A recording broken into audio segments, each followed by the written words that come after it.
Episode 10.99, The Testament. As he approached his 52nd birthday in the spring of 1922, Vladimir Ilyich Lenin was breaking down. The decades of stress, exertion, rage, passion, resentment, despair, fear, doubt, exaltation, and responsibility had finally caught up with him. These decades passed in a succession of days and nights of obsessive, single-minded focus and relentless work, with the ever-present threat of arrest, execution, and assassination hanging over his head. Lenin was plagued through all these years by headaches and insomnia, exacerbated by a bitterly caustic disposition and frequent bouts of rage, his temper flaring beyond control at longtime enemies, supposed friends, this turn of events, that constant irritation. This was not a healthy lifestyle. Now, unlike many of his comrades, Zinoviev in particular, Lenin's unhealthy lifestyle was not defined by hedonistic vice. He wasn't a glutton. He exercised, rarely drank, and forbid people to smoke around him. It was instead defined by the monomaniacal drive of a man who treated both his mind and his body as mere conduits for work, and of the megalomaniacal drive of a man who believed that if you wanted something done right, you had to do it yourself. 20 years of life in the revolutionary underground, followed by 5 years as de facto dictator of a revolutionary state in constant violent turmoil, had taken its collective toll. In the spring of 1921, Lenin emerged from all those potentially cataclysmic stresses we talked about, worn down to the breaking point, at which point he broke. In the summer of 1921, the inner circle of the Communist Party had to reckon with the fact that the boss could no longer maintain a full workload. Aware that more than anyone, Lenin was the indispensable man of the revolution, his closest comrades in the Politburo, Zinoviev, Kamenev, Trotsky, and Stalin, demanded that he take a vacation. Ever the workaholic, Lenin tried to put them off, but finally relented in August of 1921. He took a holiday out to the Gorky estate, a neoclassical country mansion about 10 kilometers south of Moscow. The estate had been expropriated after the Soviet government moved to Moscow and set it aside for Lenin. He had first used it to recuperate from Fanny Kaplan's assassination attempt in 1919. After that, he visited the mansion sparingly, spending most of his days and nights in the Kremlin working, always working. But unbeknownst to Lenin, as he arrived for the extended holiday in the summer of 1921, Gorky would more and more be his primary residence during the final 2.5 years of his life. Because this holiday didn't really help much. He returned to Moscow in October still unable to work full days, still plagued by headaches, insomnia, numbness in his extremities, and bouts of forgetfulness. In February 1922, he wrote to Clara Zetkin, "Unfortunately, I am very ill. My nerves are kaput."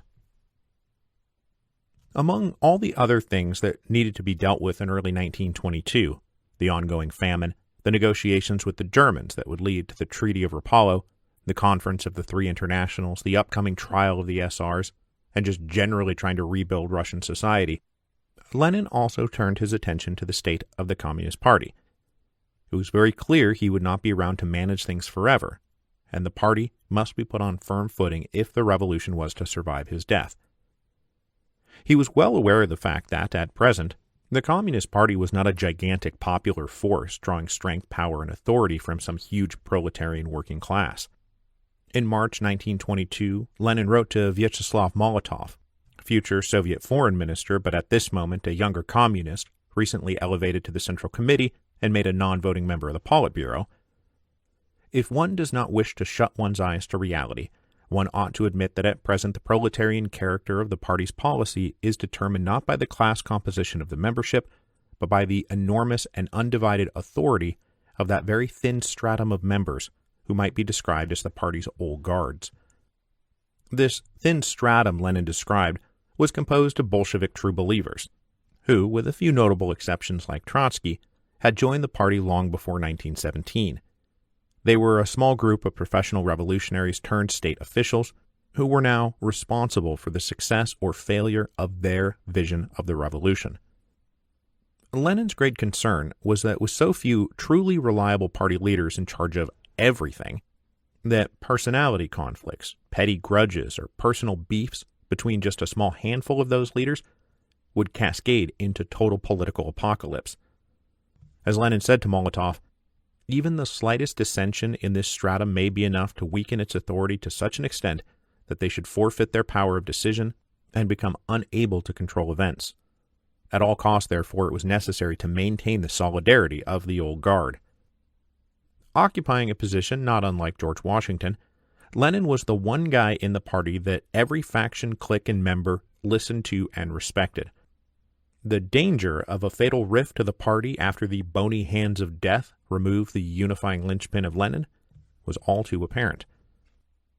But though the pitfalls of having too few reliable leaders was obvious, the problem was not easily solved by throwing the doors open and inviting new blood into the ranks. As we've noted several times, when the Communist Party became the ruling party after 1917, membership in the party brought perks and privileges and a measure of security. Better food, better lodgings, better pay, all at a time of acute deprivation, scarcity, and chaos. Naturally, this led to people joining the party who weren't even close to ideological true believers. They just wanted a steady job as a clerk somewhere and access to the party commissary. And of course, pure self-interest could extend to shadier motives, the opportunity for graft, corruption, and abuse of power. To combat this and maintain the ideological purity of the party, they carried out periodic purges, internal reviews of members that culled out those who failed to meet some basic standards. That quote I used from episode 10.86 about old Bolsheviks being terrified at being kicked out mainly because they would lose their right to reside in the National Hotel and other privileges connected with this, was in response to a 1919 purge that kicked out fully half the members of the party. In 1921, they conducted another review and expelled 200,000 people, about a third of the total party membership, for various infractions like indolence, malfeasance, or corruption, but now including past associations with the Mensheviks, SRs, and other rival parties as meriting expulsion. So this was a struggle to strike a balance between keeping the party open enough so that minute differences between a handful of leaders couldn't wreck everything, but not so open that the communist vision was sacrificed to petty careerism. In an effort to bring some centralized regularity to the practical logistics of the party, Lenin initiated the creation of a new post called General Secretary of the Party. This was meant to be an administrative job, accepting or rejecting members, hiring and firing staff, organizing meetings, planning congresses, dealing with the mountains and mountains of paper, reports, and communications. The Politburo and the Central Committee would still decide all matters of policy. The job of the General Secretary would be to ensure that policy was properly carried out. The post of General Secretary was specifically created for Stalin, who had proved his loyalty, determination, and administrative abilities to Lenin several times over, as both head of the Org Bureau and also head of a party branch called the Workers' and Peasants' Inspectorate, which was tasked with overseeing the state civil service to prevent endemic sloth and corruption, which was reflecting badly on the Soviet state. At the 11th Party Congress in the spring of 1922, Stalin was appointed to this new position of General Secretary of the Communist Party. Nobody realized what a massive point of political leverage Stalin now controlled. Neither Lenin nor Stalin nor anyone else took this appointment to be an anointment of Stalin as heir apparent. There was no heir apparent, and if there was one, the betting money was still on Trotsky. Trotsky was by far the most famous party leader. Ever since his explosive entrance onto the world stage during the October Revolution, when he, even more than Lenin, was the face of the Bolshevik Party, Trotsky had been the most visible communist leader. He was the head of the Red Army during the Civil War. He engaged in international diplomacy. He traveled extensively, making speeches, writing articles, delivering radio addresses, reviewing military installations and economic development. Most people outside the inner circle of the Communist Party likely took it for granted that Trotsky was Lenin's successor. But inside the inner circle, it was a different matter. To the real old guard Bolsheviks like Zinoviev, Kamenev, and Stalin, Trotsky was still a newcomer, a latecomer, who had joined them only after 15 years of trading insults and mutual denunciations. Their attacks on one another were a matter of public record. Now ultimately, Trotsky had seen the light, and Lenin repeatedly impressed upon his comrades Trotsky's indispensability, but that only added to the personal grudges growing up amongst them. Precisely the grudges Lenin worried about. Meanwhile, in the spring of 1922, Lenin himself was growing sicker by the day. Eventually, doctors imported from Germany surmised he may be suffering some kind of lead poisoning from the bullet still lodged in his neck from the assassination attempt by Fanny Kaplan. So on April 23, 1922, the day after his 52nd birthday, Lenin underwent surgery to remove this bullet. The surgery itself was a success, but while he recovered from the procedure, the underlying condition it was meant to fix remained. Because, as we now know, he wasn't suffering from lead poisoning, but instead from a disease that was absolutely wrecking his brain cells. Just about a month after the surgery, the first great hammer fell.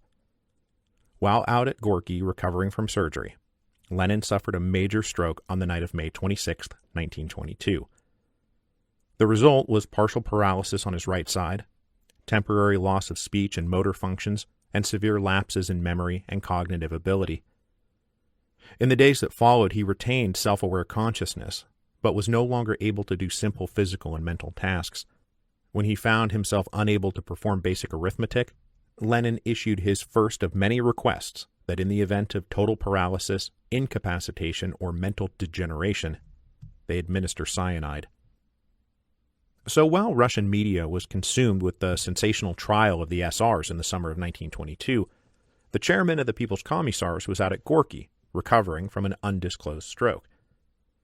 After the first uncertain days when death did seem imminent, Lenin started to recover over the summer. By July, he was allowed to have visitors and read newspapers again, although his closest comrades in the Politburo forbid him from doing any serious work in case it disrupted his recovery.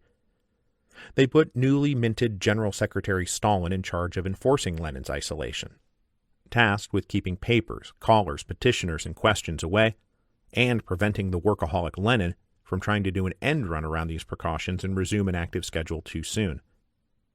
This latest assignment made Stalin one of Lenin's most frequent contacts during these final years, and by design one of his only contacts during these final years, allowing Stalin to build an image of quite literally being Lenin's right-hand man with no one else even in the picture. Trotsky, meanwhile, stayed away, and not even once did he visit Lenin at the Gorky estate, a mistake he would not be able to later undo when it came time for his final showdown with Stalin. Lenin, meanwhile, sought to balance the authority granted to Stalin by pressing Trotsky to become deputy chairman of the People's Commissars. Now, there were a few deputy chairmen already, but given Trotsky's stature, if he took the title deputy chairman, it would be a clear public nod that Lenin believed Trotsky was a viable successor. But rather than take this job, Trotsky refused it. After being pressed to take it several times in 1922, Lenin finally offered it one last time in September, and Trotsky adamantly turned it down. Now, this somewhat inexplicable refusal to become deputy chairman of the People's Commissars may have stemmed from Trotsky's unwillingness to take what he considered an inferior title, and it may also have been driven by the keen awareness that if he took the job, his personnel would be controlled by General Secretary Stalin, Trotsky's most persistent personal rival. But whatever the reason, it left Lenin disappointed, and Trotsky without a clear institutional claim to being Lenin's anointed heir. It was another mistake he would not be able to later undo. By the fall of 1922, Lenin had recovered more than anyone could have reasonably hoped back in May, but was far from recovered back to his old strength. He would, in fact, never recover his old strength. When the 5th anniversary of the October Revolution came round in November 1922, Lenin was unable to attend the celebrations, but he was able to make a few other public appearances, including a speech at the Bolshoi Theater at the end of the month, lending hope that he was back to his old self.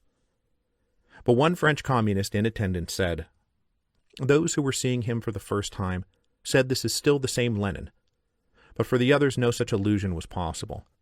Instead of the alert Lenin they had known, the man before them now was strongly affected by paralysis. His features remained immobile. His usual simple, rapid, confident speech was replaced by a hesitant, jerky delivery. Indeed, instead of marking his return, the speech at the Bolshoi Theater would be among Lenin's final appearances in public." While residing in the Kremlin in mid-December 1922, Lenin suffered what was probably a series of small strokes that permanently ruined his ability to write. He could now only dictate to a small circle of secretaries headed by Krupskaya and Lenin's sister Maria, who oversaw his daily routine and took down his words in the limited time allotted to him by the doctors. After a series of small medical incidents, the second major hammer fell. On the night of December 22nd, Lenin suffered his second major stroke, leaving him totally paralyzed on his right side and severely limiting his ability to think and speak. But despite this second major medical catastrophe, Lenin was not done yet. Though confined to a bed, he was alert enough to want to keep grappling with the political affairs of the day. Specifically, the political affairs of the day involved a highly complicated intra-party squabble over policy and personnel down in Georgia. I do not want to get bogged down in the details of the Georgian affair, as it is a very messy can of worms, but both sides in the controversy wanted Lenin's support, and Stalin, who definitely was on one of the two sides, was outraged to find Lenin's secretaries asking for a dossier compiled by rivals on the other side. In late January 1923, he and Krupskaya got into an argument over the phone where Stalin apparently berated her for breaching the health protocols that were supposed to keep these kinds of controversies away from Comrade Lenin, though one suspects that was only partly why Lenin was so irritated, as he was definitely not a disinterested party in the Georgian affair. It is worth noting, however, that while controlling Lenin's access to information was obviously advantageous to Stalin, he also requested to be relieved of these duties on February 1st, because more than anything it was turning out to be an annoying hassle. The Politburo, however, rejected his request and instructed Stalin to maintain his vigil over the chief. Still not fully recovered from the second stroke, the third hammer fell on the night of March 9th, 1923. A third major stroke laid upon Lenin the familiar litany of results: total paralysis on the right side, complete loss of speech, mental confusion, and an inability to communicate. The inner circle of the party went into an acute state of emergency, as they were justifiably afraid that this was it. Lenin is about to die, and we're going to have to grapple with the fallout. And we've known, going back to the early days of the history of Rome, just how critical these moments of political succession are, especially when no heir has been named, and at the moment, no heir has been named. Lenin tried to hasten his own demise by once again demanding cyanide, but Stalin refused to carry out the instruction, and his comrades in the Politburo concurred that they should simply wait and see. So, in March of 1923, Lenin was knocked totally out of commission on the eve of the 12th Party Congress. For one of the only times in his long tenure as leader of the party, Lenin would not be in attendance. But even in his absence, Lenin was the dominant personality.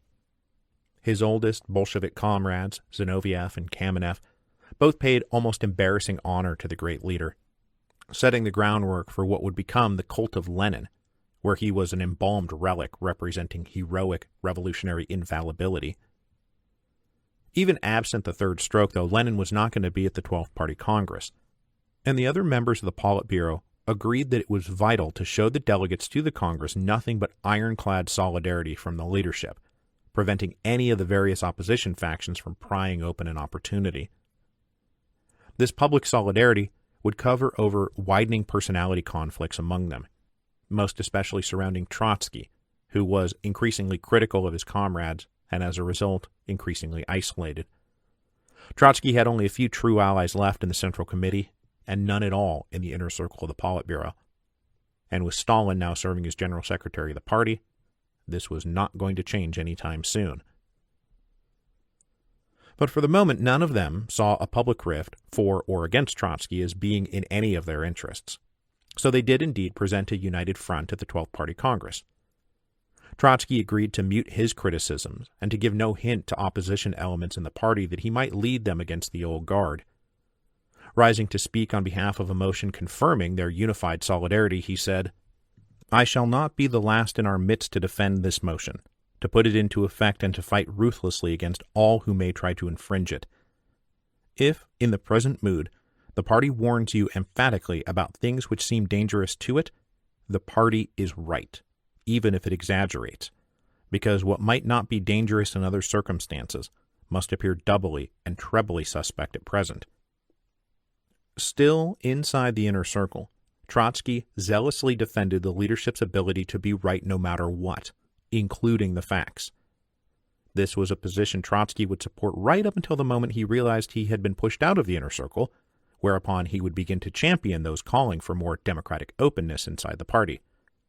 But he was not there yet. In exchange for not criticizing his fellow members of the Politburo at the 12th Party Congress, Trotsky was allowed to present his pet economic theories as the official party line. This appears now to be quite literally academic, but Trotsky apparently considered it a far more weighty proposition at the time. Most famously, he presented the new economic crisis facing Russia, which he dubbed the scissors crisis. The scissors crisis was not a shortage of scissors, although there probably was one, but rather an alarming divergence of prices for industrial goods and prices for agricultural goods. Basically, with the industrial sector only partially rebuilt, the cost of producing goods and their resulting scarcity drove prices up, while a recent bountiful harvest, partly thanks to grain provided by the American Relief Administration, meant food prices were falling. Plotted on a graph, the diverging lines looked like a pair of open scissors. What it meant in practice was that even if the peasants sold all their surplus, they would not have enough to buy any of the things they needed to buy. This might once again lead them to conclude that there was no point in producing surpluses, which was a major cause of the recent famine. Plus, it would prevent the industrial sector from generating enough revenue to drive further expansion. Trotsky's answer to this was to push for more rational planning inside the industrial sector while still operating inside the NEP framework. Not wanting to inflame the peasantry after several years of antagonism and famine, though, Trotsky called upon the working classes to bear the sacrificial brunt of policies that would reduce the price of industrial goods, up to and including slashing their wages. He said, "There may be moments when the government pays you no wages, or when it pays you only half your wage, and when you, the worker, have to lend the other half to the state." So what we have here is Trotsky telling the industrial proletariat, whom the Communist Party is meant above all to represent, and who have spent the last several years getting absolutely hammered by scarcity, unemployment, and mistreatment, yeah, we need you to suffer some more for the good of the revolution. This was justified by noting that such imposed hardships were different from those imposed by bourgeois states, because the Communist Party was, after all, the party of the workers, not the party of the bourgeoisie, and so really, this was the proletariat voluntarily imposing hardships upon itself. This was no doubt a great comfort to the working classes of Russia, especially since the leaders of the Communist Party had recently worked so hard to destroy the workers' opposition movement inside the party, which was specifically organized to look after the interests of the proletariat. During the period immediately before and immediately after the 12th Party Congress, where Lenin's absence was so strongly felt, those closest to him suddenly began producing new pronouncements from the incapacitated leader. These pronouncements took the form of notes allegedly dictated back in late December 1922 and early January 1923. The first set was produced on April the 16th while the 12th Party Congress was going on, and it was a soul-searching denunciation of Great Russian chauvinism, coupled with a demand to treat minority nationalities with dignity, respect, and autonomy, which set him against centralizers in the party. Lenin openly worried that the terms of the newly created USSR would serve Russian interests at the expense of those nationalities. It is quite natural, the notes read, that in such circumstances, the freedom to secede from the Union, by which we justify ourselves, will be a mere scrap of paper, unable to defend the non-Russians from the onslaught of that really Russian man, the great Russian chauvinist, in substance a rascal and a tyrant, such as the typical Russian bureaucrat is. There is no doubt that the infinitesimal percentage of Soviet and Sovietized workers will drown in that tide of chauvinistic Great Russian riffraff like a fly in milk. These notes on the nationalities also read, "Were we careful enough to take measures to provide the non-Russians with a real safeguard against the truly Russian bully? I do not think we took such measures, although we could and should have done so." Then Lenin took a direct shot at Stalin. I think that Stalin's haste and his infatuation with pure administration, together with his spite against the notorious nationalist socialism, played a fatal role here. In politics, spite generally plays the basest of roles. And just to be clear, by nationalist socialism, we here mean those socialists who wanted to incorporate autonomy of nationalities into the system as opposed to pure centralizers who wanted to overthrow such national differentiations. So we are not talking about the National Socialism that you might be thinking of. Now, in everything I'm about to say next, I have to say that I'm heavily influenced by the case Stephen Kotkin makes in his biographies of Stalin, that the provenance of all of this miraculous dictation from Lenin is dubious at best. Unlike all the other dictation produced around the same time, the typed-up notes suddenly produced in the spring of 1923 do not have matching handwritten originals in the archives, nor do they bear Lenin's initials, which he typically used to mark that, yes, this was in fact coming from him. Other dictation from the same period has both of these markers of authenticity, but not these later documents that we are here talking about. They were simply typed up and asserted to be Lenin's words. There is another curious example of this back in March, just before Lenin's third stroke, where he apparently demanded Stalin apologize to Krupskaya for berating her over the phone that one time. This document, too, lacks Lenin's initials and a handwritten original. Far more explosively than comments on the nationalities, in mid-May, Krupskaya produced Lenin's remarks on the advisability of expanding the ranks of the Central Committee to 50 or 100 members. This document, too, was allegedly dictated back in December 1922, just after Lenin's second stroke. The notes have no official title, but they later became known as Lenin's Testament, because in addition to his comments about the advisability of expanding the ranks of the Central Committee, he also made observations about several senior members of the party. The notes read, quote, "Comrade Stalin, having become Secretary General, has unlimited authority concentrated in his hands, and I am not sure whether he will always be capable of using that authority with sufficient caution. Comrade Trotsky, on the other hand, is distinguished not only by outstanding ability. He is personally perhaps the most capable man in the present Central Committee, but he has displayed excessive self-assurance and shown excessive preoccupation with the purely administrative side of the work. Of his oldest comrades, Lenin said only, 'The October episode with Zinoviev and Kamenev was of course no accident, but neither can the blame for it be laid upon them personally, any more than non-Bolshevism can be upon Trotsky.' As Kotkin notes, this is an extremely backhanded absolution of Zinoviev and Kamenev's opposition to the October Revolution, because though they were the oldest of the old guard, when that great test of October came, they both failed it miserably. He also mentioned two younger leaders, Nikolai Bukharin and Georgy Pyatakov. He said, "Bukharin is not only a most valuable and major theorist of the party, he is also rightly considered the favorite of the whole party. But his theoretical views can be classified as fully Marxist only with great reserve, for there is something scholastic about him. He has never made a study of the dialectics and I think never fully understood it. Pyatakov is unquestionably a man of outstanding will and outstanding ability, but shows too much zeal for administrating and the administrative side of the work to be relied upon in a serious political manner."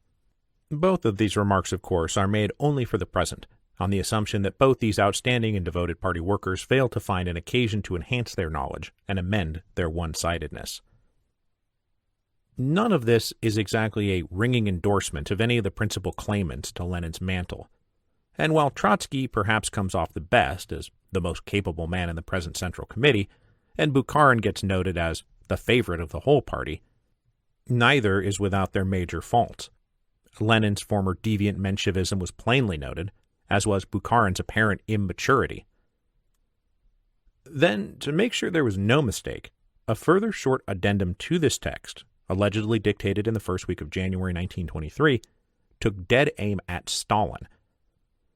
"Stalin is too rude," the addendum said, "and this defect, although quite tolerable in our midst and in dealing among us communists, becomes intolerable in a Secretary General. That is why I suggest that the comrades think about a way of removing Stalin from that post and appointing another man in his stead, who in all other respects differs from Comrade Stalin in having only one advantage, namely, that of being more tolerant more loyal, more polite, and more considerate to the comrades, less capricious, etc.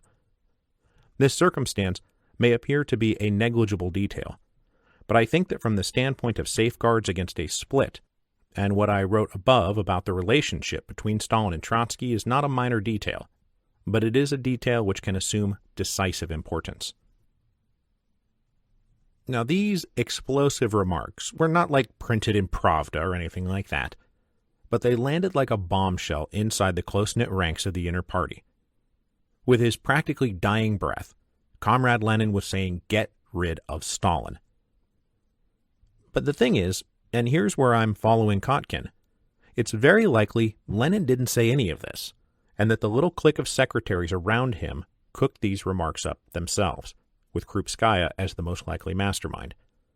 She herself was staring down life without Lenin, and her own antagonistic relationship with Stalin may have led her to want to knock him down a peg or two, perhaps in favor of Trotsky, perhaps Zinoviev, perhaps Bukharin.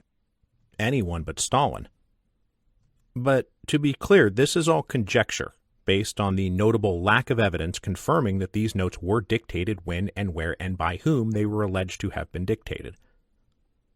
But whether they were actually Lenin's words or not, they were taken at the time and afterwards to be Lenin's words, and they caused an enormous amount of turmoil inside the inner party, inside that upper stratum that Lenin himself was so concerned might be destroyed by personality conflicts that would, in turn, destroy the entire revolution. Next week, we will reach the final chapter of Lenin's life and the final chapter of our highly detailed accounting of the Russian Revolution, because I am going to use that chapter to mark the end of the revolutionary age and the beginning of simply the early history of the USSR. Now, the revolutionary work was, of course, not over, and there will be 3 more additional episodes that take us through the Great Purges in the 1930s. But the revolution would now be directed from above rather than from below. It would be a political, economic, and cultural revolution waged by a government instead of against a government. Lenin had managed to live long enough to see his revolution come to pass, and after many decades of relentless work, it is time to extinguish his revolutionary torch.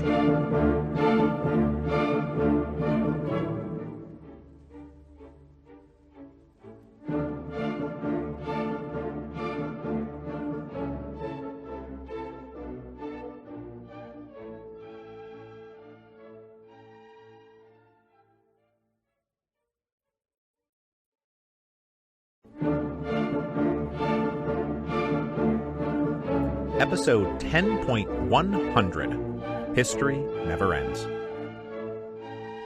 10.100. I am just laughing at the absurdity of all this. We are a long ways from wherever I started this podcast back in 2013. 12 to 15 episodes a series, I said. It'll be simple, I said. I really want to switch gears and not do anything as insanely large as the history of Rome, I said. Even after I let the genie out of the bottle and the French Revolution ran for 55 episodes, it did not even remotely occur to me that I would approach that many episodes ever again, let alone blow past it so long ago I can't even see it in the rearview mirror. We have been doing the Russian Revolution series for 3 years now, 3 calendar years, which is just about as long as I expected the entire podcast to run, all series combined, when I first launched the show almost a decade ago. This is truly insane. Thanks very much for sticking around. But let's start bringing this mother in for a landing, shall we?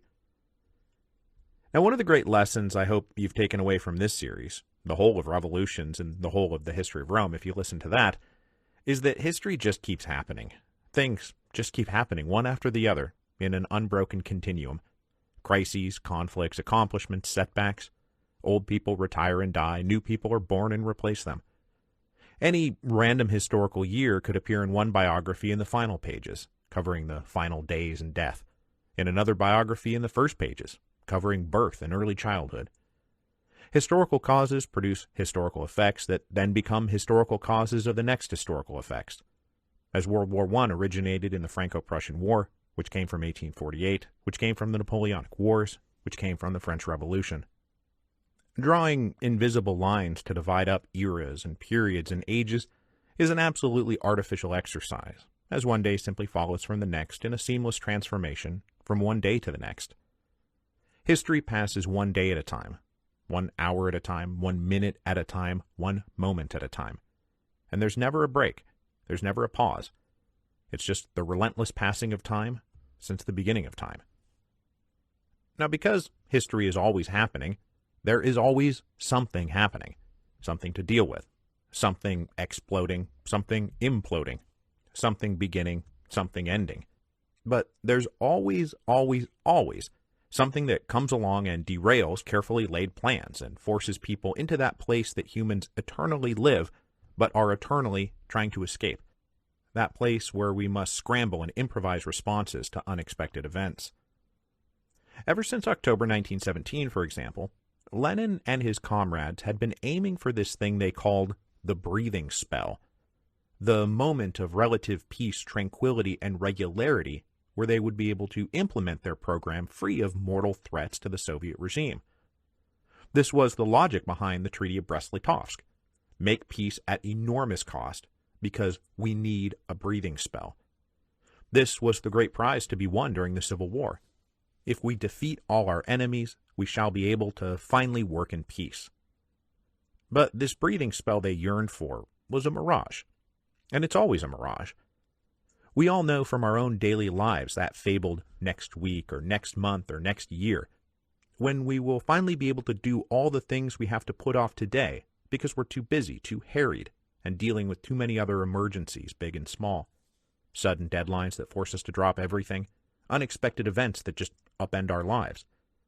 Except when we get to that next week and next month and next year, we find the same set of unexpected emergencies, often the same type and category that have stalked us throughout our lives, and we are forced back into our natural state of scrambling a reaction and improvising a response. And despite this, never quite being able to give up the fantasy that next week, next month, or next year, it will be different, that we'll finally get that breathing spell. But there's never going to be a breathing spell. That's not how life works. That's not how history works. If historical breathing spells existed, by all rights the Russian Communist Party should have been long into one in the summer of 1923. By 1921, they had survived the end of World War I, the Civil War, and every other uprising, invasion, and crisis that had threatened their new regime. But instead, it just continued to be one damn thing after another. There was a catastrophic famine, an economic crisis, conflict within and between nationalities and classes and political factions. And now here in 1923, it was just more of the same. Always more of the same. And stop me if you've heard this before, but in 1923, the conditions endured by the industrial working classes of Russia in their factories and mines and railroads were becoming intolerable and threatening violent upheaval. There was a broader economic crisis sweeping Central Europe that might open the door for the long-hoped-for worldwide communist revolution.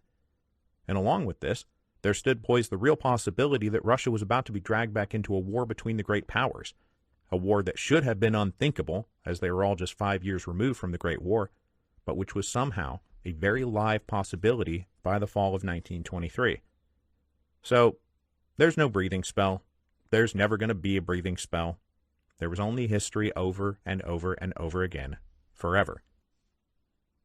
So, yeah, unrest in the industrial sector, it's been a constant companion of our series going back to the days of the Vita boom in the 1890s. As I've mentioned a few times over the past several episodes, since the beginning of World War I, the Russian working classes have been absolutely battered.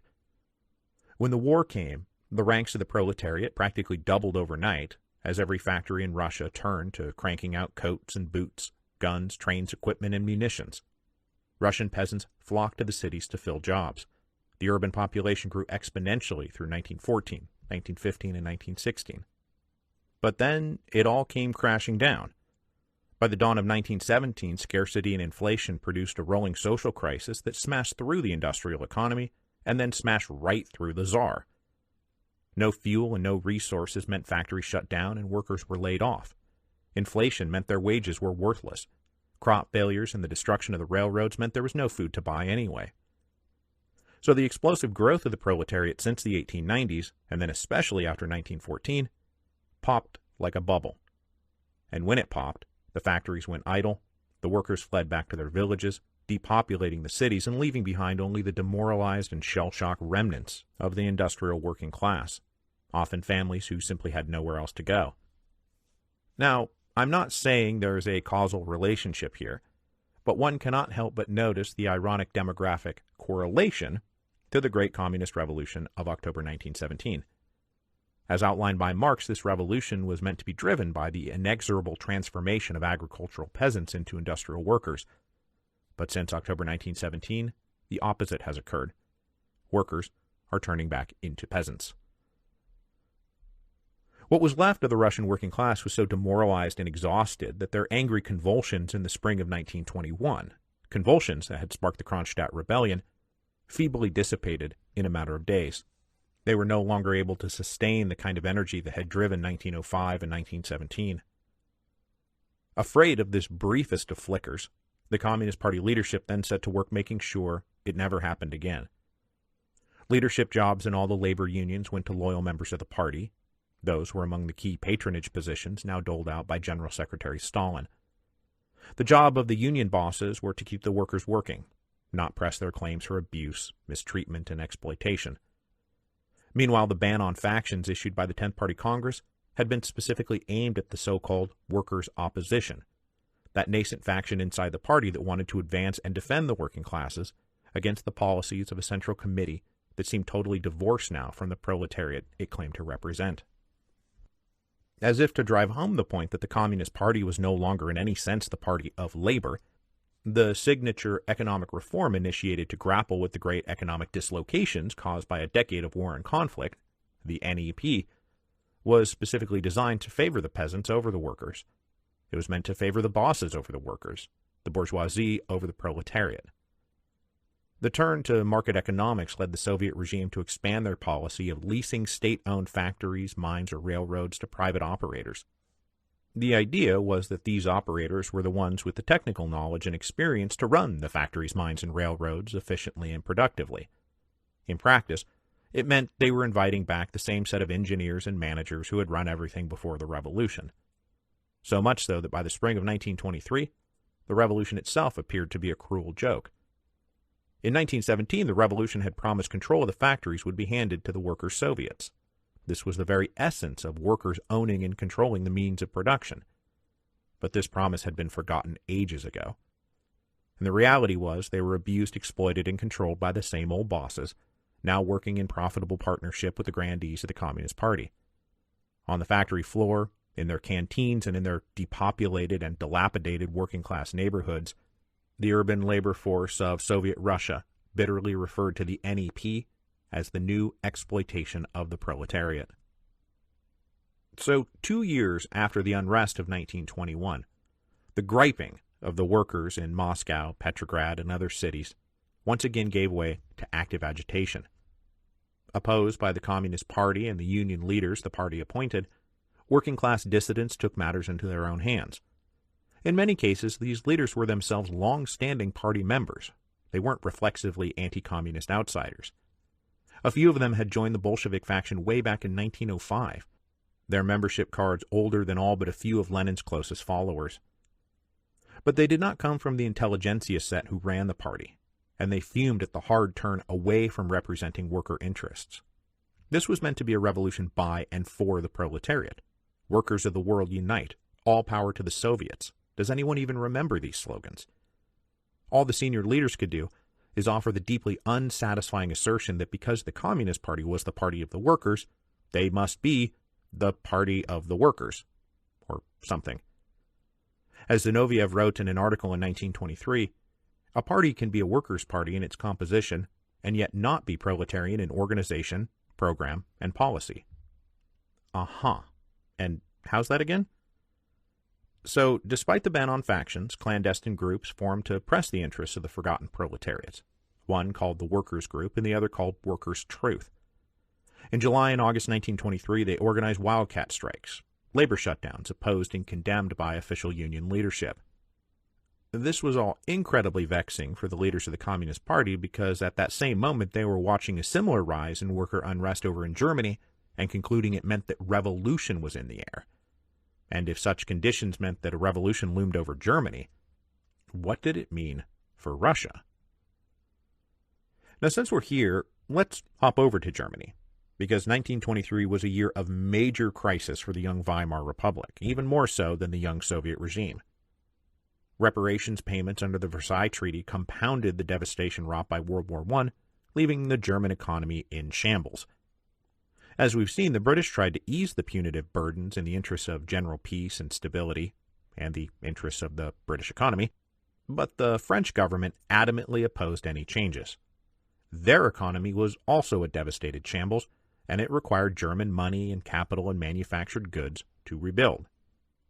Plus, there was the unspoken belief that these reparations payments were simply repayment plus interest of the reparations Germany had imposed on France after the Franco-Prussian War, which, as you'll recall, was an amount calculated by Bismarck to be identical to the amount Napoleon had imposed on Prussia in 1807, because this is all just one unbroken continuity of history.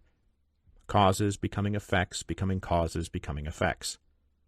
Anyway, by the end of 1922, the Germans fell behind their scheduled obligations. The official reparations commission created by the Versailles Treaty declared Germany in default, leading the French and Belgian armies to move in and occupy the Ruhr Valley in January 1923, both as punishment and as guarantee for future payment.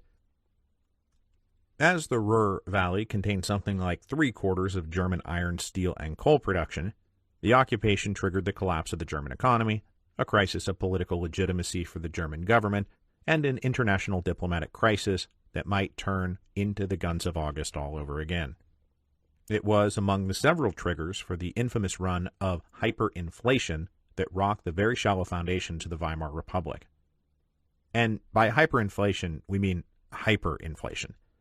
German marks weren't hit by 5, 10, or 20% inflation, not even 100%. That's nothing. We're talking about thousands of percents, millions of percents, infinity of percents. By the end of 1923, it took literally billions of German marks to get back one single U.S. dollar. This was an economic apocalypse that triggered a massive social and political crisis, and revolutionaries on both sides, right and left, licked their lips hungrily. So in the same summer of 1923, when workers in Moscow and Petrograd were launching small-scale wildcat strikes, a massive strike wave broke across Germany, including somewhere between 3 and 3.5 million people. It forced the government to resign, caused European leaders to fret about total systemic collapse, and led radical groups across the political spectrum to arm and mobilize, including, for example, a small clique of cartoonishly second-rate reactionary clowns down in Bavaria. For the self-proclaimed leaders of the international communist revolution in Moscow, events in Germany seemed like a golden opportunity to finally harpoon their great white whale. Ever since Marx and Engels had written the Communist Manifesto back in 1848, industrial Germany had been considered the epicenter of the proletarian revolution. As we've discussed at length, all the Russian Marxists, going back to Plekhanov, Axelrod, and Zasulich, assumed any hypothetical Russian revolution would be a precursor to, or an ancillary project of, the main event in Germany. Nearly all European socialists thought like that. As the German SPD took the lead in the Second International, it was practically axiomatic that the proletarian revolution would be a German-speaking revolution. The failure of the German Revolution to materialize during and after World War I had forced the Bolsheviks to improvise new policies, but it never led them to give up hope that in the end they were just holding ground until the real revolution broke out in Germany. With the French occupation of the Ruhr Valley and the massive strikes exploding in the summer of 1923, all the disheartening setbacks since the Spartacus Revolt in 1919 seemed to be on the verge of a dramatic reverse. As the head of the Comintern, the Third International, Comrade Zinoviev was all in on staging what he referred to as a German October. Now, not all his comrades were as eager as he was. They were skeptical of the supposed strength of the German Communist Party and the supposed weakness of their enemies. But Zinoviev pushed the party to send money, agents, and all manner of support to stage a revolution in Germany. For Zinoviev, the possible benefits of a German revolution were enormous. As Lenin faded towards death, someone was going to wind up filling his shoes, and Zinoviev saw no reason why it should not be Zinoviev. If the revolution truly widened beyond the borders of Russia, His role as chairman of the Comintern would make him the preeminent Russian communist, far more than possible rivals like Trotsky and Stalin. Plus, if Zinoviev daringly and forcefully pushed for a successful revolution in the face of skepticism and doubt, he could at least partially shake the heavy weight he had borne since opposing the October Revolution back in 1917. Opposition Lenin had just reminded everyone in the Politburo about with his dictated testament. Not that they ever needed reminding.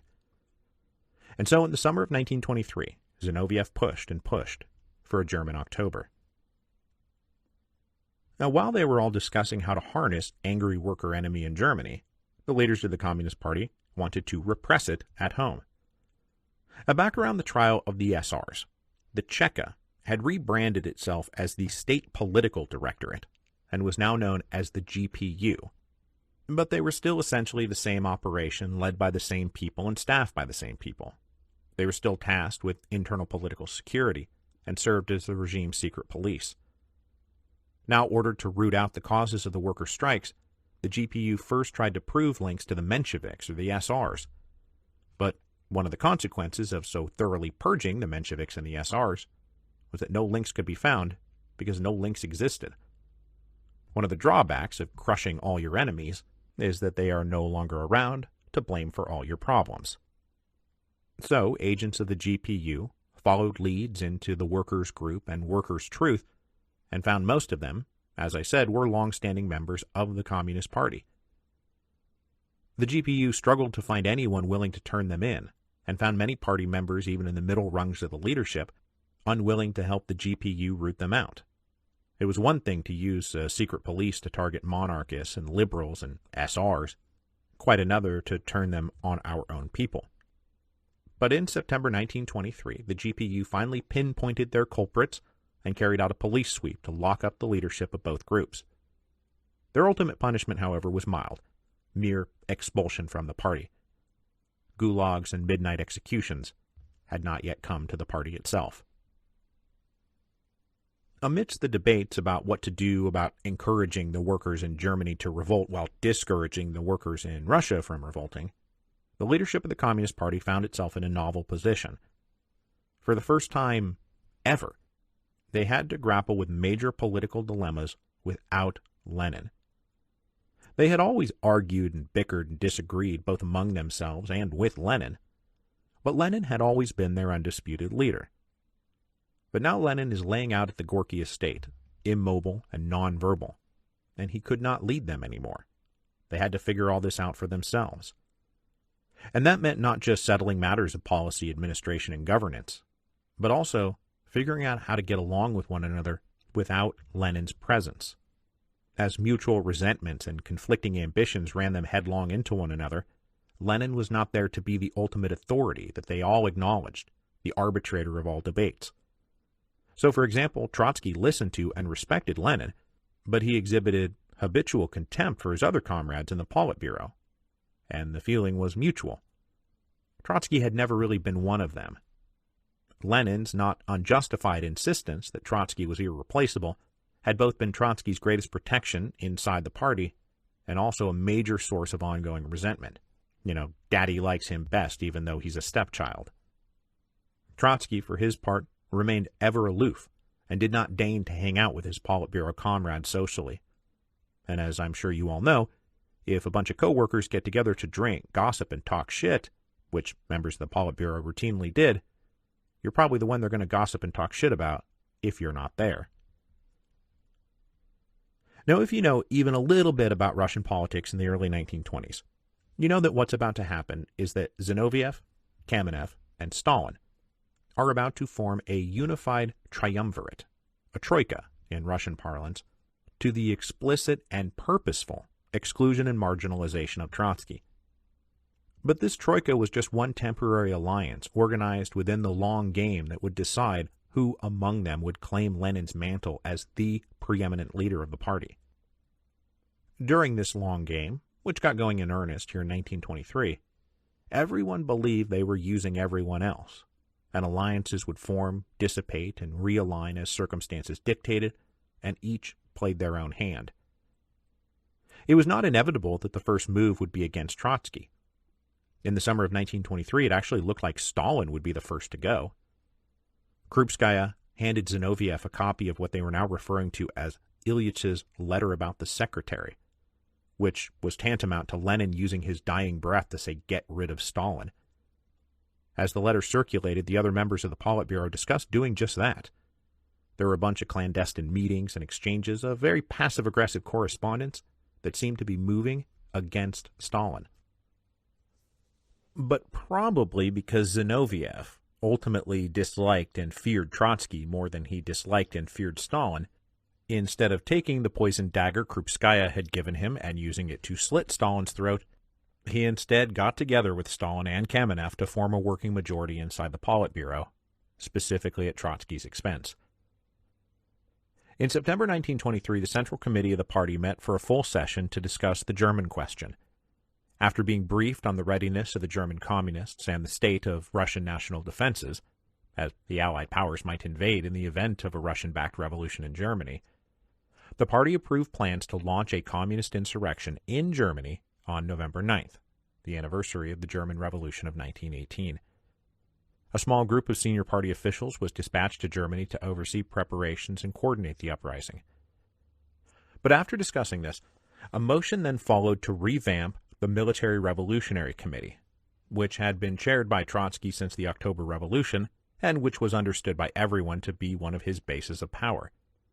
The motion would enlarge the council and put Stalin on the board. Stalin took this as a direct and unexpected attack on his dignity and authority. He dramatically responded by announcing his resignation from all posts in both the party and the state, and demanding that he be allowed to decamp for Germany to serve as he put it, a soldier of the revolution. But after discussing the matter, the Politburo, now controlled by the Troika of Zinoviev, Kamenev, and Stalin, rejected both his resignation and his request to go to Germany. If Trotsky left all his leadership posts, he might become an uncontrollable loose cannon. Trotsky's greatest asset by far was his popular appeal. His oratory soared above everyone, and his powerful, biting words had made him a great champion of the people both in 1905 and 1917. Now, it's unlikely Trotsky would have tried to rally the people against the Soviet regime, as he had once rallied them against Tsar Nicholas and Alexander Kerensky, but still, it was better to keep him muzzled by party rules prohibiting leaders from unauthorized speech-making than just letting him wander around free. And as for Germany, if Trotsky went to Germany and led a second Great Revolution, there'd be no stopping him. So they stopped him. The Troika refused his resignations and refused to allow him to go to Germany. At a meeting of the Politburo shortly thereafter, Zinoviev crowed right to Trotsky's face, "Can't you see you're in a ring? Your tricks no longer work. You're in a minority. You're in the singular." Trotsky could see that he was being boxed in, and that his situation prevented him from launching public broadsides against the party. So instead, he sent a fiery internal memo on October the 8th that opened his new period as leader of an amorphous and purposefully ill-defined opposition to the Troika. Turning sharply on his former defense of rigorous discipline and top-down chains of command, Trotsky now attacked the increasingly bureaucratic spirit of the party. He said functionaries are being appointed from on high who just mindlessly carry out orders. The old spirit of open debate and collective decision-making was giving way to a rigidly calcified apparatus that couldn't think for itself, and was thus losing its spontaneity, creativity, and adaptability. Now, one need not struggle too hard to see Trotsky's turn from defender of labor armies and one-party dictatorship to more open, democratic decision-making coincides with him being pushed off the topmost rung of the party. Throughout his life, Trotsky's single most consistent position was that he was right and everyone else is wrong, and so he had no problem switching procedural forms to ensure that his voice was always heard loud and clear, because he was right and everyone else was wrong. Within days of Trotsky's letter, another letter followed. Now, this one was not technically signed by Trotsky, but his fingerprints are all over it.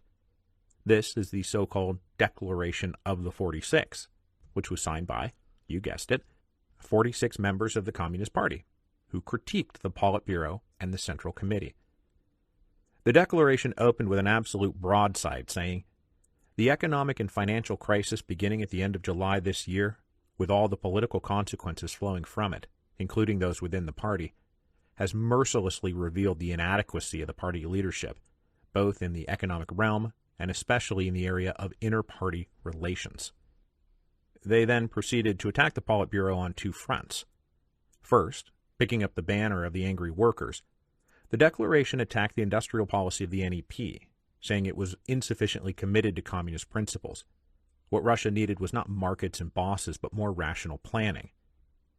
But second, echoing Trotsky's letter, they attacked the Central Committee for allowing one small faction to dominate all offices and appointments, and then declare themselves immune from criticism in the name of party unity.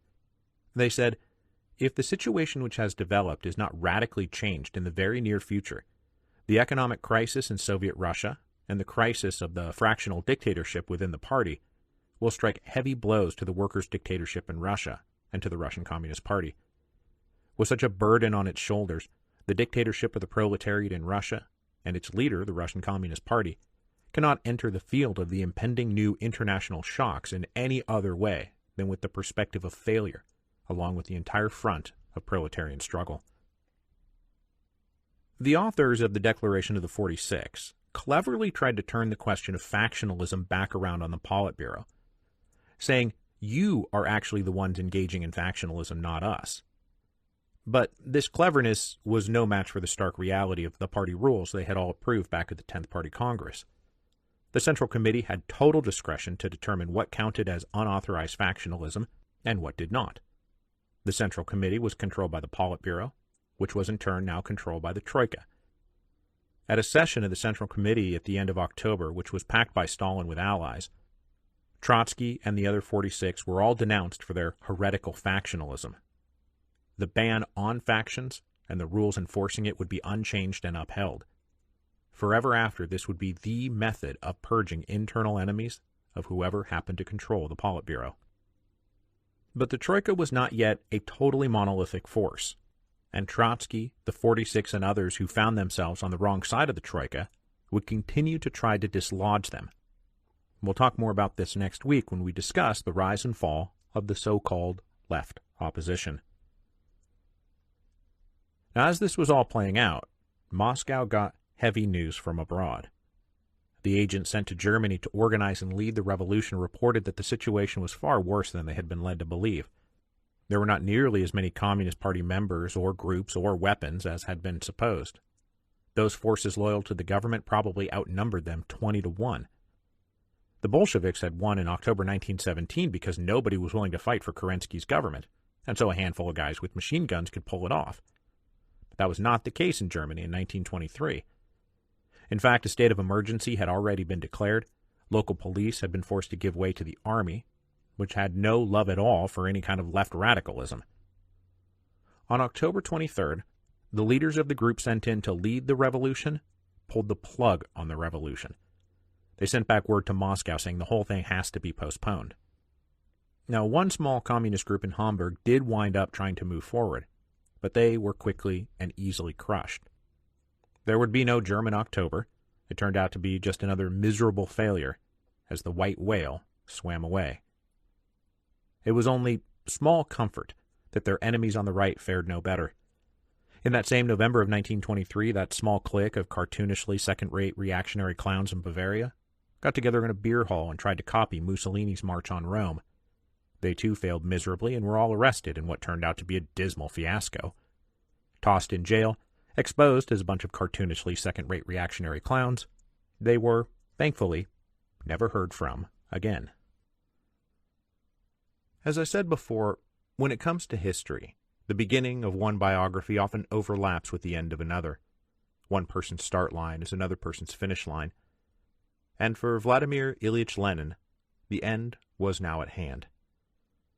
The third stroke in March 1923 had knocked him completely out of commission. There were no more arguments about whether he was trying to work too hard. He wasn't able to work at all.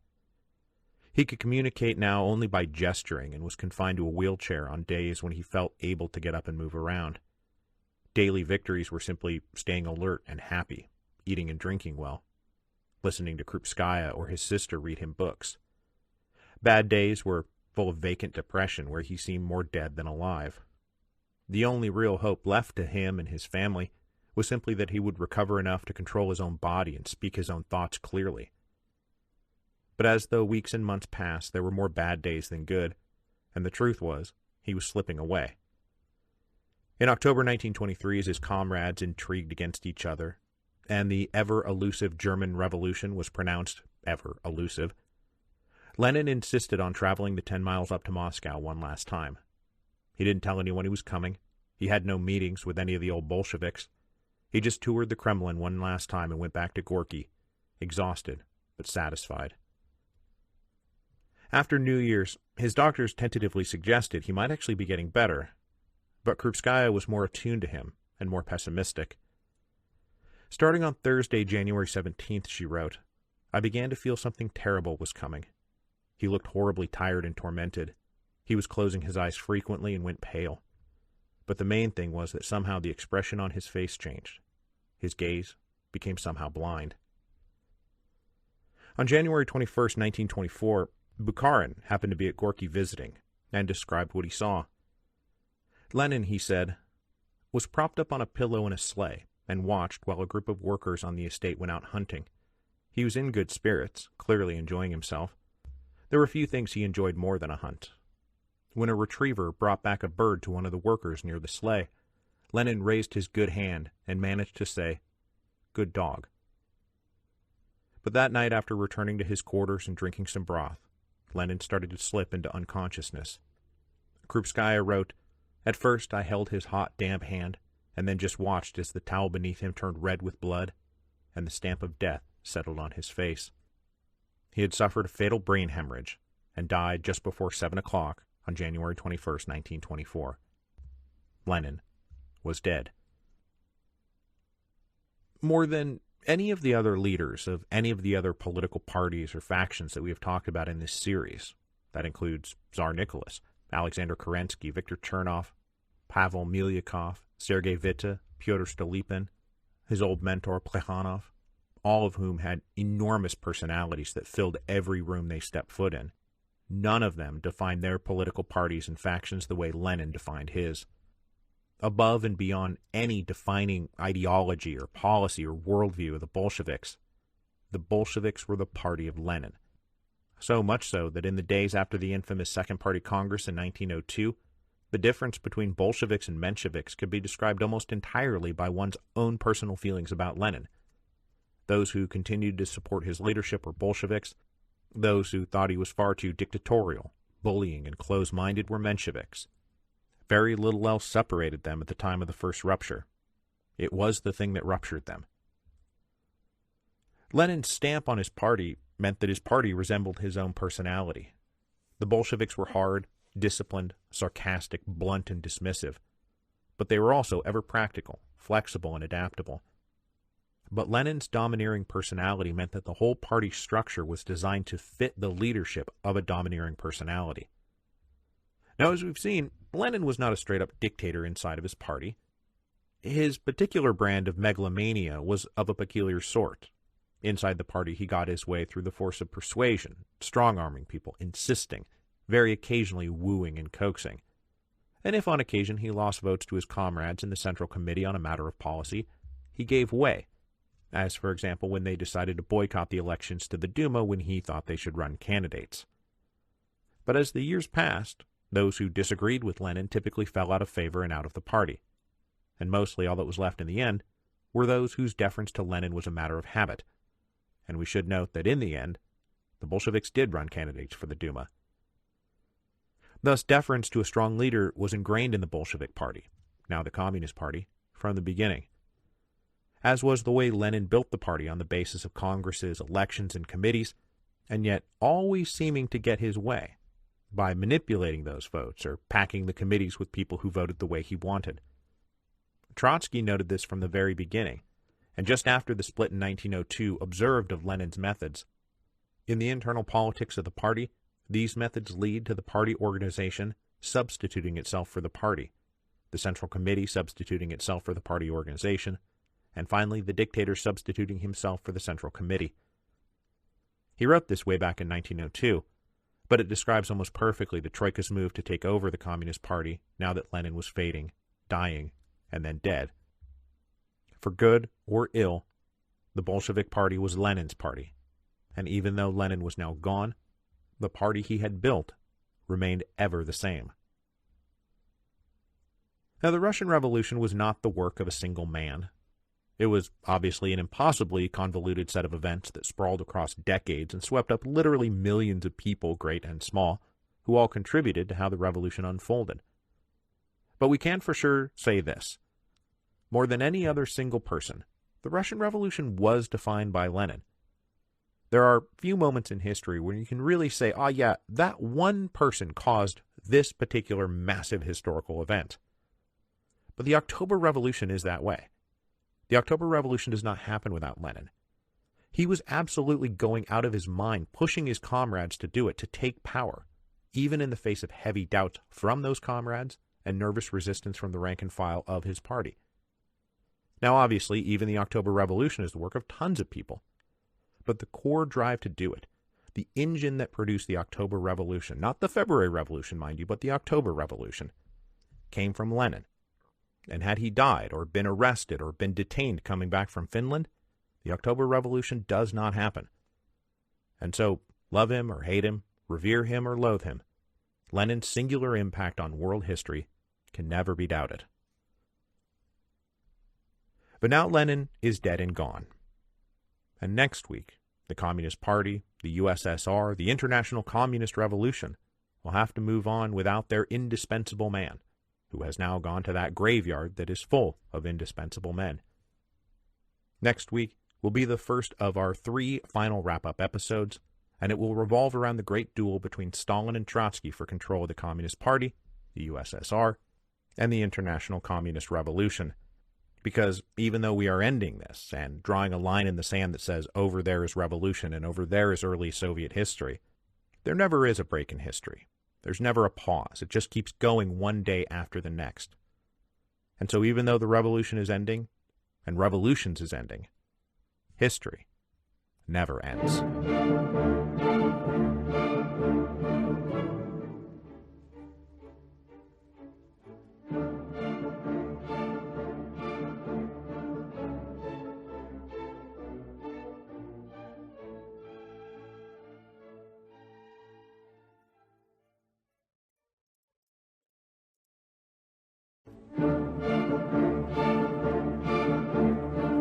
Episode 10.101, The United Opposition. When Lenin died in January 1924, everything changed and everything stayed the same. Lenin had been the center of gravity in the Bolshevik Party since its inception more than 20 years earlier. With that center of gravity removed, the major political moons that had orbited Lenin all these years, Zinoviev, Kamenev, Stalin, Trotsky, and the rest, careened wildly through space, pulling away from each other or crashing into each other, seemingly at random. So obviously in that sense, everything changed and would never be the same. But as they careened and crashed, a kind of political celestial mechanics provided some underlying order to the apparent randomness, because the object of all these moons was to become the new center of gravity. Because the party Lenin built was built for Lenin to lead. It had always been premised on the existence of a single leader with unmatched authority, influence, and power. As the 1920s unfolded, Joseph Stalin slowly but surely built up his political mass until he became the new center of gravity. And just as it had been with Lenin, loyalty or hostility to Stalin now became the defining feature of Soviet politics. Those habitually loyal and deferential to Stalin stayed in the party. Those who disagreed with him or opposed him were driven out. So, after Lenin's death, the Communist Party wound up in a completely different place than it had been before, but also in exactly the same place it had been before, with Comrade Stalin taking Comrade Lenin's place as the center of gravity around which the party spun.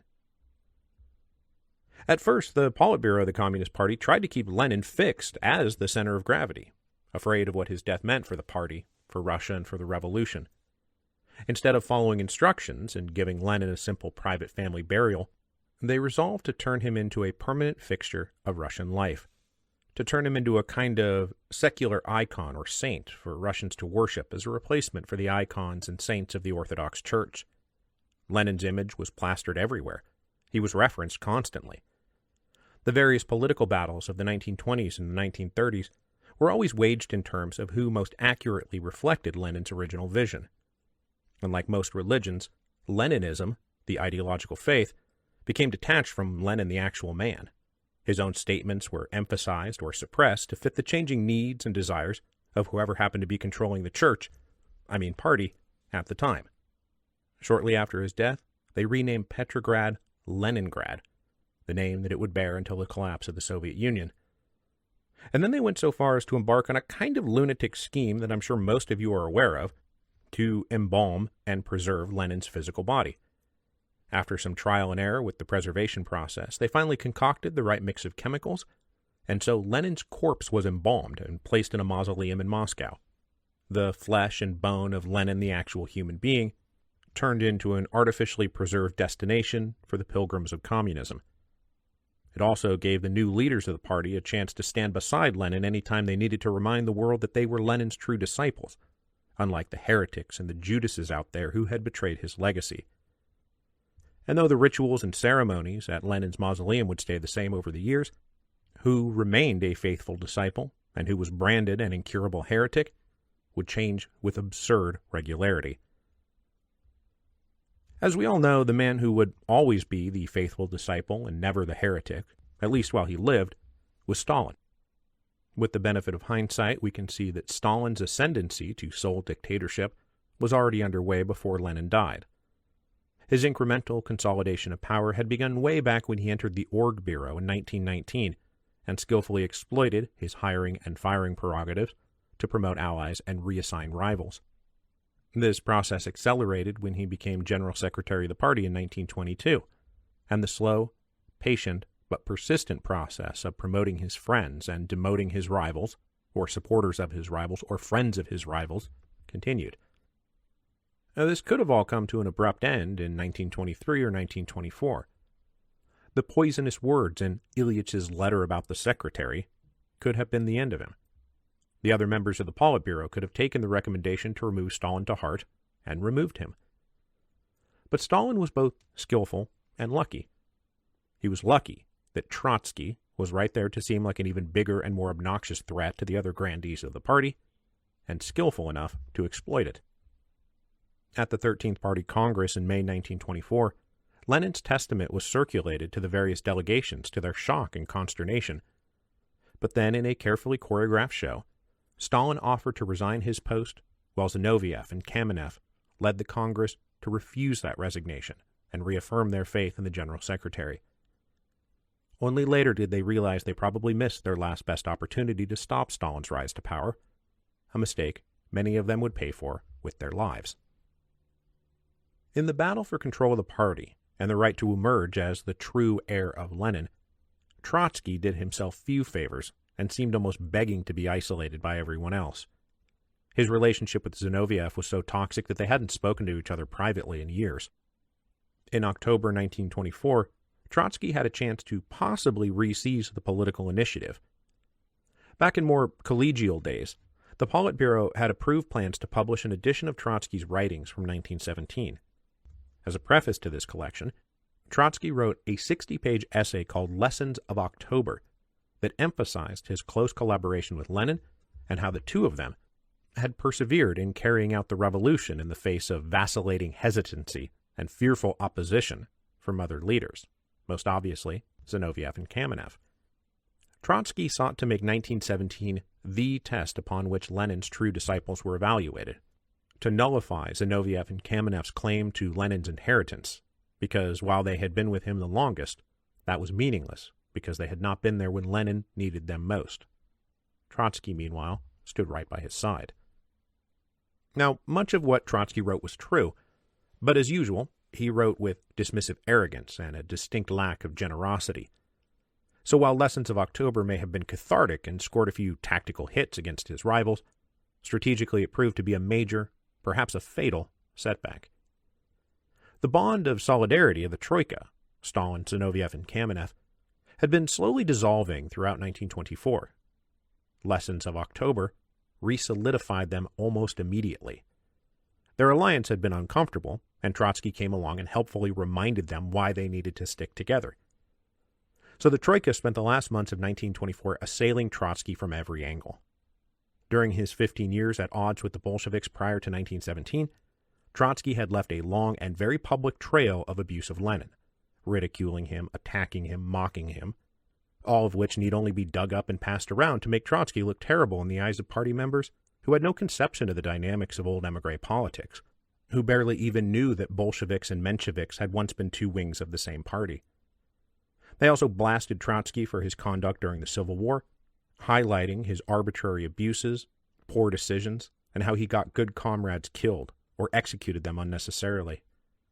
By the end of 1924, Trotsky's reputation was in ruins.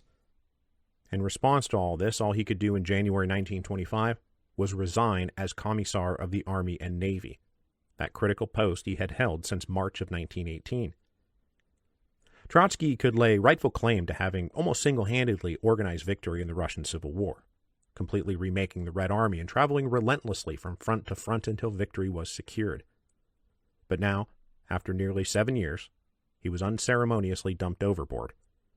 No one rejected his resignation or begged him to stay. Without Lenin around to protect him anymore, there was nobody to protect Trotsky. To keep up appearances, and to ensure Trotsky remained bound by rules of party discipline, he retained his seats in both the Central Committee of the Communist Party and the Politburo. And though he had plenty of friends and supporters inside the party, to say nothing of the general public, in those all-important committee rooms, he was isolated and alone. But not for long. Almost the minute Stalin successfully marginalized Trotsky, he turned on the other two partners of the Troika, Zinoviev and Kamenev, supposedly the senior partners of the Troika. And turning on them turned out to be easier than they could have imagined. In early 1925, there were only 7 voting members of the Politburo: Trotsky, Zinoviev, Kamenev, Stalin, plus 3 others: Mikhail Tomsky, Alexei Rykov, and Nikolai Bukharin. All Stalin had to do was come to an agreement with Tomsky, Rykov, and Bukharin, and they could ignore Trotsky, Zinoviev, and Kamenev completely. The way the Communist Party had been built, the way the USSR had been built, meant that the tiniest shifts in interpersonal relations inside these all-important committees had major political and economic ramifications. So one day, Zinoviev and Kamenev woke up to discover they were no longer invited to the little pre-meetings that would arrange policy votes for the official Politburo sessions. Just weeks earlier, they had been the ones holding these little pre-meetings. Now, they were helplessly cut out. This shift in the balance of power in the Politburo meant a shift in policy to the right. Now, labels like right and left are always a bit arbitrary, especially in this context, as we're still talking about a bunch of communists, not actual right-wing anything. But in this context, Bukharin and his group were understood to be the right, while the opposition would be understood to be coming from the left. Bukharin, now representing the right wing of the Communist Party, was surprising, as he had first burst onto the scene back in 1918 as a leader of the left communists. He had vehemently opposed the Treaty of Brest-Litovsk as a betrayal of the international proletariat. And while he quickly softened that line to avoid associations with the left SR revolt, he stayed on the left and was a vocal defender of war communism throughout the Civil War. He rationalized the coercive expropriations as vital to the war on a practical level, and wholly in keeping with Marxism on a theoretical level.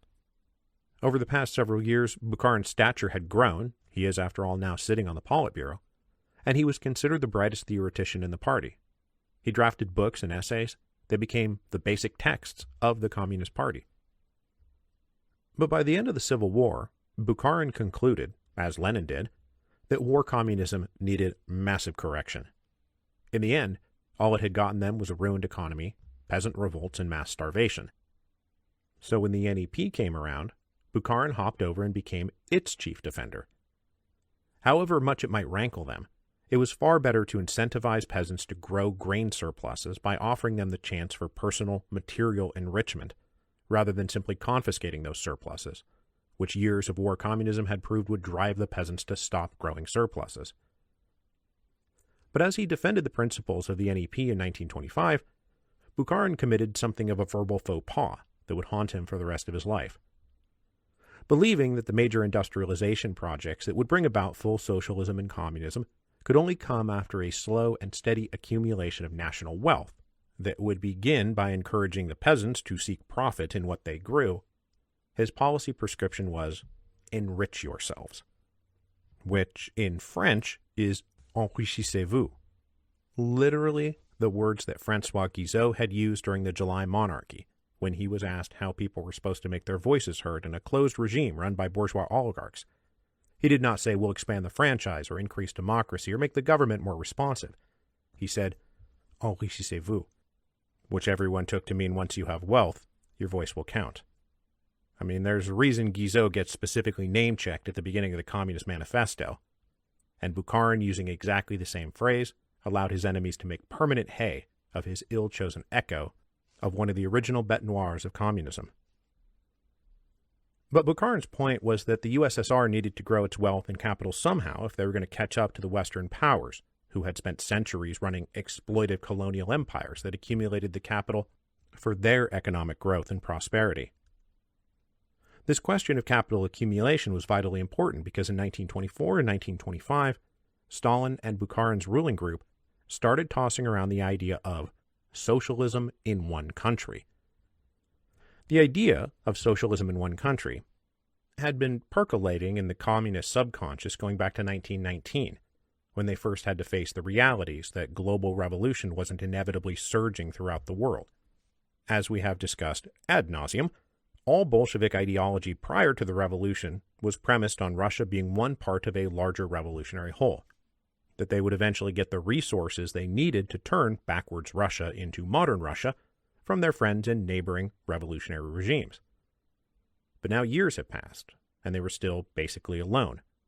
Revolutions in the West never came. The Poles had stopped the Red Army cold at the Battle of Warsaw. The most recent attempts to launch a revolution in Germany had failed miserably. So the Stalin-Bukharin clique switched gears and began saying, hey, we don't need the West. We can do it all ourselves. Sure, we'll continue to push for international revolution, but in the meantime, we can and must build socialism in one country. This flew in the face of long-standing Bolshevik ideology and triggered a major pushback inside the party from what has become known as the left opposition. This opposition was not formed by cranks or second-rate losers. It included major figures of international communism like Trotsky and Karl Radek, as well as revolutionary heroes like Vladimir Antonov and Nikolai Muralov, who had literally led Bolshevik forces guns in hand during the October Revolution.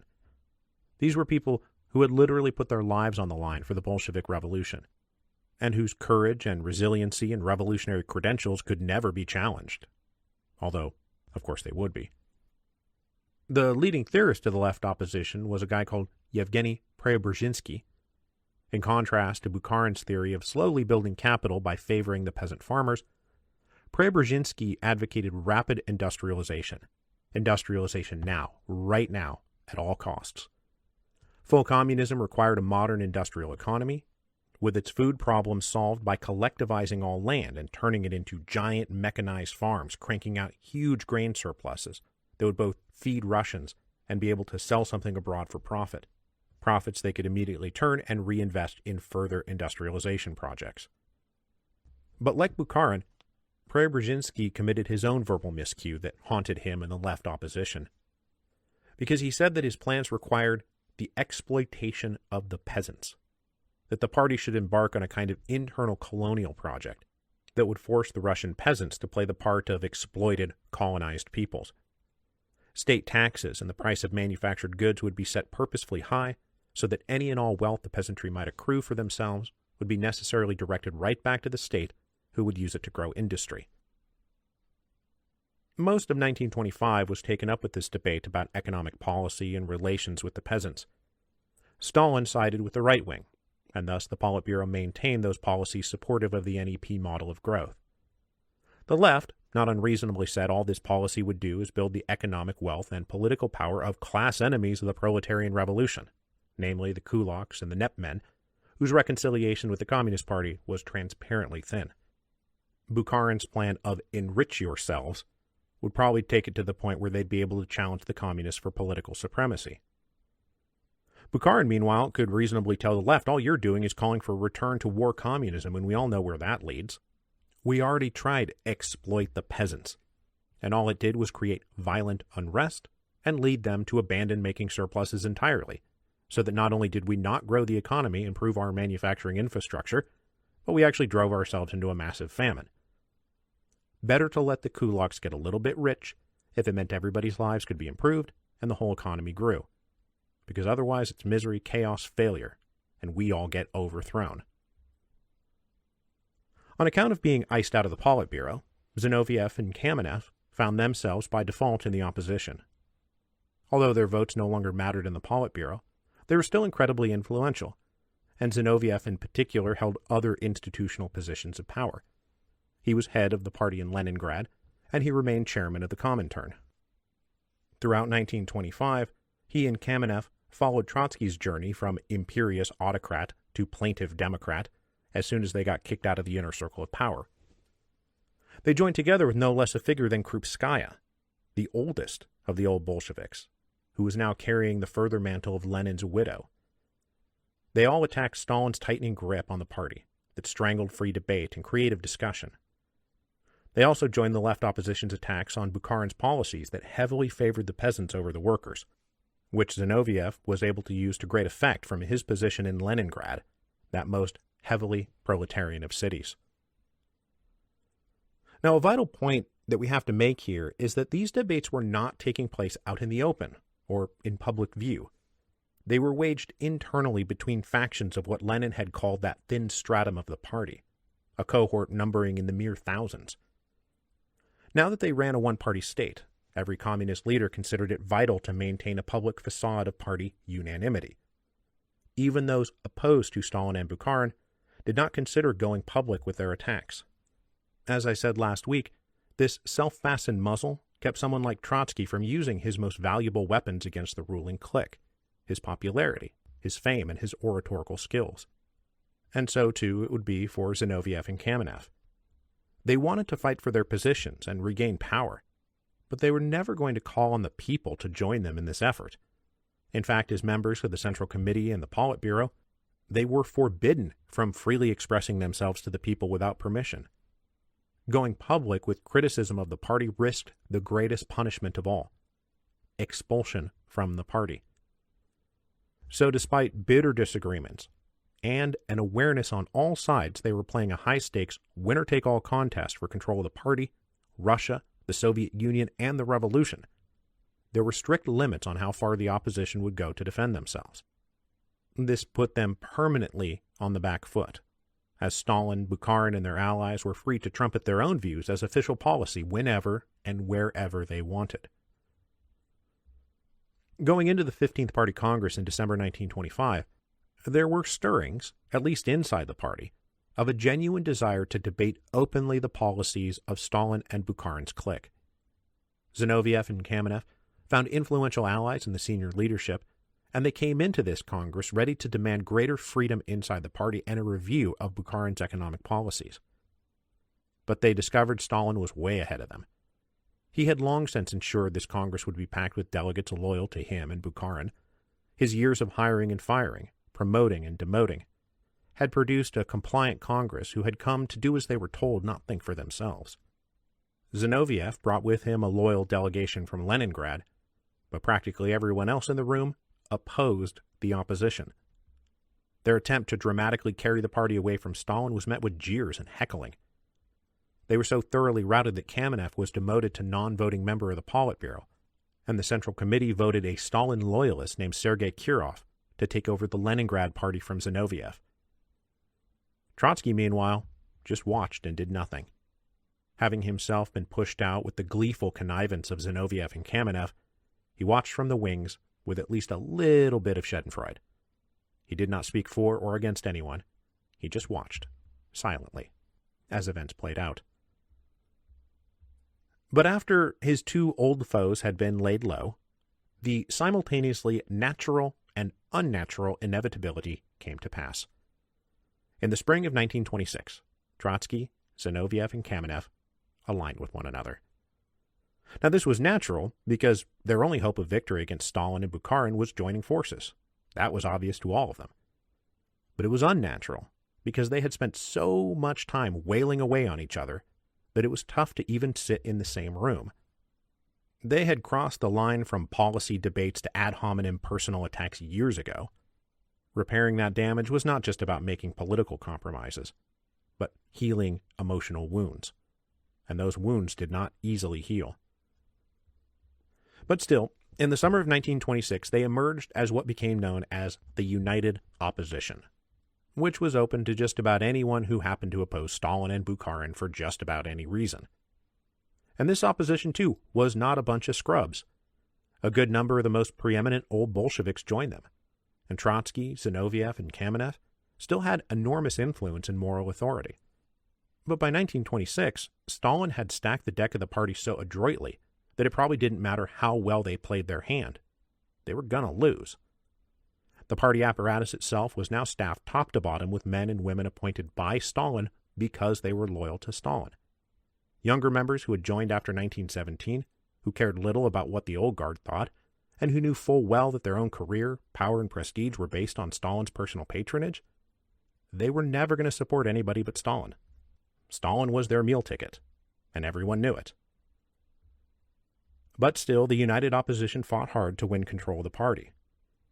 Now, there were, of course, ideological components to this fight. What foreign policy to pursue, what economic policies to pursue, whether to favor peasants or workers, whether to have more or less political freedom. Should we do enrich yourselves or exploit the peasants? But while these ideological disputes were real, what mattered most was who had power and who didn't. Trotsky, Zinoviev, Kamenev, and the opposition attacked whatever Stalin and Bukharin and the right did because Stalin and Bukharin were in power, and the opposition was not. And in circumstances like these, one must say white to black, up to down, hot to cold, and always, in every case, framing it not as white or black, up or down, hot or cold, but right or wrong. And conversely, the ruling group denounced, degraded, and lambasted everything the left opposition stood for. Their crazy push to bring back forced requisitions, collectivized farming, rapid industrialization at all cost, even it meant the brutalization of the peasants. How could we even consider going back to that? Foreshadow alert. And so while they fought hard, the opposition only lost ground. In July 1926, the Central Committee voted Zinoviev out of the Politburo. Shortly thereafter, they eliminated the position of chairman of the Comintern, leaving Zinoviev with no institutional base of power at all. This left only Trotsky alone in the Politburo with a single useless vote. And he did not last much longer. In October 1926, he and Stalin got into a heated argument at a Politburo meeting, which was immediately followed by a party conference that booted Trotsky from the Politburo. Now, for reasons of control and appearance, the opposition leaders remained in the Central Committee. But now that they were out of the Politburo, they were told if they challenged the Politburo, they would face that fate worse than death. Full expulsion from the party. Total political excommunication. Despite these setbacks, there was still reason to hope going into 1927 the United Opposition would ultimately win. They were, after all, career revolutionaries. They had faced what appeared to be certain defeat numerous times, and had yet somehow come out on top. All it took was a shift in perception or a major setback for the government to break through. And in the spring of 1927, they absolutely believed they were on the verge of success, thanks to disastrous events in the Chinese Revolution. Now, before we go on, let us pause here 1 second and I'll share a heavy sigh that I will not be covering the Chinese Revolution. But if I had covered the Chinese Revolution, we'd probably be in some episode in the early to mid-period, say episode 876 or something, where the nationalist Kuomintang Party has formed a united front with leftist elements, like the small Chinese Communist Party. Stalin was all for this united front, and he used his control of the Comintern to push the line on his Chinese comrades. Stalin confidently said they would squeeze the Chinese bourgeoisie like a lemon and then discard them. And he believed this is how it was going to go, right up until the moment it didn't. Conflicts in the KMT, between left and right, led General Chiang Kai-shek to effect a purge of leftists and communists, culminating with the Shanghai Massacre of April 1927, which saw right-wing forces brutally attack workers, labor unionists, and communists in Shanghai, with a death toll numbering in the thousands. It's often pointed to as the beginning of the Chinese Civil War. International communism was scandalized by the affair, and Trotsky, Zinoviev, and the rest of the opposition were appalled by the news. But they were even more eager to fix the blame for the massacre squarely on Stalin, who had effectively led the Chinese communists to the slaughter by constantly recommending passive obedience to the KMT. Trotsky was now able to gather 84 prominent Russian communists to draft a declaration of opposition to a litany of regime policies, co-signed by another 300 prominent members of the party. He also went and appealed to the Comintern to come adjudicate their complaints against the leaders of the Russian Communist Party. Now, adjudicating such disputes had always been one of the Comintern's functions, but it had only ever been used for the small satellite parties, not the Russian mothership. But it looked like the beginning of the opposition's comeback, and so Stalin moved quickly to quash it. Anyone who signed on to this most recent declaration found themselves reassigned to new posts, often positions abroad that took them out of Russia entirely. Kamenev, for example, was appointed ambassador to Italy, where he would have to endure whatever humiliations Mussolini dreamed up for him.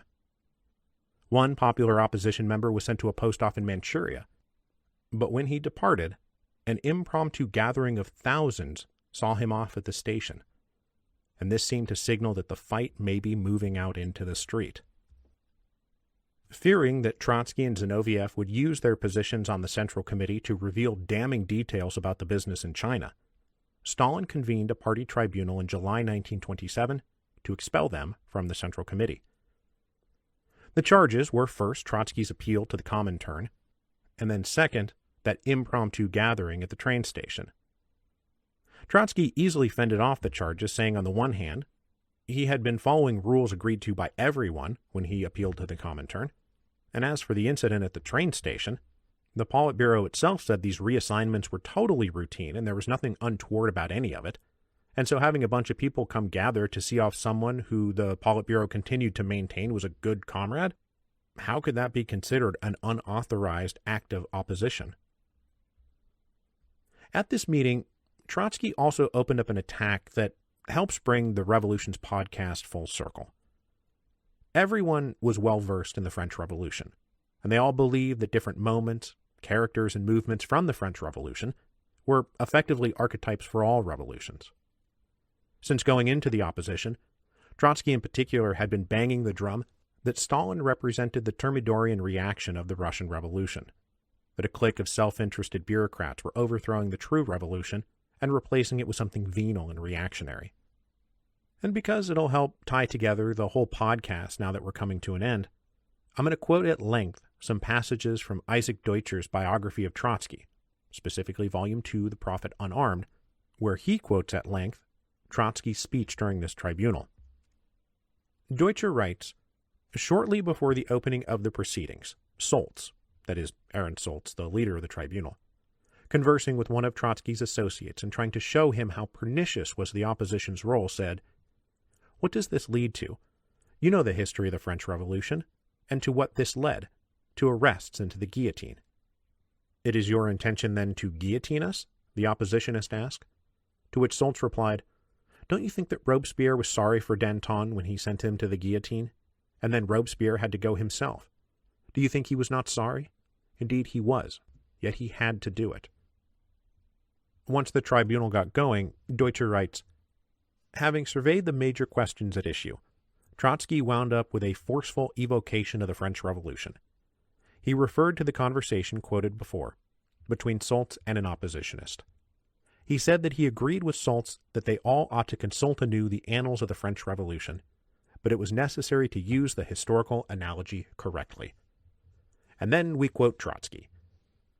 "During the great French Revolution, many were guillotined. We, too, brought many people before the firing squad. But there were two great chapters in the French Revolution. One went like this," the speaker points upwards, "and the other like that," he points downwards. In the first chapter, when the revolution moved upwards, the Jacobins, the Bolsheviks of that time, guillotined the Royalists and the Girondists. We too have gone through a similar great chapter when we, the oppositionists, together with you, shot the White Guards and exiled our Girondists. But then another chapter opened in France when the Thermidorians and the Bonapartists, who had emerged from the right wing of the Jacobin party, began to exile and shoot the left Jacobins. I would like Comrade Solz to think out his analogy to the end, and to answer for himself first of all this question. Which chapter is it in which Solz is preparing to have us shot? Commotion in the hall. This is no laughing matter. Revolution is a serious business. None of us is scared of firing squads. We are all old revolutionaries. But we must know who it is that is to be shot, and what chapter it is that we are in. When we did the shooting, we knew firmly what chapter we were in. But do you, Comrade Solz, see clearly in which chapter you are preparing to shoot us? I fear that you are about to do so in the Thermidorian chapter.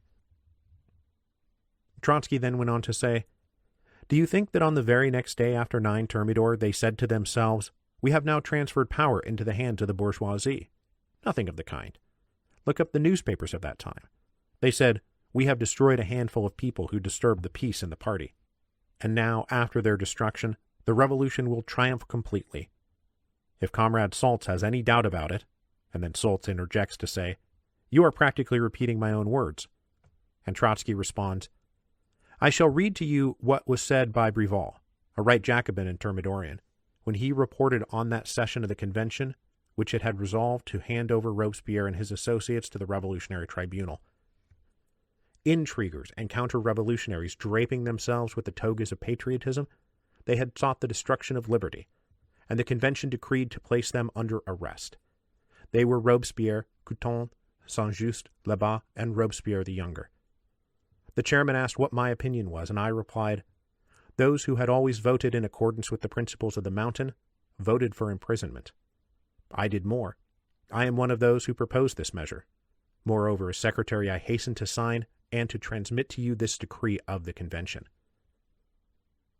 That is how the report was made by a Solz of that time. Robespierre and his associates, these were the counter-revolutionaries. Those who had always voted in accordance with the principles of the Mountain meant, in the language of that time, those who had always been Bolsheviks. Brival considered himself an old Bolshevik. Today, too, there are secretaries who hasten to sign and transmit. Today, too, there are such secretaries. Then he went on to say, the odor of the second chapter now assails one's nostrils. The party regime stifles everyone who struggles against Thermidor. The worker, the man of the mass, has been stifled in the party. The rank and file is silent. Such had also been the condition of the Jacobin clubs in their decay. An anonymous reign of terror was instituted there. Silence was compulsory. The 100% vote and abstention from all criticism was demanded. It was obligatory to think in accordance with the orders received from above. Men who were compelled to stop thinking that the party was a living and an independent organism, not a self-sufficient machine of power. The Jacobin clubs, the crucibles of revolution, became the nurseries of Napoleon's future bureaucracy. We should learn from the French Revolution. But is it really necessary to repeat it? So a couple of things about all that. Trotsky's take on the Reign of Terror, that it was originally a force projected upwards at royalists and Girondists, is a teensy bit sketchy. Sure, prominent royalists and aristocrats were definitely caught up in the Reign of Terror, like, say, Louis XVI and Marie Antoinette, but the move against the Girondins was hardly a upward thrust. It was much more of a sideways jab, and which Trotsky himself clearly associates in the Russian context with the purge of the Mensheviks and the SRs, actions which he approved of. But unmentioned is the fact that the Reign of Terror was also always pointed downwards, at peasants and journalists and shopkeepers or parish priests who provided the vast majority of the names of the victims of the Reign of Terror, long before Thermidor. The Jacobins always pointed upwards, but the guillotine always fell downwards. And in fact, Thermidor was precipitated by those who wanted to stop the Reign of Terror, even if, as we know, many of those Thermidorians had been hypocritically the worst of the terrorists. Trotsky also compares himself and the left opposition to Robespierre and the true Jacobins. He criticizes the Jacobin machine for becoming too rigidly bound by enforced top-down dogmas, where the slightest deviation or criticism could get your name put on a death list. While with all due respect to Comrade Trotsky's scholarship, to say that such things befell the Jacobins after Robespierre's death would perhaps suggest a closer review of the Jacobin Party under Robespierre's leadership. Now, there is something to the idea that Stalin was building a cynical, Bonapartist-style dictatorship that didn't care about anything but staying in power, and was thus planning to bring the heroic revolutionary period to a close. But let's peek ahead just a few years and see if Stalin is planning to wind down the revolution with his newly won dictatorship. As we'll see next week, that's not the case at all. And in fact, Stalin would do most of what Trotsky was attacking him for failing to do. And in fact, Stalin is about to implement one of the all-time leading revolutions from above. Not retreating, going backwards, or compromising, but going forward at speeds generated by the sacrifice of millions of lives, defended by a reign of terror that surpassed the original. Trotsky portrayed himself as the noble Robespierre betrayed by venal bureaucrats of a new directory.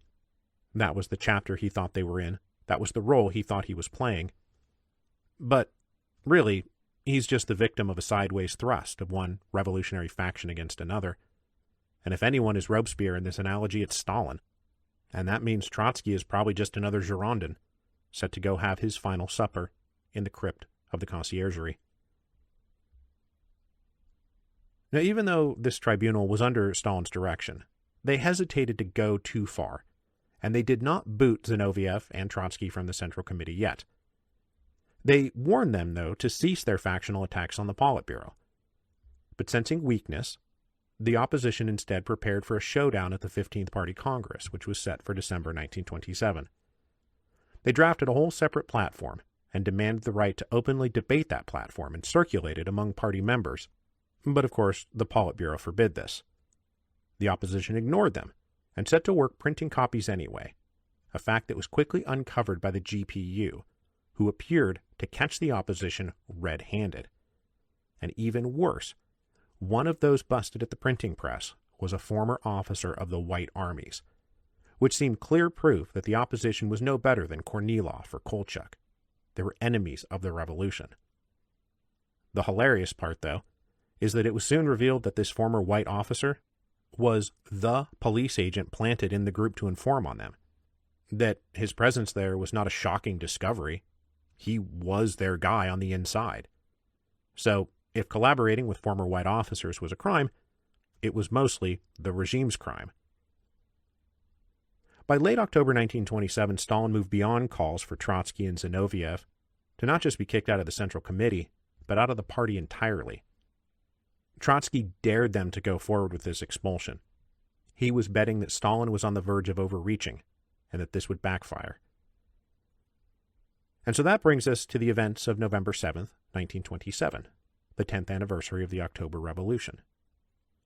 Now, though they did not plan on anything too huge, the opposition and their supporters decided to use the opportunity of public marches in the streets to unfurl banners and chant slogans in favor of the opposition and against Stalin. They had posters that read things like, "Read Lenin's Testament," or "Down with the kulaks," anything that made Stalin's ruling group look bad. But the secret police, the regular police, and Stalin-aligned activists pounced on anyone carrying unauthorized banners, and street scuffling ensued in Moscow and in Petrograd. This scuffling made it look like the opposition had launched a violent protest, but mostly it was just because they were getting jumped by the regime's forces and fighting back. Victor Serge, the former anarchist turned Bolshevik, who was now a supporter of the left opposition, was there in Leningrad. He said that while he maneuvered amidst the crowd, he shouted, "Long live Trotsky and Zinoviev," but that this call was met only by silence, until enemies of Trotsky and Zinoviev called, "To the dustbin with them," a deliberate callback to Trotsky's own declarations against Russia's Girondins, the Mensheviks and the SRs back in 1917, who he was now destined to follow, because it was his faction's turn to be declared counter-revolutionary heretics and purged. The response from Stalin to the events of November 7th was swift. He went straight for the jugular, convening another party tribunal and calling for Trotsky and Zinoviev to be expelled from the party entirely for inciting an insurrection. This time the tribunal did not hesitate. And so, in November 1927, 10 years after the Great October Revolution, two of the most prominent communists in the world, two men who had their own claim to being the true heir and disciple of Lenin, were excommunicated, expelled from the party. It was a shocking turn of events, especially as nearly all of this infighting had been kept under wraps. And so if you were just a regular person going about your business, one minute everyone was united in solidarity and Trotsky and Zinoviev were heroes of the revolution, and the next minute they were demons who had been exorcised from the party. Zinoviev would not be able to face this expulsion, and he'd come crawling back on bended knee, but Trotsky never would. Trotsky never could. This was the beginning of the end of his revolutionary career in Russia, and his association with the Russian Communist Party he had done so much to put in power. Kicked out of the Kremlin immediately, and then out of Moscow, he was ordered to internal exile in Kazakhstan, where he would spend a year before being departed from the USSR entirely, never to return. Ironically, Stalin and Bukharin's triumph over their rivals in the United Opposition coincided with an abrupt shift in power and in policy.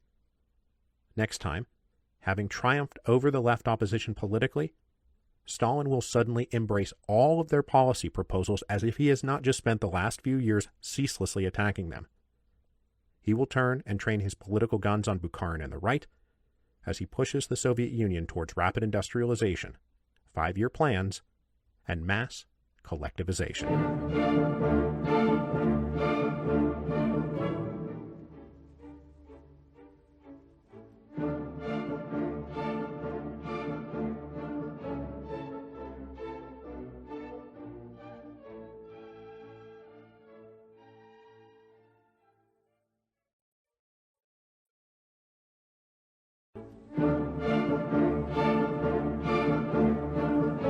Episode 10.102, Dizzy with Success. After the troika of Stalin, Zinoviev, and Kamenev ousted Trotsky from the inner circle of the Communist Party, Joseph Stalin immediately turned and aligned with Bukharin, Rykov, and Tomsky to oust his erstwhile allies, Zinoviev and Kamenev. We ended last week with the defeat of the United Opposition at the end of 1927, and this week, Stalin's little Politburo quadrille will continue without interruption. As soon as he dispatched Trotsky, Zinoviev, and Kamenev, Stalin turned on a dime and iced out Bukharin, Rykov, and Tomsky. This latest turn, however, would be about more than just power games inside that thin stratum of the communist ruling class. Ditching the right wing of the party, Stalin will storm to the left and force through economic and social reforms so massive they transcended the meaning of the word reform. This would turn out to be nothing less than a full-blown social revolution. A revolution from above, to fulfill in a matter of years what friends and enemies, allies and rivals, supporters and critics, believers and skeptics, all thought would take a generation, if not a century or more, to accomplish. Transforming Russia from a land of backward peasants into an advanced industrial superpower. Before 1917, Russian agriculture was famously, infamously, backward. Peasant communes owned land collectively, but doled it out to individual families in strips. A single family's allotment of land was not even contiguous, but instead spread out all over the place, a strip here, a strip over there. It was grossly inefficient. And this is to say nothing of the fact that the methods, tools, and habits of Russian peasants had changed very little over the centuries. A medieval peasant would have felt right at home in most Russian villages in the early 20th century. Grain was sown and reaped by hand with the help of some scraggly farm animals. Now, granting a few exceptions here and there, the Industrial Revolution had just not come to Russian agriculture. Their production per acre was among the worst in the world. Most peasants never rose above farming for bare subsistence, and if they did, it was only to meet taxes and obligations imposed by the Tsar and the landed aristocracy. The grain surpluses that fed the hungry cities and gave the Tsar a little something to sell on the international market mostly came from noble estates, where land was consolidated and worked by hired rural laborers, specifically to produce crops for the market. The leaders of Russia had always been well aware of the sorry state of their economic productivity. Going all the way back to the Crimean War, the Tsar's ministers understood their grossly inefficient agricultural sector and their almost non-existent industrial sector had become an existential threat to their power. Russia believed itself a great power, the natural peer of Britain, France, Germany, and Austria, destined, among other things, to eventually defeat the Ottoman Empire and rule Eurasia. But those other powers advanced in great leaps and bounds in the latter half of the 19th century, while Russia's economic, military, and political inadequacies were put on display for all to see. This is why the serfs had been freed in the 1860s, why Sergei Witte had gotten the green light to pursue rapid industrialization in the 1890s, why Pyotr Stolypin got the green light to pursue the total transformation of Russian agriculture after the Revolution of 1905. The Witte boom gave the Russian Empire something resembling an industrial base, but Stolypin's land reforms had proved much less successful, as they faced tenacious resistance from peasants hostile to his vision of individual landed proprietors working hard in the pursuit of individual profit. Stolypin's reform project was undone first by his assassination, then by the upheavals of World War I, and then buried by the Revolution of 1917. For the peasants, the revolution had only ever meant one thing: the land is ours now. Far from the dramatic stages of the revolution, the Winter Palace, the Smolny Institute, and the Kremlin, the peasants carried out their own revolution on their own terms. They claimed the great estates owned by the aristocracy and the church and the Tsar, and redistributed it to themselves, as they saw fit. In the chaos of 1917, no political power in Russia could have stopped this peasant revolution, even if they had wanted to. It's why Lenin and the Bolsheviks so quickly promulgated the land decree confirming the peasants' land seizures in plain and simple terms. There was no sense alienating the peasants right out of the gate. The Bolsheviks were in no position to alter the course of this land revolution. Yet. Now we know that deeply cynical motives lay behind the land decree because all land to the peasants was never the Bolshevik way. The agricultural platform of the Bolshevik Party had always called for mass nationalization of property, followed by the merging of atomized communes into large modern farms owned by the state, operated for the benefit of all, producing the material abundance socialism and communism required. This is one of the issues that set the Bolsheviks apart from the Mensheviks and the SRs during the years of émigré quarreling. The Mensheviks and the SRs really did favor a program of land to the peasants, not land to the state. It was why, come October 1917, they spluttered so incredulously as Lenin copied and pasted the SR land program. They knew he didn't believe in all land to the peasants because he had spent 15 years attacking the program of all land to the peasants. But Lenin's object was power. Consistency is a consolation prize for losers. The chaos of the Civil War prevented the Bolsheviks, now communists, from carrying out their ultimate objectives. They just had to hope the peasants would continue producing enough food surpluses to feed the cities and the Red Army. In the early days of 1918, Lenin and other senior communists believed the peasants might volunteer to work twice as hard and grow vast surpluses to feed the revolution. And from what I've read of their notes and correspondence, they were genuinely put out such voluntary exertions were not forthcoming when, in exchange for those efforts, the communists offered them nothing. With no intermediate option and no time to devise one, the communists turned directly from encouraging voluntary efforts to demanding grain at gunpoint. Their armed food detachments violently crashed around the Russian countryside, taking all the grain and livestock and leaving behind only trauma and bodies. As the Civil War wrapped up in 1920 and 1921, the effects of war communism were stark. Russian agricultural production was worse than it had ever been. There was drastically less land under cultivation, yields were meager, surpluses non-existent. There were no reserves at all. The communists ruled an empire of subsistence farmers, who then fell victim to a catastrophic famine in 1921 and 1922. This was one of the major impetuses for the NEP, the belated acknowledgement that they had to offer the peasants some incentive to work harder and grow more. In this case, it would be the right to sell their surpluses for profit, to use that profit to invest in more land or better tools, to use it to buy manufactured goods or imports from abroad. After the abject bottoming out that was the famine of 1921-1922, agricultural yields improved in the 1920s until they were back up to the level they had been before World War I. The Soviet Union saw its peak harvest in 1925-1926, coming in at about 77 million tons of grain. But individual landed proprietors growing crops for profit wasn't communism. It wasn't even the SR or Menshevik program. It was just capitalism, plain and simple. For all their struggles in a decade of socialist revolution, the Communist Party found itself totally upside down, defending a growing population of rural capitalists, private property owners, and individual profit seekers. This is what had driven the left opposition so crazy about the NEP, when the political conflicts of the 1920s weren't reducible merely to personality conflict. Why is the Politburo of the Communist Party so dead set on protecting capitalists? I mean, you unfocus your eyes a little bit, and it becomes difficult to see the difference between Stolypin's program in 1907 and the official Communist Party line of 1927. Is this really what we came here to do?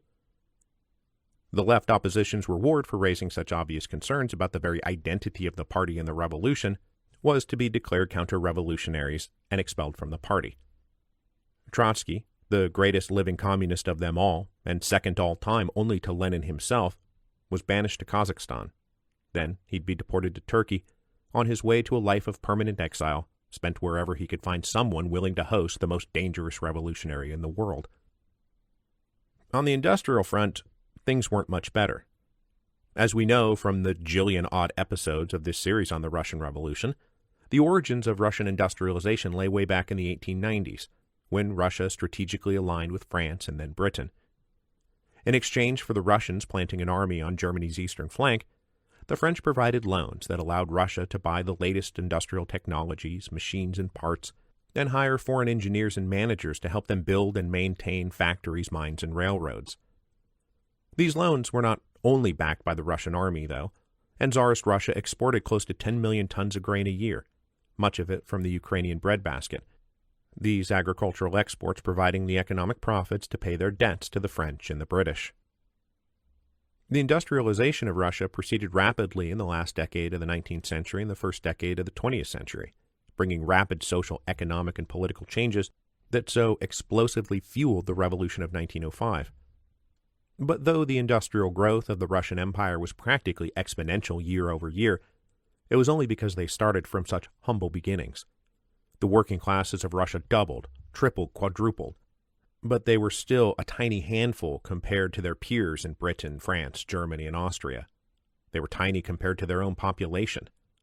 The entire population of the industrial working class in the Russian Empire was just a few percentage points in a vast ocean of rural peasants.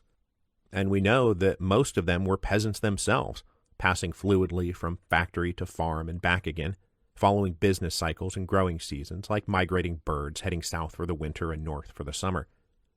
It will remain forever a great historical irony that the first great communist revolution succeeded in this land of farmers. But simplistic historical irony aside, World War I did double overnight the size of the Russian working classes and cram them tightly into the centers of political power. It's not actually that hard to grasp why the Russian proletariat was able to exercise such a disproportionate influence on events. I mean, seriously, how many times have we seen a couple thousand bakers randomly throw up barricades in Paris and overthrow entire regimes? Quote-unquote French revolutions that most of the French population didn't even find out about until like a week later. Overwhelming pressure brought to bear on pressure points is what matters in a revolution. But after peaking in 1915 and 1916 and 1917, Russian industry collapsed. The end of the war, the chaos of the Civil War, the economic blockades, the loss of financing, the lack of exports, the scarcity of raw materials and fuel, the shutdown of mines, the total collapse of the rail system, all combined to collapse Russian industry. The recently formed legions of industrial workers handed in their hammers and returned to their sickles, the communist revolution ultimately turning workers into peasants, rather than peasants into workers. Grappling with the devastated industrial sector was a huge concern for the Communist Party in the 1920s. As with the land decree, the party abandoned as quickly as possible their professed program of democratized factories run by and for the workers, all power to the Soviets and all that. The exigencies of the Civil War and the priority of bare survival in a world surrounded by hostile powers left little room for idealism. The factories of Russia had to be run efficiently, make things, meet quotas. That meant a return to the old days of bosses, managers, and highly trained specialists calling the shots. The workers would be left with nothing to do but follow orders and wonder what the revolution had even been for. But wonder about it, hopefully not talk too much about it. That might get the Cheka knocking on the door. The market turn of the NEP only cemented these old systems of industrial organization. Factories, mines, and railroads were nominally owned by the state, but leased to private firms to direct and manage.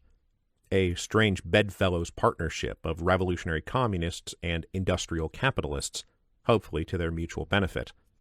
This, too, is what the left opposition had been on about through the 1920s. What the heck are we even doing? Is this really what we came here to do? We're communists. But industrial capacity did grow in the 1920s. Factories came back online, mines reopened, railroads were repaired. Normalization of relations with Britain and Germany and France opened back up opportunities for import, export, and financing. In 1928, the industrial working class numbered close to 3 million spread across 2,000 nationalized factories, just a little bit more than their numbers in 1913. After 10 years of war and revolution, they were finally back where they started. But this was a big problem for the Soviet Union in the late 1920s, because where they started was still way behind everyone else. Not only that, while the Soviet Union merely crawled back to where they had been before World War I, their rivals in the West were leaping beyond their pre-1914 industrial levels. The USSR was behind, and every day falling further behind. The NEP was supposed to solve these problems, to be the bridge to the communist future of mass abundance and shared prosperity. The NEP was supposed to boost agricultural production, which would boost industrial production, which would further boost agricultural production. But it was slow going, and it was supposed to be slow going. According to Bukharin, they just had to accept the snail's pace and work with it. Incremental growth would come over years and decades, but they would grow. But just as Stalin delivered the killing stroke to the left opposition in late 1927, he was reading alarming reports that they weren't growing. They were, in fact, facing a serious shortfall in grain procurements. There were millions of tons short of expectations. This would cause destabilizing scarcity in the cities and in the army. Then more immediate procurement numbers in November and December 1927 proved to be even more alarming. They were down 50% from the same time last year. From a high of 77 million tons in 1925 and 1926, the harvest of 1926-1927 would fall to 73 million tons. The harvest of 1927-1928 would subsequently fall to around 70 million. The Soviet Union was heading back into widespread food scarcity. With his rivals on the left defeated politically, Stalin was now free to pick up their economic policies to deal with the crisis. And given everything everyone had said about everyone else since the death of Lenin, Stalin's turn would be shockingly abrupt. As late as November 1927, Stalin gave a speech where he said, quote, "To pursue a policy of discord with the majority of the peasantry means to start a civil war in the village, making it difficult to supply our industry with peasant raw materials, disrupt the supply of agricultural products to the working class, undermine the very foundations of our industry." But while touring Western Siberia in late January 1928, a scant 2 months later, Stalin gave a secret speech to local party officials that signaled his intention to do exactly what he had just said it would be crazy to do: pursue a policy of discord with the majority of the peasantry. In this address, he said, "What is the strength of the kulak? Not in the fact he was born strong, nothing of the kind, but in the fact that his farming is of a large scale." And this was the key. The prosperous peasants did not prosper because of individual initiative or an entrepreneurial spirit or an admirable work ethic, as old Stolypin had believed, but the material fact of the size and scale of their operations. Consolidated farms worked with modern equipment yielded higher production. This is something the Bolsheviks had always believed. Improvised responses to various crises over the years had left the communists presiding over the consolidation of agriculture they sought, but under the auspices of individual proprietors. Now Stalin was saying, no more. "We are a Soviet country," he said. "We want to implant a collective economy, not solely in industry but in agriculture. There remains only the path of developing large-scale farms of a collective type."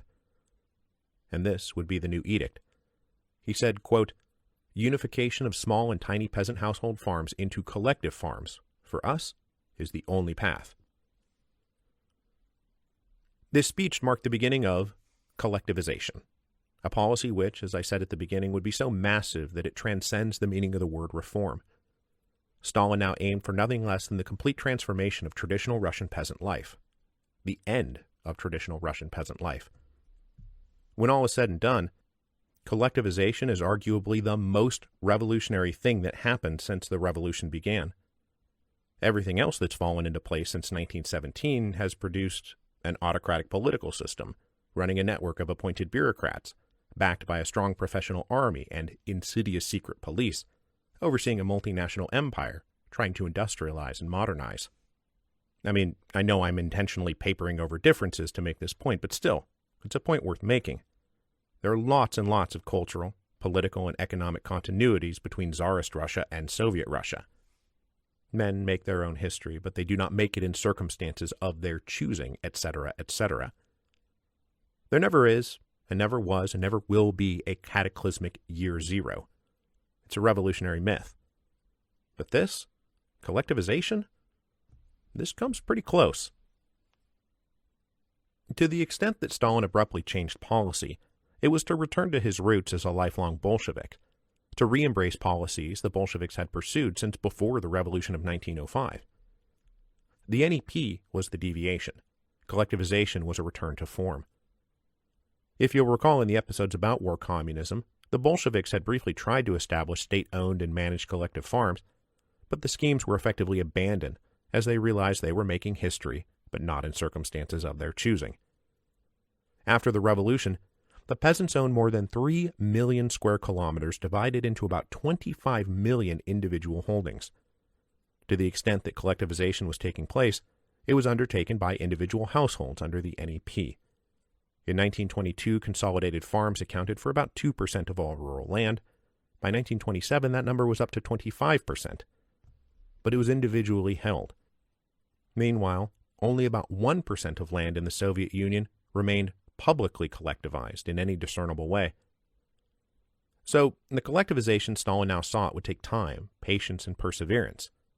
And once Stalin's move towards collectivization filtered through the party, Soviet planners figured they could get that 1% number to maybe 15% after 5 years. Full collectivization in a generation, maybe 2. But anything faster than that would be crazy. It would be impossible. Following this logic, at first the pace of collectivization was slow. Through 1928 and 1929, the collectivization plan was barely even acknowledged as official state policy. But it was now policy, and it had specific goals. First and foremost, it was meant to improve agricultural production. The grain procurement crisis of 1927 and 1928 was a shot across the bow. The Soviet Union was now 7 years into the NEP, and it was still struggling to feed itself. Stalin took it for granted collectivized farms would be more productive, especially once they were provided with the latest farm machinery and run with the latest scientific practices. Indeed, beyond simply producing enough food to eat, the further assumption was that the vast surpluses created by collectivized farms could be sold on the international market, providing funds to pay for more industrialization, which would in turn make more and better machines that would further improve agricultural yields. It was, on paper, a never-ending feedback loop of increasing abundance and prosperity, the communist revolution finally delivering on its promises. Now, if we look back to the 1890s, we can see this is in many ways a return to the Vita program. Use agricultural exports to finance rapid industrialization. But it wasn't just the old Vita program with a red star pinned to its cap. There was a political component that was very, very important.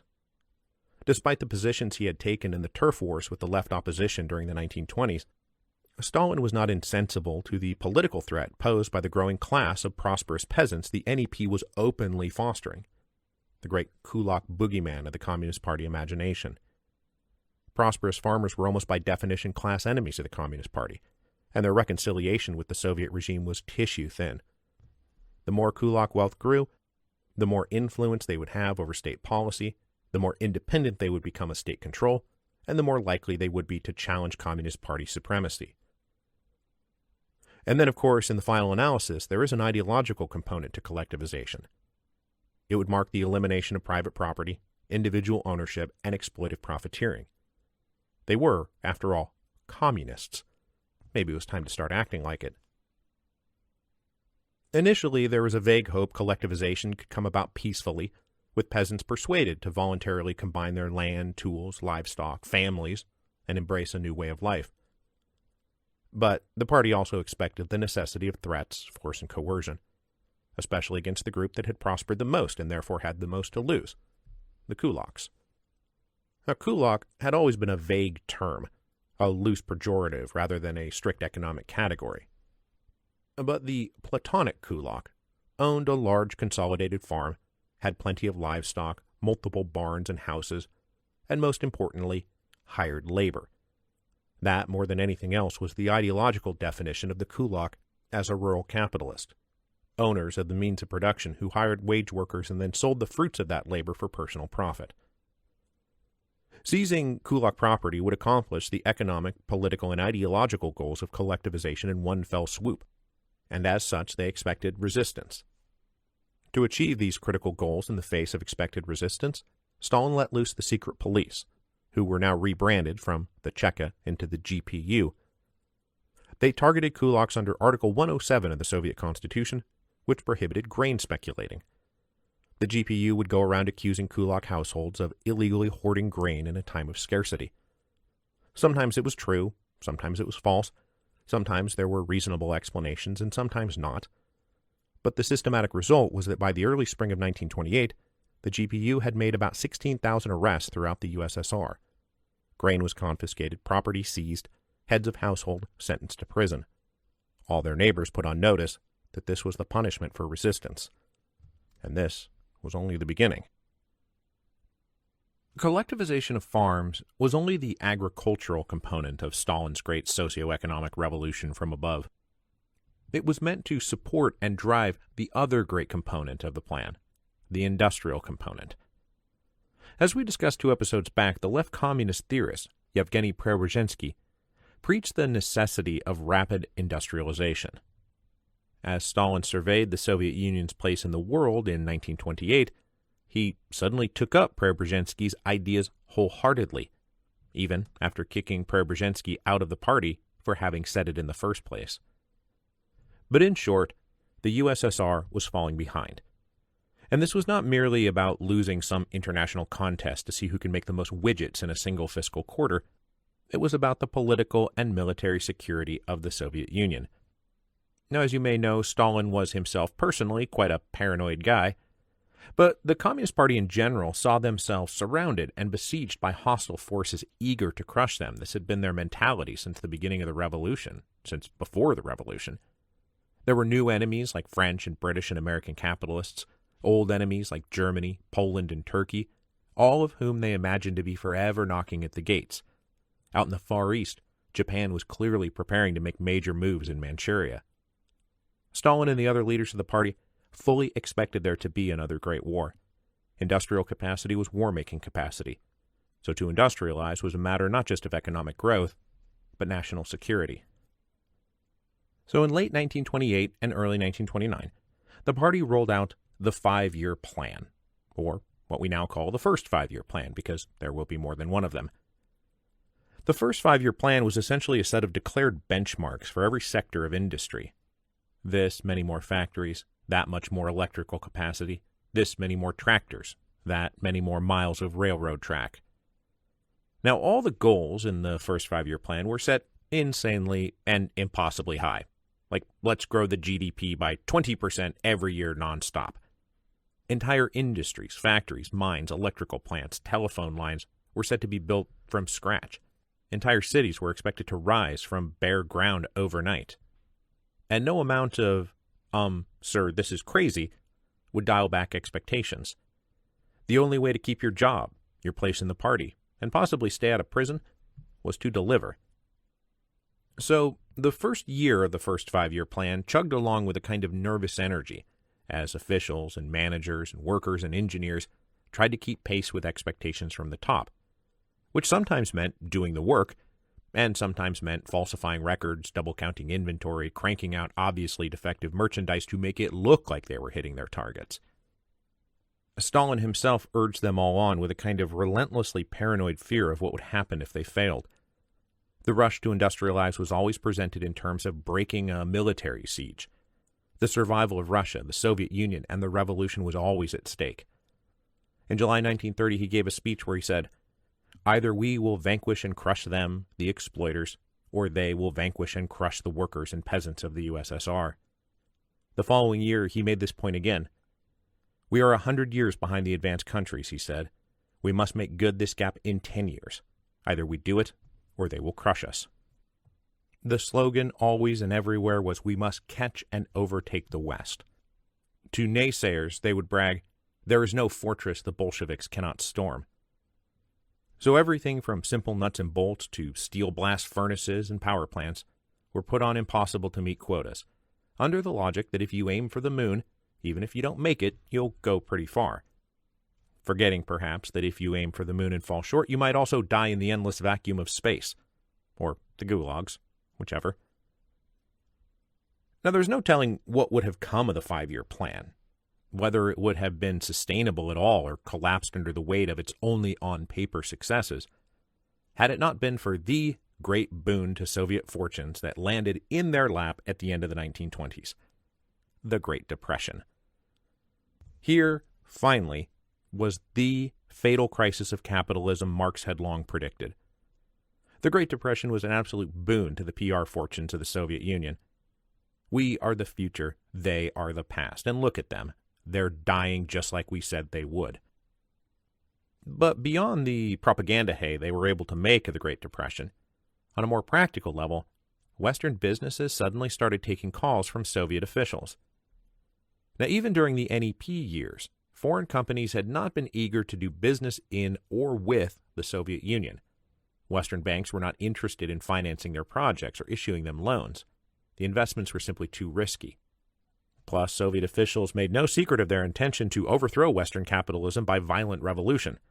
So, Western capitalists weren't eager to do business with them.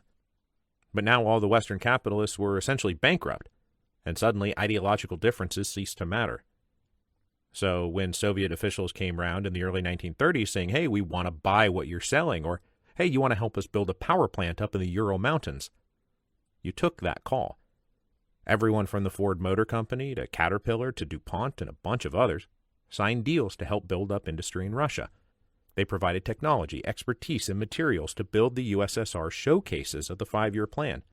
Steel plants and power plants, production facilities for cars and trucks. They re-equipped factories to build tractors. Nothing helped build communist industry better, faster, and cheaper than the complete and utter ruination wrought by the Great Depression.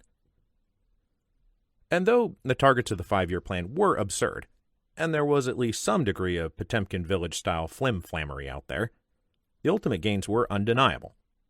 During the whole of the 5-year plan, the Soviet Union built or rebuilt 1,000 new factories.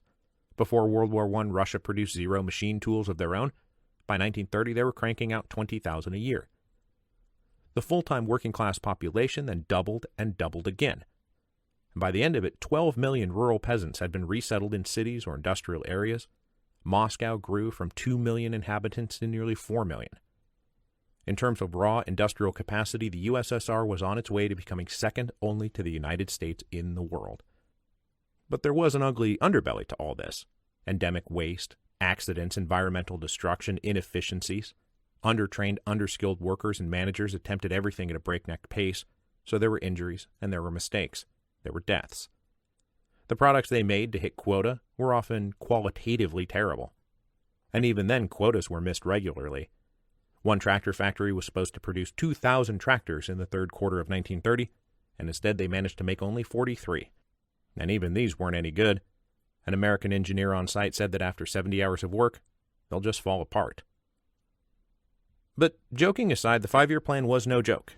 For all its costs, human, environmental, and economic, for all its wastes and inefficiencies, for all its absurdities and cruelties and nonsense, the industrialized Russia that would head into World War II and the Cold War may have been born during the Vita boom, but it fully came of age during the 5-year plans. Stalin laid this all out boldly in November 1929 when he wrote an article about Russia's great turn. "We are advancing full steam ahead along the path of industrialization to socialism," he wrote, leaving behind the age-old Russian backwardness. "We are becoming a country of metal, a country of automobiles, a country of tractors. And when we have put the USSR on an automobile, the peasant on a tractor, let the worthy capitalists who boast so much of their civilization try to overtake us. We shall yet see which countries may be then classified as backward, and which are advanced." Or, as the Emperor Augustus may have put it, Stalin intended to find Russia a country of dirt and leave it a country of steel. Now, you may be asking yourself, what did Bukharin think about all this? He had, after all, spent years in close alliance with Stalin, successfully blocking anything that resembled agricultural collectivization and rapid industrialization. So how can Stalin just now up and do this? Well, the new appointees to the Politburo to replace their now exiled comrades were all Stalin's men, and they voted as Stalin wanted. Bukharin was at first in disbelief, and he tried to reason his way through it. He argued, quote, "Collective farms, which will only be built over several years, will not carry us. We will be unable to provide them with working capital and machines right away." And as we'll see, he wasn't wrong about that. But Bukharin found himself occupying the seat once occupied by Trotsky and Zinoviev and Kamenev. Cut out of the decision-making loop, Bukharin was also caught in the same trap that had befallen his former comrades. He wouldn't breach party rules to publicly oppose the Politburo's decisions. He gagged himself. He muzzled himself. He publicly went along with Stalin to avoid accusations of engaging in forbidden factionalism. But it was all in vain. Stalin started calling Bukharin and his allies right deviationists, whose policies, which had been the party line for years, were now suddenly reactionary and counter-revolutionary. They were accused of being, quote, a capitulationist group, advocating not for the liquidation of capitalist elements of the city and countryside, but for their free development. Which Bukharin could only say, "Yeah, that was the point of the NEP. You agreed with me like a week ago." But eventually Bukharin slipped up. Kamenev revealed to Stalin that Bukharin had come around to enlist him in possibly joining a new anti-Stalin group, and the writing was on the wall. By the end of 1929, Bukharin was voted off the Politburo entirely. The next year, his comrade Rykov suffered the same fate. Now, they weren't expelled from the party, but they were in the political wilderness, cast out by Stalin, who was now completely and permanently cementing his position as the autocratic heir of Lenin. Meanwhile, out on the agricultural front, the ramping up of the 5-year plan and the expulsion of the right deviationists coincided with a more aggressive push for collectivization. Far more aggressive. Sadistically aggressive. And through the end of 1929, only about 7 or 8% of households had been collectivized. And though kulaks were targeted for arrest and confiscation and harassment, it wasn't carried out with a kind of all-encompassing brutality yet. This all changed in November and December 1929. It was no longer enough to merely target kulaks. They had to be eliminated. At a meeting of agrarian delegates in December 1929, Stalin spoke ominous words that Pravda published 2 days later. Grain yields were still too low, and agricultural production had to be improved. So Stalin asked, "What is the solution?"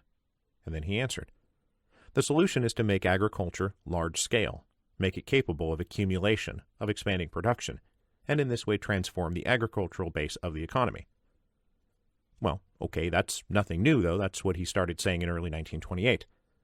But then Stalin also said, "We have gone over from a policy of limiting the exploiting tendencies of the kulak to eliminating the kulaks as a class."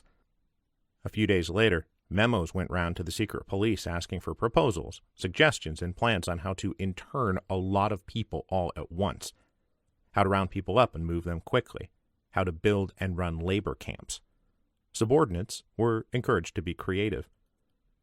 Stalin then issued secret circulars to local party agents of a new policy we call de-kulakization, using criminal courts, local police, secret police, party activists, and regular soldiers, if necessary, to force the peasants to collectivize, to completely dispossess the kulaks as a class, so that they simply no longer existed.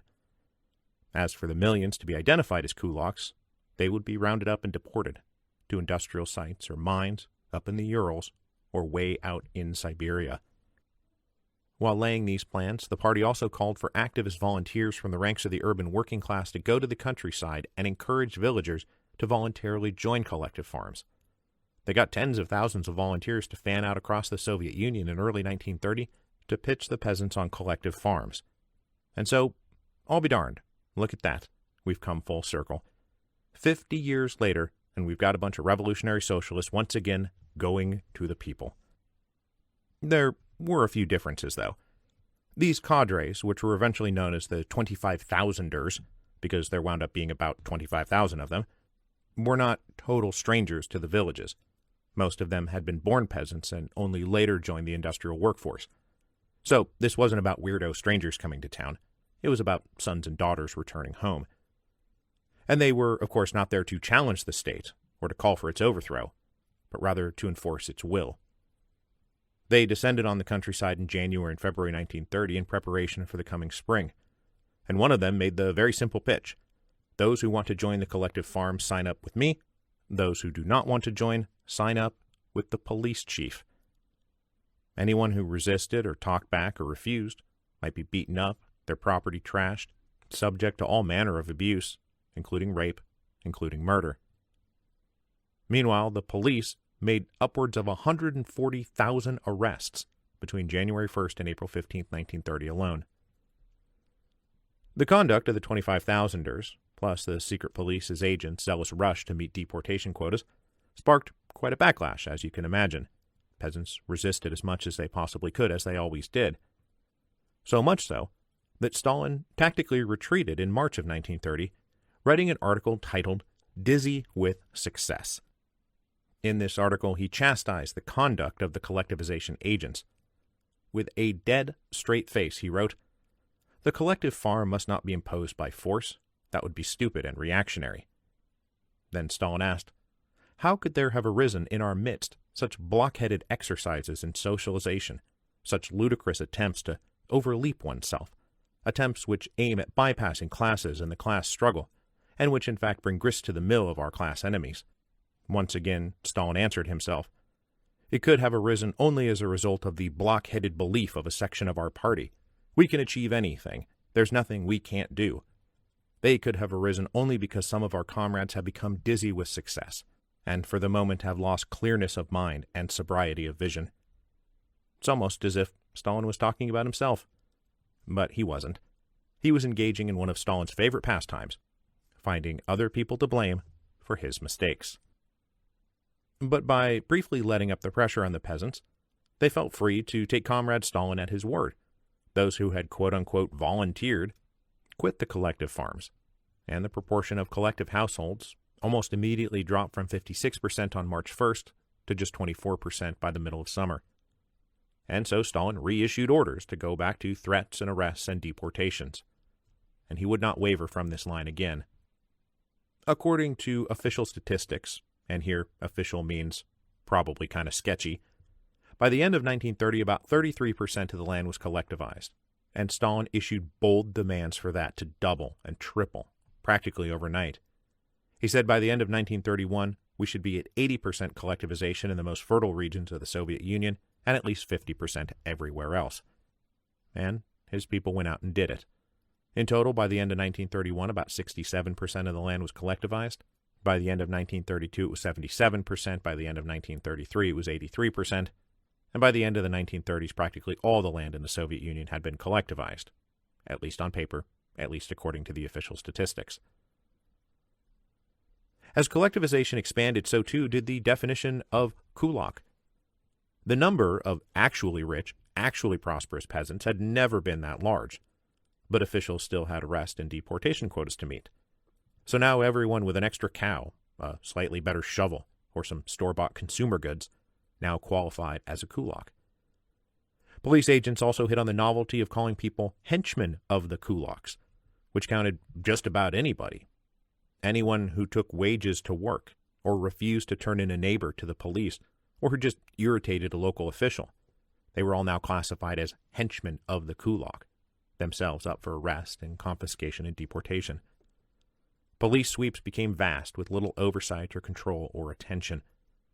All told, about 5 million people would find themselves de-kulakized, and a total of about 30,000 heads of various households were not just deported, but summarily executed. So the question is, where did those 5 million people go? You can't just stash 5 million people under a rug someplace. But you already know the answer, because this is the dawn of the gulags, labor camps that sprouted up throughout the most desolate and godforsaken parts of the Soviet Union. The arrested and dispossessed, sometimes individuals, sometimes whole families, sometimes whole villages, were loaded onto cattle trains and taken across the country and redeposited in these camps. Now, in the beginning, this was just about removal and internment. But as it coincided with the industrial 5-year plan, some creative comrades suggested that the kulak swine could be put to good work. They could build factories, work mines, clear and build roads. So they became de facto slave labor. And they built metallurgical combines and tractor plants and other glorious monuments to the 5-year plan. Living conditions were horrendous. Those who even survived the journey to the camps died of starvation and disease and exposure. Those who tried to flee were subject to recapture, abuse, punishment, and execution. Eventually, a government department had to be created to oversee this growing network of labor camps, and the agency was called the Chief Administration of the Camps, a name that was shortened to the acronym in Russian, Gulag, from whence the camps take their name. Deported peasants resisting collectivization formed the first population of the camps, but as we'll see more, especially next week, the gulags became the repository of all identifiable enemies of the state: intellectuals, scientists, writers, artists, anyone who might make a peep about anything. And so during the years of collectivization and the 5-year plans, the regime developed a penchant for political show trials. What had begun with the trial of the SRs in 1922, and which would be brought to sublime perfection during the purges and terrors of the later 1930s, went through an intermediate period of refinement in the late 1920s and early 1930s. The main targets of these show trials were anyone who resisted or criticized regime policy, or who happened to be a convenient scapegoat at a convenient moment. Mainly, this meant engineers, statisticians, scientists, and project managers, anyone who still carried the taint of bourgeois capitalism, or who had begun their careers under the old regime. All those technical experts who had been brought back to prominence by the NEP were now brutally smacked down. So at regular intervals, newspapers would trumpet the latest revelation about the latest batch of secret enemies who had been caught trying to sabotage the Soviet Union. They were all called wreckers, as in people trying to wreck the economy to weaken the state. There was the Shakti trial against some mining engineers in 1928, accused of blowing up a coal mine that had in fact been scheduled for detonation for safety reasons. There was the academic trial of 1929 to 1931, which targeted researchers and professors. There was a thing called the Industrial Party trial of 1930, where some scientists and engineers were accused of plotting the overthrow of the government. There was a thing called the Menshevik trial of 1931, which targeted statisticians inside the state planning office who were accused of trying to sneak Menshevik policies in through the back door. There was the springtime affair of 1931, which discovered thousands of enemies in the Army and Navy, mostly officers who had served in the armies and navies of the Tsar. The message to the public was always the same. There were foreign powers hell-bent on overthrowing the Soviet Union, who suborned these inside wreckers and saboteurs to soften up Russia by exploding economic dynamite. Confessions would be extracted by the use of torture and threats to family members. They then confessed their crimes in open court, and the sentences were a term in prison, but sometimes it was straight-up execution. All of this would be publicized in the papers, and then a few months later a new shocking revolution would lead to a new trial of new conspirators. Most of it was nonsense. In the late 1920s and early 1930s, every major power in the world had been sucker-punched in the gut by the Great Depression. They were not hell-bent on overthrowing the Soviet Union. In the Industrial Party case, defendants were accused of collaborating with two specific anti-communist Russian émigrés, both of whom had died years earlier. The prosecutors also accused them of trying to elevate this other guy to be the head of state of a new bourgeois republic, except he too was long dead. But that didn't matter. It was guilty verdicts all around. Off to the gulag you go. Except for you. It's the firing squad for you. Now, incredibly, none of this, the collectivization, the arrests, the deportations, the labor camps, the absurd show trials, were the worst humanitarian disaster to hit the Soviet Union during these years. For that, we need to turn to our old friend, famine. Whatever collectivization's alleged theoretical benefits, the immediate effect was total disaster. At the end of 1930, economic planners believed the USSR's agricultural production would push over 100 million tons of grain. This huge jump would be the result of collectivization and mechanization and modernization. But instead, Bukharin turned out to be right. Even with the industrial push of the 5-year plan, the promised equipment was never delivered to the collective farms. Or if it was, it just broke down. All these farms were also badly mismanaged. There was no scientific rigor or use of the latest techniques. All the most experienced farmers, all the people who were up on those latest techniques, well, they'd all been loaded into cattle cars. Then, 1931 opened with an unseasonably cold spring, followed by a summer drought, which means crop failure. Now, for the whole of the Soviet Union, a normal good harvest would be somewhere in the high 70 million tons a year. In 1931, it wound up being somewhere between 57 and 65. Stalin himself appears to have believed that collectivization and mechanization would solve all the grain production problems, and he both deluded himself and was deluded by reports he was given by his subordinates, because he had created a disinformation trap for himself by encouraging his subordinates to delude him out of fear of displeasing him. In response, Stalin did what Stalin did best: blame anyone but Stalin. Stalin blamed the grain shortages on kulak sabotage. He accused them of hoarding grain and destroying livestock. He accused them of being saboteurs and wreckers deliberately trying to destroy the revolution. And this is when the arrests and deportations related to collectivization really went into overdrive. But this didn't fix the grain shortage or save anyone from famine. The government tried to shift grain around to hard-hit areas, but they steadfastly refused to call for international aid, as Lenin had done during the famine of 1921-1922. All told, about 40 million people were affected by the food shortages, and mortality rates skyrocketed.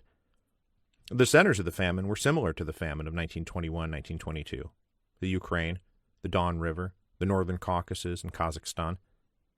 When things got really bad in 1932, all the government could do was issue a law imposing the death penalty on anyone caught hoarding or stealing grain. Any amount of grain. That included children trying to pick edible bits from already cleared fields. The famine of 1931-1932 turned out to be even worse than the earlier famine. Something like 8 to 12 million people died from starvation or starvation-related diseases. It was, in short, a horrific catastrophe. And so, far from ushering in a golden age of abundant prosperity, Stalin's policies were now immediately responsible for millions of deaths. Now granted, some of this is natural causes, the cold and the heat and the droughts, but nothing turns natural disasters into humanitarian disasters faster than political malfeasance, and Stalin was a master of political malfeasance. One of the other great legacies of the famine was a new system of internal passports for travel inside the Soviet Union. To contain people in affected areas, allegedly to prevent them from spreading diseases and taxing resources in other areas, the regime started issuing travel papers, internal passports. Now, the Soviet government had already imposed various kinds of internal travel bans over the years, and the police had gotten pretty good at dragnets and chasing people trying to escape from the collective farms or the gulags. But now, it was all systematized and regularized. And the way it went at first is that people who lived in towns or cities, or who were workers or members of the bureaucracy, got passports. Peasants did not. And without the passports, they couldn't travel. This meant they couldn't legally leave their homes. And it didn't take long for them to openly speak of the obvious implications of this new system. They were serfs again. They were bound to the land, forbidden to leave. They were trapped for eternity unless some lord, now styling himself a Communist Party official, gave them permission. Almost exactly 70 years since the emancipation of the serfs, and they were right back where they started. Long live the revolution. Now, the famine of 1931 and 1932 was very bad, but it was particularly bad in two places of note: Ukraine and what is today Kazakhstan. The total population of what was then the Kazakh Autonomous Republic was about 6.5 million people, and of those, somewhere between 1.2 and 1.4 million died in a year. That is an appalling and grotesque percentage of the population. In Ukraine, the death toll was around 3.5 or 4 million from a total population of 33 million.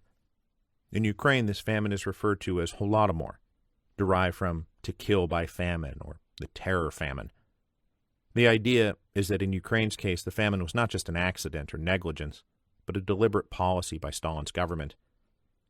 It was meant as punishment to break the Ukrainians for their years of bucking Communist Party authority. Now, the historical question of whether it's deliberate murder or negligent homicide is an ongoing debate. Now, more than ever, some historians say Stalin screwed over everyone without any particular target in mind. Others can point to a systematic tendency to deny aid to Ukraine, to blacklist certain areas from help, to export grain from Ukraine to other places. It all adds up to a pretty clear picture. Now, it's above my pay grade to render judgment on all this, but what is not up for debate is that Stalin's policies killed a lot of Ukrainians. The only thing that's up for debate is whether this was the result of stupid, indifferent cruelty from a stupid, indifferent, and cruel man, or deliberate and sadistic mass murder committed by a sadistic mass murderer. So this period of the late 1920s and early 1930s, from, say, 1928 to 1932, is referred to as the Great Turn. And as I said, the combination of forced collectivization and the 5-year plan produced a socioeconomic revolution that no revolution had, up to that point, really come close to achieving. I mean, the French Revolution didn't accomplish anything like this. Stalin imposed a whole new way of life for over 100 million people, peasants and workers who now found themselves living in a brand new world. But the cost was and is appalling. Tens of millions of dead, millions more arrested and deported to labor camps, everyone else reeling from the trauma. And the benefits hardly justified the price. Collectivization was a failure on its own terms. Russian agriculture remained poor and inefficient. And the peasant revolution was crushed. They were now rebound to the land. They were serfs again. Meanwhile, the industrial leap was real, but man, there are other better ways to industrialize. The history of any industrial revolution involves horrific abuses of people and enormous cruelty and suffering. But Stalin beats them all on that score. He makes Carnegie and Rockefeller look like Mother Teresa.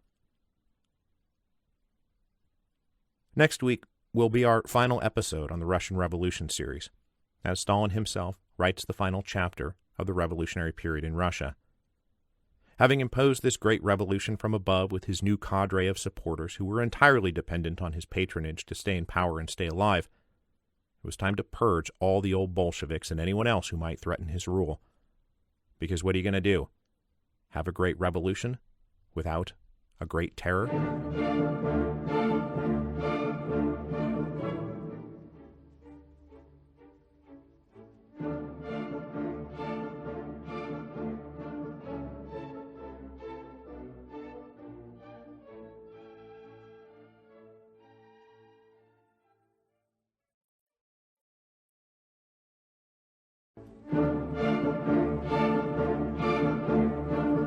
Episode 10.103, The Final Chapter.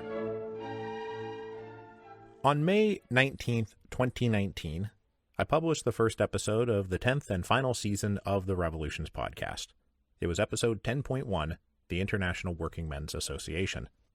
And now here we are more than 3 years later. It took 39 episodes just to get through the Revolution of 1905.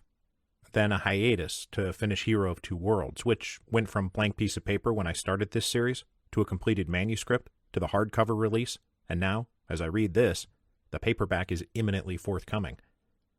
The pandemic hit, and then it went on and on and on. It still goes on. I was personally in and out of French operating rooms. Then we moved back to France, not that those two are explicitly linked. There have been a million upheavals, big and small, personal, professional, public and private. There have been political upheavals that we all follow, even if I don't talk about it here on the podcast. Wars and insurrections, mass protests and attempted coups, ruling class intrigues, systemic failures and insufficient responses, the greedy, the timid, the daring, the inept, the fearful, the blind, the cunning, the unwilling, and the bold, all crashing into one another. The unthinkable is thinkable, the impossible possible. The past, not even past, but the future staring us dead in the face. It's been a long 3 years that went by in the blink of an eye. Now, in episode 10.1, we saw a scruffy crew of political dissidents and radical social activists convene in London in 1864 to plot a new course for European civilization, and, by virtue of Europe's colonial stranglehold on the world, to plot a new course for human civilization. Most of them were veterans of the barricades of 48, or at least the printing presses of 48, and they worked in the reactionary aftermath of the failures of 48. Their concern was a monstrously exploitive economic system enforced by the hired guns of the ruling class. Their objective was nothing less than total revolution, not just swapping out this ruler for that ruler, but the end of rulers, not just transferring property from this tribe to that tribe, but the end of property, not just the rise of one tiny political faction overthrowing another tiny political faction, but the end of factions entirely, the end of the minority ruling the majority, the end of mass exploitation, misery, and degradation, the triumph of dignity, justice, and prosperity for all, liberty, equality, and fraternity. Finally. From its inception, the international socialist movement was run through with internal conflicts, arguments, backbiting, shit-talking, and infighting. Their assaults on capitalism and imperialism were almost as vicious as their assaults on each other. In a few short years, the First International Workingmen's Association, explicitly organized to unite them in unbreakable solidarity, broke into two rival camps, two internationals, with each side expelling all the members of the other side. Purges and counter-purges were baked into the foundation from the start. And so it went for the Russian wing of international socialism, through the decades where nothing happened and the weeks where decades happened. Marxist and anarchist, orthodox and revisionist, Bolshevik and Menshevik, internationalist and chauvinist, social democrat and communist, the left opposition, the right deviationists. Every few years or months or weeks, a new round of purges, expulsions, and walkouts, as any one of the several socialist parties out there broke into two camps, then those two into four, and those four into 8, those 8 into 16, each group declaring themselves to be the avatars of socialist purity and righteousness, and everyone else a block-headed bunch of losers. Now, in fairness, it's always easier for the defenders of the status quo to stick together.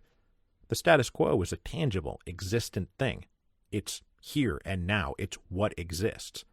Unity of purpose is simply defending what exists, protecting how things are. And not only that, they have the tangible resources to protect themselves because what they are defending are those tangible resources. Meanwhile, the fight to replace the status quo means creating something new that presently exists only in the imagination. It's a blank slate of infinite possibilities. It's a utopia approachable from an infinite number of paths, some of them leading in wildly different directions, up, down, around, or behind, to this valley or that mountaintop, or that paradise by the sea. And because there are an infinite number of places to go and an infinite number of ways to get there, the critics of the status quo, the enemies of the status quo, can divide into an infinite number of factions, while the defenders of the status quo can just sit tight and stay put. That's literally all they have to do. It's all they want to do. It's all they ever will do. And so the socialists and the anarchists and the communists fought amongst each other and within their own ranks. The battleground of factional infighting, from the First International forward, was always the Congress and the Executive Committee. Always and everywhere we find congresses and committees. Whatever the party, whatever the faction, congresses and committees. A Congress of delegates would convene to vote on platforms and policies for this party or that party, but most importantly, to vote on the permanent committees who would supervise the work after the Congress disbanded. By simple practical necessity, the members of these various standing executive committees were empowered to articulate and enforce policies, platforms, tactics, strategies, and objectives. To win control of one of these executive committees meant winning control of the party, winning control of the movement, and possibly winning control of the whole revolution. It meant making your vision of the revolution the official vision of the revolution, and thus the only permissible vision of the revolution. From the standing committees of the First International through the executive committees of the Russian Social Democratic Labor Party to the Central Committee of the Bolshevik Party and now the Politburo of the Communist Party, we've seen time and again that winning control of these small committees, of perhaps 5 or 7 or 9 members, was a great prize. And this was the substance of Trotsky's critique of the Bolsheviks when he said, "In the internal politics of the party, these methods lead to the party organization substituting itself for the party, the Central Committee substituting itself for the party organization, and finally the dictator substituting himself for the Central Committee." The only thing he got wrong about this in projecting the future layout of the Communist Party is the additional rung of the Politburo between the Central Committee and the dictator. And while Trotsky was, of course, prescient, he did not complain much about these things when he was in the Politburo. Now, through the years, it was always woe to those who disagreed with the executive committees, especially if and when and where its handful of members realized they were empowered to set rules about who could be a member of the party, who could participate in party congresses, who was allowed to vote for members of the executive committees. Once control over the process was secured, the results would always be the same, because those who controlled the process controlled the results. This could become permanent once the executive committee established themselves as the court of final appeal, to whom all complaints must be sent, and from whom all final judgments would be handed down. The circuit would be closed. Whatever the Politburo said was right, even when it was wrong. The only options left would be to conform, quit, or be expelled. Now, obviously, I'm talking about all this because we've come to the final chapter of the Russian Revolution, which, if it wasn't called the final chapter, would be called the Great Purge.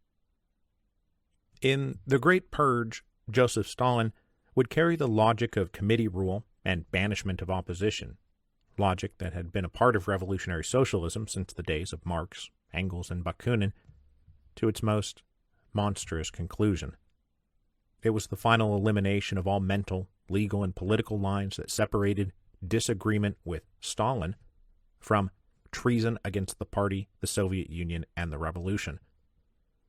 By the early 1930s, Stalin had danced his Politburo quadrille with ruthless agility, isolating and removing his rivals one by one until the only dance partners left were those of Stalin's choosing, and they only danced to the tunes Stalin called.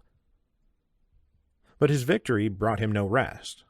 When you've played treacherous games against 1,000 hidden enemies your whole life, it's impossible to not see hidden enemies everywhere, all the time, especially once you've surrounded yourself with people who agree with you because they are terrified of disagreeing with you. And so we have this tragic irony that just as Stalin's power inside the Soviet Union became truly unassailable in the mid-1930s, he unleashed a massive campaign of terror.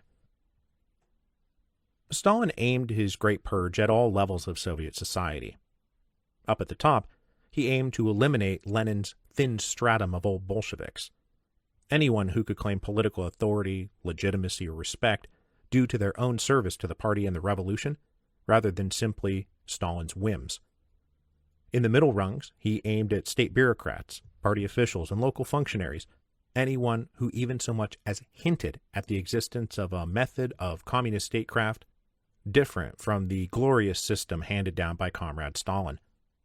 This middle group also included pretty much anyone who had gotten a college education before the revolution, including most of the cultural intelligentsia, writers, poets, artists, musicians, theater directors, filmmakers, anyone who showed any interest of thinking for themselves.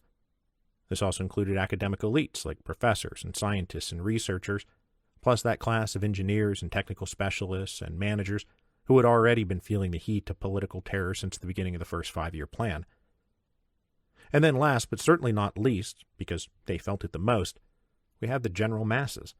Hundreds of thousands of workers, peasants, shopkeepers, secretaries, cleaning staff, teachers, people denounced for God knows what reason, put on a list, arrested by the police, and either shoved on a cattle car and sent off to a labor camp, or dragged to a basement where they would be shot. Now, explaining the Great Purge, of course, begins with Stalin's own paranoid megalomania and his obsession with eliminating personal enemies. Stalin would always act and behave as if the USSR, the Revolution, the Communist Party, the Central Committee, the Politburo, and he himself were all one and the same thing, and moreover, in a state of constant siege. They were encircled by enemies. Now, Stalin's paranoia was driven partly by an intense feeling of perpetual victimization, that he was always the butt of slander and unfair attacks from everyone else, that everyone was out to get him, and so he could always justify going off and getting them first. Stalin also came ready equipped, just as Lenin did, with the personality of a bully. When he saw people backing down, he didn't take that as a time to let up, but instead to go harder. That it wasn't enough to beat your enemies, you had to degrade them, humiliate them, and ruin them, and then destroy them. But while Stalin's own increasingly unhinged personality is a necessary part of explaining the Great Purge, it is not sufficient. Stalin's siege mentality wasn't just a psychological idiosyncrasy. It was the essential worldview of the Bolshevik Party. The idea that they were always and everywhere, surrounded by enemies trying to beat down the gates, climb over the walls, come up through the sewers. And this is understandable given that they had come from the revolutionary underground, where people absolutely had been out to get them, all the time.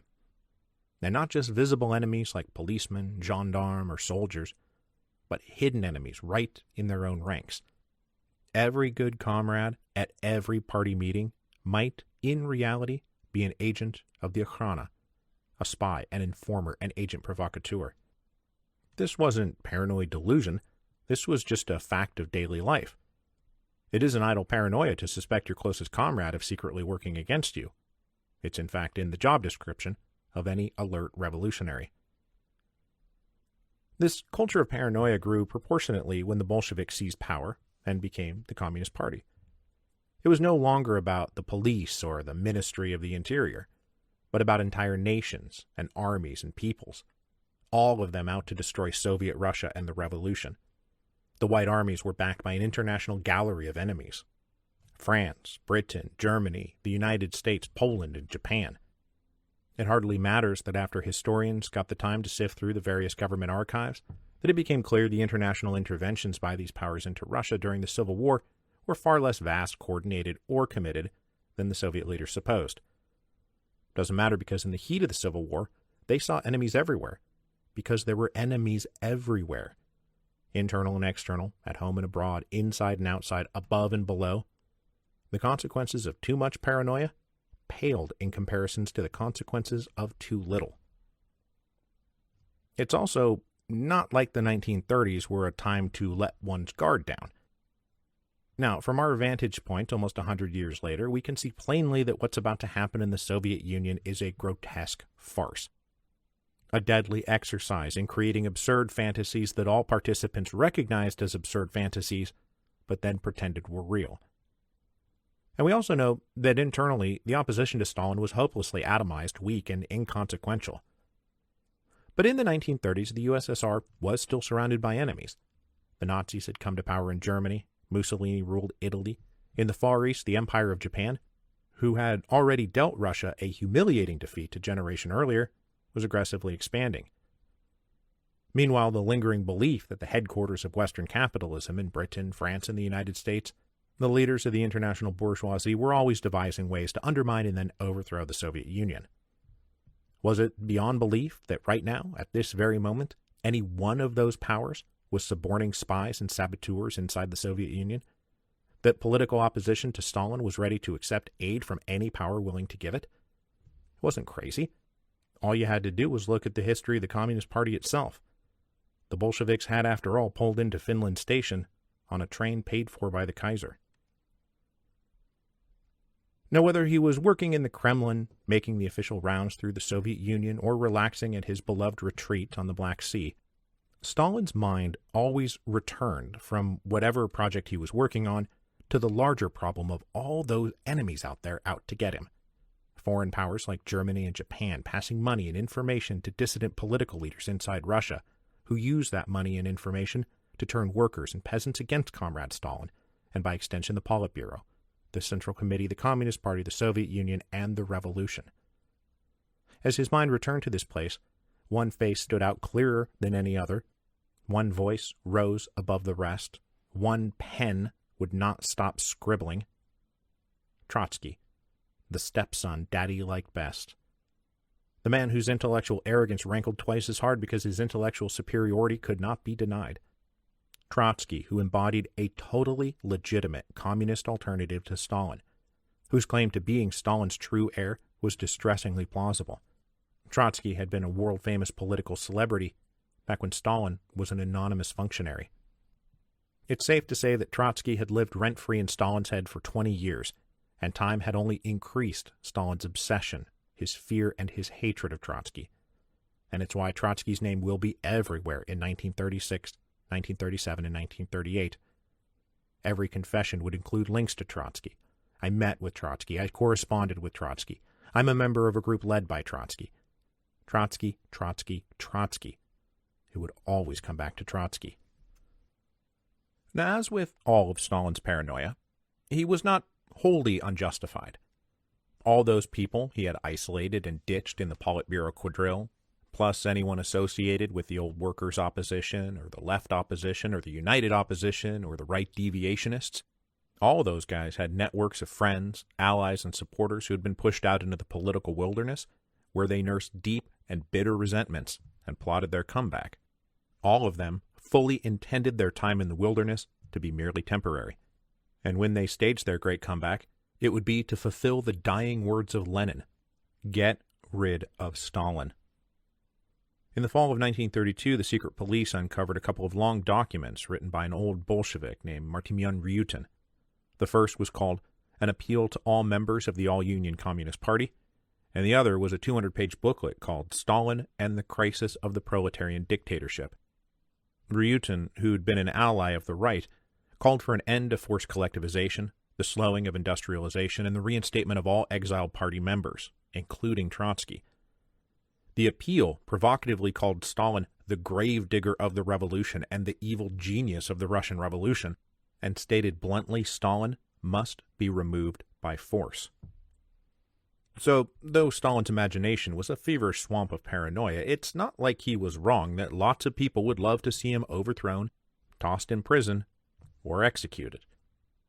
These threatening anti-Stalin tracts enjoyed wide circulation among all flavors of the opposition, and when the author was identified, Ryutin himself was arrested and sentenced to 10 years in prison.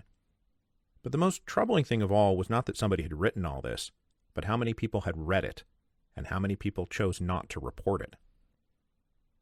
Stalin's natural paranoia further grew into unnatural proportions in December 1934 when he was dealt a sudden blow. Now, if you will recall, when Zinoviev was ousted from all his party positions in 1926, leadership of the Communist Party in Leningrad was handed to a guy called Sergei Kirov. Kirov was widely popular inside the party, had a genial good nature, and an ability to get along with everyone at a time when that wasn't just out of fashion, but potentially dangerous. But he could get along with anyone because he got along with Stalin. Kirov was above all a Stalin loyalist, and probably the one person in the party Stalin actually considered a real personal friend, somebody he enjoyed hanging out with. But on December 1st, 1934, while Kirov was walking through the corridors of the Smolny Institute, still the headquarters of the revolution in Leningrad since the dramatic days of 1917, a disgruntled former member of the party came up and shot him in the head. Now, the assassin turned out to be a classic lone nut, and even under suggestive torture couldn't make any convincing claims to being the triggerman for some vast coordinated conspiracy. All the investigation into Kirov's assassination revealed was that security around the Smolny Institute was lax, and that a political opposition to Stalin existed. But there was nothing really to connect the two. This conclusion was not entirely satisfactory to Stalin, but that was the conclusion even of the secret police. Now, the secret police had been reorganized again in July 1934. That which had started as the Cheka and then became the GPU was now folded into a larger apparatus of internal security called the People's Commissariat for Internal Affairs, known by the Russian acronym the NKVD. The head of the NKVD was a guy called Genrikh Yagoda.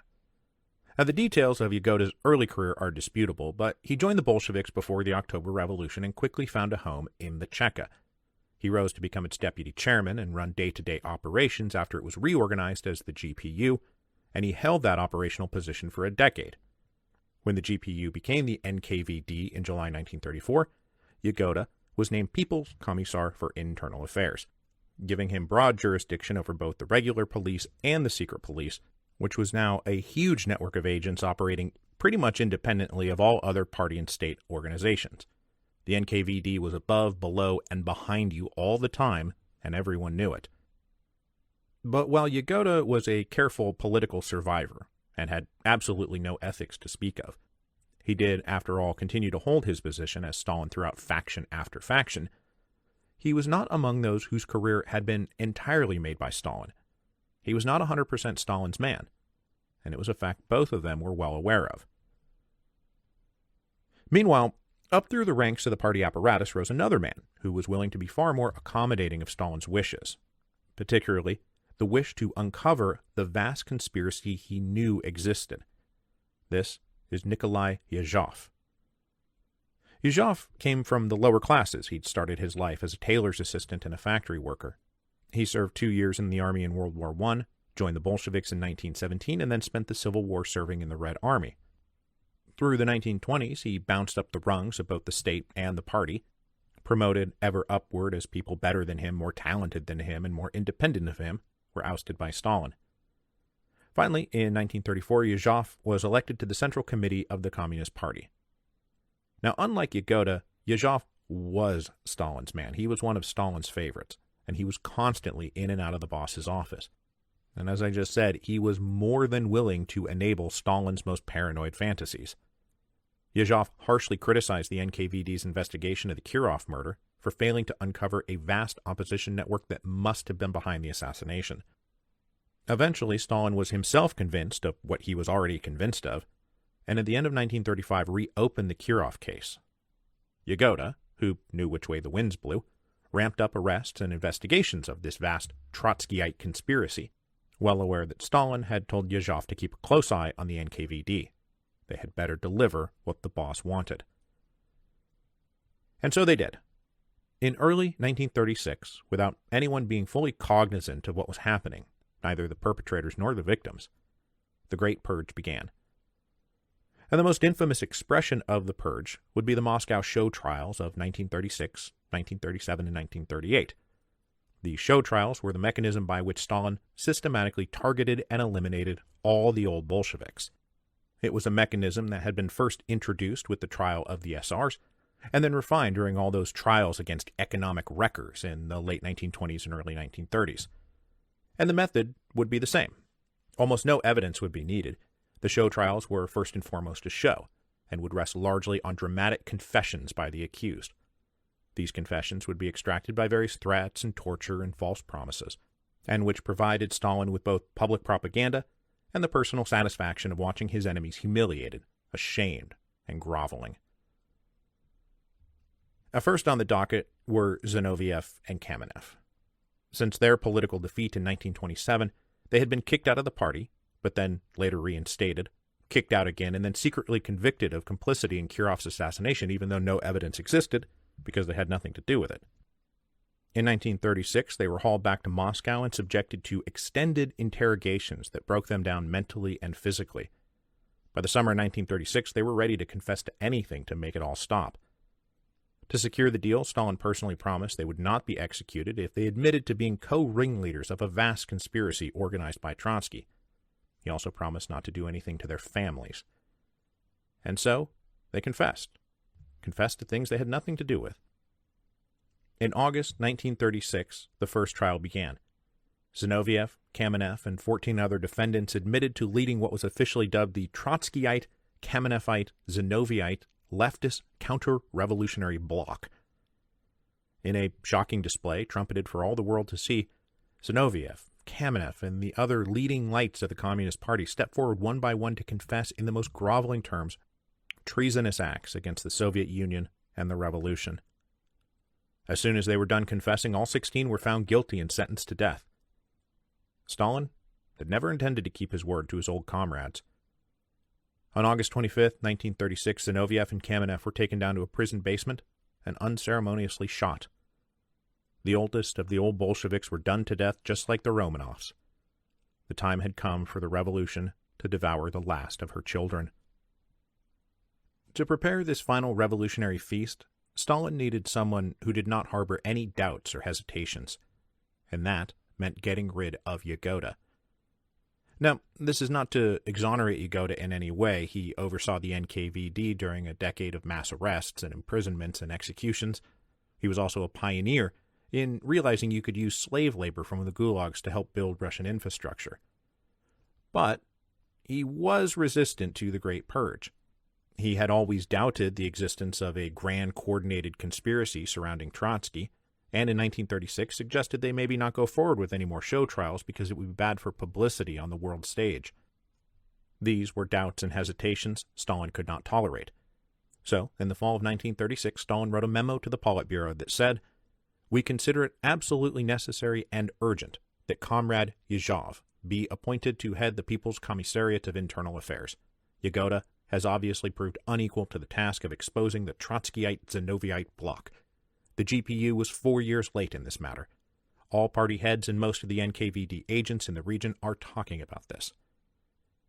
The very next day, Yagoda was demoted to a minor post in the government, and Nikolai Yezhov was named People's Commissar for Internal Affairs. Now, under Yezhov's direction, a second Moscow trial was staged in January 1937. This one also focused on a conspiracy allegedly organized by Trotsky. This second Moscow trial was called the Case of the Anti-Soviet Trotskyist Center and featured 17 more old Bolshevik defendants. The most famous of them was Karl Radek, the steadfast communist internationalist and revolutionary veteran of Poland and Germany and Russia. Also among the accused was Yuri Pyatakov, who'd been name-checked by Lenin's Testament as one of the up-and-coming theoreticians of the Communist Party. Standing beside them was also Grigory Sokolnikov, longtime Commissar of Finance. The charges were all absurd, that they were leading members of a conspiracy organized by Trotsky and backed by Nazi Germany to overthrow the USSR. 13 of them were sentenced to death. Karl Radek was given only a term in a labor camp for providing the most convincing confession, confirming the great lie that there was not just an inner conspiracy, but a huge network of sympathizers and fellow travelers left to be identified and eliminated. This trial was also broadcast for the whole world to see and hear. Shocking confessions of the most incredible crimes by the least likely suspects. It was unbelievable. As well, it should have been. Adjacent to the attack on the old party leadership, Stalin also targeted the upper rungs of the Red Army and Navy. The senior military staff was full of heroes of the Civil War who commanded respect, influence, and authority independent of Stalin, and who, by the very nature of the military's hierarchy, commanded armies and navies that might be turned against Stalin. In 1937, the NKVD fabricated a right-wing Trotskyist military conspiracy, literally fabricated as in forged the documents themselves and tortured junior officers into making incredible confessions implicating the most decorated officers in the Red Army who were now accused of being spies and saboteurs working for the Nazis. But the trial of the military officers would not be one of the show trials. Stalin seems to have understood that dispatching party flaks was one thing, but tearing down military heroes was another. Might not go over well publicly. So, in June 1937, they held a secret trial, done quickly and away from the spotlight. At the top of the list were 3 of the 5 marshals of the Soviet Union, the senior-most leaders of the military, elevated to those positions because they had won the Civil War. They were all found guilty of heinous acts of treason and executed right then and there. This trial was the beginning of a massive subsequent purge of the Red Army. Almost the entire uppermost rung of the officer corps was dispatched. By the end of 1938, about 5% of the total officer corps had been purged, including most of the senior commanders. So, heading into World War II, all the best and brightest and most experienced commanders the Red Army had were gone, which, I can tell you, had the senior leadership of the Nazi Party absolutely giddy with delight. Now, down a social rung from all those elite leaders, the Great Purge spread out into the middle strata of Soviet society, most infamously devouring the cultural intelligentsia. During these years, thousands of writers, musicians, scientists, poets, linguists, philosophers, playwrights, movie directors were arrested, imprisoned, sent to labor camps, or outright executed. Universities and research departments and publishing houses and theaters and music companies were all placed under constant surveillance by the NKVD, and the slightest ping of disloyalty or independent thought merited a knock on the door in the middle of the night. Now, this was all part of Stalin's broader cultural campaign to make everything and everyone conform to Stalin's vision of communist society. And during the same period, those who conformed to Stalin's vision of society were promoted and extolled, until he changed his mind, and yesterday's celebrated writer became today's sinister villain and tomorrow's erased memory. Now, the Great Purge was never aimed solely at senior officials and educated elites. It also targeted the general population. On July 2, 1937, Stalin issued top-secret orders to regional leaders of the party and the NKVD.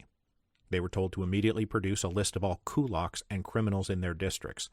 Those named were to be rounded up and either deported or executed, depending on the circumstances.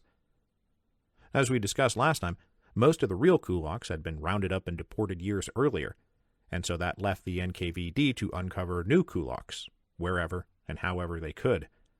And failure to produce a convincing and long enough list meant that when that list was produced, your name would probably be on it. So local units of the NKVD, having quotas to hit, rounded up people on the slightest pretense, tortured them into confessing and implicating others, and then rounding up those named and doing the same thing all over again. In this way, hundreds of thousands of people were accused of various political crimes, including old favorites like economic sabotage and wrecking, spying for foreign powers, or organizing insurrections among the peasants and the workers. People would then be rounded up, tortured, and sign confessions that would be passed over to little NKVD tribunals who would review and stamp paperwork they barely glanced at. There were only ever two sentences: deportation to the gulags or immediate execution. Now, the purge fell hard on the general population, but it fell disproportionately hard on non-Russian nationalities inside the Soviet Union. Poles, Ukrainians, Finns, Latvians, whoever. National minorities comprised 36% of the victims of the Great Purge, despite being only a fraction of the Soviet Union's total population. Sentences of death were handed down in about 75% of cases involving minority nationalities, and only 50% of those involving Russians. The purge of the Poles was particularly intensive. They accounted for 12.5% of everyone who was killed. Now, these groups were all targeted because they came from areas on the border with hostile powers and might be in league with those hostile powers. And so non-Russians were treated to especially harsh and unforgiving treatment because they were plausibly suspected of opposing the Russian Communist Party. Gee, I wonder why. After a nearly 2-year reign of terror that blanketed every level of Soviet society, Stalin delivered his grand finale in March of 1938. It was meant to put the final nail in the final coffin of all opposition. They orchestrated the third of the great Moscow show trials, this one targeting all the remaining old Bolsheviks, with a special emphasis on all the right deviationists, since most of the left had already been purged. So this meant the group who had helped Stalin run the USSR in the late 1920s: Nikolai Bukharin, Alexei Rykov, Christian Rakovsky, Nikolai Krestinsky. For them, Stalin saved his most absurd accusations, beginning with the crazy charge that Bukharin and the others had plotted to assassinate Lenin and Stalin back in 1918, and ending with their alleged plot to partition the USSR and hand over all its territories to Germany, Japan, and Great Britain. Now, this is all clearly insane, and on the first day of the trial, Krestinsky repudiated his written confession and pleaded not guilty to all charges. But he recanted his recantation the next day after being encouraged to confess with such persuasion that he dislocated his shoulder. Bukharin held out against confessing for the better part of 3 months, but finally the combination of the ongoing torturous interrogation and direct threats to his wife and son finally wore him down. Even still, when he stood up and confessed at his trial, it was only to vague crimes of opposition. He never acknowledged a single one of the specific charges against him. Not that it mattered. They were all found guilty. Bukharin himself was shot on March the 15th, 1938. With this final round of confessions and executions, pretty much the entire original leadership of the Bolshevik Party had now been liquidated. The people who carried the party into the October Revolution, through the Civil War, and all through the 1920s. Anyone that Lenin would have recognized as a colleague and collaborator and comrade was now dead. The original members of the first Politburo, Zinoviev, Kamenev, Bubnov, Sokolnikov, Rykov, and Bukharin, they were all shot. Only Mikhail Tomsky avoided execution by committing suicide in 1936. Expanding the scope beyond just the Politburo, practically every member of the original central committees who had run the party in the teens and 20s was now gone. Their death dates read like a roster of the leaders of the French revolutions, whose dates of death, no matter the year of their birth, is always -1793 and -1794. The Russian equivalent of this is -1936, 1937, and 1938. Everywhere you look, 1936, 1937, 1938. Though, in fairness, it wasn't all of them. Some of them made it to 1939 and 1940. Karl Radek was executed in a labor camp in 1939. Alexei Rykov and Christian Rakovsky managed to make it to 1941 before they were hauled out and shot. In the end, the men and women who had made the Revolution of October were devoured not by the revolution, but by Stalin, who rewrote all the history books to make October the work of two men and two men only: Lenin, the great infallible leader, and Stalin, his great and infallible heir. 10 years earlier, Trotsky denounced Stalin's actions as the onset of a Russian Thermidor, a cynical and conservative retreat from the revolution. But in hindsight, we can see that when Trotsky said all this in 1927, the revolution in many ways had barely begun. Collectivization, the 5-year plan, and now the Great Purge, this is not the stuff of Thermidor, but the most feverishly radical days of the Jacobin Reign of Terror. Now, Stalin was at least a passing student of revolutionary history, and he knew that after the terror must come a Thermidor. And so, in 1938, he abruptly shifted gears again. Rather than go down like Robespierre, Stalin decided to be the author of his own Thermidor, to play both parts in this unfolding historical drama. And why not? It's not like anything mattered. It's not like anyone could stop him. So, one of the defendants at the third and final show trial was none other than Genrikh Yagoda, charged now with unjustly orchestrating a campaign of indiscriminate terror, of presiding over the imprisonment and murder of thousands of innocent people. For shame, for shame. Comrade Stalin is ashamed. Yagoda was found guilty and executed in March of 1938. But sending Yagoda out as a sacrificial offering to the gods of Thermidor was not enough. In the summer of 1938, after the final show trial, Stalin turned on Nikolai Yezhov. He cut him out of the loop and trashed him in party meetings, which was a clear precursor to expulsion, as anyone close to Stalin knew, and Yezhov was close to Stalin. So Yezhov himself resigned as head of the NKVD in November 1938, but this did not save him. He was arrested in April 1939 and accused of, quote, massive, unfounded arrests of completely innocent persons. The story was now going to be that Yagoda and then Yezhov had gone completely rogue, misleading Comrade Stalin and the other party leaders, and building a giant machine of death to satisfy only their own sadistic pleasures. By now, Stalin had issued an order suspending all the death sentences and winding down mass repression and the Great Purge. So, Stalin got to have his cake and eat it too. He directed a campaign of mass murder to secure his power and position forever, and then took credit for ending it. Yezhov himself was shot on February 2, 1940, in an execution room of his own special design. His replacement as head of the NKVD was, like Stalin, a Georgian by the name of Lavrenti Beria. A kind, generous, and compassionate soul, the ascension of Beria would signal the arrival of a kinder and gentler secret police. There would be no more reigns of terror in the Soviet Union ever again. Through all this, the great boogeyman of Stalin's imagination was still out there. Trotsky was still talking, still scribbling with his pen. Now, he had been evicted from France in 1936 and proceeded to live for a time in Norway. But once he was evicted from Norway, he was invited to come live in Mexico by left-wing President Lázaro Cárdenas. And now we're back to episode 9.27 of the Mexican Revolution. Trotsky lived in Mexico for the final 4 years of his life, continuing to write, and in his own special way, continuing to alienate and ostracize anybody who might support him.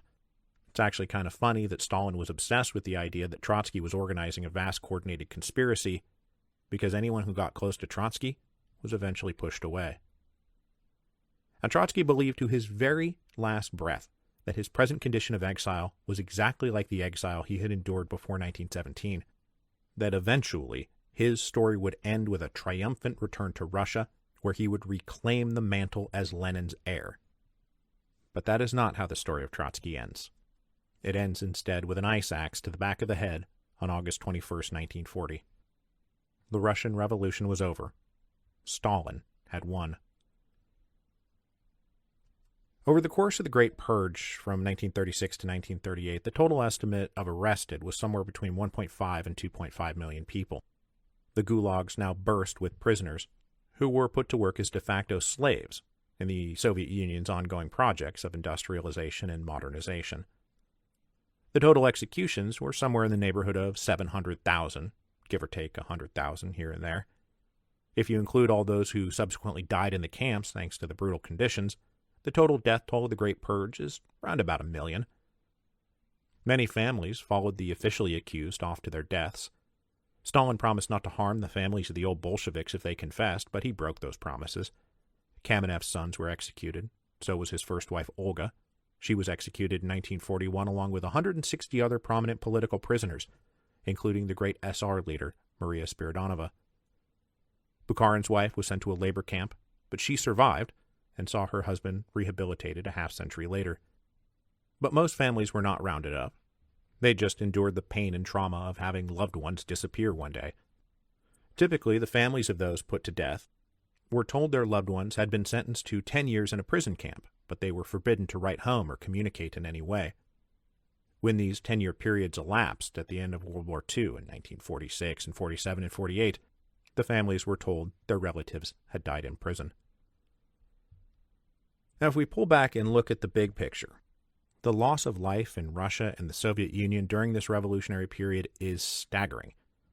So not even counting the 2 million soldiers and civilians who died in the midst of World War I, we're probably talking about 1 million or 1.5 million people killed during the Russian Civil War, the 5 million who died in the famine of the early 1920s, the 10 million who died in the famine of the early 1930s, and here we've got another 1 million or so killed in this Great Purge.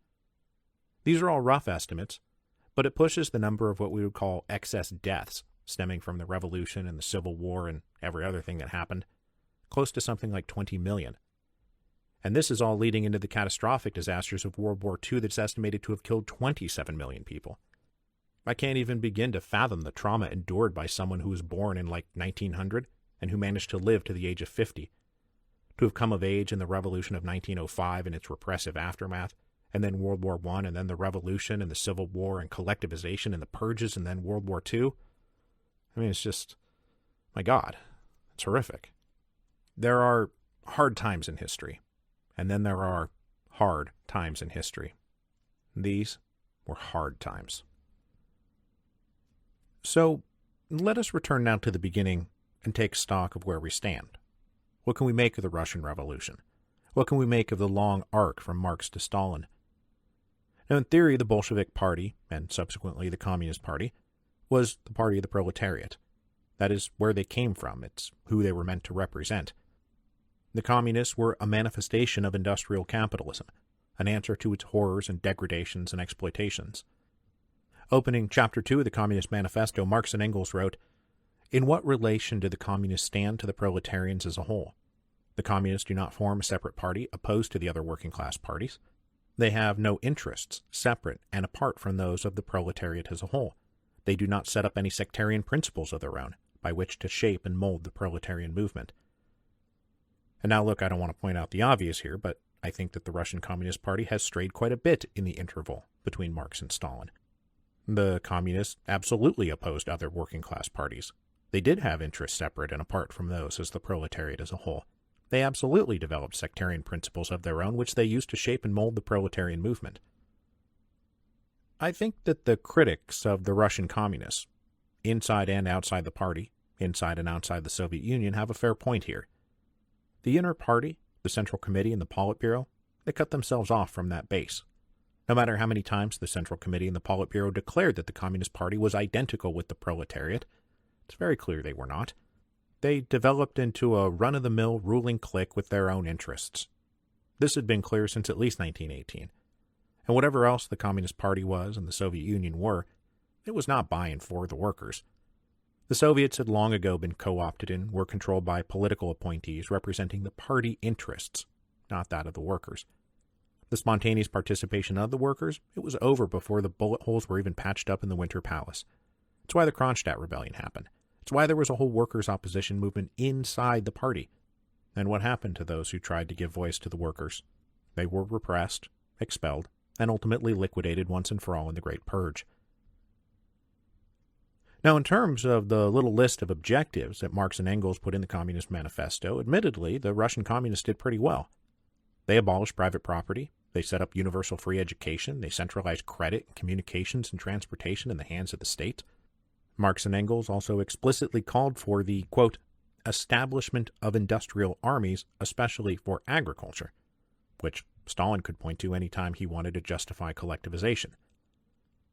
Now, when they got down to the brass tacks of what communism meant, Marx and Engels wrote, "The distinguishing feature of communism is not the abolition of property generally, but the abolition of bourgeois property.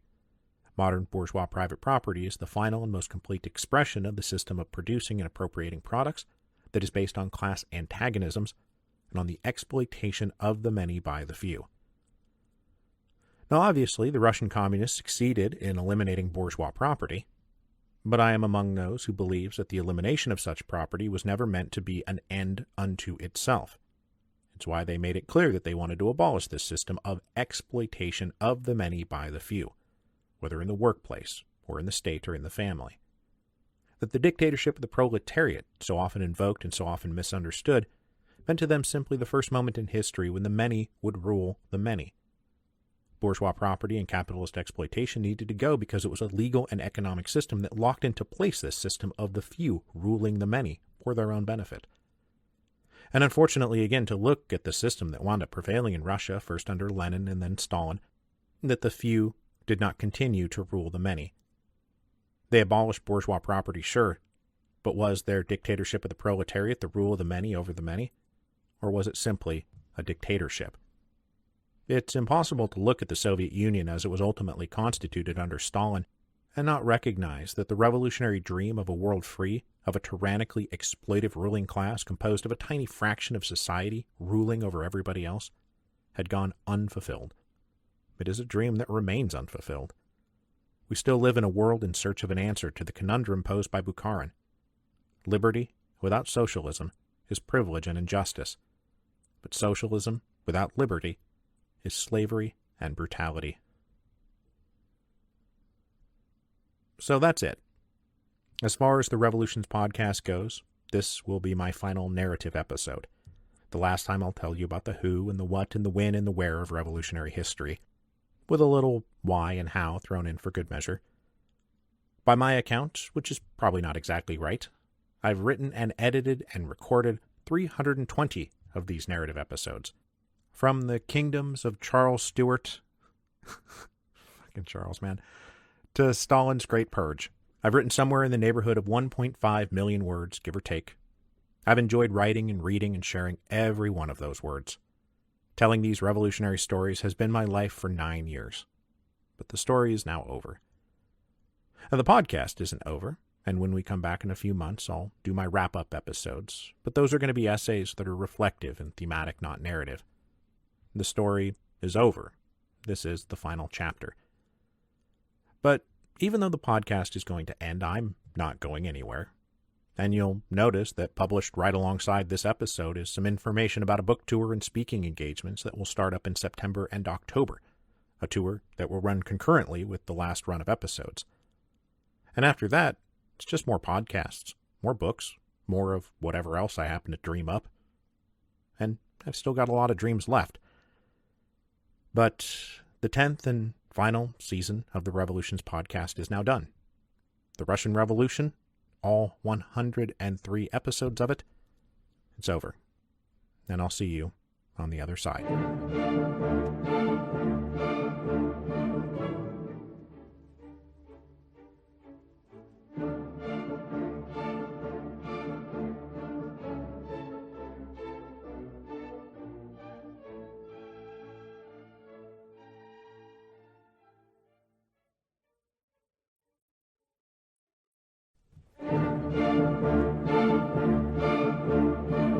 Hello, and welcome to Revolutions.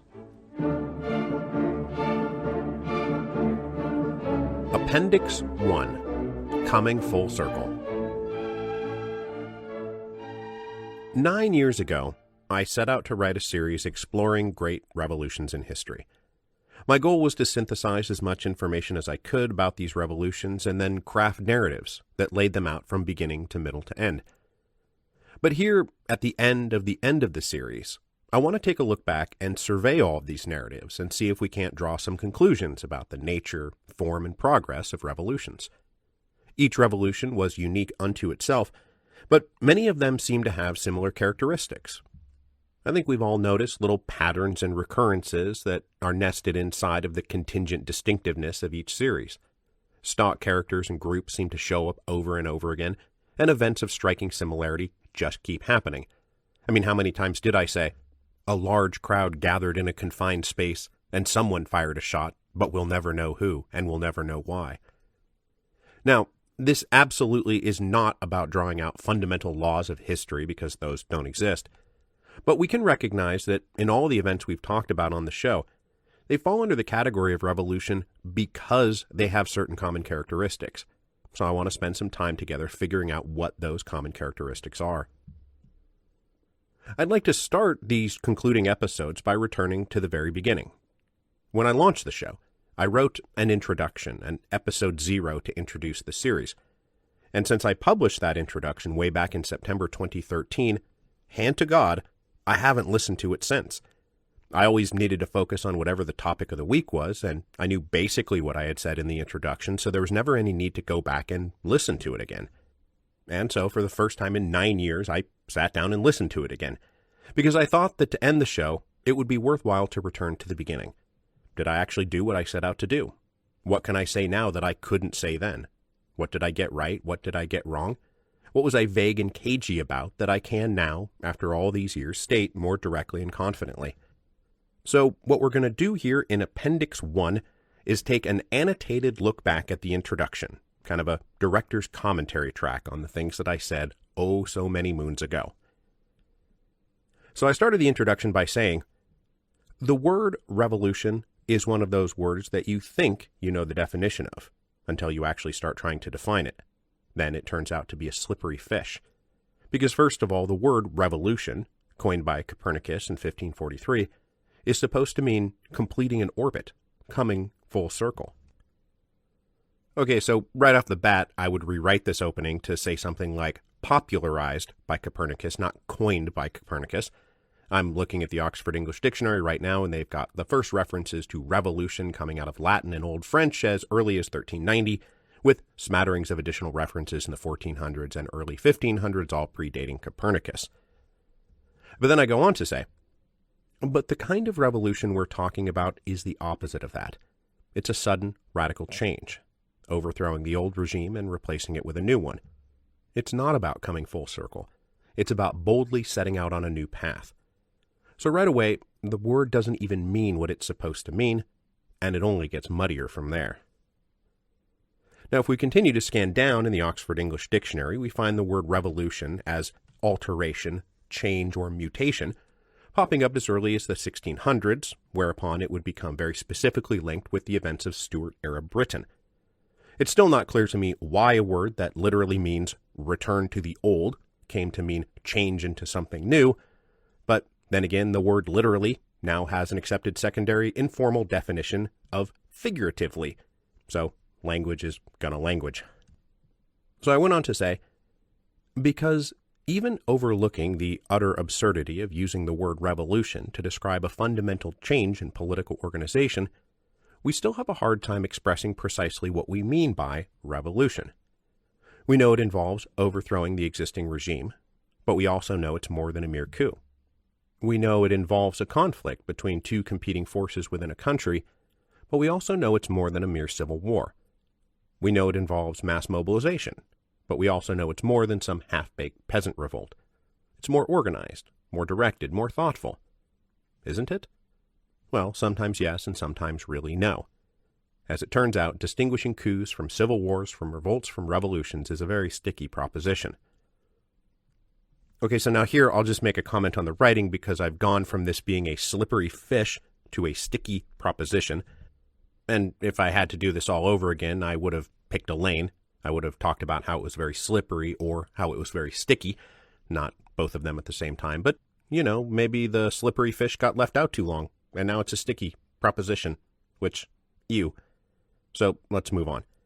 I go on to say, indeed, for each of the revolutions we are going to cover in this series, There is a contingent of revisionist historians or sociologists ready to argue that no revolution in fact took place, that it was just a rebellion masquerading as a revolution. Because look, the revolutionary effects were neither as wide or deep as once supposed, or only a narrow band of socioeconomic elites actually participated, or no one at the time actually thought they were engaged in revolution. But the problem is that when we add up all those particular reinterpretations, we're left with the unsatisfying notion that in all of human history no revolution has in fact ever taken place. And that just seems not right.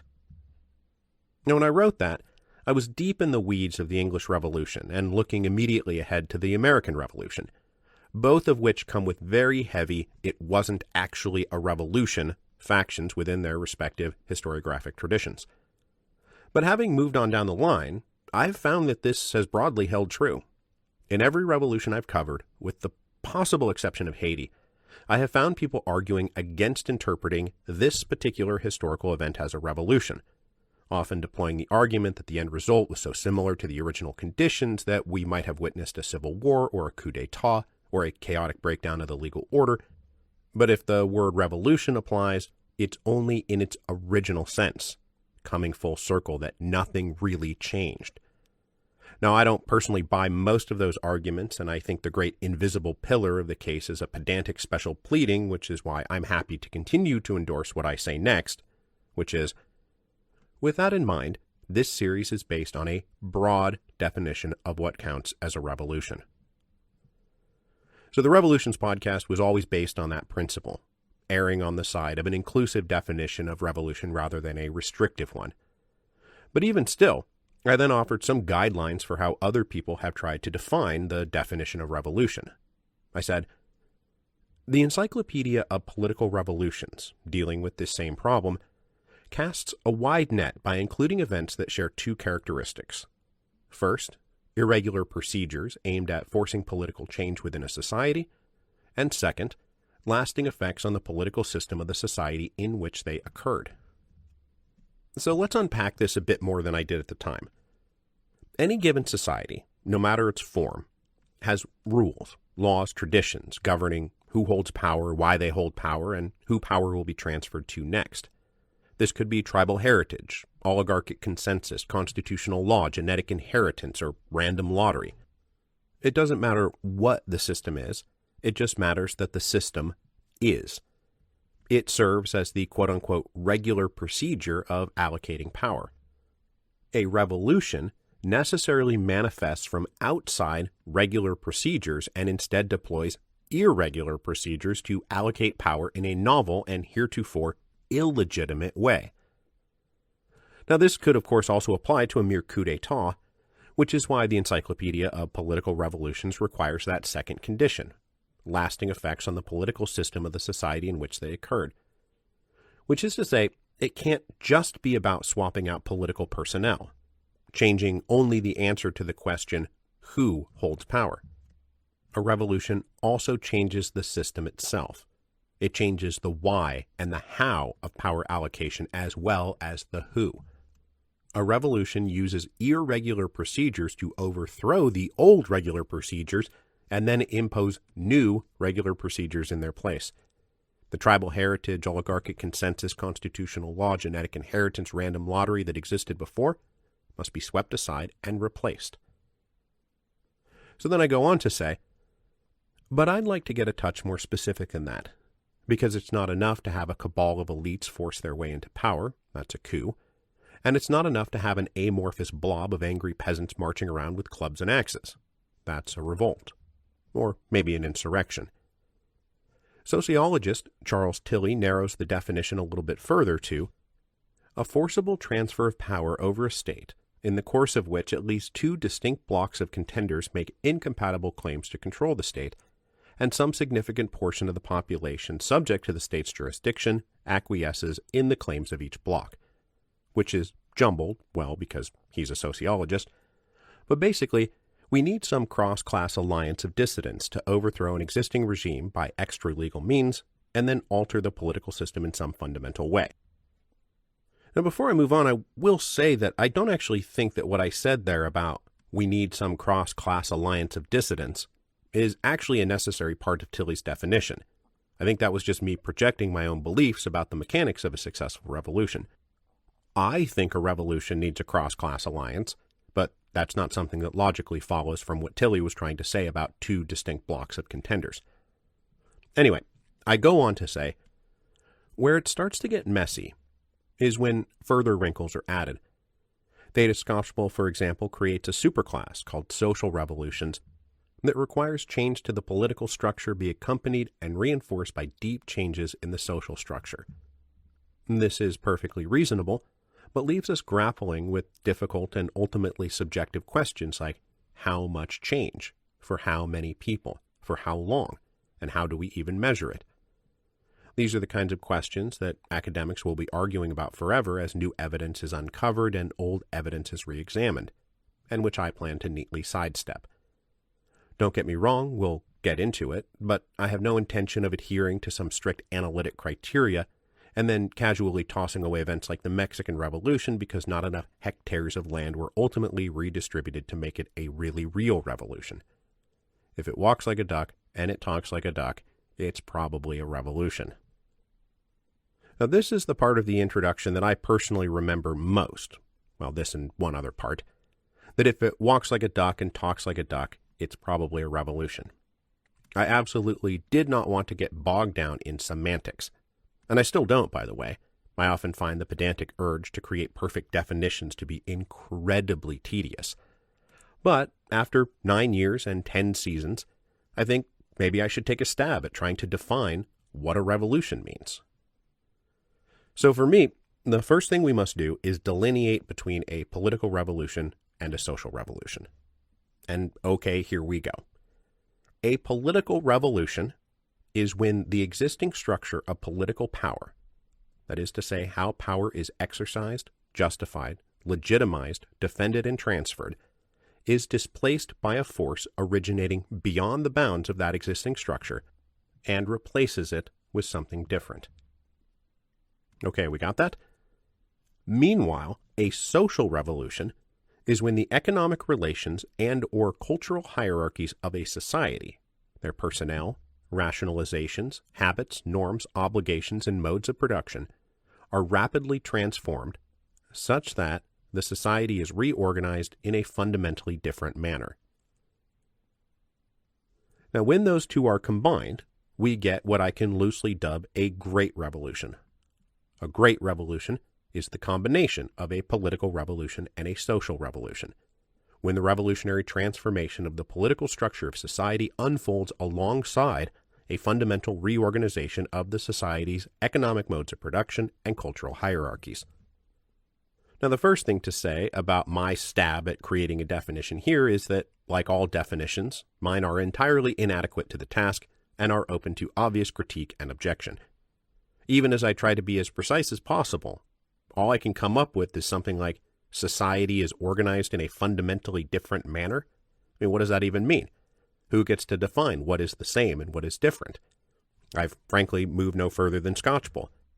How many hectares of land need to be transferred before you can say that it's a new mode of production, or that society is now organized in a fundamentally different manner? How many new individuals need to enter the ruling class for it to be counted as a new type of ruling class?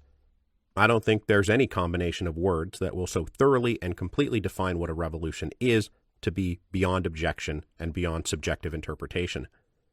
The reason it's hard to come up with a definition of revolution is because it's hard to come up with a definition of revolution. I do think that it's important to understand the difference between political revolutions and social revolutions, though, that they are talking about different things, and it's vital to distinguish them. Of the revolutions that we've talked about on the podcast, the American Revolution is the easiest one to point to and say, well, was that really a revolution? But clearly distinguishing political and social revolutions makes the answer pretty clear. The social and economic structure of American society largely carried over intact between the colonial era and the early Republican era, so it's not a social revolution. But did the Americans use force originating outside the existing political structure to displace that structure and replace it with something different? Yeah, that quite obviously happened. The American Revolution was a political revolution. And just as a political revolution can occur without a social revolution, A social revolution can also occur without a political revolution.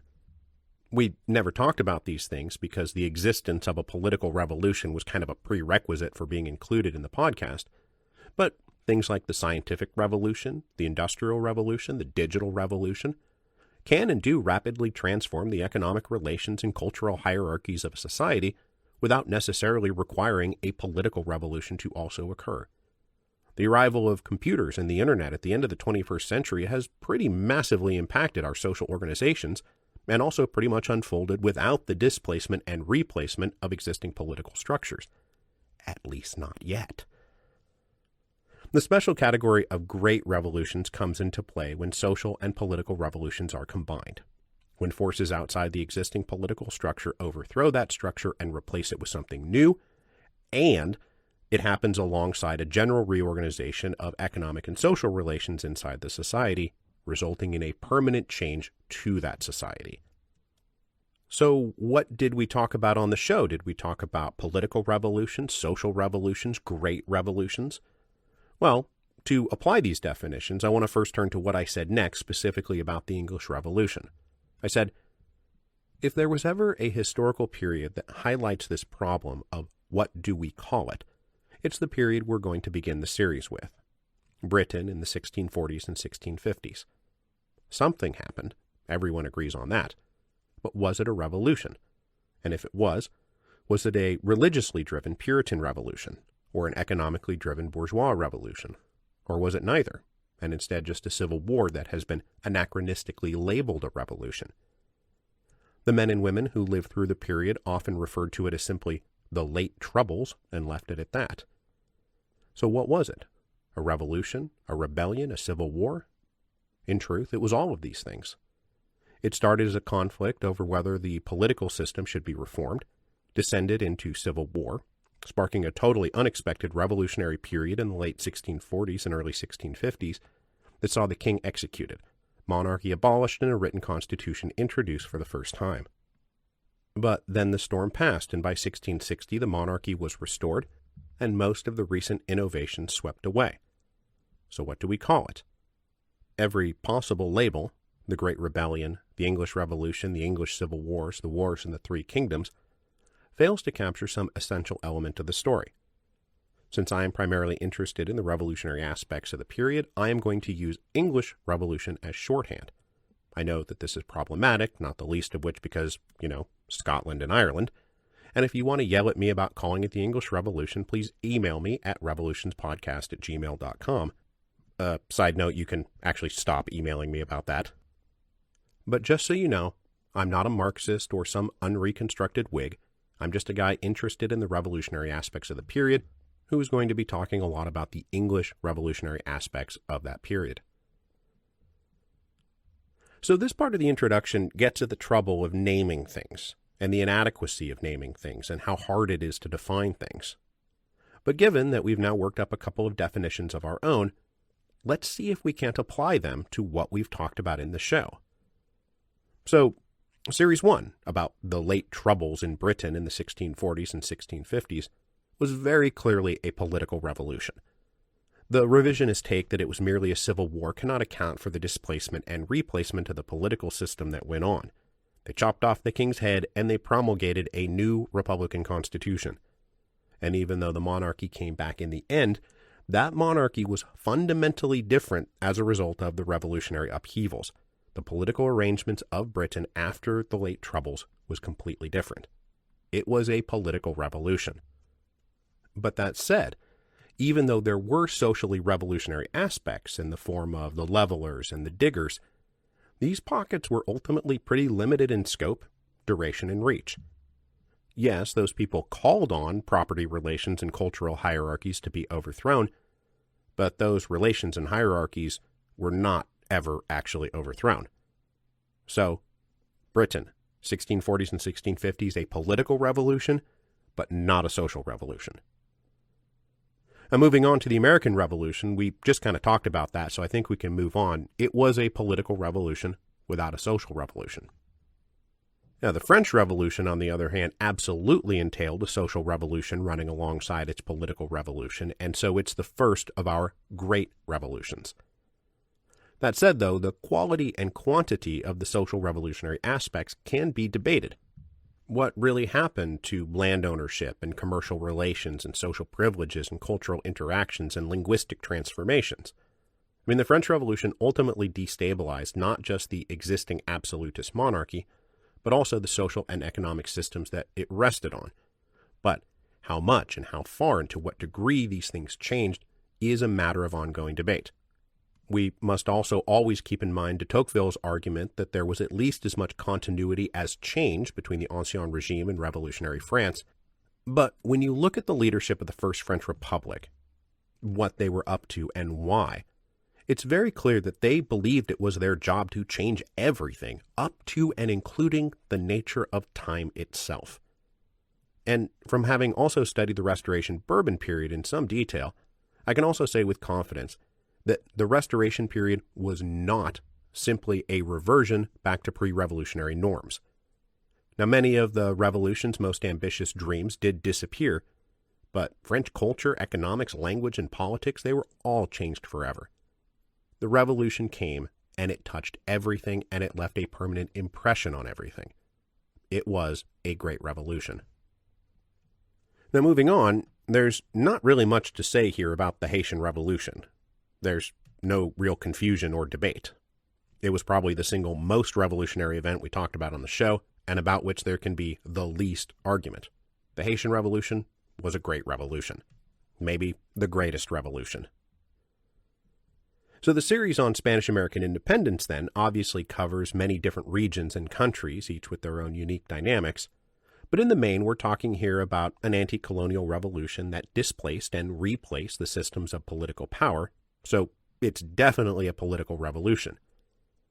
There's also more social revolutionary rhetoric baked into Spanish America than we saw up in Anglo America. Dismantling the racial casta system and Bolivar's turn to abolitionism are the most obvious examples. But we also know that the practical outcomes of the revolutions fell well short of these professed ideals, and the revolutionary mythology in Spanish America, that independence produced racially egalitarian societies, is not actually as true as the myths would have us believe. So, Spanish-American independence is a political revolution for sure, and it was much more of a social revolution than we saw in the American Revolution. But you can only really give that social revolution partial credit because it unfolded far more in the telling than in the doing. The French Revolution of 1830, meanwhile, was a pretty straightforward political revolution. And even though critics will say it merely replaced one Bourbon with another, the existing structure of political power was displaced by a force originating beyond the bounds of the existing political structure and replaced it with something different.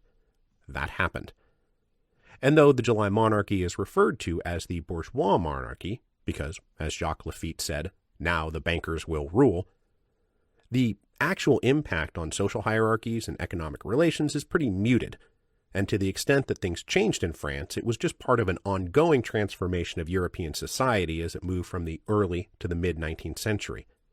That transformation unfolded pretty independently of the abrupt political revolution of 1830. There was not a commensurate abrupt social revolution in 1830. So we call the French Revolution of 1830 a political revolution. The same can be said of the revolutions of 1848. Especially given the fact that 1848 was our first failed revolution. Like in 1830, the revolutionary wave that swept Europe was mostly a political revolution. It was about overthrowing old political regimes and replacing them with more constitutional and democratic governments. And as we saw, the rocks upon which the revolutions of 1848 were dashed was the question of whether the political revolution would advance to a social revolution. This was the rupture between the liberals and the socialists. The liberals wanted to keep it a political revolution, the socialists wanted to advance it to a social revolution. And that rupture is what allowed the conservatives to survive and reassert themselves. The rupture played out most famously in the contrast between February and June 1848 in Paris, but the same kind of thing played out all over Germany and in the Habsburg realms. The distinction between political revolution and social revolution was never so obvious and clear-cut. Although, that said, the Paris Commune also makes this pretty obvious and clear-cut. The events of 1870 and 1871 in France also saw a stark contrast between the successful political revolution that overthrew the autocratic Second Empire and founded a liberal constitutional Third Republic, and the bloody repression of the social revolution that broke out in Paris, which was explicitly aiming to turn the world upside down and completely reorganize the social order. Now, had the Paris Commune succeeded and spread its model to other cities and departments in France, obviously we're talking about a great revolution. But Adolphe Thiers spent one bloody week making sure that didn't happen. Now, the Mexican Revolution is actually a super interesting case, and there's always going to be people making the argument that the Mexican Revolution was actually just a bunch of warlords waging a multipolar civil war against each other that started with a repressively autocratic presidential republic and ended with a repressively autocratic presidential republic, so this doesn't even count as a political revolution. And look, on the one hand, I think it's kind of true that after the winds that swept Mexico stopped blowing, that the political structure of PRI Mexico was awfully similar to the Porfiriato. But when you look at the goals and the legacy of the Zapatistas, the goals and the legacies of Villa's Army of the North, the widely remarked upon changes in the mentality, attitude, and lifestyle of the peasantry between 1910 and 1920, the Mexican Revolution was far more than a clash of warlords. And then, if you push it all the way through the presidency of Lázaro Cárdenas, the nationalization of land and resources, there were major transformations in the political order and the economic structures of Mexico. I'm hard-pressed to not call it a full-blown Great Revolution. A revolutionary transformation of the political structure of society unfolded alongside a fundamental reorganization of the society's economic modes of production and cultural hierarchies. That's what happened in Mexico at the beginning of the 20th century. So I'm here to call it a Great Revolution. And then, finally, we ended with the Russian Revolution, which is at first blush quite obviously a great revolution. The old structures of political power were displaced and replaced, and nearly every facet of cultural and economic life was altered forever. But people will always say, hey, look at that, a highly bureaucratized authoritarian police state was replaced by a highly bureaucratized authoritarian police state. And even if we recognize major continuity between the Vita system of the 1890s and the state industrialization projects of the 5-year plan, the scale and scope and impact of Soviet industrialization was well beyond revolutionary.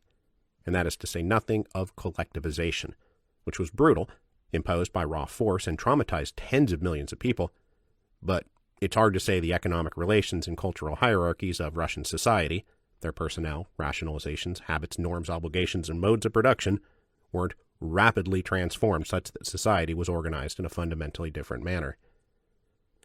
So attempts to reduce the Russian experience to a mere civil war or coup d'etat, or to blow it all off and say, the more things change, the more they stay the same, all of that strikes me as too clever by half. The Russian Revolution was a great revolution. Okay, so we wandered quite a ways away from the introductory text, so let's return now to what I said. Finally, let's talk a little bit about interpretation. In broad terms, historians interested in explaining revolutions tend to break down into two loose camps. One camp argues that revolutions erupt when slowly building tensions in the socioeconomic system finally break. The other camp argues that it has far more to do with the calculations and miscalculations of individual historical actors. The former is criticized for erecting very nice-looking theoretical models and then highlighting anything that proves the model and ignoring anything that doesn't. The latter is criticized for essentially arguing that nothing was amiss until the moment rebellion, civil war, and violent social upheaval spontaneously consumed the entire nation. Neither of these interpretations alone is, at least to me, satisfactory. Long-term social forces set the parameters for action, but they do not dictate the results. Individual choices dictate the results, but always within the bounds of those long-term social parameters. This is not a bold thesis, but I'm pretty sure it's how life goes. Now, I still basically hold to this, and this is basically just a restatement of Karl Marx's line that men make their own history, but they do not make it in circumstances of their own choosing. Large structural forces are absolutely necessary to explain the onset of any revolution, but contingency and individual decision-making are vitally important to explaining the specifics of how and why events unfolded the way they did. I don't think it's the case that any revolution can be predicted accurately in advance by analyzing all those social forces, because it's always going to come down to happenstance and luck and accident. But I also think it's true that happenstance, luck, and accident won't on their own produce a revolution. Those little X factors need to be operating inside the proper environment, or else nothing is going to happen. So that brings us finally to the other bit that everyone remembers about the introduction and the part that people like to rib me about the most. It is when I said, I'll close with a note on programming. With this show covering a series of distinct time periods that are thematically linked but otherwise wildly disconnected, when I make the transition from one revolution to the next, I'm going to have to pause and recalibrate. Specifically, I'm going to have to pause and recalibrate for 4 weeks. I've thought a lot about this, and I just don't see any good way around it. Each revolution will run its allotted 12 to 15 episodes. And then I'm going to go dark for a month while I get ready for the next batch. So, 12 weeks on, 4 weeks off. Sound good? Good. Okay, so obviously the most hilariously glaring thing here is the idea that I was going to do the series in 12 to 15 episodes apiece. And in case you haven't heard me talk about this elsewhere, the thing that happened is that while I was working on the very first series on the English Revolution, I was absolutely being tortured by how much I had to leave out and how many different things I didn't feel like I could talk about or explore because of this limit I had put on myself. I mean, there's easily enough material about the English Revolution to fit 50 episodes. It's incredibly complex. So I did make a good faith effort at keeping that 12 to 15 episode limit going for the American Revolution, but then as I was staring down the barrel of the French Revolution, I realized I just couldn't do it. And more to the point, I didn't want to do it. I needed unrestricted time and space to explain things the way that I thought they needed to be explained. And so even though, yes, Russia went beyond self-parody, I don't regret a single episode of it. I'm just never going to be the guy you come to for the quick summary of anything. I'm the guy you come to for the details. But there's actually something else hiding in this paragraph that's even more important in terms of my own intellectual development. And it's this bit. With this show covering a series of distinct time periods that are thematically linked but otherwise wildly disconnected. Because look, I no longer believe that. It's one of the most consequential changes in my historical worldview from when I started the show in 2013 to where I am now here at the end of 2020. Now, I knew going into the podcast that there were obviously going to be links between like the American Revolution and the French Revolution, similar ideas and other connections, crossover characters like Lafayette and Thomas Paine. But once I hit the French Revolution, I realized deep in my bones how much I was not talking about distinct time periods that were wildly disconnected. Quite the opposite. I found everything deeply interconnected and meshed and interrelated.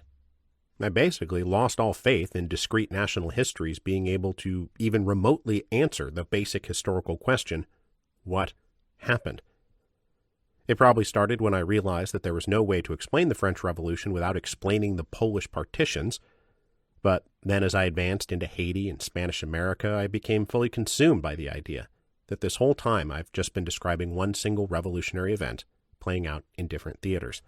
That there isn't an American Revolution and a French Revolution and a Haitian Revolution, but one single Atlantic Revolution.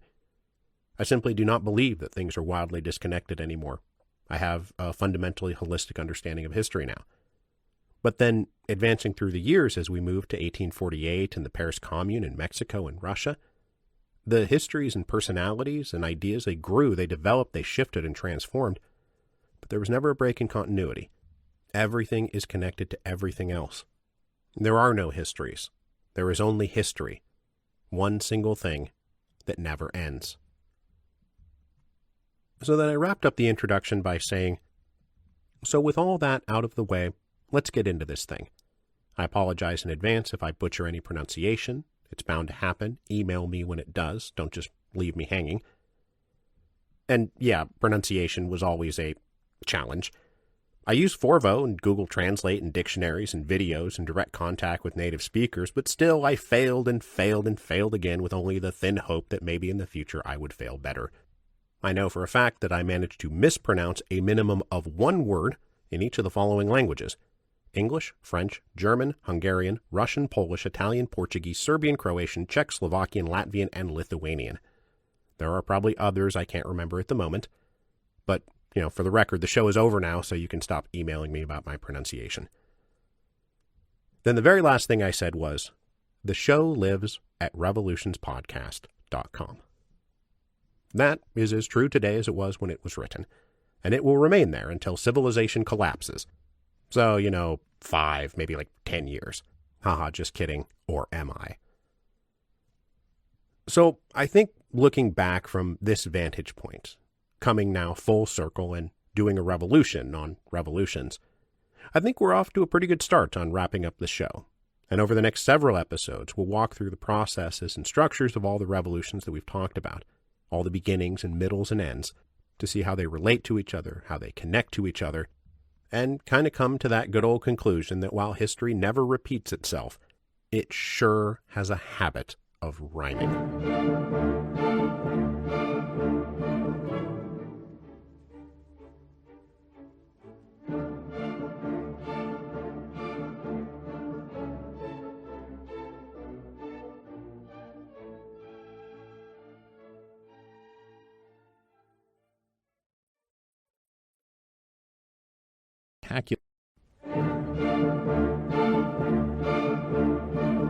Hello, and welcome to Revolutions.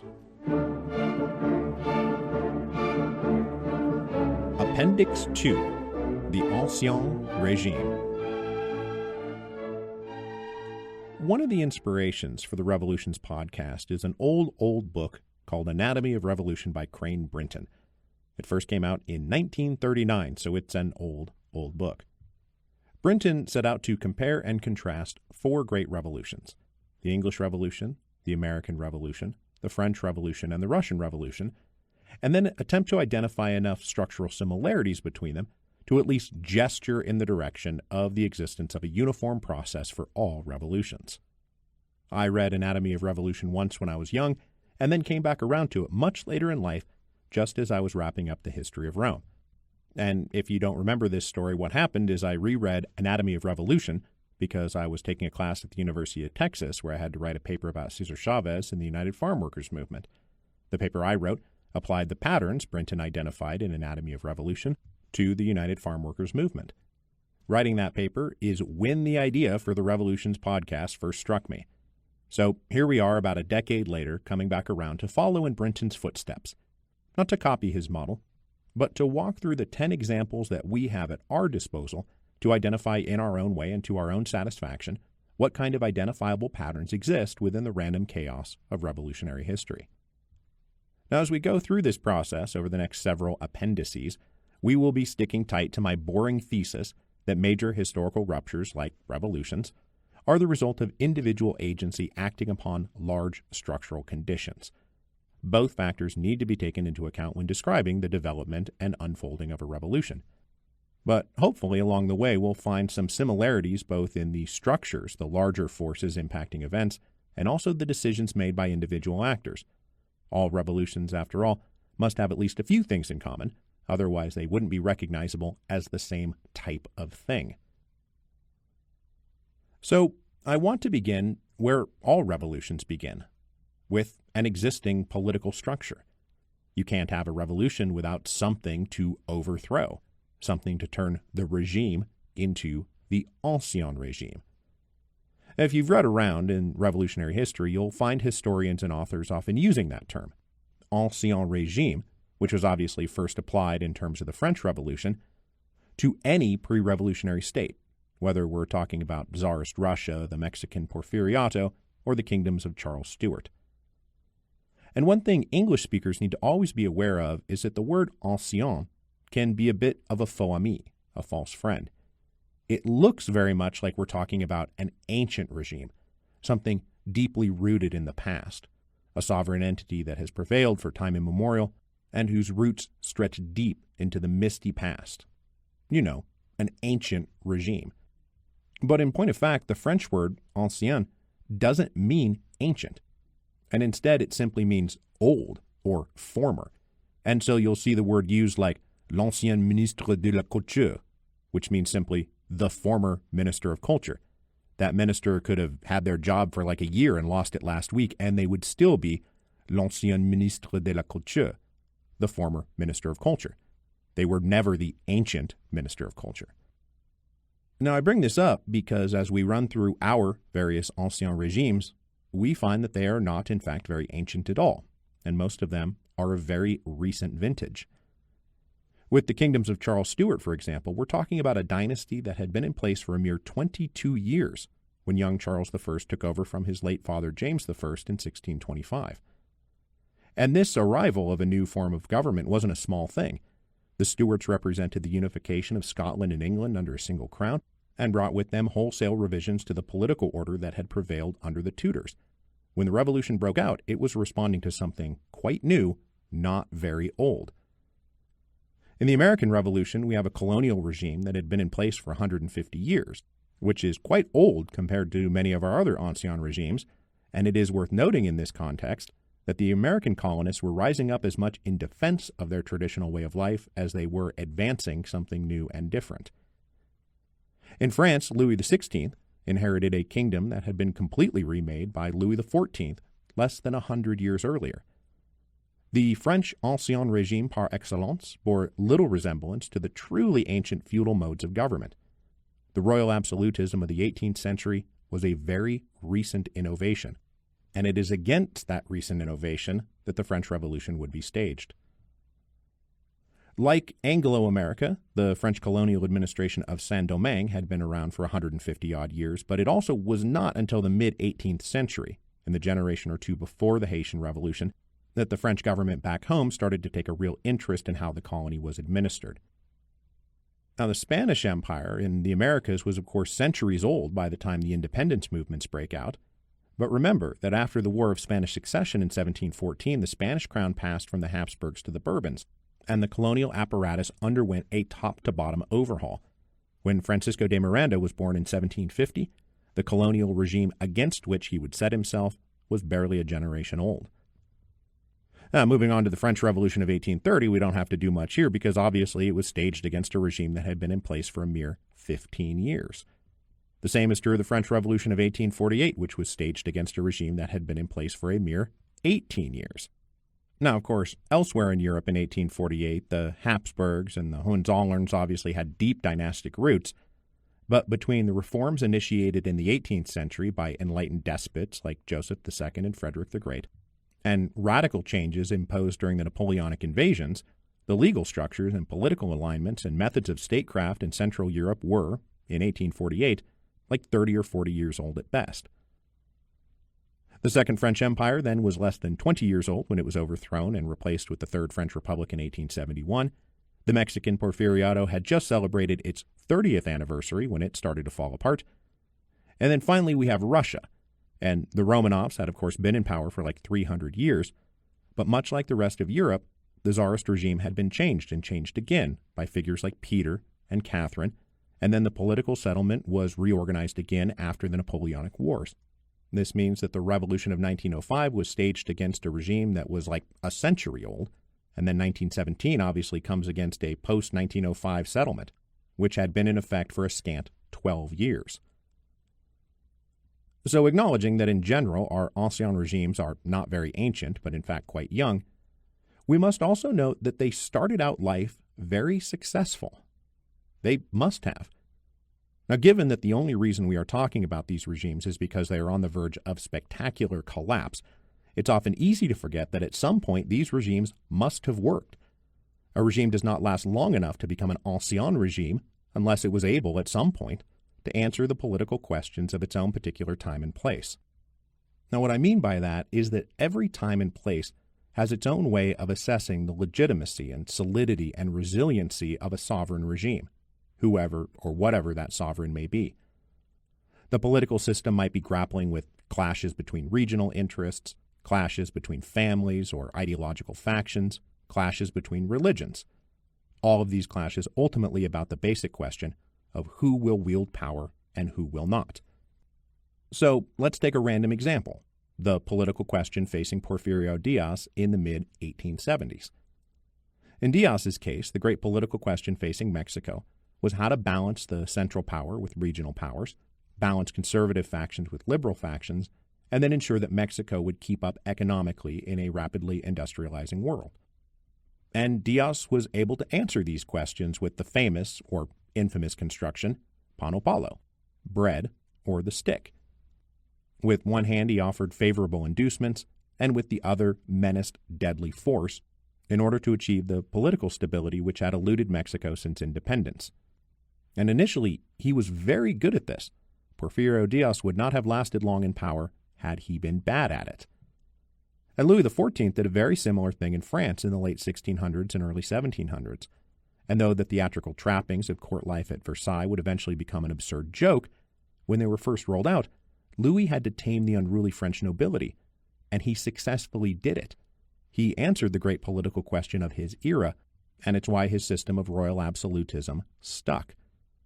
Though before we move on, we should also apply the lessons of Greek drama, because we often find in these regimes that the very attributes that made them successful initially eventually become the liabilities that take them down. But this brings us to the question of what makes a successful and stable regime. Throughout history, most of what goes into forging political stability is about balancing the interests of the ruling class. It is not until comparatively late in the game that popular forces are invited into the political process, and even in our age of democratic rule, we all know that to a huge degree, our political system is still shaped by the interests of our ruling class. Now, satisfying the ruling class is critical, because that ruling class are the ones who control enough wealth, patronage, and resources to challenge the wealth, patronage, and resources of the sovereign itself. And when we talk about the ruling class, we mean it in two different ways. The wider definition covers everyone in the socioeconomic stratum from which political leaders are drawn, and who control large amounts of the polity's wealth and resources. But within this wider ruling class, there is a more narrow definition that simply includes those members of the ruling class who are actually ruling, those who hold the ministerial offices and other influential positions, and who thus wield power. Not all members of the wider ruling class can be members of this more narrow ruling class, and it creates the ever-present conflict between those members of the ruling class in favor with the sovereign and those members of the ruling class out of favor with the sovereign. Who is in favor and who is out of favor can be decided by royal whim or democratic elections, but no matter what, wherever you look throughout history, there is always going to be a faction of the ruling classes in favor, wielding actual authority, and a faction of the ruling classes out of favor who do not have, but would very much like to possess, that authority. The thing that makes a stable regime stable is not that it has eliminated all opposition from this out-of-favor wing of the ruling class, but rather that it has made those out of favor as small and ineffectual as possible, unable to pose a real challenge to the regime. For most of human history, that was the definition of political stability. If we take a little detour back to the history of Rome, we should remember that the 2 consuls per year structure of the Roman Republic was, yes, about ensuring that one person could never build up or wield individual power for long, but it was also about spreading the highest offices around to ensure that every family in the ruling class got a cookie when it was their turn. It was a big part of the structural stability of the Roman Republic, because there was never a faction of the ruling class permanently out of favor. A family could stand a rival clan holding a consulship for a year because they knew that next year it would be their turn. Practically the entire ruling class of the Roman Republic thus got their turn in their turn, so no one felt compelled to overthrow the system. And it's a big reason why the Roman Republic lasted for 500 years. But if we look beyond the bounds of the ruling class, a stable and successful sovereign must have their legitimacy at least tacitly acknowledged by other key groups, demographics, and constituencies within the society. Educated professionals, intellectuals, writers and journalists, smaller-scale merchants and artisans, rural peasants, and urban wage laborers. Unless the panopolo is in broad and wide effect, forces are going to emerge who feel no loyalty to the regime whatsoever, and who might also feel like they have a good shot at overthrowing that regime. And this is where the sovereign's imperative to balance and satisfy the interests of the ruling class becomes so crucial, because all these other social economic classes are usually influenced by or controlled by some faction or other inside the ruling class. Forces that might be unleashed by an unhappy lord are easily kept in check by a happy lord. And by lord, I here mean not just some landed aristocrat from feudal Europe, but maybe a corporate employer, or a media mogul, or a local political leader. A sovereign must ensure these ruling class elements use their power and wealth and authority to support the regime and not, for example, go the full Duc d'Orléans and invite the dreaded rabble in to answer the political question for themselves. Now, the last thing I want to discuss here on the political side is arguably the most important, and that is that a stable sovereign must have a preponderance of force. They must command and control armed forces that are superior to any other potential challenger. The bread must be skillfully distributed and keep everybody happy, yes, but the stick must be quick and strong. Anyone contemplating a challenge to the regime must be forced into the conclusion that it's just not worth it. The regime's forces are simply too strong. Because if someone contemplating such a challenge concludes, hey, maybe I can pull this off, the sovereign is already in pretty big trouble. So all of our ancien regimes successfully displayed and deployed armed forces that could overwhelm all potential challengers. And of course, this is achieved partly by building up the sovereign's own forces, but also by dismantling and disarming potential opposition groups. Now, this needs to be done carefully with a lot of favors and privileges and straight cash bribes to make it all go down easier. But it is important to make sure that any potential challenger to your regime cannot muster the resources or the forces necessary to actually do it. As long as a regime maintains a preponderance of force, no one will challenge them. But once people start to suspect that, hey, maybe the stick is not as quick or as strong as it used to be, well, that's when revolutions happen. So, okay, moving on from the political aspects of our ancien regimes, let's hop over to economics. I think in general what we find in all of our ancien regimes is that in the generation or two prior to the revolution, we see a lot of dynamic economic growth. Now, we are talking here about the stable phase of our ancien regimes, not about the moments we'll talk about next week when shortfalls or crop failures or recessions throw the political equilibrium out of balance. What I'm talking about is before all of that. And there we typically find a generation or two's worth of economic growth and increasing wealth rather than any kind of stagnation or decline. We see this from the advancing commercial prosperity of Britain in the 1600s to the generally increasing fortunes of colonial elites, whether they be Anglo, Spanish, or French. Europe in the 19th century is obviously a story of rapid capitalist growth.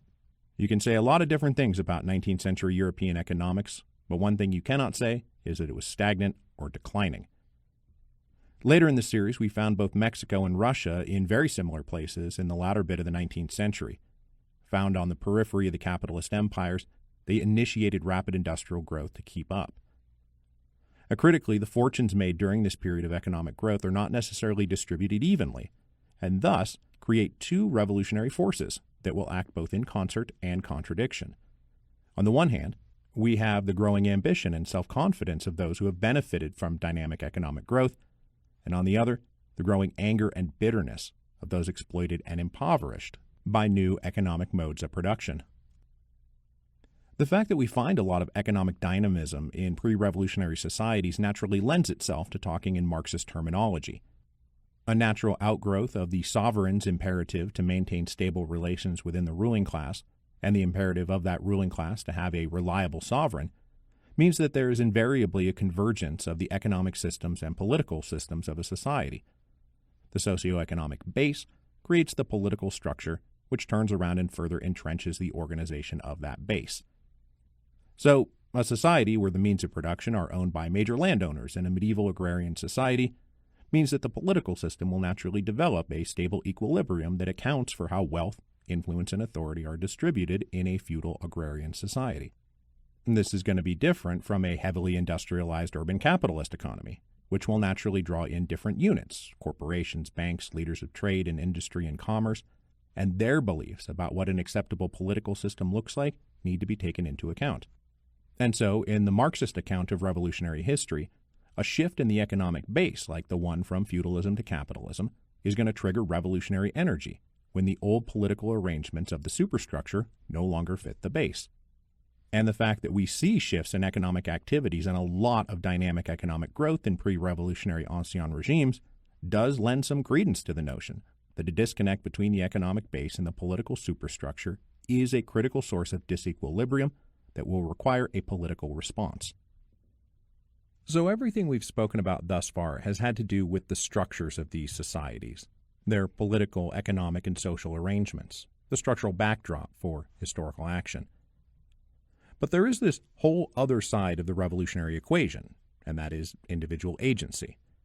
When the moment comes for a nimble political response, who's taking the call? Two leaders might be given exactly the same set of structural conditions. One leader is able to navigate the problem, the other triggers a revolution. Not because the structures they inherited made revolution inevitable, but because of their individual choices. And one thing I am now willing to say, after all of the revolutions that we've covered, is that none of them had to happen. None of them were inevitable. All of them broke out when and where they did, partly because of the quality of the leadership at the moment of the crisis. And even more to the point, the reason there was a crisis at all was because the quality of the leadership was substandard.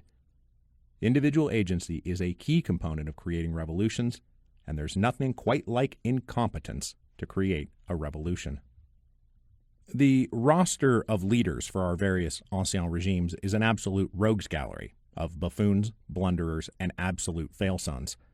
King Charles I of England, Scotland, and Ireland, the members of the cabinets of George III in the 1760s and 1770s, Louis XVI, the administrators of Saint-Domingue in the 1780s, Charles IV and Ferdinand VII of Spain, Charles X, King of France, Louis Philippe, King of the French, Ferdinand I of Austria, Napoleon III, Porfirio Diaz, and finally, Tsar Nicholas II.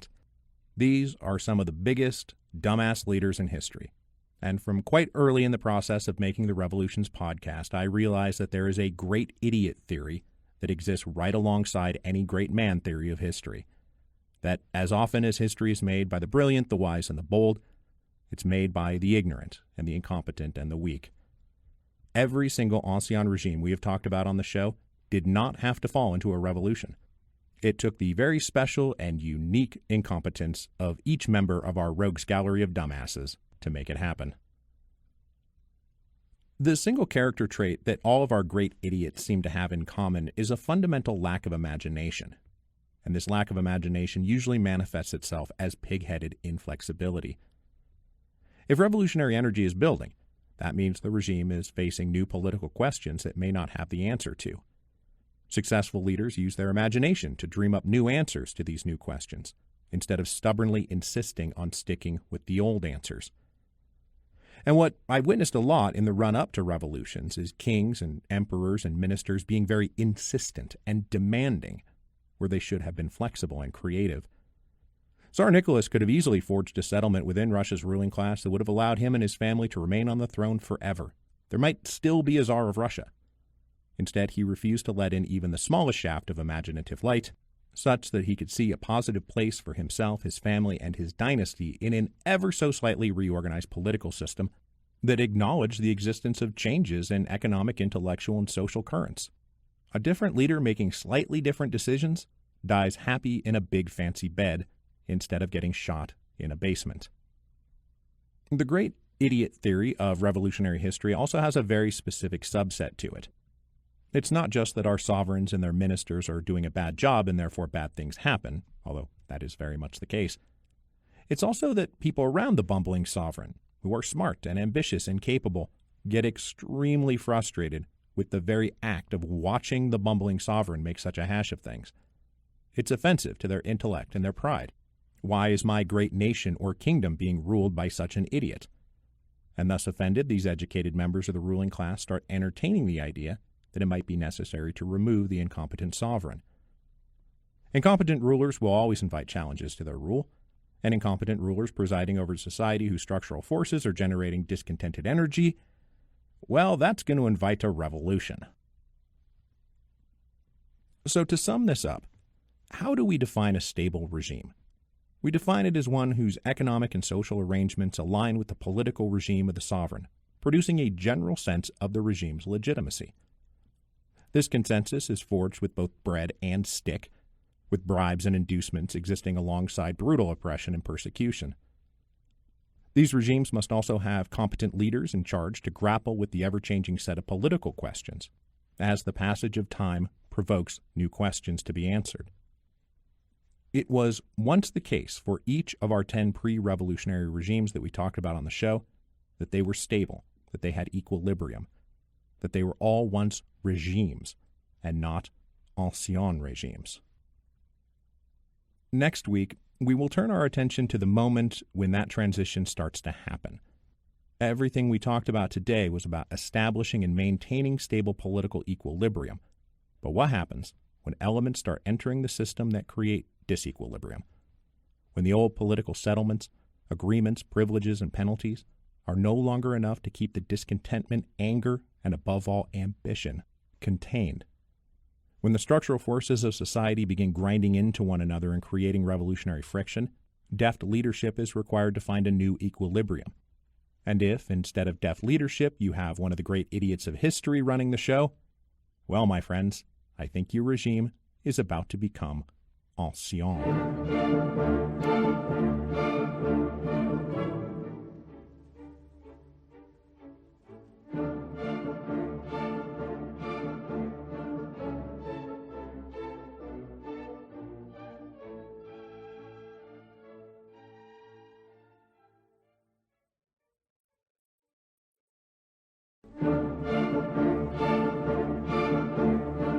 Appendix 3, From Equilibrium to Disequilibrium.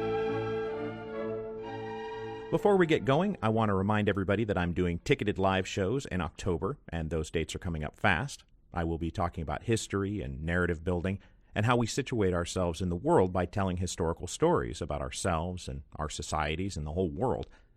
Historical storytelling is often treated as merely a subgenre of literature when, in point of fact, it is literally the way humans organize their existence. I mean, think about it.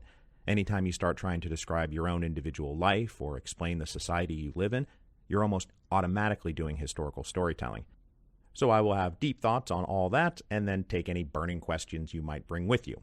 It's a great night, so I hope everybody will come to see me October 3rd in Austin, Texas at the Paramount Theater, October 4th in San Francisco at the Palace of Fine Arts, October 5th in Seattle at Town Hall, and then October 25th in Chicago at the Vic Theater, October 26th, Boston at the Wilbur Theater, October 27th in Washington, D.C. at the Lisner Auditorium, and then finally October 29th in Newark, New Jersey at the New Jersey Performing Arts Center. Links to the tickets are in the show notes, and I can't wait to see you all there. Now, last week, we talked about the prevailing sovereign regimes from which our revolutions emerge. Now, the first thing to note is that revolutions are rare. They are not common events, and it's why, when they happen, we are so gripped by them and so fascinated by them. Most regimes, most of the time, do as the British are so fond of saying they do, which is simply muddle along. Sovereign regimes are typically either just responsive enough to their perpetually fluctuating socioeconomic base to remain in power via slow evolutionary transformation, or they are so tyrannically repressive that they don't care, and they don't have to care. They successfully eliminate the slightest hint of opposition. Now, obviously, the most successful sovereigns do both. They both change with the times and prevent the formation of any true threat to their power. They preside over and maintain a stable political equilibrium where all possible threats are either mollified, co-opted, or repressed. And last week we noted that all of our ancien regimes achieved this kind of stable equilibrium for decades before faltering, and then failing, and then falling. And what we're going to talk about today is how the faltering begins, how a regime that has achieved stable equilibrium politically and economically and socially enters a period of disequilibrium.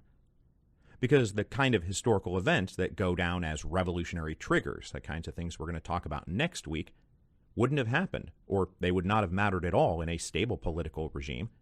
It is only because the system itself has become unstable that it has entered an acute state of disequilibrium that a revolution can be triggered at all. So, let's talk about the onset of pre-revolutionary disequilibrium. Now, the thing that I have seen repeatedly over all 10 seasons of the podcast is that political disequilibrium begins at the top. There is an old saw about the fish rots from the head, and I found this to be broadly true. I think in all our revolutions, the opportunity for a larger revolutionary event is made possible by a significant split inside the ruling class. This split inside the ruling class matters not just in moral or psychological terms, but in material terms. The members of the ruling class are members of the ruling class because they control significant resources. They are rich, they run businesses and industries and banks, They own large tracts of productive land. They have influence and authority inside key regional blocks. They have a massive roster of clients, individuals, families, whole regions, whose fortunes are tied to some particular individual or family or faction of the ruling class, such that if the deal goes down, and we wouldn't be here if the deal wasn't about to go down, these defecting members of the ruling class can call on all these resources to attack the sovereign rather than defend it. And once that call comes down from the defecting wing of the ruling class, that's when popular forces enter the equation. Popular forces that will turn elite conflicts into revolutionary events, because those popular elements are initially suborned, approved, and encouraged by a significant faction of the ruling class. Now, we start with the rotting head not because only elite conflict matters, or that popular pressures from outside the ruling class circles don't play any role at all. Of course, there's much, much more going on. But a unified ruling class is a very tough nut to crack. As long as they're all on the same side, it's extremely difficult to get a revolution going. It's also obviously not the case that the popular forces called to enter the fray on behalf of this defecting wing of the ruling class have the same objectives as their alleged leaders. I'm just saying that time and again, the door to revolution is first opened by intractable conflicts inside the ruling class, from great English lords challenging King Charles I to pretty much every member of the Russian court challenging Tsar Nicholas. The flood of revolution rises in the headwaters of the ruling class. Also, just to make a quick point before we move on, the equilibrium that exists in the quote-unquote stable regime is by no means about uniform harmony. As we talked about last week, ruling class groups will always be divided between those in favor and those out of favor, and there's always going to be people grumbling not just about the individuals in power, but the whole system. So I just want to be clear here that the equilibrium we've been talking about is not about everyone in the ruling class agreeing with everyone else like they share a hive mind, but rather there exists a stable balance of competing forces who are jockeying for power and position and influence, such that those who might be inclined to overturn the whole system are marginalized and isolated. So when we go looking for pre-revolutionary disequilibrium, the question is not, is there conflict among the elite? Because there will always be conflict among the elite. It is, more properly, is the sovereign able to keep these conflicts inside the regular bounds of the political order? Can the out-of-favor faction be placated sufficiently to prevent them from seeking irregular solutions to their grievances? And can the in-favor faction be encouraged to not dig their heels in quite so much to ensure that such irregular solutions are not contemplated by their opponents? Now, we might be tempted to think that disequilibrium enters the picture when a reformist opposition inside the ruling class challenges the prevailing status quo with greater and greater intensity. That this is all akin to a military siege, where the reformist opposition wing launches an offensive against the conservative wing, who dig in for a stubborn defense. In this telling, all the initiative is coming from the reformist opposition. But true pre-revolutionary disequilibrium is a two-to-tango type situation. It's not just that the forces of reform antagonize defenders of the status quo, it's that the defenders of the status quo themselves display greater than usual inflexibility and intolerance. Their behavior is more provocative and inflammatory than it has been in the past. Now, a stable regime can grapple, if not intelligently, then at least competently, with the ever-evolving nature of the society they rule, such that calls for reform and innovation can be absorbed and responded to or outright co-opted. Pre-revolutionary disequilibrium comes when responsible leaders in the regime, monarchs and ministers and advisors, become unresponsive and stubbornly antagonistic in new and novel ways. There needs to be pushing and pulling on both sides for equilibrium to collapse. In the broadest and most abstract terms, what I think is going on in this push-pull struggle that creates pre-revolutionary disequilibrium is a conflict between innovation and tradition, between the desire to create something new and the desire to preserve something old. Now again, we might tend to think, yes, this is easy to explain. Opposition reformist forces from the out-of-favor wing of the ruling class launch broadsides against the defenders of the status quo. And indeed, this is often the case. There's a prevailing system of government, an available litany of ideas and reforms and policies from which to draw critiques of the system, and a growing circle of influential people in the ruling class willing to provide those critiques. Then, when their initial reform efforts are thoroughly stymied by an unusually inflexible sovereign, they turn to our irregular solutions. This is the very familiar story of innovative outsiders challenging insiders who are defending the traditional status quo. But there's a whole other side of the innovation-tradition dynamic. Because innovation is not the sole preserve of progressive reformers challenging the existing sovereign. In fact, as often as not, pre-revolutionary disequilibrium comes when the sovereign itself is the one introducing innovations to enhance and entrench its own power. Think of the build-up to the English Revolution. The decade of personal rule by King Charles I is almost entirely the story of Charles and his ministers introducing innovation after innovation to the existing political system. Innovations in taxation, in religion, in administration. Whatever else Charles was up to, it was not about a conservative defense of the traditional status quo. So too with Crown and Parliament before the American Revolution. The story of post-7 Years' War colonial America is a story of new taxes, new regulations, and new rules being introduced into the political system by the sovereign. I actually found this dynamic to hold true for all the European colonies in the Americas after the 7 Years' War. The British, the Spanish, the French, the Dutch, the Portuguese, each in their own way introduced innovative reforms that triggered, with their very newness, resentment, anger, and combativeness from the colonial elite opposed to these intolerable threats to their traditional rights and privileges. So the innovation that upsets the political equilibrium and creates pre-revolutionary disequilibrium comes from the sovereign on behalf of the sovereign. What this means is that concepts like innovation and tradition do not really tell you much about the lay of the revolutionary land. Obviously, there are defenders of tradition who will turn out to be staunch conservatives and reactionaries. The Comte d'Artois and future King Charles X of France leaps immediately to mind. So too, obviously, Nicholas and Alexandra. These are people who you would never find on a list of revolutionary leaders who are obsessed with defending the traditional order. But there are also defenders of tradition who do wind up on the list of revolutionary leaders. Quite a lot of them. One need look no further than the colonial elite of British North America in the 1760s and 1770s. They were mostly interested in stopping innovative encroachments to their traditional rights and privileges and ways of life. It was the powers that be that launched a campaign of change and reform and innovation, not those who would wind up taking up revolutionary arms. We can also point to, say, the robe nobility of pre-revolutionary France, who used their institutional control of the Parlement to resist political, financial, and administrative innovations coming down from the crown, up to and including bringing in popular forces to support them.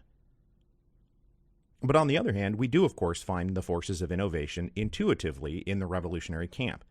In cases like the European revolutions of 1848 or Russia in 1905 and 1917, we find advocates of new things like constitutions and bills of rights and participatory parliament in the revolutionary camp after the deal goes down. But, as we just noted, we also find the forces of innovation trying to reform the regime in order to save it. And we're talking here about the Turgots and the Wittas and the Stolypins of the world. None of those guys were interested in overthrowing the regimes they served. Their innovations were about putting the sovereign on sound and sustainable footing. So, whether or not you're among the forces of innovation or the forces of tradition doesn't really tell us much about where you'll wind up when the revolution starts.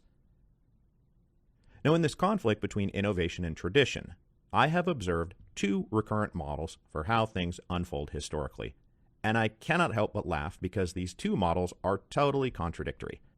Not only can I not report that there is just one model of the innovation versus tradition conflict that holds true in all revolutionary cases, but I cannot even say that the two models I found are remotely similar. They are, in fact, complete opposites. In one model, revolutionary disequilibrium comes when intolerable innovations from the regime provoke resistance from a significant faction of the ruling class, and in the other model, revolutionary disequilibrium comes when innovations pushed by those outside the regime are stymied by those inside the regime, which provokes frustration amongst a significant faction of the ruling class. So on the one hand, we can say that the arrival of something new triggers political disequilibrium. And on the other hand, we can say the obstruction of something new triggers pre-revolutionary disequilibrium. So, sorry for anyone out there who came here looking for the master key to explain all revolutions. there isn't one. So let's talk first about resistance.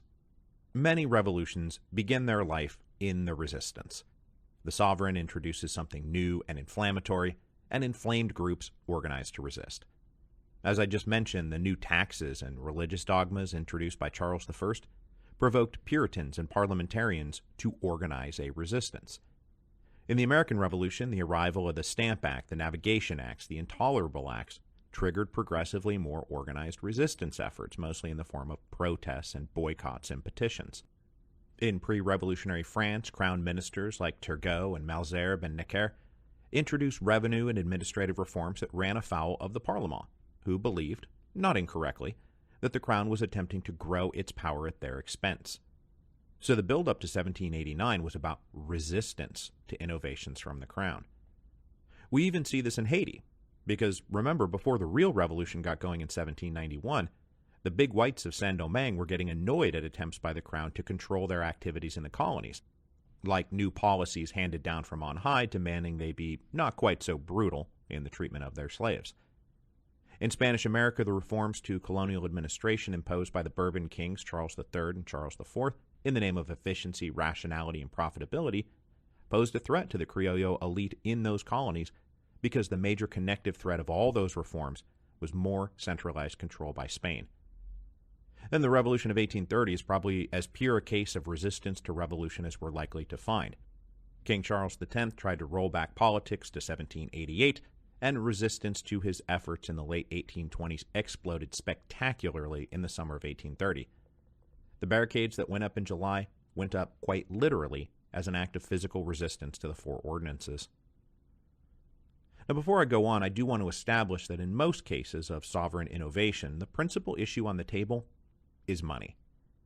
To the extent that abstractions like efficiency or rationality enter the conversation, it is invariably in the service of generating more revenue for the sovereign, more consistently and in a more sustainable way. Charles I did all his innovations because he needed money and didn't want to call Parliament. The British ministry wanted the American colonies to at least pay for themselves, so they started dropping new taxes and regulations.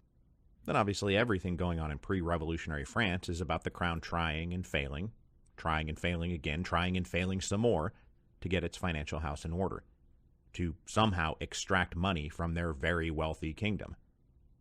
Now, this is not always the case.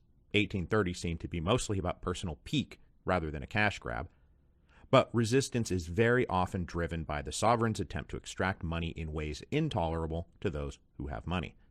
When the financial innovations fail to head off a coming financial crisis, often thanks to widespread resistance, those with money now have enormous leverage over the sovereign.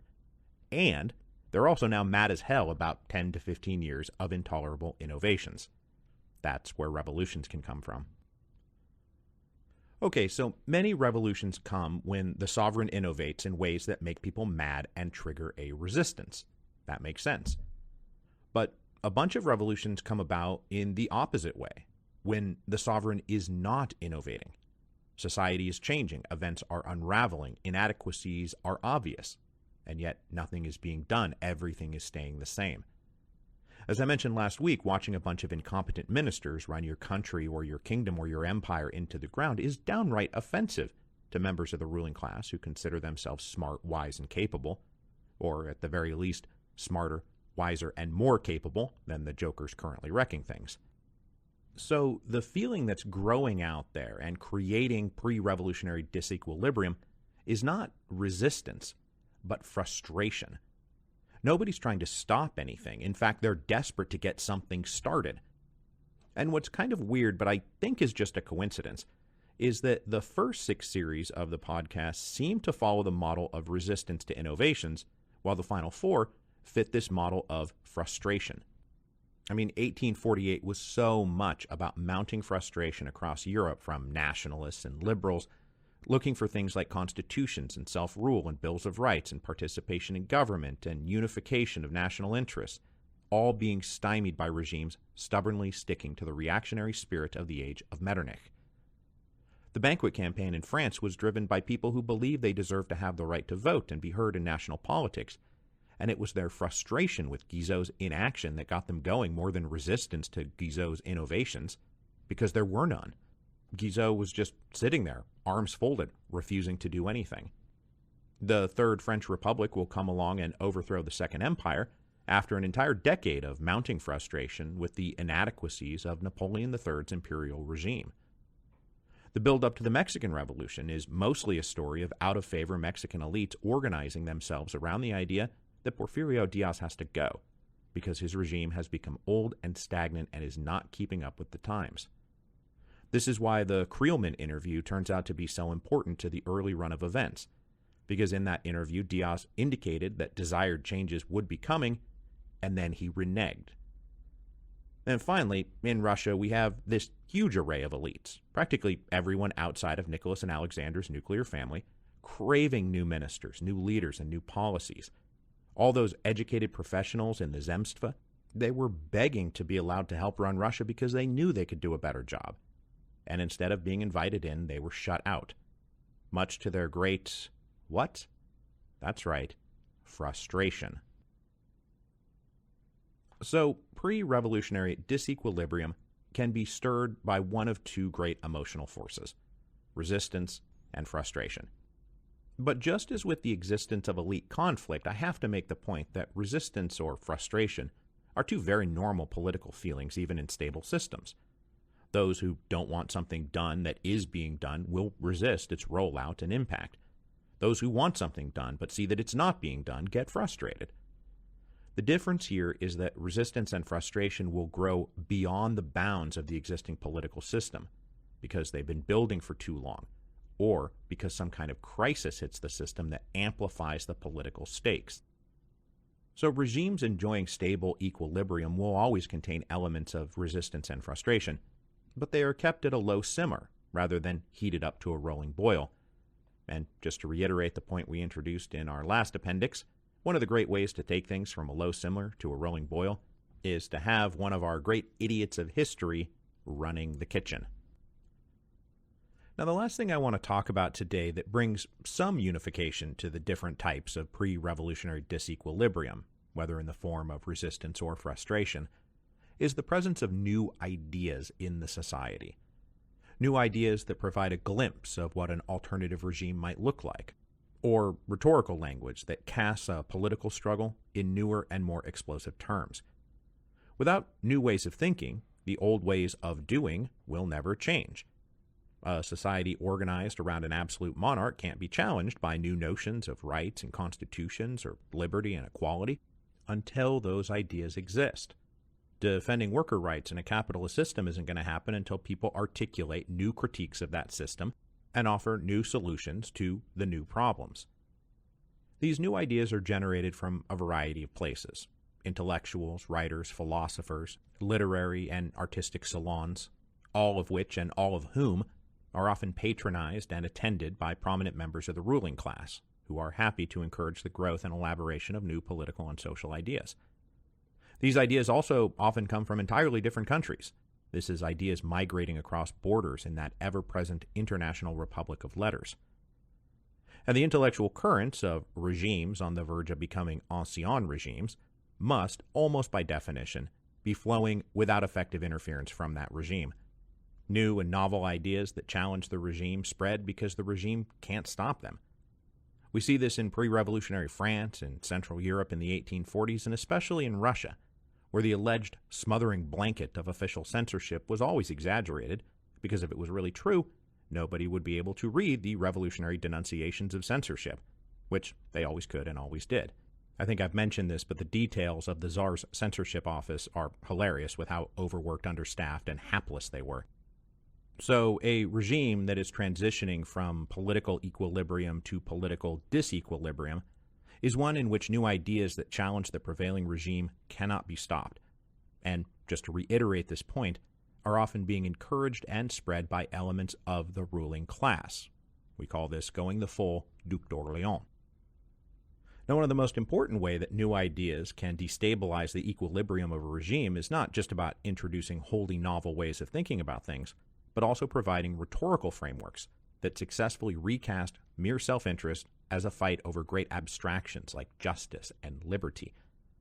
This is how mere annoyance with a new tax or frustration with the conduct of a particular minister transcends the particulars of the moment and becomes not just a small matter of the money at stake, but the enormous matter of rights. This rhetorical advance is a great driver of pre-revolutionary disequilibrium. Resistance to a new tax is not about my own pocketbook here and now. It's about defending the rights of man always and everywhere. When this move is made, it doesn't matter if the new tax is a single extra dollar per year. It must be resisted. I mean, it's how all those guys convinced themselves that paying an extremely rudimentary land tax was literal slavery. Frustration can become expressed in apocalyptic terms that all but preclude the possibility of reconciliation. Revolutions are, after all, born first in the mind, and so new ways of thinking and speaking are incredibly important to growing disequilibrium in a society where old compromises and settlements will no longer feel valid.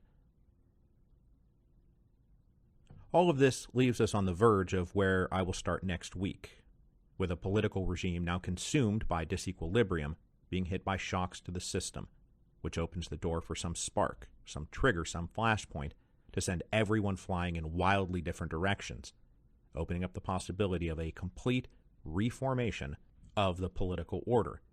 And if the ruling class that has gotten all of this destabilization and disequilibrium started isn't careful, a complete reformation of the social order.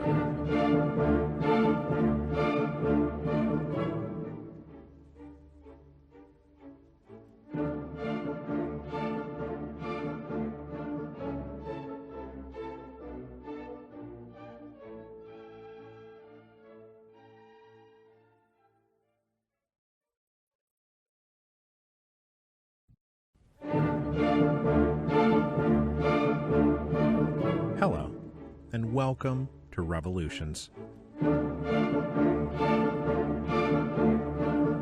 Appendix 4, Shocks to the System. By the time you're hearing this, I will already be on the road for a run of shows in Austin on October 3rd, San Francisco on October 4th, and Seattle on October 5th. But if you want, you can still grab a ticket to any of those shows, and I think you should do that because it'll be a great time. I'm also looking forward to Boston October 26th, Washington, D.C. October 27th, and Newark on October 29th. Links to tickets for all of those shows are in the notes to this episode. Now, unfortunately, since last we spoke, the Chicago date has been postponed due to scheduling issues out of my hands. If you bought tickets to it already, thank you very much. The venue will be reaching out about what happens next. It's beyond my control and purview, so unfortunately I'm not going to be in Chicago, but all other places, I will see you very, very soon. Now, over the past few episodes, we have established that revolutions emerge from societies with sovereign regimes that were once successful. And not successful in the distant past, but successful quite recently. And quite recently successful because their political institutions modified and transformed with the times. It's tough for a political apparatus to go even a single century without significant modification. Even something as apparently timeless as the British monarchy has only lasted all these centuries thanks to major changes to the monarchy, like, for example, them not having any real power anymore.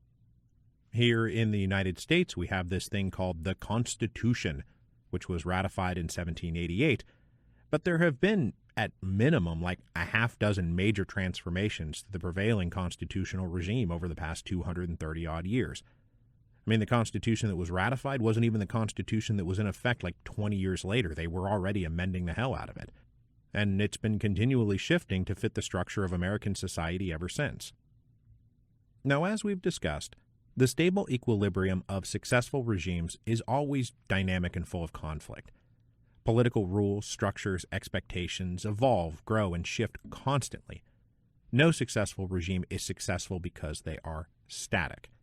It's always seeing organic replacement of members of its ruling class and resultant changes in methods and objectives of statecraft as the political regime tends to be representative of and align with the prevailing productive forces. As those forces shift and transform, the state has to do the same, while always maintaining this little laundry list of things it needs to do. Balance the interests inside the ruling class, maintain stable revenue streams to cover expenses, keep up creditworthiness in the eyes of the banking system, and always, always, always keep a preponderance of force over all other potential political challengers. But the various regimes we've been dealing with, the regimes that become ancien regimes, stopped being able to navigate such social change for whatever reason. The balance between innovation and tradition falters. Disequilibrium enters the system. Larger conflicts open up among the rival conflicts of the ruling class. Ambitious elites outside the in-favor group grow larger and more confident and more active as our ancien regimes generate either resistance to their innovations or frustration with their lack of innovations. New ideas enter the picture, either wholly new concepts and ways of thinking, or new ways of framing old political conflicts in abstract and apocalyptic terms. And just to touch back on this, because Americans love telling a story about the glorious perpetual uniformity of our constitutional system stretching back to the days of the founders, I mean, there was a whole ass civil war in the middle of all this, and the entire constitutional structure had to be renegotiated on the battlefield because the former regime was unable to reconcile the differences of the American ruling class. Now today, we're going to talk about the moment in the build-up to a revolution when a regime facing unstable disequilibrium is hit by a major shock to the system. This is not the trigger point that unleashes revolution, but a shock that moves all the pieces into a hardened, immovable place such that a revolution doesn't have to break out, but the odds have tipped so mightily in its favor that it kind of seems unavoidable. These big shocks to faltering systems reveal all the fault lines and ruptures and broken pieces, which will lead through a few final acts of mismanagement, stupidity, luck, ambition, and desperation towards revolution. And these shocks are not a quick thing that happen just before the trigger lights everything up. All the things we're going to talk about today precede that trigger point by like 2 or 3 years, a weirdly consistent number as I found as I went through all of this. Every revolution is different, though, and so I believe it will be profitable to go through the specifics of each revolution we covered in the series to identify what the great shakes were that took disequilibrium to full-blown revolutionary potential, and then assess where we are at. So, the outbreak of the First English Civil War in 1642, what begins the English Revolution, was preceded 3 years earlier by the first of our system shocks. This is the Bishops' War of 1639. This is when Charles attempted to create religious uniformity in his kingdoms by imposing the Anglican Book of Common Prayer on the Scots. Charles launching the Bishops' War in 1639 is almost the Platonic ideal of the Great Idiot move. Political disequilibrium had been rising during his years of personal rule, but if he just hadn't gotten into anything that stretched the crown's resources too thin or provoked too much passionate resistance, his personal rule could have gone on indefinitely. But instead, he voluntarily plunged into a war that provoked hardened resistance on multiple fronts simultaneously. Religion, politics, finances, ethnicity, nationality, all of these questions were opened up all at once.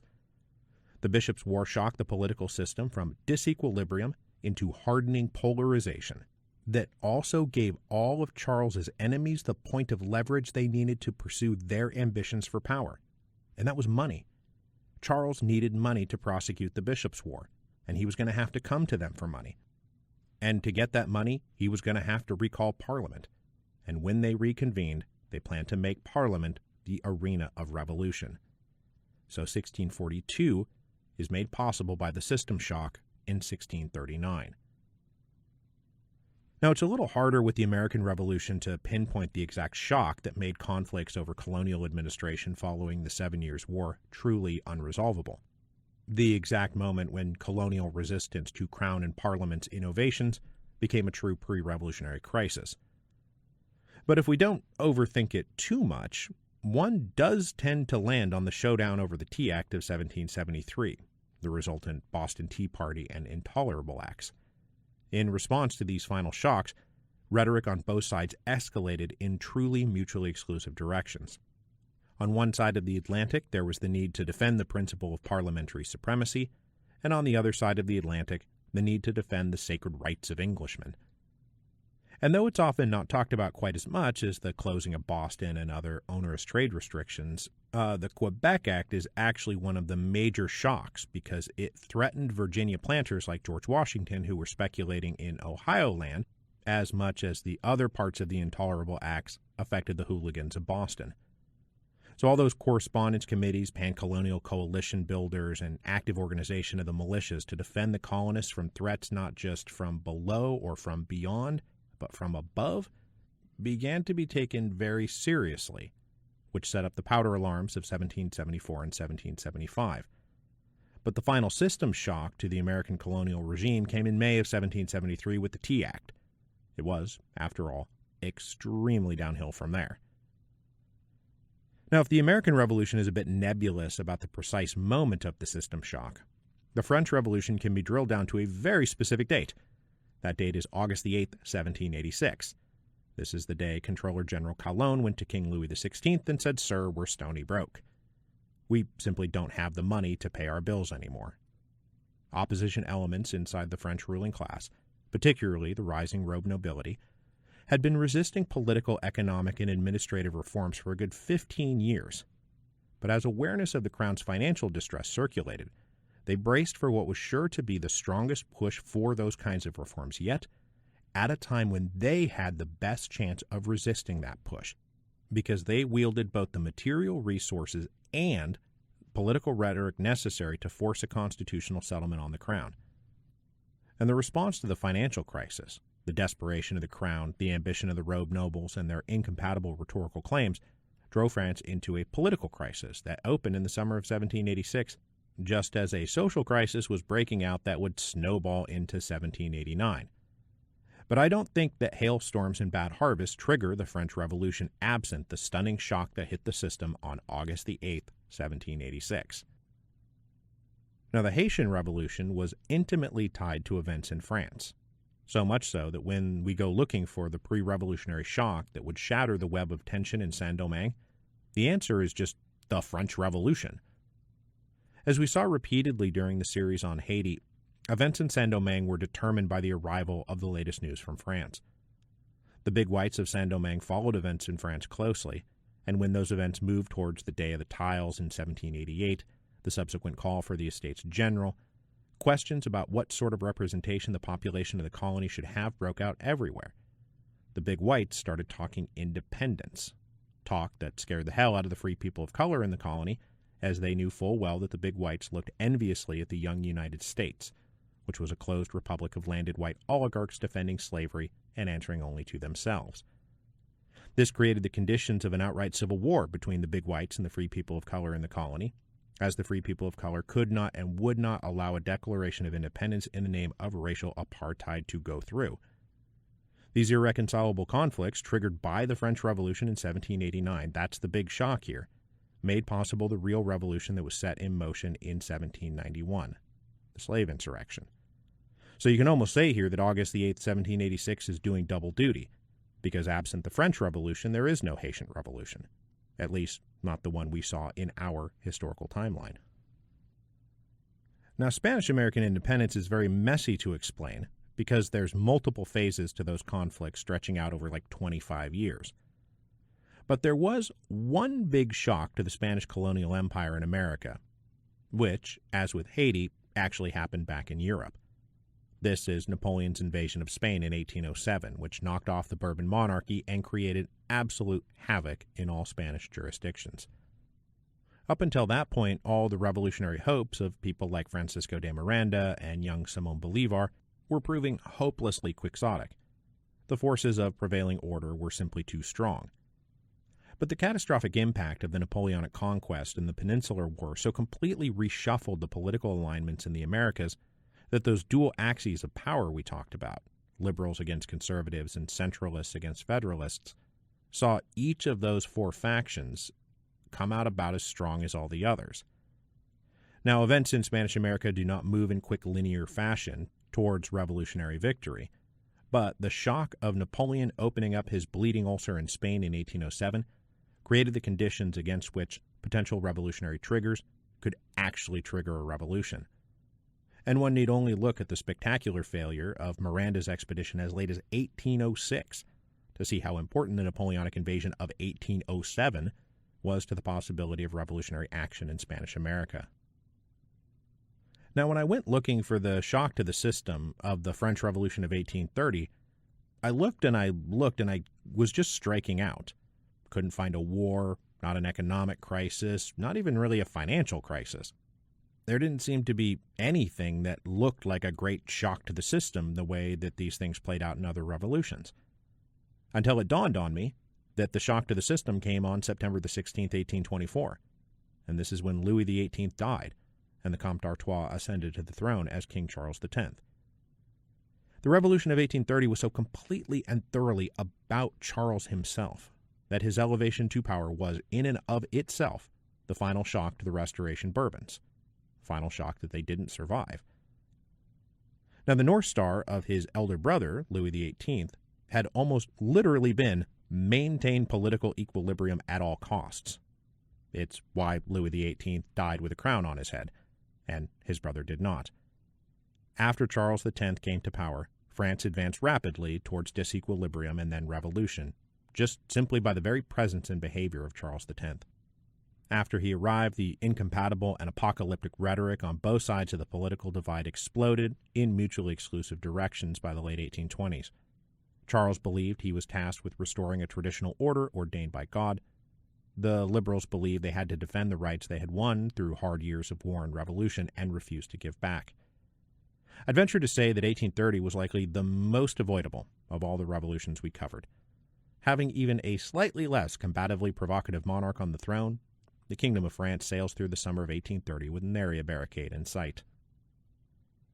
Now, one might argue that 1848 was just as avoidable, and indeed Francois Guizot's reaction to the banquet campaign was an act of almost incomprehensible self-sabotage. But unlike 1830, Europe in 1848 had been laboring for a few years under a system shock caused by what we would often consider to be the traditional causes of modern revolution: economic and social upheavals tearing their inadequate political regimes asunder. I mean, the Hungry 40s were a thing. Crop failures and the potato famine led to a humanitarian crisis, which put pressure on the consumer economy, which triggered a business recession, which triggered worker layoffs, and then finally, that great split atom of revolutionary chaos, a financial crisis for the state, as tests to the creditworthiness of the conservative regimes of Europe forced them to make concessions to those whose money they needed to survive. So the shock to the system that made 1848 possible arrived around 1846, with widespread crop failures and the cascading effects thereof. Now, our series on the Paris Commune was really two revolutions in quick succession. The first was the overthrow of the Second Empire and the declaration of the Third Republic. The other was the revolt of Paris and the declaration of the Commune. The political disequilibrium of the Second Empire had metastasized after Napoleon III's run of success in the 1850s gave way to his run of failures in the 1860s. And even absent the Franco-Prussian War, the liberal opposition to Napoleon III was riding so high by the late 1860s that it's kind of hard to not see France ending up with institutions that look an awful lot like the Third Republic one way or the other, whether there was a titular figurehead monarch or not. But history goes the way history goes, and the Franco-Prussian War did happen. And even though this particular shock did not precede its revolution by years, like all the other examples, the Franco-Prussian War is when the political dynamic changed so thoroughly that revolution became possible, and then probable, and then an accomplished fact. So the Franco-Prussian War is the shock to the system. But the other revolution nested inside the overthrow of the Second Empire is the Paris Commune, and its intractable political conflict with leaders of the newly proclaimed Third Republic. This was rooted in the siege of Paris. That was the shock. The experience of the Parisians during the siege, their isolation and estrangement from the rest of France, coupled with the not wholly unjustified belief that the rest of France was happily and purposefully sacrificing them to the Germans, it radicalized them, polarized relations between them and the leaders of the Third Republic, such that when the siege was lifted, there was very little common ground for anyone to stand on. There was very little common ground anyone wanted to stand on. Now, of all our great idiots of history, I gotta say, I think Porfirio Diaz was the best of the worst. He was the least dumb idiot of them all. He was extremely gifted at creating and maintaining stable political equilibrium in Mexico. And in 19th century Mexico, that's no mean feat. But by the time the 20th century rolled around, old Porfirio had lost his nimble edge after running into a question he would not answer, possibly because he could not answer. The question of who would succeed him in power. It was the succession question more than anything else that unraveled the Porfiriato, because with the political and economic and geographic factions of the Mexican ruling class balanced so delicately, the minute Diaz named a successor that represented one of those factions, all the others were going to be very angry. To say nothing of the possibility of naming a successor more popular than he was, which might result in his immediate overthrow. That's why he stayed away from Bernardo Reyes. So Diaz stalled. He tilted this way while leaning that way, and in the end got so focused on avoiding naming a successor who was too popular that he named Ramon Corral, who everyone hated, which turned out to be even worse. Then, as economic and social upheavals rocked Mexico in circumstances very similar to 1848, Diaz himself dropped the final shock into the system. This is the Creelman interview of 1908, where he said, "I won't seek re-election in 1910. This interview created a zero-sum game contest for the presidency of 1910, pitting every Mexican faction against every other Mexican faction that none could afford to lose. And then Diaz changed his mind and ran for re-election in 1910, but by then, too many people were too committed to succeeding him to allow him to not be succeeded." Now finally, with the Russia series, we talked actually about two great revolutions, 1905 and 1917. And the shock to the system in both cases was disaster in foreign war. 1905 was caused by the massive unforced error that is the Russo-Japanese War, which very nicely brings us full circle, a full revolution, back to Charles I and the Bishops' War. In both cases, we got a military conflict launched by the sovereign, thanks to a mix of hubris, stupidity, and myopia, that rebounds so spectacularly in their faces that it absolutely shatters the legitimate foundations of their respective regimes. Now, World War I wasn't quite so specifically Nicky's fault, though it is fun to remember that he got into World War I partly because he believed it would undercut revolutionary threats that had been escalating prior to the war. Good job there. Didn't work. But in both 1905 and 1917, the shock of defeats, the mismanagement, and the ineptitude created huge anti-regime coalitions ranging from conservative nobles to bomb-throwing anarchists, all of whom were so frustrated by the government's stupidity, the disequilibrium actually passed into a new political equilibrium that coalesced outside the infinitesimally small inner circle of the Tsar's nuclear family. Like there was a new kind of equilibrium that had emerged from World War I, it just excluded Nicholas. So very clearly in both 1905 and 1917, the expectation of quick military victory giving way to prolonged humiliations and defeat are what shocked an already unstable autocratic system into revolutionary upheaval.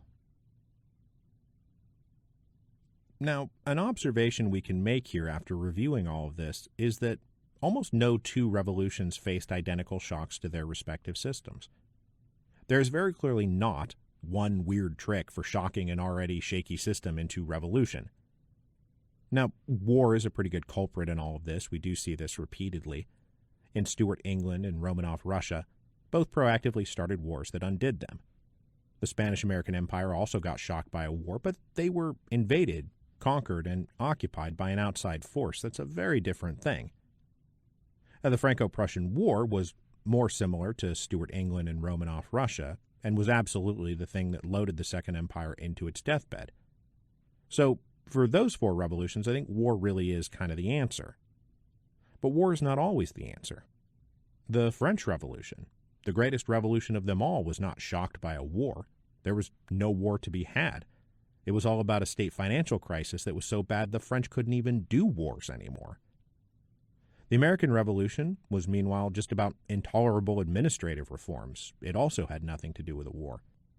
The Haitian Revolution was triggered by the collapse of its home government, not unlike Spanish America, but in this case it was not caused by invasion and occupation, just good old homegrown chaos. The Revolution of 1830 came down almost entirely to the conduct of the individual monarch, had nothing to do with anything but Charles. 1848 saw widespread economic and social distress that outstripped the ability of the European regimes to cope.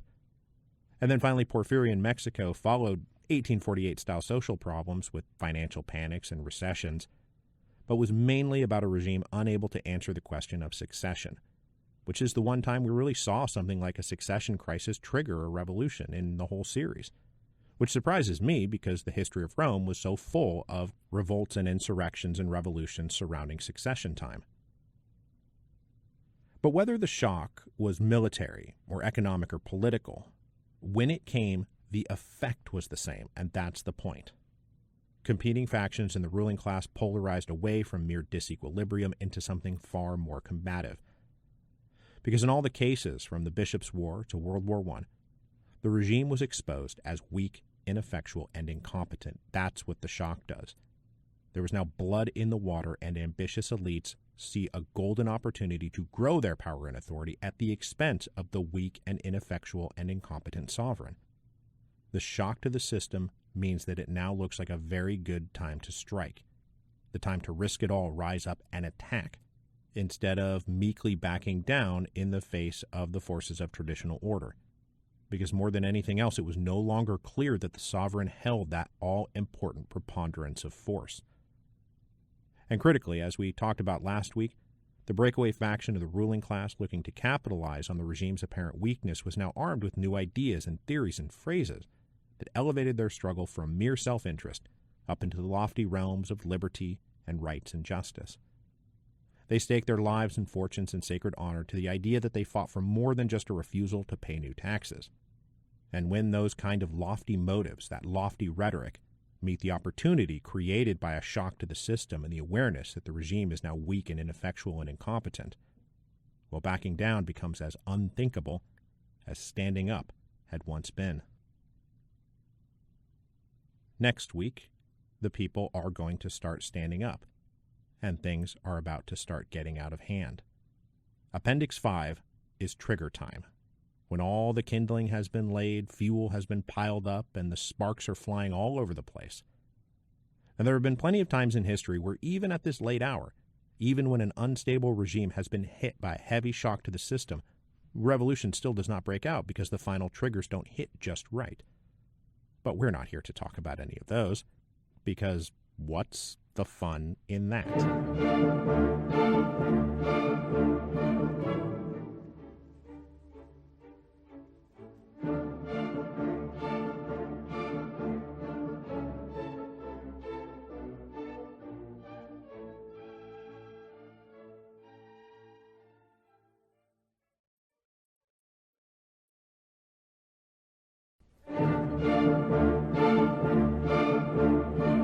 Hello, and welcome to Revolutions. Appendix 5, The Triggers. So far in the appendices, we've taken our once successful sovereign regimes to the precipice of revolution.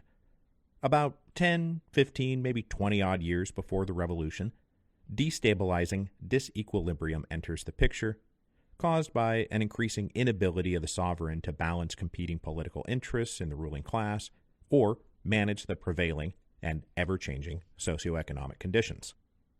Then, 2 to 3 years or so before the revolution breaks out, this unstable system gets hit with a shock that hardens political divisions, draws sharp battle lines, and makes peaceful reconciliation increasingly impossible. This was especially true for those challenging the regime, not just because they were afraid of what might happen if they backed down, but because they now saw the sovereign as weak, incompetent, and ineffective. They saw how the sovereign behaved to all these crises and shocks and deemed them uniquely vulnerable to attack. So failing to press their advantage would be an unforgivably missed opportunity. And so everyone pushed on towards the precipice. And today we are going to talk about the moment everyone plunges over the edge together. The thing that takes all of this from potential revolutionary energy to kinetic revolutionary energy, and that is the triggers. Now, before we get into this, let's remind ourselves that nothing we have talked about so far guarantees a revolution. In fact, even at this late hour, no revolution necessarily follows from any of the conditions we've described so far. A sovereign can manage its political equilibrium in perpetuity. If disequilibrium enters the picture, the sovereign can regain its footing. It can change, adapt, and reform. Even after the shock to the system has come around, there's no guarantee that the crisis will meet a dramatic revolutionary trigger. More than anything else, revolutions are rare. They're so rare, they're super rare. And that's partly why they're so fascinating, because they are so uncommon. The uncommon draws our attention, the commonplace does not. So most of the time, the volcano gurgles and shakes, but ultimately does not erupt. The logic is never, if there is potential revolutionary energy, then there will ultimately be kinetic revolutionary energy. We must always, always, always keep this in mind. If you're a gambler and you would like to make a fortune, always bet against revolution. Besides, if you lose that bet and a revolution happens, maybe the revolution will wipe out all your debts. So either way, you can't lose. But obviously, we are here talking about the times revolutions did break out, when all the conditions were ripe and a trigger kicked that energy from potential to kinetic. So I want to start today by running quickly through the trigger points as I see them through all of our various revolutions, and then offer some thoughts on what we see. Now, what's interesting about a revolutionary trigger is that it's simultaneously only obvious in retrospect, because at the time it's nearly impossible to tell if this is just a dramatic event or if it's a revolutionary trigger. We won't know until we know the future. But at the same time, the trigger also needs to have enough dramatic impact in the moment that people recognize it at the time as a big deal, something important that has happened. So nearly all the triggers we'll talk about today were recognized as such pretty quickly, even if nobody planned for them to happen and they just sort of blew up at random, because that's been a running theme of the show, that certain conditions prevail, that many people are actively pushing towards a revolution, but when the deal actually goes down, almost no one predicts or plans the actual literal trigger in advance. They're not planned. They are simply capitalized upon by opportunistic improvisation. Revolutions are rarely scripted in advance. They are almost always ad-libbed. So as we go through what I think of as the triggers of the revolutions that we've covered so far in the show, your mileage may vary. You might disagree with me here and there, but I am going to offer what my read is on all of these events. So in the English Revolution, for example, we have this 1639 to 1641 crisis period after this shock to the system that was the Bishops' War. There's the short Parliament, the impeachment of William Laud, the trial and execution of Strafford, the rebellion in Ireland, which I actually referred to in the podcast specifically as the direct trigger of the Civil War. But I think the even more direct trigger was when King Charles showed up at Parliament on January the 4th, 1642, to arrest the 5 members. This attempted usurpation of parliamentary rights sparked outrage in the city of London. Students, apprentices, journeymen, and clerks all took to the streets in the days that followed, creating such a tumult that King Charles and his family had to secretly flee the city on January 10th. And this is when things went from confrontation to revolution. The sovereign was driven from his capital, leading to Parliament's militia ordinance, which gave them the right to raise armed forces without the need to consult their runaway king. And that directly set up the Civil War. Charles himself, as we know, would not return to London until he himself faced trial and execution. Now, the trigger for the American Revolution is obviously the shot heard round the world, the battles of Lexington and Concord. This is famous. We made it famous. It's almost impossible to disentangle ourselves from it. Though it is worth mentioning that the Battle of Lexington and Concord was actually the 4th time British regulars had gone out to secure colonial munitions. There was the powder alarm around Boston in September 1774, then again in Portsmouth in December 1774, then Salem in February 1775, and only then do we come to the events in Lexington and Concord in April of 1775. It's also worth noting that just 5 days later there was a thing called the Gunpowder Incident down in Williamsburg, Virginia, pitting Lord Dunmore against a militia raised by Patrick Henry. So, why was Lexington and Concord the trigger and all those other things just things that happened? Who knows? that's just the way things go. Now, in the French Revolution, it's also impossible to disentangle ourselves from the cataclysmic, earth-shattering fall of the Bastille in July 1789. That is the traditional, historical, dramatic beginning of the French Revolution, even if a bunch of stuff leading up to that moment is also a part of the French Revolution. But the fall of the Bastille was not really the trigger, was it? The trigger came 3 days earlier, when Louis XVI fired Controller General Jacques Necker. That's what set off all that decisive unrest in Paris, as the Parisians believed Necker's dismissal was a prelude to the king shuttering the National Assembly and ordering regular soldiers to occupy Paris. So when the king made this incredibly provocative move, they rose up in defense of the revolution that had only just then gotten going. Now, none of these first three triggers was premeditated. As I said, most things are improvised on the fly. Just things happen and people respond. Now, in future appendices, we'll get to the second revolutionary waves that often follow the first waves, and many of those involve triggers that are in fact planned in advance, the insurrection of August the 10th, Lenin's October Revolution, etc., etc. But the first time we get to something that seems truly premeditated comes with the Haitian Revolution. It arrives in August of 1791 with the Bois Quémant ceremony. There was no immediate threat from the colonial authorities that drove the Haitian slaves into revolt. There was no especially provocative thing they did. The slaves just saw an opportunity, got together, and they did it. Now, with Spanish-American independence, it's obviously going to be a vast array of events out there because we're talking about things that unfolded across an entire continent. But we can point to those first cries of freedom in 1808 and 1809 and 1810, mostly triggered by news from Spain that there was this new national junta that had taken over and was inviting participation from the American components of the Spanish Empire. In the specific case of Gran Colombia, though, we can turn to April 1810, when a small group from Spain arrived claiming to represent a regency council that other people on board the same ship told the locals didn't really exist. It wasn't actually a thing. And so within days, a large crowd was marching to confront the Captain General in Caracas. They demanded their own junta that would be answerable only to the king himself, who wasn't actually in power. This got them all rolling downhill towards a formal declaration of independence by the end of the year. Now, in 1830, we have as clear a cut trigger as we're ever likely to find. It's King Charles X publishing the four ordinances on July the 26th, 1830, which immediately sets off a wave of popular resistance, the formation of barricades by the people of Paris, and the self-directed recall of the National Guard, soon to be placed under the command of old General Lafayette. The trigger here is easy. It's the four ordinances. And once again, the regime has done something provocative, and people are rising up in response. Now, in 1848, we know the final crisis revolved around the banquet campaign, with Francois Guizot ordering the last and biggest of the planned banquets shuttered in February 1848. But though tumultuous unrest started immediately on February the 22nd, it was not actually clear what the ultimate result of this unrest would be, nor how much, if anything, the regime would have to concede in order to restore order.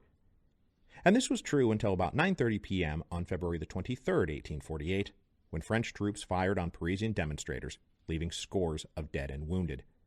This moment was referred to then as the Massacre of the Capucines, and it turned the crisis into a revolution. This is the moment. This is the trigger.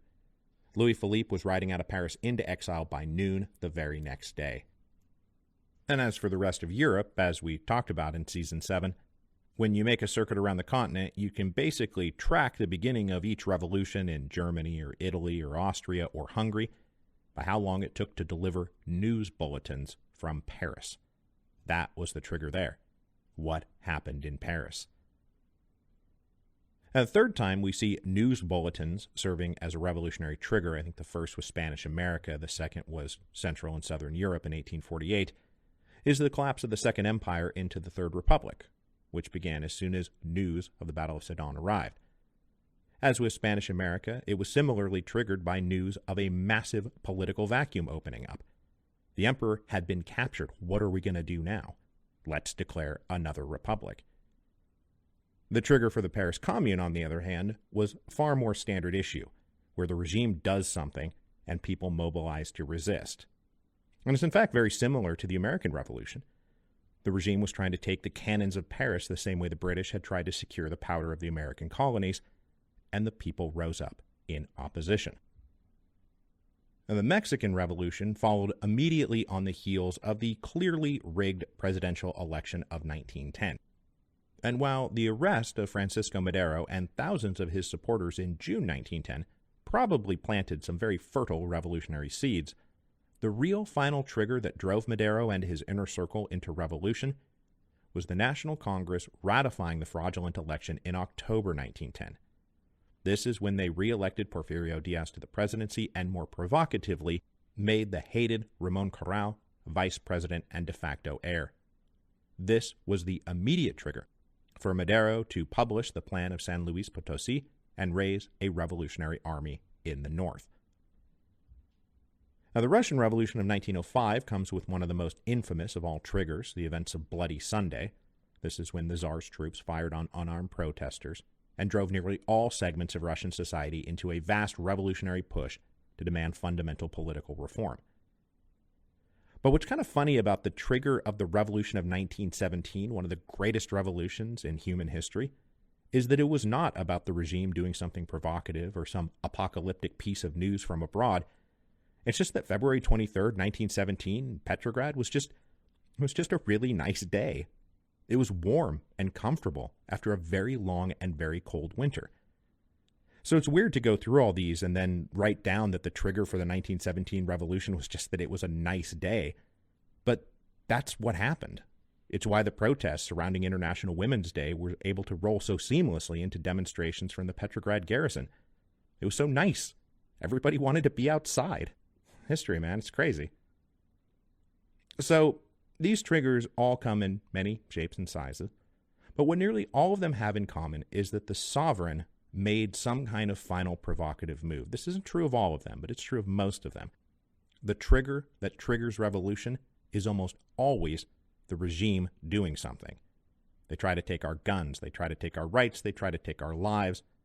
The initial trigger is pulled by the regime, and the explosion of kinetic revolutionary energy that bursts forth is almost always a defensive response to some kind of perceived threat or provocation. But what is it that the trigger unleashes? What is the huge difference that comes from one of these triggers that makes the after so much different than the before? And what I would say is that the trigger unleashes popular forces. Popular forces that come bursting onto the political scene like the Kool-Aid Man. Whether in the form of crowds or demonstrators or marchers or barricade builders, militias, or full-blown organized armies, the political confrontations that have thus far been going on in the political society now have a large mass mobilization element that is uncontrolled and uncontrollable by the prevailing sovereign. That's what the trigger triggers. That's when an intractable political crisis becomes a full-blown revolution, when the people get in on the action. Now, no doubt, many of you out there listening have perhaps been surprised by the early centrality that I have placed on ruling class divisions as the vital precursor of revolutions, rather than talking about popular upheavals, grassroots pressure, social movements, kind of things that come from outside the narrow band of the ruling class. These popular forces come with agency and direction and purposes beyond anything the ruling class is interested in, so why not make them the center? But my read on all these events that we've covered is that absent irreconcilable differences inside the ruling classes, those popular forces can't make a revolution. They can only make a revolt or an insurrection or an uprising. A united ruling class is a very tough nut to crack. Unless that popular energy links with defecting elements from inside the ruling class who have the resources and authority and leverage necessary to actually make the thing happen, this revolt will most likely burn out or be suppressed. Only when the ruling class is divided, and when a major faction is ready, willing, and able to ride popular waves rising up in the street, do we get a revolution. Now, that said, there's a crucial distinction then to be made the other way. If a breakaway group from inside the ruling class takes power without introducing any popular forces, it's what? It's probably just a coup d'etat. So, if popular uprisings without elite support are merely revolts, and elite cliques trying to seize power without popular support is merely a coup, then I think that maybe we can sharpen our definition of a political revolution. I said that it was when the existing structure of political power, how power is exercised, justified, legitimized, defended, and transferred, is displaced by a force originating beyond the bounds of that existing structure and is replaced by something different. I should now add the notion that the force originating beyond the bounds of the existing structure has to have some sort of broad popular element and some kind of element inside the ruling class. There needs to be a cross-class alliance for it to count as a revolution. Now, it's also important to qualify everything I've just said by saying that it is not, in fact, the case that there were no popular forces at work in our various revolutions prior to the final trigger being pulled. It's not the case that the trigger necessarily brings people out into the street for the first time.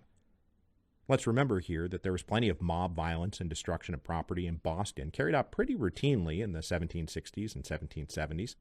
Before the fall of the Bastille, France saw routine grain riots for years, to say nothing of things like the Day of the Tiles and the Réveillon riots. We often see marches and protests and even violent clashes taking place prior to the Great Revolutionary Trigger. What makes the trigger a trigger is that it fuses the interests of that breakaway clique in the ruling class and a popular force now backing them up.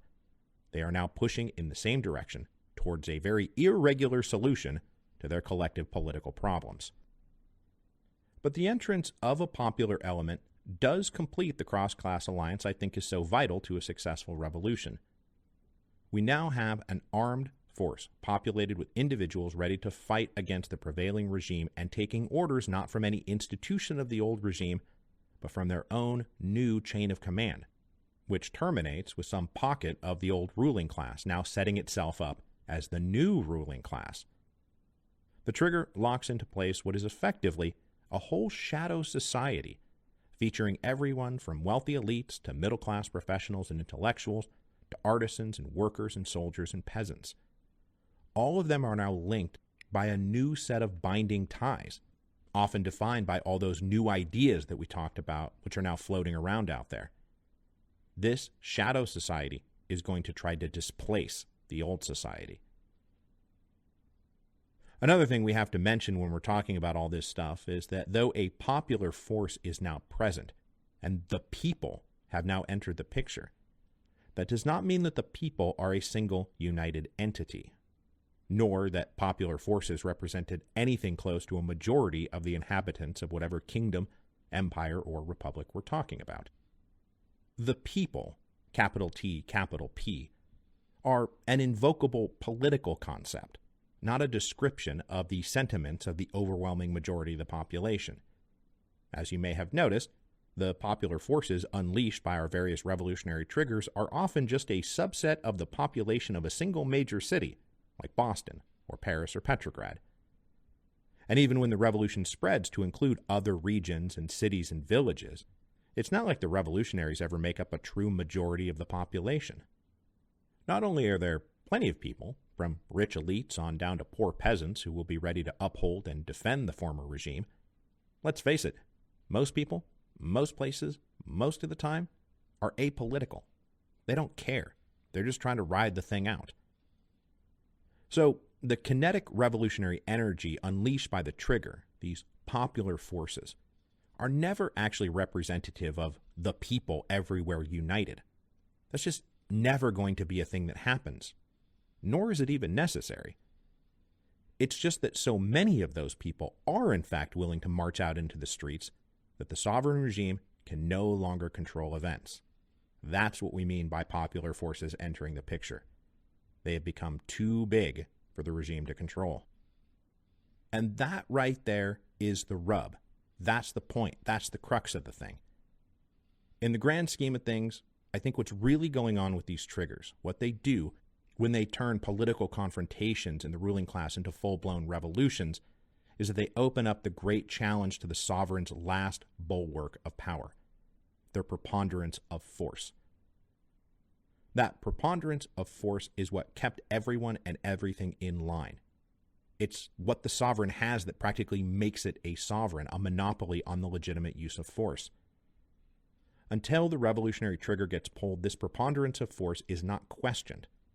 However, consciously or tacitly, up until that trigger point, it's taken for granted that the sovereign can deploy coercive physical force far beyond that which can be deployed by any rival or challenger. But when the trigger is pulled, it breaks the last tie binding those old political arrangements, and it brings popular forces out into the street and sets up a physical contest for power. This is a challenge to the sovereign's claim to a preponderance of force in the most direct way possible. It's like challenging the reigning champ to a fight. If you think you're so strong, prove it. And as we've seen, our existing ancien regimes, our sovereigns, they're weak and incompetent and ineffective, and it is not at all clear they will be able to prove it. So next week, we're going to move on to the first stage of the actual bona fide revolution. No more disequilibrium or shocks to the system or triggers, but now a raw contest for power pitting a weak, ineffectual, but still powerful Leviathan against a revolutionary force enjoying maximum revolutionary unity. Now, if you've paid even a little bit of attention in the podcast, you know that that period of maximum revolutionary unity is very fleeting and never ever outlasts the death of Leviathan. But before we go, I just want to remind everybody that I am coming to Boston, Washington, D.C., and Newark live and in person on October 26th, 27th, and 29th. I just got back from my run through Austin and San Francisco and Seattle. It went great. The shows are super fun, and I love being out there. So please get your tickets while you can. And if you're in Boston, Washington, D.C., or Newark, I will see you there. And if not, I will see you here next week for Appendix 6.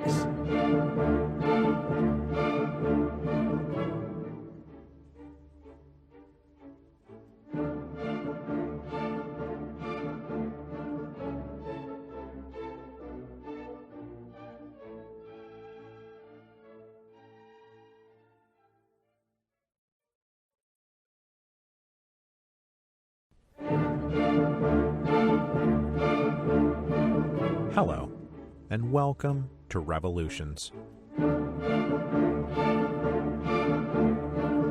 Appendix 6, Victory and Defeat.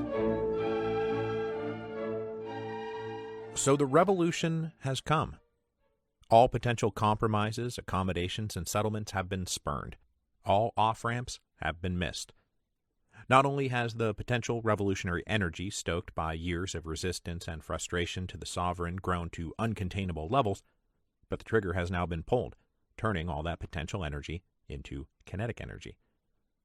Elites are now rushing through palace corridors and hosting feverish meetings in their salons. Regular people are pouring out into the streets, erecting barricades, tossing pavement stones, blockading neighborhoods, signing up for revolutionary armies. These are the heady days when no one really knows what happened, what's happening, or what's going to happen. Will the regime emerge from this chaotic moment dead or alive? It's nigh impossible to predict.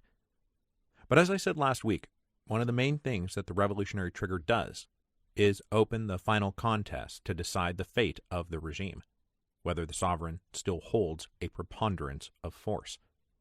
Who wins and who loses this brute force contest determines the fate of the regime and the revolution. Now, we know from any game, fight, or sporting match that not only does one side win because of the things the winner did right, their superior talent and strategies and tactics, but also because of the things the loser did wrong, their inferior talent and strategies and tactics. The narrative of any sporting match can be framed as a story of what the winning side did right, or a story about what the losing side did wrong, but always, it's a mix of the two. So as we discuss this final revolutionary contest, we must talk on the one hand about the superiority of the forces rising up, as well as the inferiority of the forces falling down. Now, on the rising up side, we have what I have variously described as a cross-class alliance, a revolutionary coalition, and a full-blown shadow society. By that I mean that every socioeconomic level, branch, category, whatever, has a revolutionary wing. From the uppermost reaches of the ruling class on down to the lowest peasants and workers.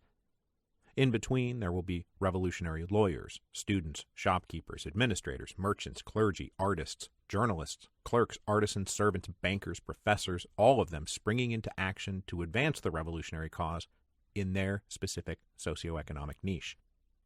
At the very tippy top of this vast cross-class revolutionary coalition, we might find a dissident member of the royal family ready to replace their cousin on the throne. They might be surrounded by rich, educated, influential supporters, each of whom are ready to take over the Ministry of Finance or Justice or the Interior. This then extends on down the line through merchants and businessmen aiming for profitable new arrangements, through middle-class professionals ready to take over the administrative functions of the state, young students and clerks ready to staff those mid-level and lower-level functionaries, on down to workers wanting to force changes in their factories and peasants redefining the terms of land ownership and authority in their home villages. Now, at every level of this cross-class coalition, people are making risk-reward calculations. Now, I am not myself a huge proponent of rational choice theory, where people are sitting down and gaming out scenarios and making purely logical choices based off of mathematical equations. I don't think humans actually work that way. But risk-reward calculations are present. They are doing some of the work. If you're watching a society advance through all of these stages of disequilibrium to shocks to the system and then reach this trigger point, it might still seem like there's a very low likelihood of revolutionary success and no real personal advantage or reward to be won. This is a high-risk, low-reward scenario, and in that case, you'll probably sit it out. But if you look around at your society and decide, hey, there's a good chance of revolutionary success and enormous possible rewards and advantages to be won, this is a low-risk, high-reward scenario, and you might say, yeah, okay, let's go for it. But this is a calculation that's made by various members of the cross-class coalition, each in their own way and each for their own reasons, because it is not the case that everyone in this coalition has the same interests. Far from it. Our proverbial Duc d'Orléans, that royal cousin waiting in the wings, is thinking about how wonderful it will be to sit on the throne, to decide lofty matters of state and play the great game of international diplomacy, to have everyone bow to you, while you bow to literally no one. These are not the same interests as, let's say, a rural peasant who is mostly interested in getting a little bit more land, or the interests of the urban worker who's mostly interested in higher wages and cheaper bread, or the interests of middle-class professionals, often eyeing possible material gains, yes, but mostly interested in gaining access to political power and influence they have likely been denied previously. They want to participate, to have a real voice in politics. And when you look at all these interests, they are often quite contradictory. The members of the breakaway faction of the ruling class want to wield power, not share it with social inferiors. The land for the peasants, where's it going to come from? Well, probably from the real estate portfolios of the ruling class families, some of whom might be in that revolutionary coalition. And there's, of course, always going to be tension between urban workers who want to pay less for bread and rural peasants who want to be paid more for their grain. So if this coalition has such divergent interests, and everyone's risk-reward calculation is based on wildly different factors, how are they even united?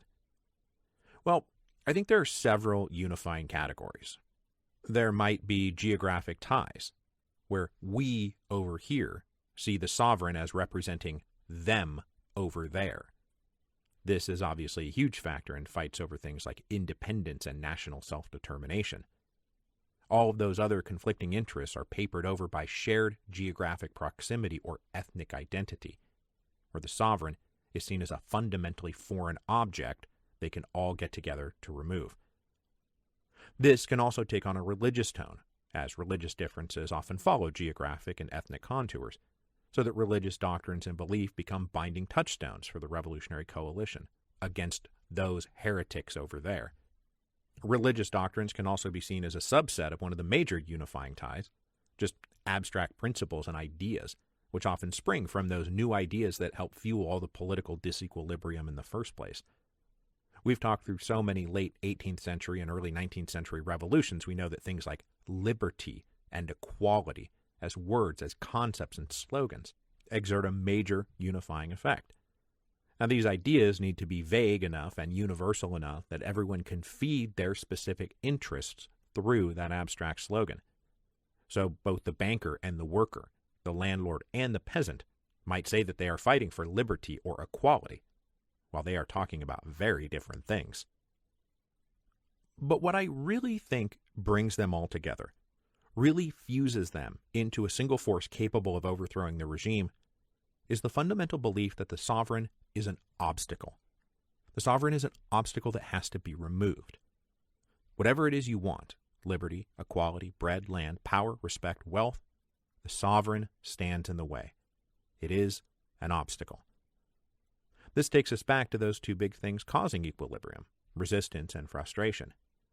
The sovereign has either been doing things we hate, or the sovereign has not been doing things we want, and we have all now, all of us, each in our own ways, decided that the only option left is removing the sovereign.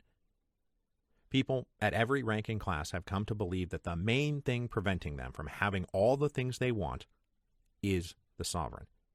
It is an obstacle that must be removed, and everyone agrees on that.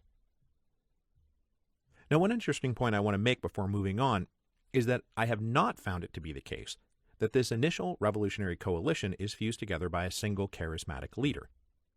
Now, I'm speaking specifically here of the first revolutionary wave that rises up and overthrows the Ancien Regime.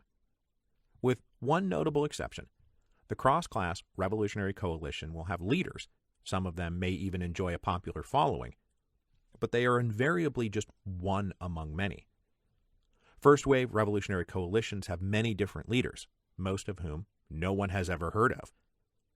The major charismatic leaders who do become unifying revolutionary figures, Cromwell, Washington, Louverture, Bolivar, Kossuth, Lenin, they make their names after the revolution has started.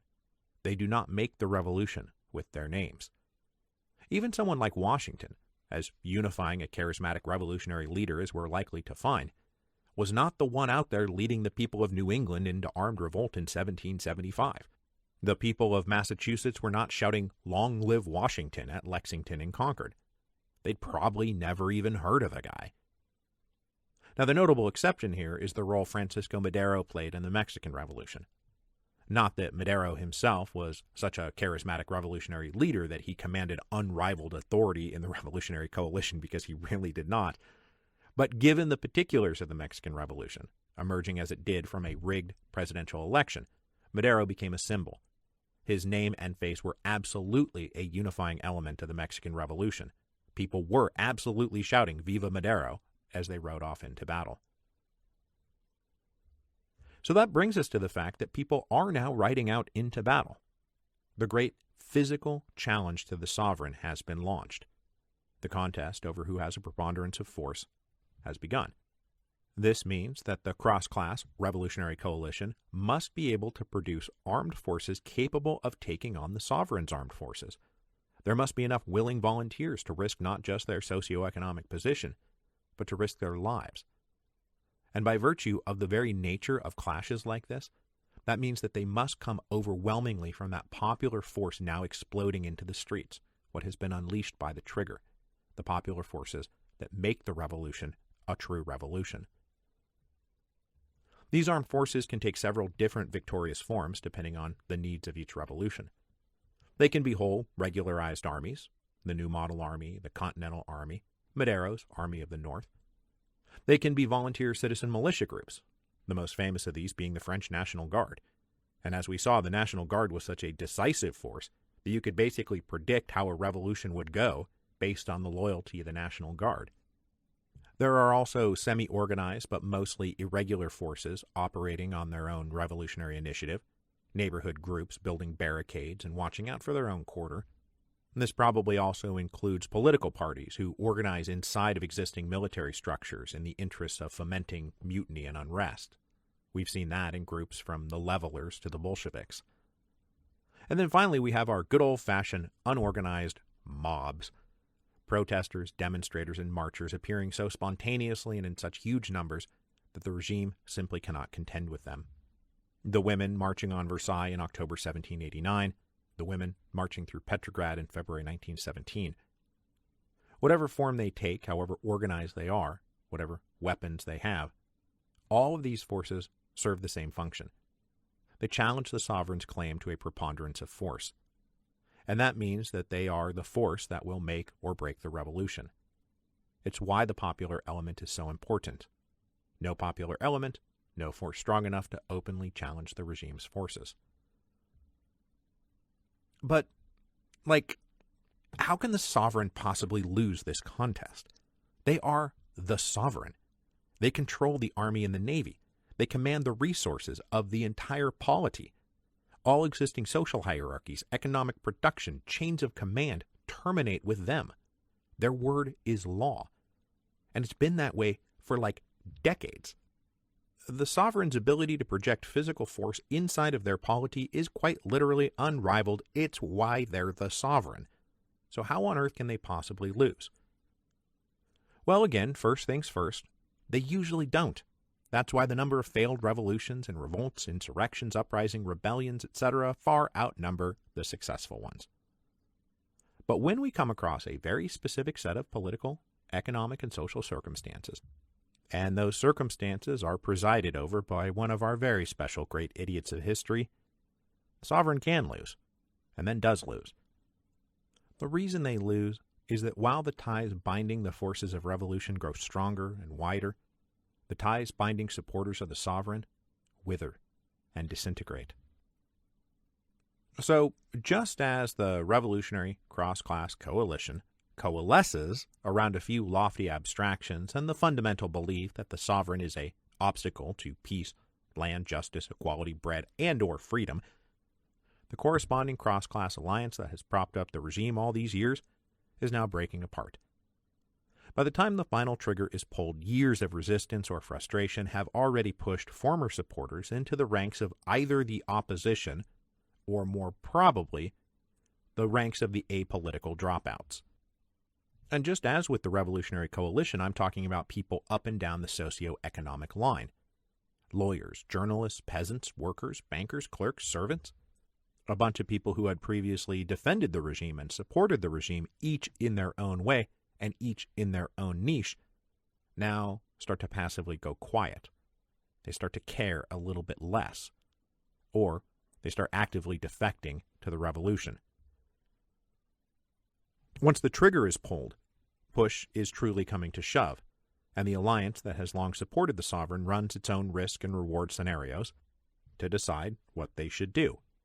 And since we are inevitably dealing with a uniquely incompetent, weak, and ineffective sovereign, would-be supporters often fail to see the advantage of continuing to be die-hard supporters, because it means they will likely die hard. Now, do all of these supporters have the same interests? No, of course not. Just as with the Revolutionary Coalition, they range from a sovereign trying to hold on to the throne, all the power and influence and wealth that comes with it, sitting adjacent to ministers, advisors, and high-ranking officials who are all about to lose their august status. There are going to be business interests connected to the existing regime who will suffer under a different regime.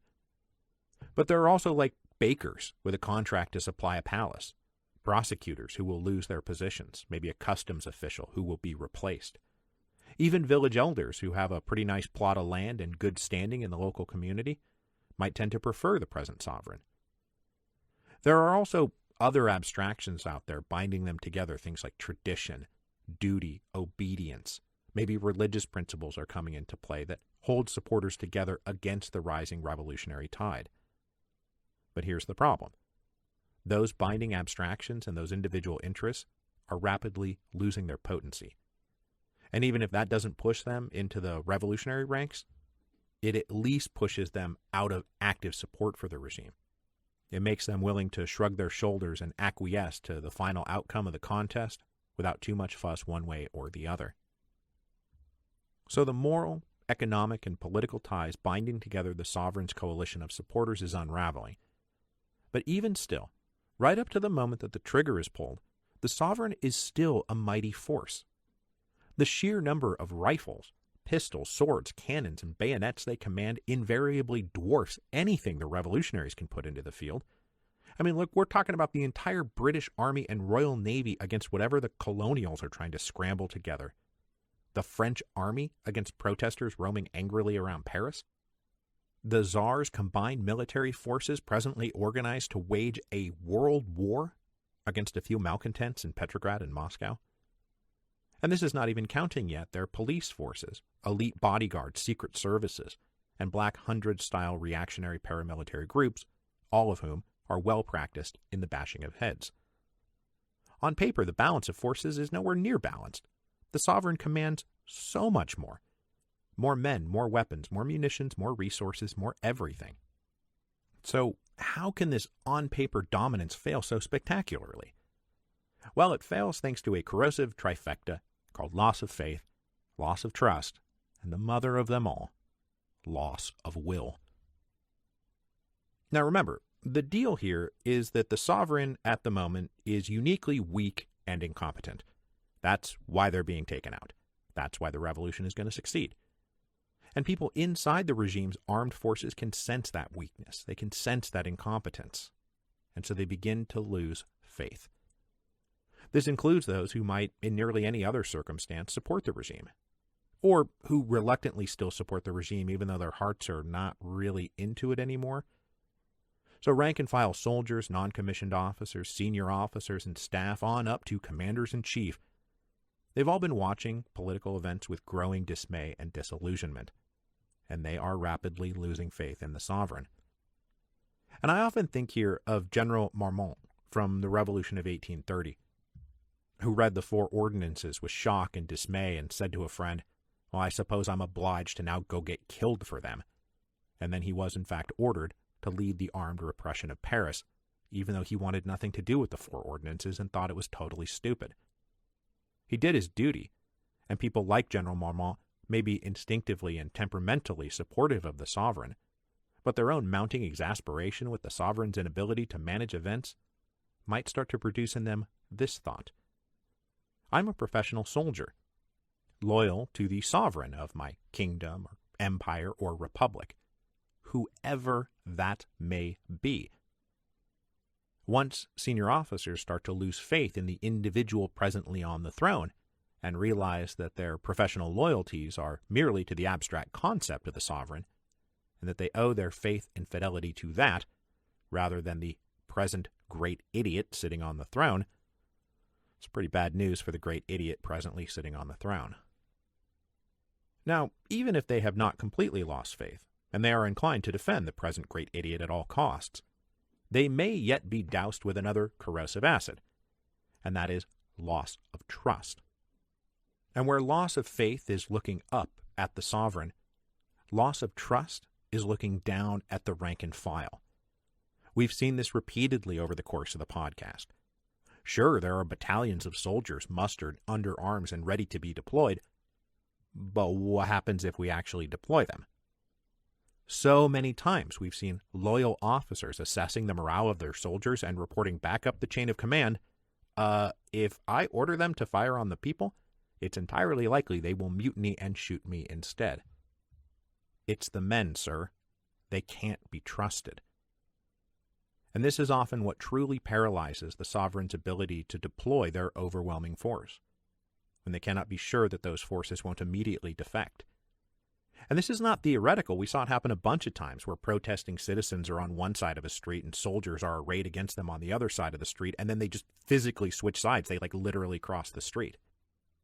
And if you don't trust your soldiers to stay loyal and kill who you've ordered them to kill, well, it turns out your on-paper strength does not really exist in real life.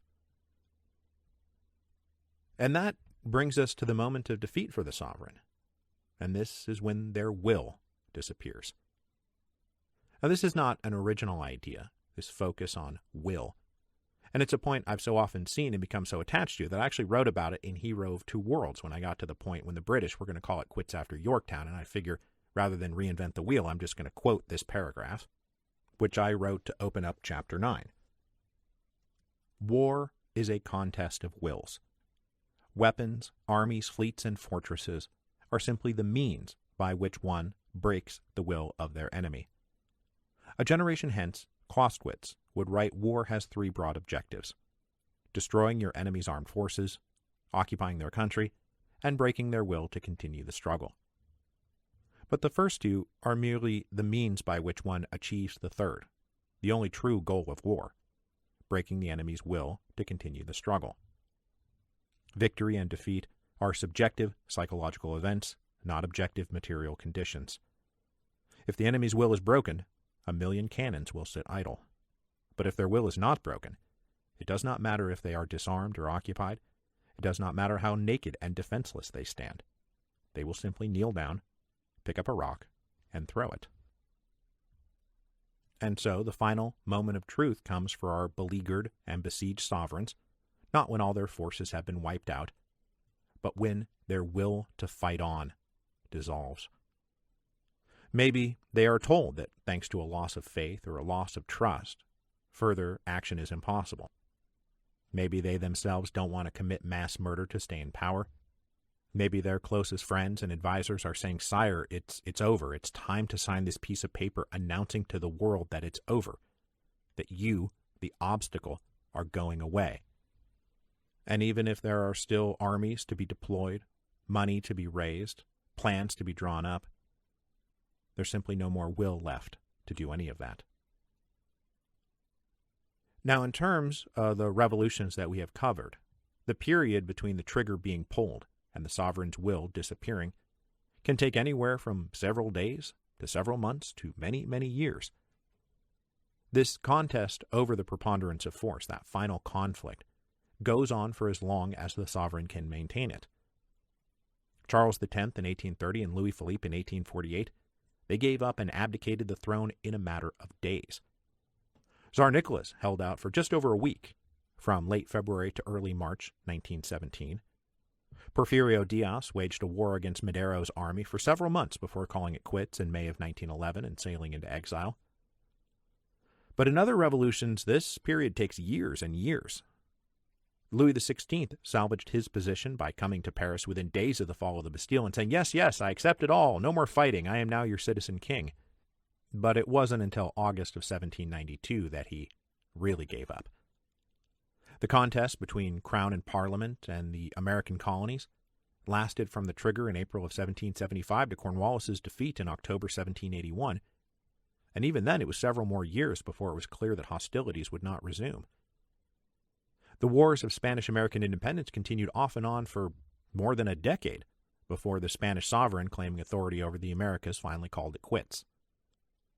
And our old good friend King Charles I of England, Scotland, and Ireland, well, he never gave up. He never acknowledged defeat, right until the moment they chopped his head off. The sovereign finally giving up, losing their will to fight, admitting they have lost the contest over who controls a preponderance of force, marks the victory for the forces of revolution. It sets off a wave of euphoria up and down the line. People are ecstatic. The great obstacle has now been removed. All their dreams can come true. Except, what happens next? With the unifying obstacle removed, the conflicting, competing, and contradictory interests of all the people in that cross-class revolutionary coalition are exposed for all to see. And we all know what happens after that. Say it with me now. The entropy of victory.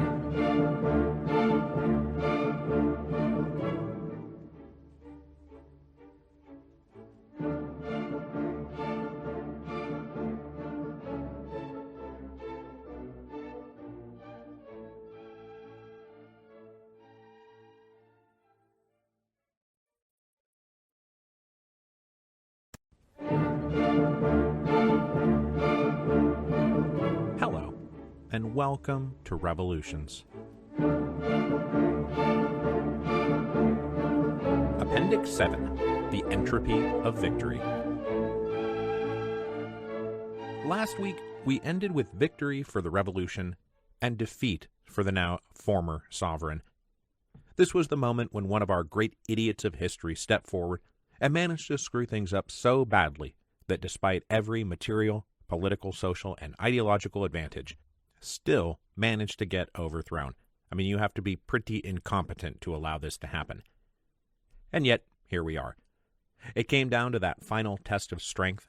The regime failed it, and was transformed by the mystical trifecta of loss of faith, loss of trust, and loss of will from a regime into an ancien regime. Now, as we discussed last time, one of the truly remarkable things about our great idiots is how they managed to unite so many different people with so many different interests against them. Nobles and commoners, owners and workers, landlords and peasants, university professors and illiterate laborers. They all came to share a belief that the sovereign was an obstacle. An obstacle to what? Didn't matter. Whatever it is the heart desired. And so this vast revolutionary coalition full of people with almost as many interests as there were individuals in the coalition came together to do this one thing: remove the obstacle. Well, now that unifying obstacle has been removed, which brings us today to one of the great recurring themes of the Revolutions podcast. It has happened in every revolution, to every class of revolutionary and every class of revolution. The entropy of victory. When unity of shared purpose turns almost immediately into the chaos of factional conflict. Now, at first, there is naturally a real wave of optimism and euphoria that follows the departure of the sovereign. The drinking is fueled now by joy rather than rage. Toasts to victory are raised in palaces and cafes and dormitories and out in the streets. And whether people are drinking expensive champagne or grog from a communal barrel, it's all singing and dancing and handshaking and backslapping and partying. We've done it. The bad old regime has been overthrown. Viva la Revolution. In the parties and parades and events that follow, the defecting opposition part of the ruling class, the people who are about to step into the uppermost ranks of power in like the executive ministry, pledge to the people that they will do all that the revolution promised. The people in the streets greet this with cheers and say, yes, it is good now that you are in charge. Hooray. Please go do the things we expect the revolution to do.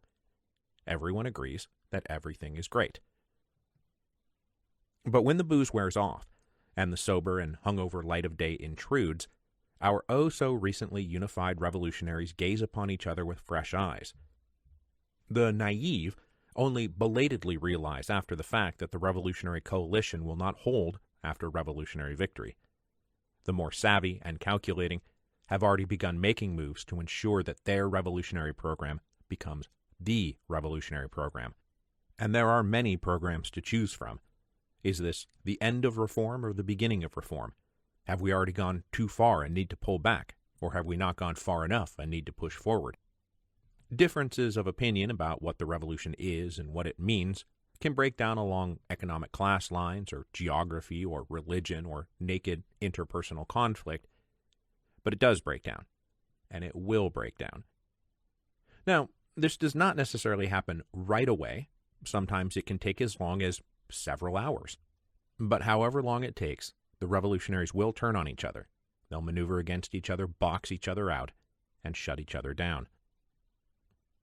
Now, one of the main recurrent lines of division that we've seen over the course of our revolutions is the divide between the salon revolutionaries and the street revolutionaries, a division defined mostly by economic and social class under the Ancien regime. We can now firmly identify salon revolutionaries with those breakaway elements of the ruling class and their educated supporters, who do revolution by talking, writing, and moving money around.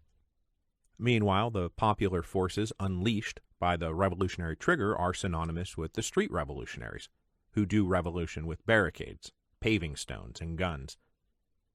Both the elites in the salon and the commoners out in the street need each other to win, but their goals and interests and motivations are very different, especially because one of the first post-revolutionary goals of the salon revolutionaries is restoring order and getting everyone in the street to go home, while one of the first post-revolutionary goals of the street revolutionaries is to stay in the street and keep pushing until all the bastards have been overthrown, not just some of them. But that said, this would be a very superficial analysis if we just said, oh, the elites in the salon are united in their class and the commoners in the streets are united by their class, and so now class conflict will follow this brief period of cross-class unity. Because the divisions that lead to post-revolutionary entropy are more subtle than that. So, for example, there are a few different species of salon revolutionary who will immediately join in combat with each other for post-revolutionary ascendancy. On a political axis, they range from conservative to radical, sort of hewing to their economic and social class, but by no means bound by that class. So to start, On the most conservative side of the spectrum, we have our most reluctant of revolutionaries. These are the people who are revolutionaries bracketed by scare quotes. They are quote-unquote revolutionaries. Typically, they are grandees of the old regime who were fed up with specific ministers and specific policies of the former sovereign, and who were ready, eager, and downright willing to accept even the mildest of reforms or compromises to head off revolution. But because a great idiot was in charge, they could not even get that much. So the program of these most conservative of revolutionaries is the absolute minimum number of changes and reforms necessary to resecure this sacred thing called order. They witnessed the explosion of popular forces into the streets as an unmitigated disaster. Whatever joy they took in victory was overcome immediately by anxiety and fear that these popular forces will be worse than the old regime. Their first post-revolutionary object is to return as much of society as possible to the way it had been before, to get things back to normal, get the people off the streets and back into their homes, get regular economic activity restarted, make whatever necessary alterations to the political structure need to be made, but other than that, let's get as much as possible, as quickly as possible, back to normal. These guys absolutely do not want a social revolution. They barely want a political revolution. Now, the complaints of these most conservative of revolutionaries are typically, as I just said, mostly matters of personnel and policy rather than deep-seated ideological conviction. But adjacent to them on the conservative radical spectrum are those who do have ideological convictions. They have abstract ideals and beliefs about how a polity should be organized and governed, but who view the recent revolution as the full achievement of these ideological convictions. That once a limited set of post-revolutionary reforms have been implemented, that's it. That's what we came here to do, and that's what we're going to keep doing forever. To borrow some useful terminology from post-revolution of 1830 French politics, I am talking here about a thing called the Party of Resistance. The revolution for them is the endpoint. That whatever the sovereign had been doing that was so offensive should be undone, and we'll perhaps sprinkle in some reforms to ensure such things don't happen again, but that's it. This group is also terrified of the popular forces that have been unleashed, and they want to close Pandora's box before social revolution escapes. In their minds, any campaign for additional post-revolutionary progress or reform has to be shut down, because while their revolution to overthrow an intolerable sovereign was necessary, revolution itself is bad. Very, very bad. So, sticking with our post-1830 nomenclature, the Party of Resistance is contrasted with this thing called the Party of Movement. And here we situate our old friend Lafayette, who was associated with the Party of Movement after 1830. Lafayette is our bog-standard liberal noble.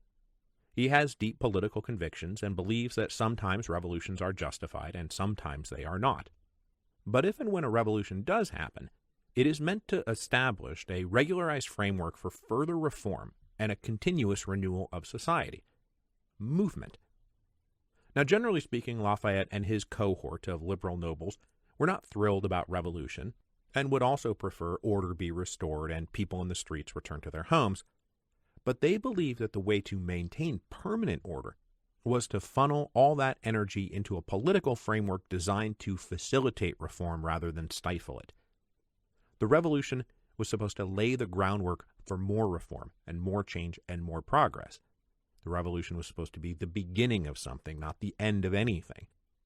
The Party of Movement types are extremely hostile to more conservative Party of Resistance types, and downright mortified, in fact, that if the forces of resistance prevail, that it would just lay the groundwork for another revolution. They believe that reform was a release valve, not an ignition switch.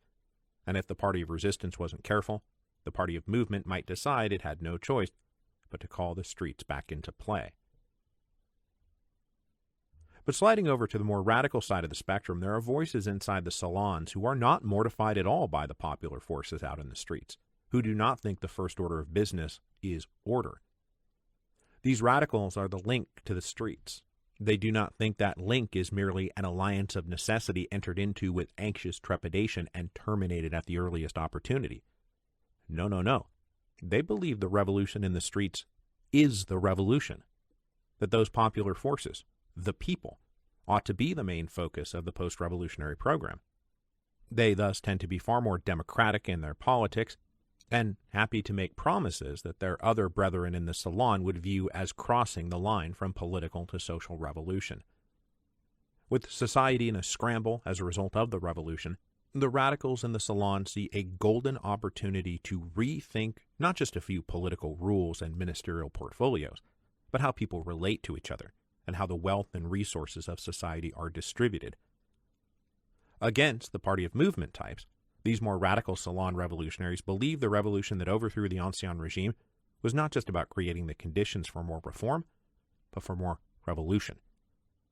The ranks of this faction of salon revolutionaries look to the streets for power and possibility, even if they themselves come from different socioeconomic circumstances.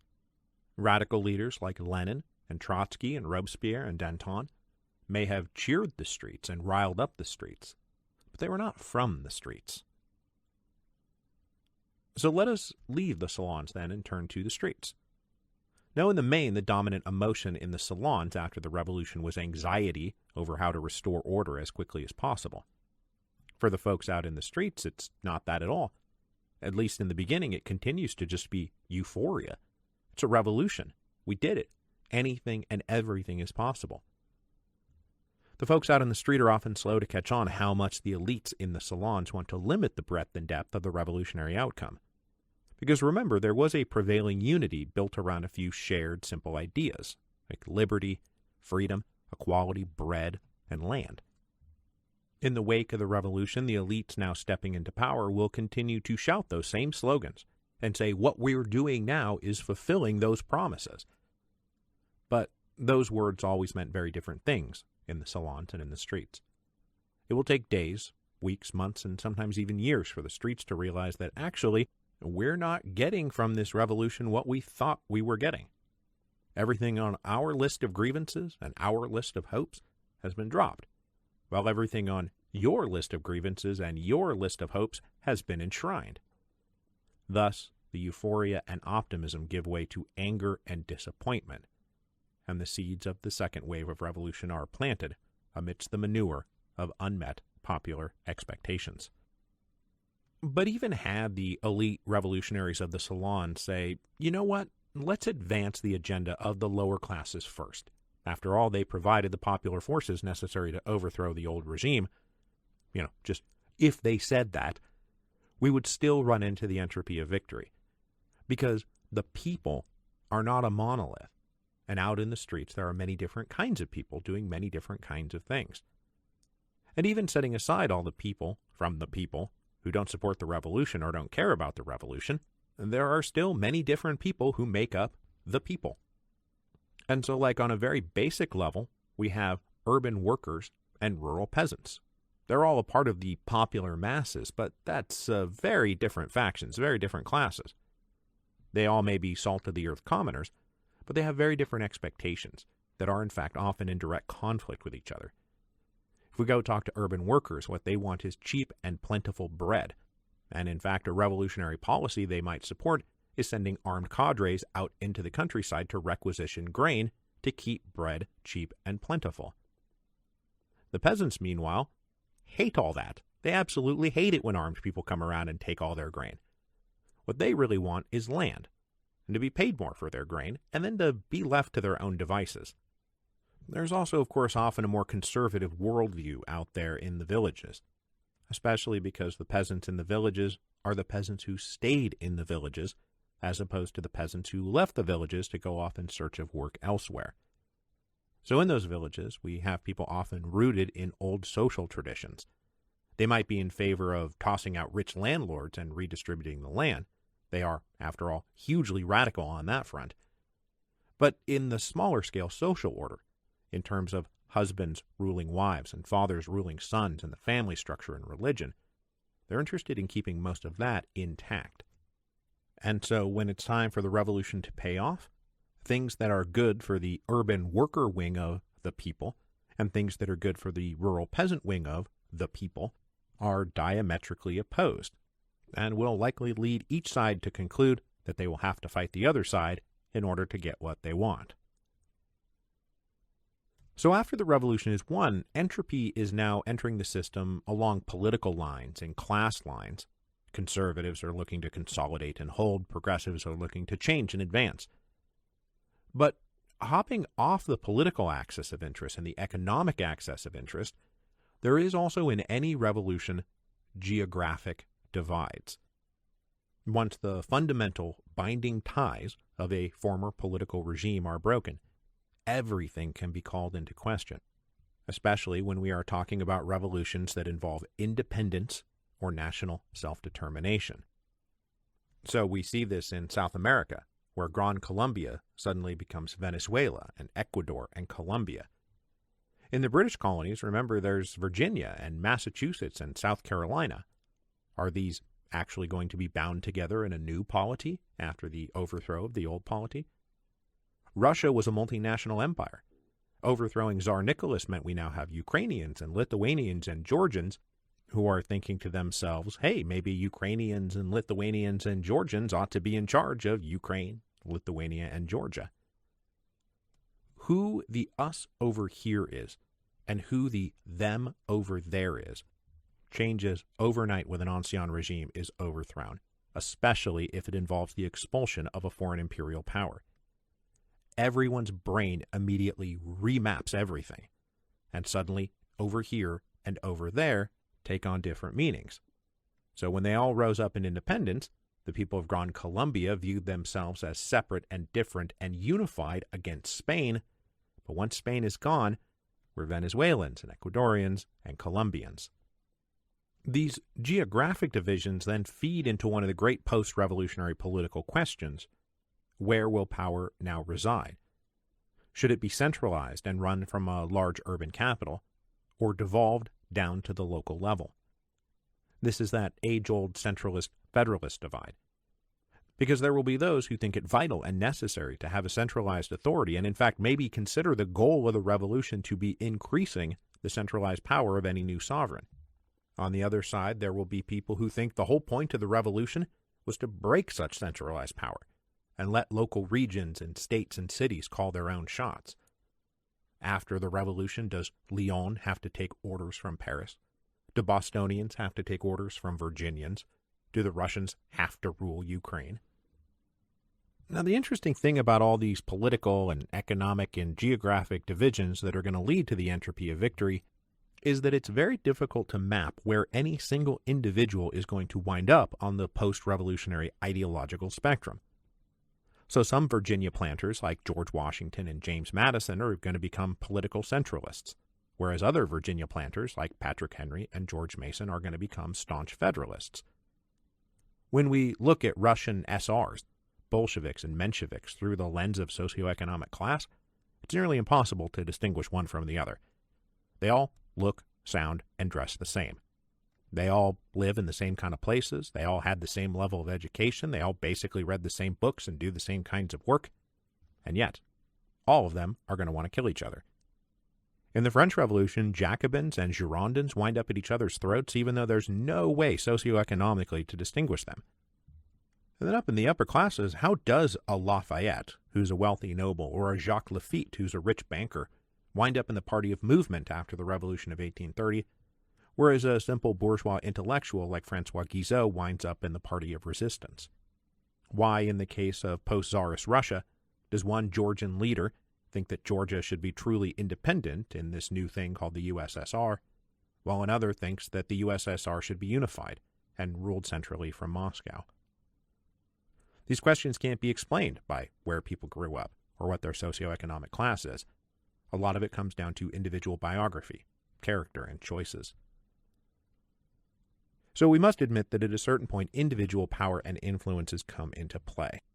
Material interests and even political ideology is always mixed in with interpersonal conflict and ambition, where it's not solely about political or ideological differences between Mensheviks and Bolsheviks and SRs, or the Girondins and the Mountain, but more about which people are actually going to be in power, who is going to get to be the minister of what, which faction is going to enjoy the perk of making final decisions. This stuff does matter, especially if you really don't like somebody on like a personal level and don't want them to have power. Those kinds of interpersonal conflicts can actually precede ideological or geographic or religious or class considerations. Those all become post hoc justifications. People sometimes just don't like each other. A lot of Mensheviks became Mensheviks because they didn't like Lenin. Now, I took pains during the Russian Revolutionary series to establish that there are in fact political differences between Mensheviks and Bolsheviks. But a lot of it was personality, not principle. So, the entropy of victory sets in as soon as victory is won. Well, okay, it might take several hours. But it sets in so quickly because while it's easy to agree that the great idiot needs to go, that he was an obstacle to all our hopes and dreams, it's much harder to agree on what happens next, because there are so many competing hopes and dreams out there. And the entropy of victory sets us up for what we're going to talk about next week, because divisions among the various revolutionary factions are absolutely going to provide the opportunity conservative reactionaries out there in the tall grass have been waiting for to undo the revolution. And that means civil war. The divisions between the revolutionaries are also going to inform and be informed by our new post-revolutionary regime's relations with their foreign neighbors. So next week we're going to be talking about war, because war always seems to follow pretty hot on the heels of revolution. International wars with neighboring powers, civil wars between revolutionaries and reactionaries, civil wars between competing revolutionary factions.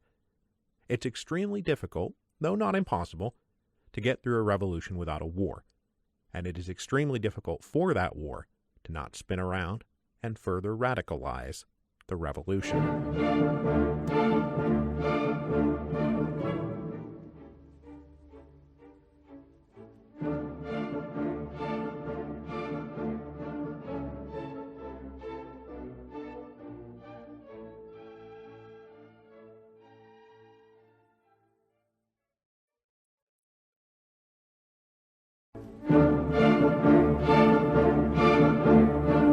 Appendix 8.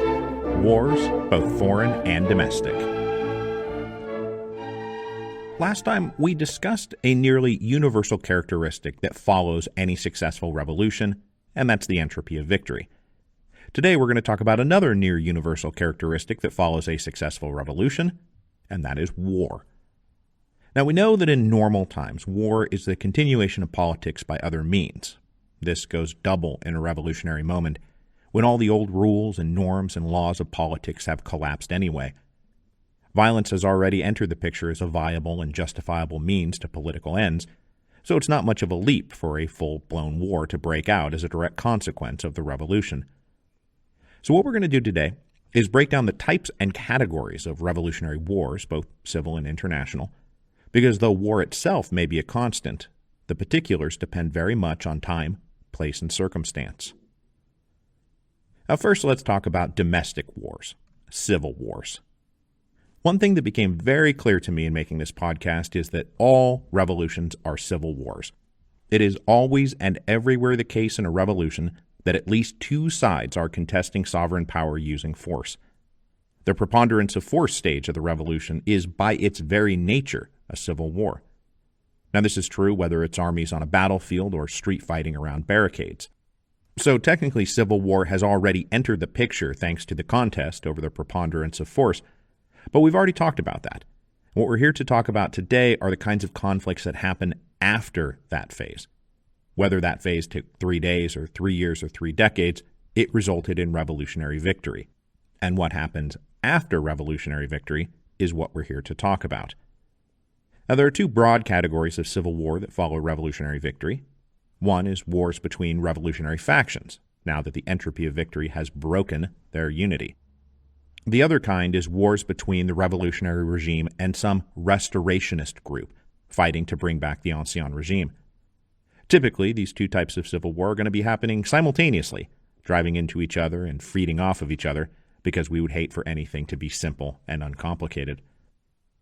Now, to take the second of these types first, In any post-revolutionary moment, we invariably find a rump force still loyal to the old regime, that's ready to organize an armed struggle to reclaim sovereignty from the revolutionaries. This is often considered a realistic goal because of the growing disunity of those revolutionaries. Like, we may have been defeated, but now look at them, squabbling and backstabbing. We can regroup and stage a comeback. Now, in the early going, the goal of this group will often be the literal restoration of the ousted sovereign, the aim of putting King Charles I or King Louis XVI or Tsar Nicholas II back on their rightful throne. But problematically, if a sovereign has been overthrown by a revolution, it's often because their appeal as individuals has become, rather limited. When the Russian whites were initially trying to get organized, hey, we're trying to bring back Nicholas and Alexandra, was not much of a sales pitch. So what I've observed about these counter-revolutionary restorationist movements is that they start growing in size and strength and potency once they become more about restoring the former regime generally and less about restoring the former sovereign specifically. The Royalist restoration in Britain succeeded when it represented the institutions of a royal dynasty rather than Charles I, the individual human. The royal and Catholic armies in the Vendée were trying to restore the monarchy after Louis XVI got his head chopped off. But not Louis XVI. He had gotten his head chopped off. And then ultimately what Russian white leaders like Admiral Kolchak and General Denikin started doing was trumpeting the restoration of the Russian Empire, one and indivisible, but not necessarily Nicholas and Alexandra. It was actually somewhat helpful when the revolutionaries dispatched these various problematic sovereigns, because the restorationists were free to pursue the idea of the old regime, the overthrown ruler themselves safely relegated to permanent martyrdom thanks to an axe, a guillotine, or a pistol. Now, there's always going to be a faction committed to the restoration of the old regime, but it's not the case that this faction is always going to become strong enough to wage some kind of counter-revolutionary civil war against the new revolutionary regime. There were, of course, Bourbon legitimists who organized after 1830, but they never had the size or the strength necessarily to challenge the July monarchy. Then, after 1848, there were Legitimists and Orleanists running around, but they didn't have the juice to challenge the Second Empire. And then after 1871, there were Legitimists and Orleanists and Bonapartists, none of them commanding enough support on their own to wrest control of the state from the others. And so they all fell into an unhappy business partnership that we call the Third Republic. So there are always going to be diehard dynastic claims and supporters, but those claims and supporters no longer capture wide attention or interest. The same was true ultimately of diehard Porfirians in Mexico. There was a faction that kind of rallied to Felix Diaz, but it was insignificant in the grand scheme of things. The groups that fought for control of Mexico after 1910 mostly moved on from the Porfirian dynasty. So while there is always some restorationist faction in play, they are not going to define what form revolutionary civil war takes. That leaves the other type of civil war, the one that stems directly from the entropy of victory. This is revolutionary on revolutionary violence. Intra-revolutionary conflict can break out along any of the lines of discord we talked about in Appendix 7. Socioeconomic class, geographic regionalism, political ideology, religious belief, straight-up personal conflict. We've seen these types of civil war break out all over the place in the podcast, fighting between Bolsheviks, SRs, and anarchists, the Mountain versus the Girondins, fighting between liberals and socialists, between centralists and federalists, Republicans and constitutional monarchists. If we look at the United States after Yorktown, things like Shays' Rebellion and the Whiskey Rebellion can be framed as at least Civil War-ish conflicts between two wings of the victorious revolutionaries along socioeconomic and regional lines, to wit, rural Western farmers against the Eastern commercial elites. Now, in some cases, the Civil War side of the equation seems to overawe the revolutionary side. Revisionist historians think the Civil War aspects of the English Revolution were so pronounced that they want to call the whole period the English Civil Wars. The Haitian Revolution had lots of intra-revolutionary conflict, culminating especially with the War of Knives between Louverture and Rigaud, which broke down along regional and ethnic lines. And then so much of post-independent Spanish America was defined by competing caudillos, these conflicts often being less about ideology and more about regional factionalism. This was a pattern that held all the way through the Mexican Revolution, which, not unlike the English Revolution, is often recast as merely a civil war with barely any revolutionary content to speak of. It was just powerful leaders vying for the throne. Now, I personally think it was much more than that, but one could frame it that way. Now, I can only speak of the revolutions that we've covered, but it seems clear that even setting aside the preponderance of force phase of the conflict, all revolutions will involve a further civil war of some kind or another. And it is usually a mix of the two types that we just talked about, where disunity and fighting among the revolutionary groups allows restorationist groups to spy an opportunity to strike, creating multi-front and multi-factional conflicts where it's often not clear who's fighting who and who is on whose side.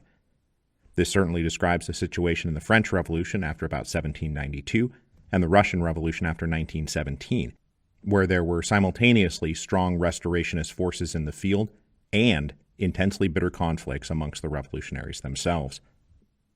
But were civil wars the only types of wars consuming the French Revolution and Russian Revolution or any of the other revolutions? Oh, good gracious, no. That would make things far too simple. Because revolutions are also always at the doorstep of a foreign war. One of the other big takeaways from all my reading about all these revolutions is that the international dimension is vital to understanding the revolution's trajectory. No revolution unfolds in an isolated bubble. That is because no polity on earth, be it a city-state or a kingdom or a republic or an empire, operates in an isolated bubble. We are always connected beyond the territorial bounds of our societies. When something as tumultuous and destabilizing as a revolution breaks out, foreign neighbors are going to get dragged into it one way or the other. Cash, weapons, supplies, soldiers, and diplomats start crossing borders in both directions, as all the interested parties in the revolution seek aid and comfort from various foreign powers, and those foreign powers look to increase their influence and interest inside the polity undergoing the revolution. Now, sometimes this stops short of full-blown declarations of war and unfolds instead as proxy conflicts within the context of the inevitable civil wars. But other times, domestic revolution leads directly to international war.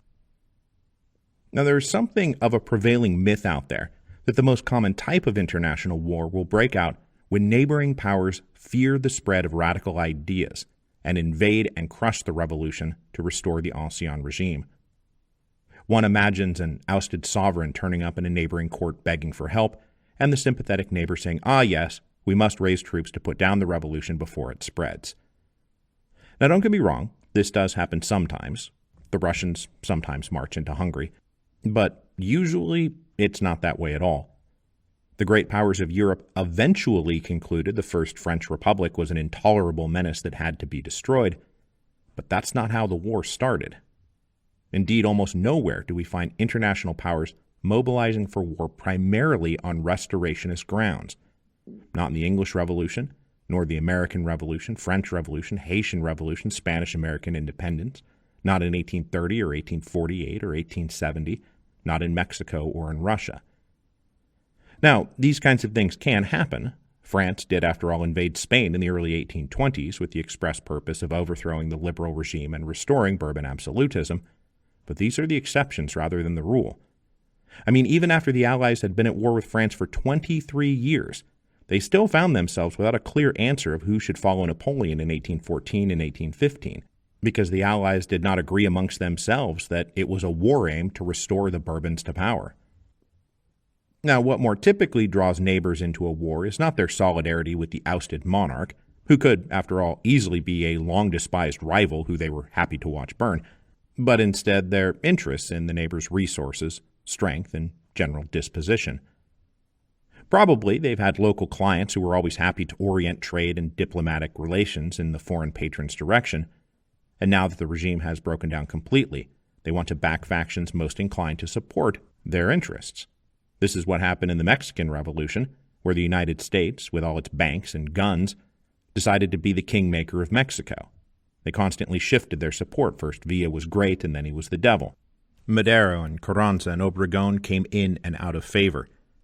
What the United States wanted more than anything else was hegemonic influence over Mexico, permanent political stability, and commercial profits. They didn't really care who delivered it.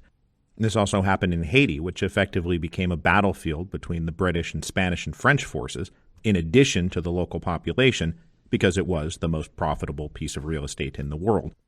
And in Russia, you can see how much the Allied occupations of the periphery of the empire and their support for the whites was less about needing to restore Nicholas and Alexandra to the throne, and far more about advancing each country's political and economic interests in post-revolutionary Russia. But it is also true that sometimes it's less about calculation of interests, of wealth and power, and instead comes down to the mood and temper of those with the power to make war and peace. This is when individual agency can come into play. Like the big shift in Habsburg policy in 1792 thanks to the death of Emperor Leopold II, who was staunchly committed to staying out of France, and the ascension of his son, Francis II, who was ideologically committed to putting down the revolution. So sometimes it's true that the whims and personality of individual rulers decide things, and this is a big deal especially for Francis II because he was subsequently emperor until 1835 and never really changed his mind. Now, as often as not, revolutionary wars are not started by the foreign powers looking to invade or capture or destroy the revolution, but are instead started by the revolutionaries themselves. That is, they are looking to expand and grow their power, which leads to war with their neighbors.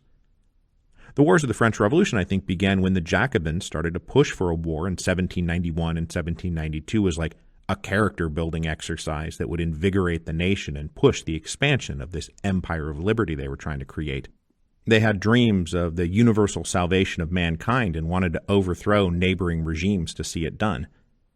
In the Russian context, the Red Army's campaigns on their western flank were about expanding the communist revolution to Germany and beyond.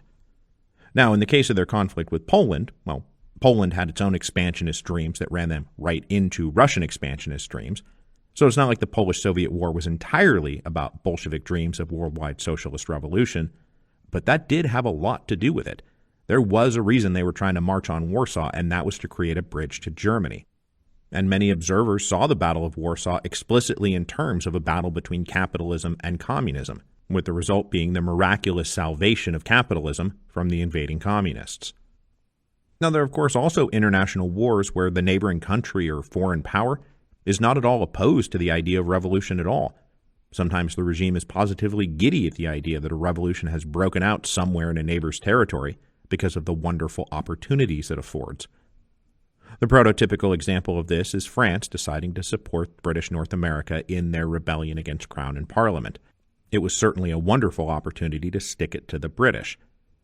Simón Bolívar tried to get the United States to play a similar role in the struggles for Spanish-American independence, but was rejected. It took support from a different neighboring power, the Free Republic of Haiti, the second free and independent nation in the Western Hemisphere, that got him back on track. During the Russian Revolution, Russia itself was blockaded, but after the founding of the Comintern, the Russians flipped all of this, and they became the patrons of revolutions in other countries. They were always willing to play the role of banker or arms dealer and safe haven for communist revolutionaries abroad. Now, one sort of exception I do want to talk about here is the Revolution of 1830, which was not followed by an international conflict. And we might simply say, not much changed, so there was no reason for a war. But it was a fear of international war that was one of the main selling points of Louis Philippe. Certainly, it's what earned him Lafayette's support. Because there would have been a war if the result of the July days fighting had either been the declaration of another French Republic or the elevation of a Bonaparte to the throne. The words République and Bonaparte meant only war.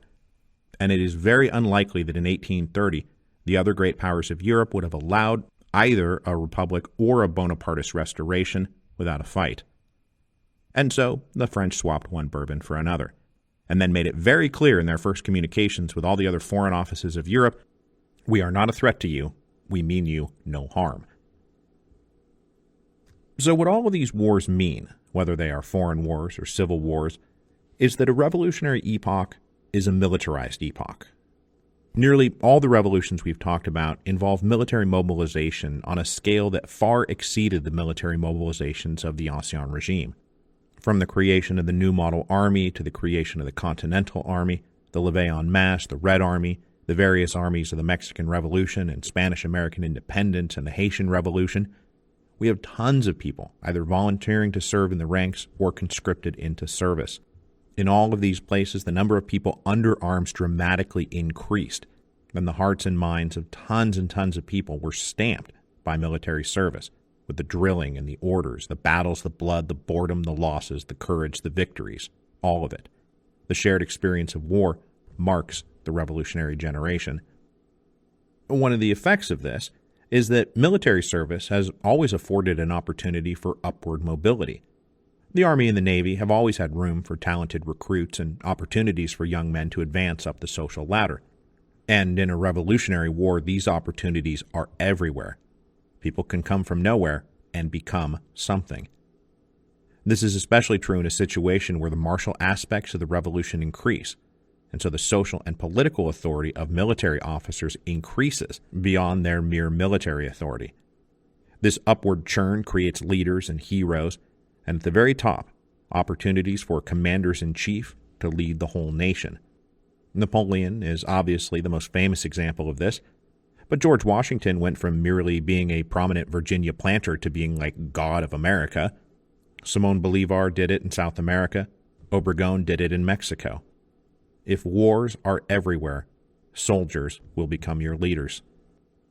But all these civil wars and foreign wars requires bodies to be sacrificed. And so what we often find amongst the lower classes is an initial burst of enthusiasm and volunteering, giving way to hostility, to ongoing conscription.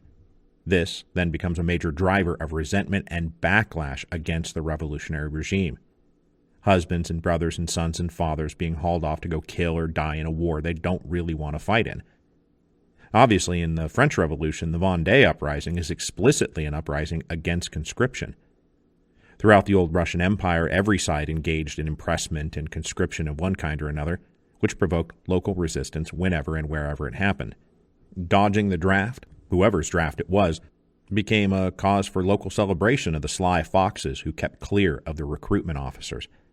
It created enormous amounts of resentment, and it created distrust between the people and their governments.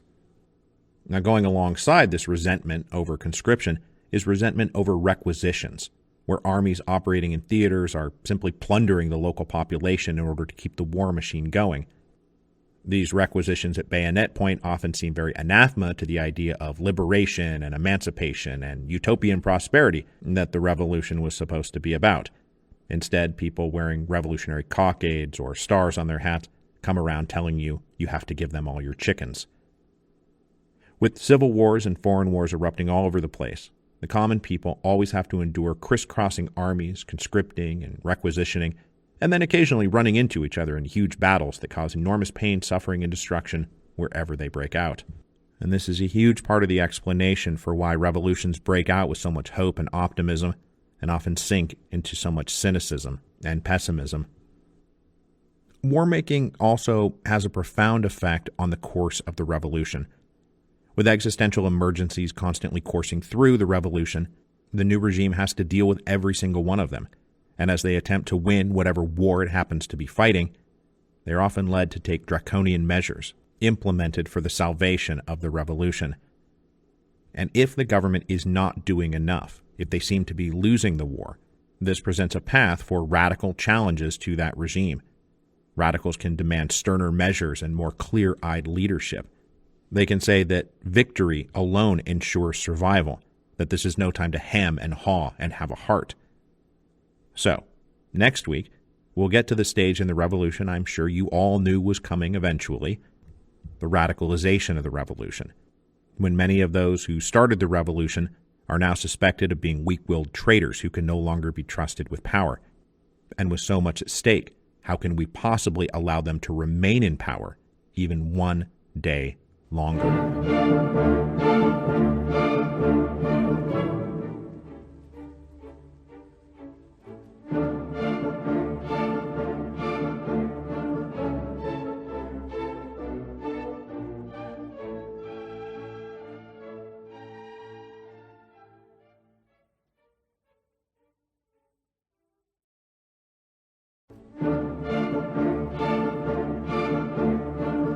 Appendix 9, The Second Wave.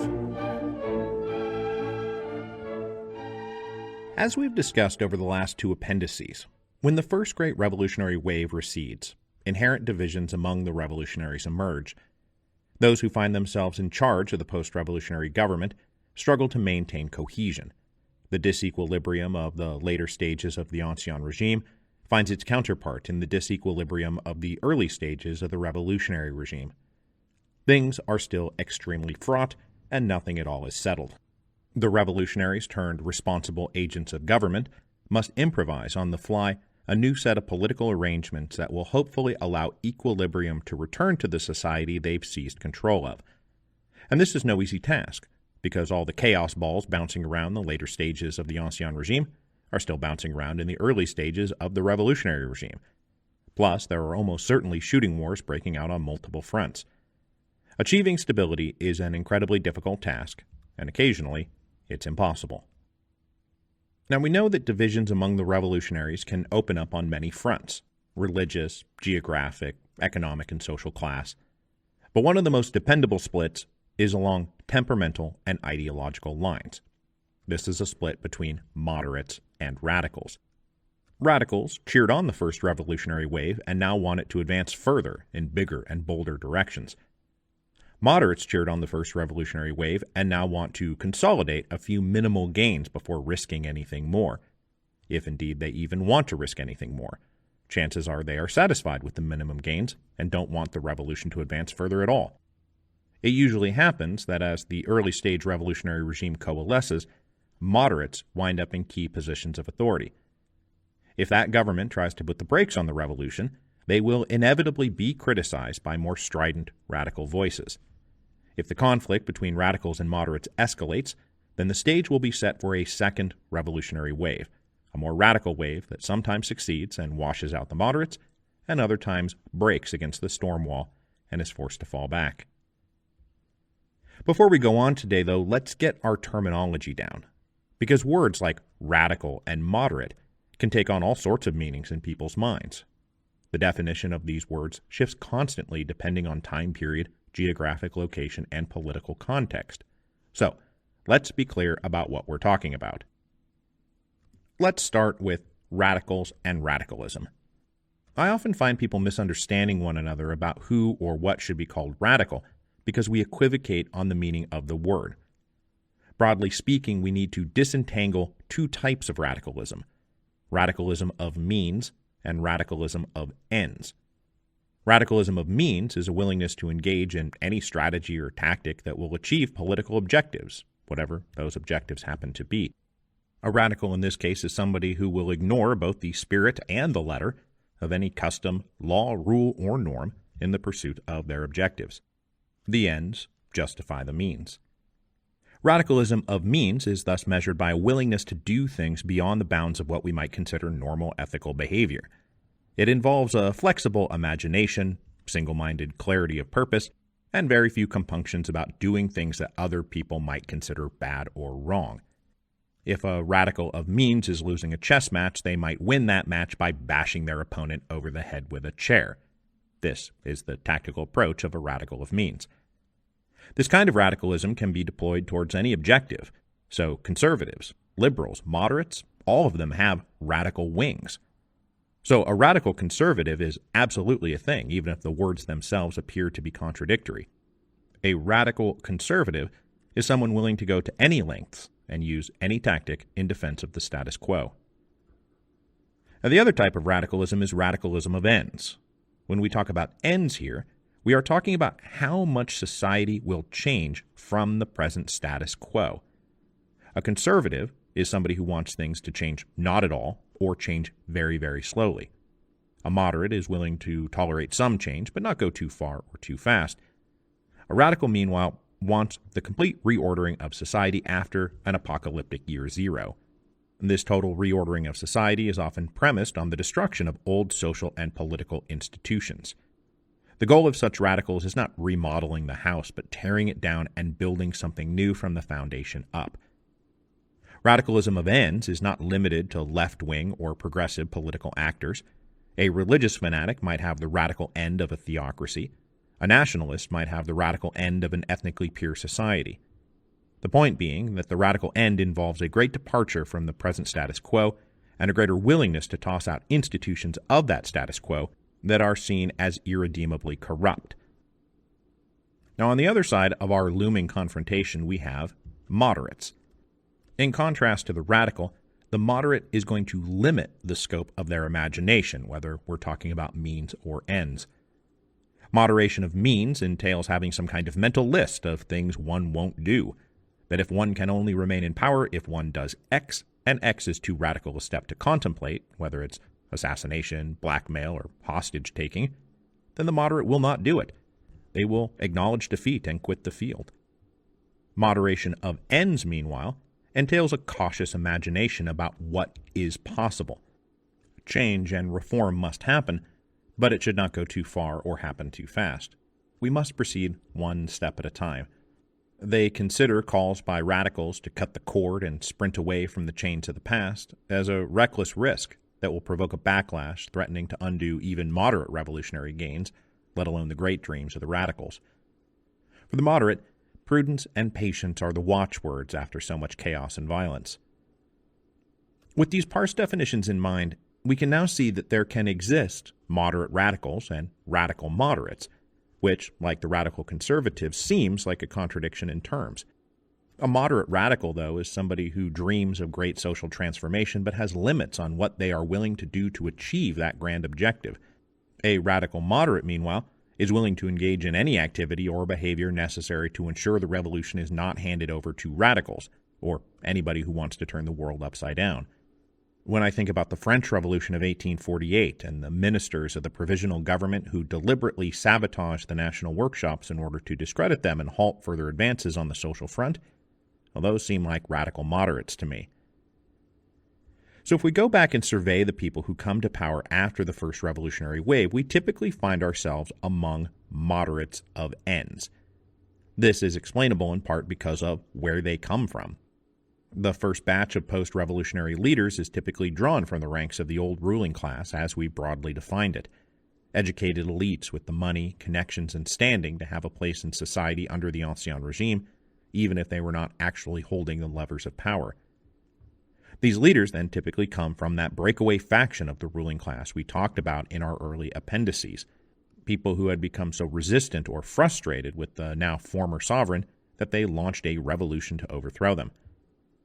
Before the dust even settles, these are the kinds of people then stepping into positions of post-revolutionary authority because they are the ones closest to the halls of power. To be in such a cohort means one is materially comfortable and probably at least a little bit respectable, even if they had been considered gadflies or nuisances at Ancien regime cocktail parties. Everywhere we look in the first wave of post-revolutionary government, we find such prominent figures who had names and reputations made before the revolution, not by the revolution. For reasons not hard to understand, then, this set of leaders naturally tends to be more limited in their revolutionary goals. They are quite moderate. Certainly, they want to avoid the kind of root and branch destruction contemplated by the radicals. Why? Well, because the old ways weren't all bad for them. So the goal is to reform some broken parts of the system without turning the world upside down, or, worse yet, losing credit with the banks. So moderation of ends prevails inside the committees, assemblies, and ministries now claiming sovereign authority over the realm.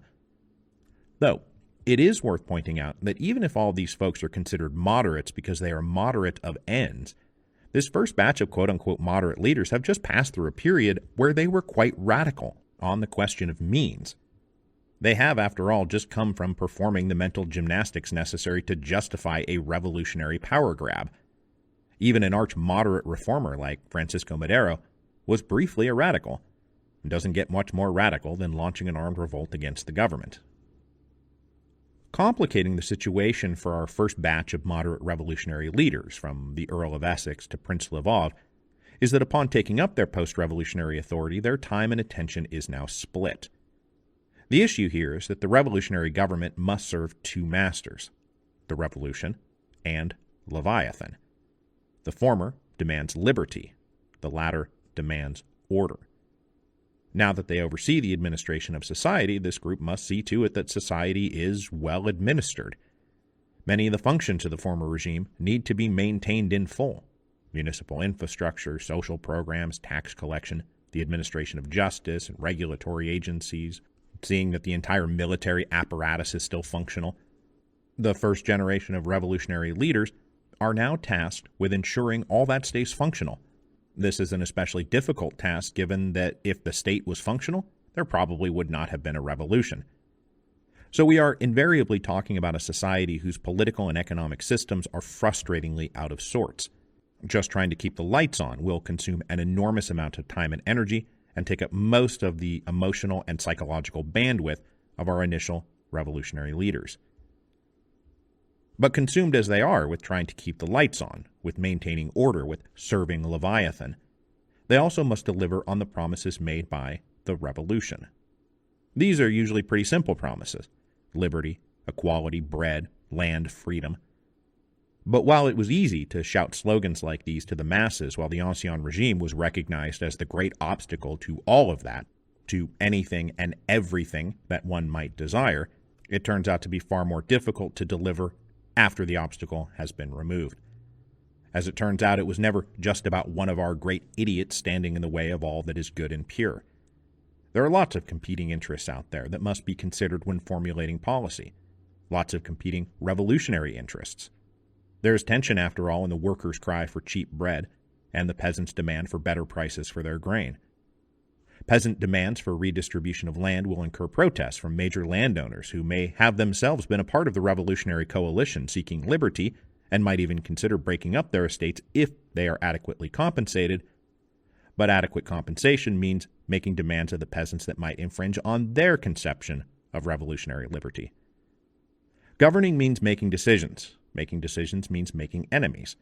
And if one's decision-making tends to routinely give short shrift to the maximum revolutionary program, if it is consistently limited, cautious, and moderate, then the radicals are going to be among the enemies made. So what are some examples of this, of the moderate program of the first cohort of revolutionary leaders? Well, we can look at the English Civil War and see that parliamentary leaders coalesced around a few great lords, whose object in fighting the Civil War initially was simply to gain a bit of leverage over the king, maybe force him to take them on as ministers. But that was it. In the French Revolution, the moderates of the National Assembly eventually produced the Moderate Constitution of 1791, which no one was happy with, but which especially incensed radical voices who wanted to move in a far more republican, egalitarian, and democratic direction. In the Revolution of 1830, the Orleanists went into a room, locked the door, and revised the charter of government in the mildest way possible to avoid demands from young radicals in the streets to declare a republic. When Francisco Madero got himself declared president of Mexico, his first order of business was reconciling with old Porfirians and backing away from the demands made by the people who put him into power. In Russia, the first provisional government was composed almost entirely of conservative liberals whose only real objective was restoring some competence to the state apparatus and nothing more. In fact, they were terrified of anything more than that. And this takes us back to our old friend, frustration. Radicals who came out into the street, manned the barricades, joined citizen militias, expected their service and sacrifice to mean something. And instead, they open the newspaper each day to discover that the people that they have fought to elevate into power might not be interested in delivering on the promises of the revolution. And so frustration sets in. And just as they had vented their frustrations with the Ancien regime, the radicals now begin to vent their frustration with the first cohort of moderate leaders. Now, radical frustration with the moderates is driven by a mix of true belief and self-interest. True belief is not something to be casually dismissed. Sometimes we find radical leaders like Danton or Lenin or whoever described merely in terms of Machiavellian calculation and self-interest. But radicals are often radicals for very simple reasons. It's because they believe in the radical program. They believe that the revolution will be a deed half done if it does not deliver on its full promise. So in the days, weeks, and months after the revolution, they are shocked and outraged and appalled by the scattered crumbs brushed down onto the floor by the moderates who claim sovereignty over the realm. Their frustration and anger and disappointment is then further exacerbated by fear, most especially fear of counter-revolution. And so while moderates may argue that the radicals will go too far and that will open the door for a backlash and counter-revolution, the radicals argue the opposite, that the very moderation of the moderates is what invites counter-revolution. Radicals are outraged and appalled at the lack of vigorous measures against enemies of the revolution. People who should be in prison or in exile are wandering around free. But while we should not ignore the fact that radicals are not just saying things, that they genuinely believe that their larger program could, should, and must be enacted, let's also not kid ourselves about the nature of ambition and self-interest. Most of our radical leaders come from a lower social tier than the first cohort of leaders who stepped into positions of authority after the Revolution. Had our radical leaders been richer, or more important, or more influential, they would probably already be in the halls of government right now. Radicals thus tend to come from the second tier of the educated and comfortable set of society. A lot of young lawyers and journalists and military officers. They are passionate strivers who, whether they are fully conscious of it or not, are pursuing their own personal life ambitions as they push, press, and criticize the inadequacy of the moderates. So, it is true belief, yes, but it's also an obvious path to personal power. So the growing chorus of radicals who are opposed to the moderates fall into the classification set of radical radicals. Those who are unfettered by traditional norms of behavior, but who are also pursuing total social, political, and economic transformation. They demand that more radical means be deployed by the revolutionary government to advance the revolution and defend the revolution. They demand sterner, tougher, and more uncompromising revolutionary government. They want to use pressure and intimidation and violence to achieve their goals. And they want to use these radical means in pursuit of radical ends: mass redistribution of land, the nationalization of industry, democratic equality, whatever counts as the radical position in the time and place and context we're talking about. Radicals want to fight against foot draggers and layabouts and corrupt sellouts down at City Hall. They want no more excuses, no more delays. They want the government to deliver on the simple promises of the revolution. And as each new policy, law, or decree falls short of the radical expectations, frustration mounts, and factional battle lines become well drawn. As the weeks, months, and sometimes even years pass, the tension and conflict between the moderate government of the first wave and the radical tendencies of the coming second wave ebb and flow, build and recede, until some great moment of truth arrives, which triggers the radical attempt to stage a second revolution. As radical challenges to the moderates mount, the moderates often find themselves caught in a dilemma. The first cohort of moderates often come to power having denounced the coercive tyranny of the former regime, and they promise to respect everyone's political liberties. It's one of the great reasons they went into revolution in the first place. They thus have difficulty cracking down on opponents, even as their opponents get openly belligerent. Moderates are bound by their principles to allow their enemies to operate out in the open and thus allowed the second revolutionary wave to build. So even after the Bolsheviks got caught up in an armed insurrection in July 1917, the response from the provisional government was incredibly mild. Lenin and a few other leaders skipped town, but mostly the Bolsheviks just got left alone. Freedom of speech and thought in the press meant that the Jacobin Club and the Courrier Club could agitate right out in the open, and moderates in the National Assembly and then subsequent Legislative Assembly were helpless to do anything about it. When Lafayette attempted to arrest Marat for inflammatory speech, public sentiment mostly sided with Marat, and Lafayette was forced to back down. But even if it's not about principle or public opinion, moderates have another incentive to not come down too hard on the radicals. There's an understanding that the radicals are the most committed soldiers in the war against reactionaries and counter-revolution. Radicals are naturally going to be the most dedicated and most committed defenders of the revolution. Moderates can't afford to alienate them too much for fear of losing their shock troops, the people we need to hold the line against counter-revolution, because we can't do it ourselves. So as tension builds and builds, there is then another big thing thrown into the mix, and that is that this is often happening in the context of a wartime emergency. As we noted in our last appendices, revolutions bring out all sorts of different wars, both foreign and domestic. And if the war has any sort of ideological dimension, where the very survival of the revolution appears to be at stake, radical demands are going to come with an existential bite. Toleration of counter-revolutionary activity must be met with severe consequences. The enemy is at the gate. For the revolution to survive, the enemy must be destroyed. And when we look back over our revolutions, we often find that just as with the first wave, military debacles often accompany the second wave. We're talking here of things like the failures of the French armies in the spring of 1792, Kerensky's failed offensive in the summer of 1917. These failures discredit the moderates and get people's heads turning towards radical critics who promise to win the war and save the revolution, or, in the case of the Bolsheviks, end the war and save the revolution. Now, an interesting distinction between the first wave and the second wave of the revolution is that the second wave uprising is often planned in advance and launched according to a prearranged timetable.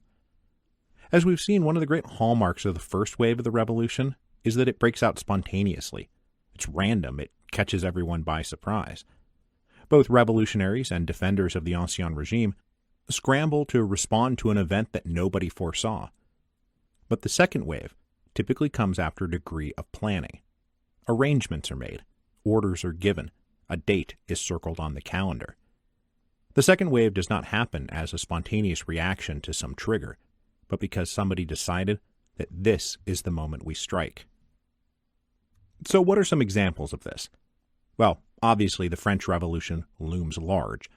The French Revolution was defined by conflicts between quote-unquote moderates and quote-unquote radicals, whatever those terms happen to mean at any given time, as they did change meaning depending on whether we're talking about 1789, 1790, 1791, 1792, 1793, or 1794. But obviously, the great radical second wave was the insurrection of August 10th, 1792, an event which often goes by the name the Second Revolution. Total, and frankly justified, loss of faith in the king combined with the looming threat of Austria and Prussia led Danton and other Paris radicals to plan, organize, and stage a revolutionary insurrection. They gathered forces, they circled the date, and then they rang the tocsin at the appointed hour. This was also true in Russia in October 1917. The October Revolution was a planned and orchestrated assault on Kerensky's government, unlike the First Revolution, which followed the spontaneous activities of the women in Petrograd, who, it should be remembered, the Bolsheviks had told to stand down. Now, these two incredibly famous moments in revolutionary history also get us into the dynamic of the people who initially made the revolution eventually get thrown overboard by the revolution. And we'll get much more into the revolution eating its children next week, but the overthrow of the moderates by radicals indicates that there is presently a lot of activity in the kitchen. Now, August 1792 and October 1917 are the most famous radical second waves to hit a revolution. And because the French Revolution and the Russian Revolution are the two greatest and most influential revolutions in world history, we might think to ourselves that radicals rising up and overtaking moderates is just a thing that happens in the normal course of a revolution. But as often as not, this radical second wave manifests itself, but is then defeated by the moderates. That's what happened in all the subsequent French revolutions we talked about. After the Revolution of 1830, moderates took control of the French government to the increasing frustration and anger of young neo-Jacobin radicals in Paris. These radicals subsequently staged the June Rebellion of 1832, which was an attempt to revive the revolution and push France towards an egalitarian republic. This uprising was defeated by forces loyal to the moderates in a matter of days. Now, we often treat 1830 and 1832 as two separate historical events, but really, 1832 is best understood as the failed second wave of 1830. Similarly, the June Days Uprising of 1848 was launched against the moderates of the February Revolution, but instead of succeeding, it was beaten back down by those moderates. This is also a way to view the relationship between the moderates of the Third French Republic and the radicals of the Paris Commune. The Commune, like its radical predecessors, was crushed by the moderates. And we also saw this throughout Central Europe in 1848, as, for example, moderate German liberals rallied to put down the forces of the Heckers and Struves of the world. There are also times when such a second wave either does not materialize at all, or to the extent that the revolution is radicalized, it doesn't necessarily follow from the concerted action of any radical group. The American Revolution had radicals and moderates, but it's not like John Adams ever staged an armed coup to win the debate over independence.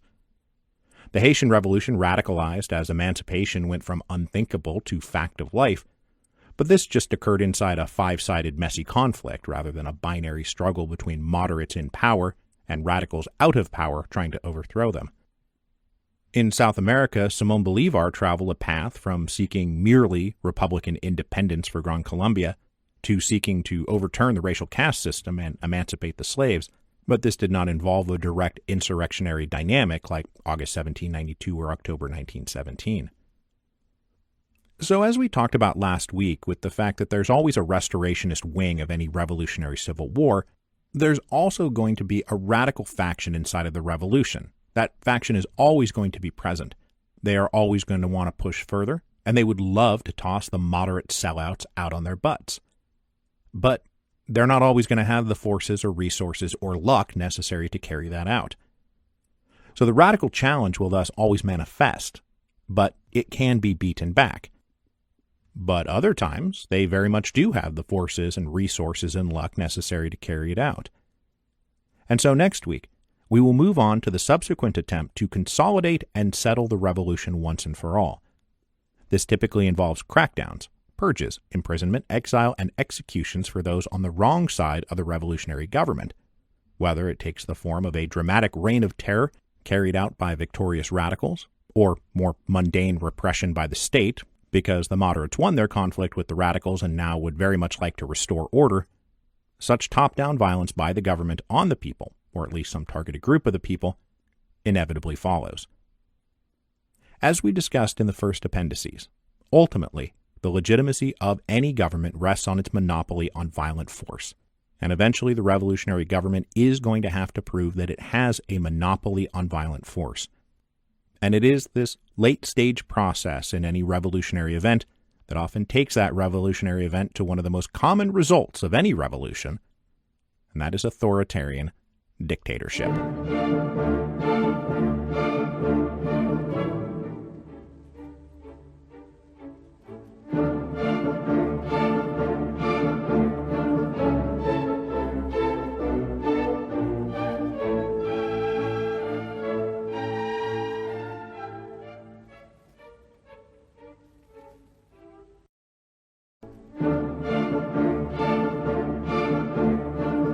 Appendix 10. The Revolution Devours Its Children.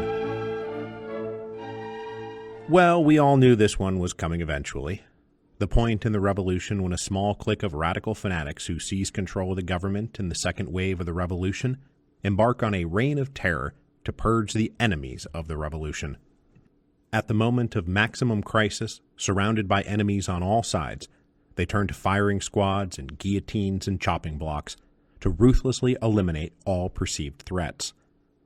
And as the radical clique now in charge of the government is inevitably composed of a teeny-tiny minority of the population, the vast majority of the population might find itself plausibly targeted as enemies of the revolution. Not just conservatives, reactionaries, and restorationists, but anyone deemed insufficiently enthusiastic about the radical program, or who have ever so slightly different opinions about what that revolutionary program should be about. And this includes, of course, those who helped make the revolution in the first place, the leaders of that first wave, like the hapless moderates so recently overthrown in our second wave. So we have reached the phase when our revolution begins to devour its children. But here's the thing. It doesn't always go like that. Not all revolutions wind up at a reign of terror phase. In fact, most of them don't. It seems like they do, because the two biggest, most famous, and most influential revolutions, the French Revolution and the Russian Revolution, both progress to a phase of terror.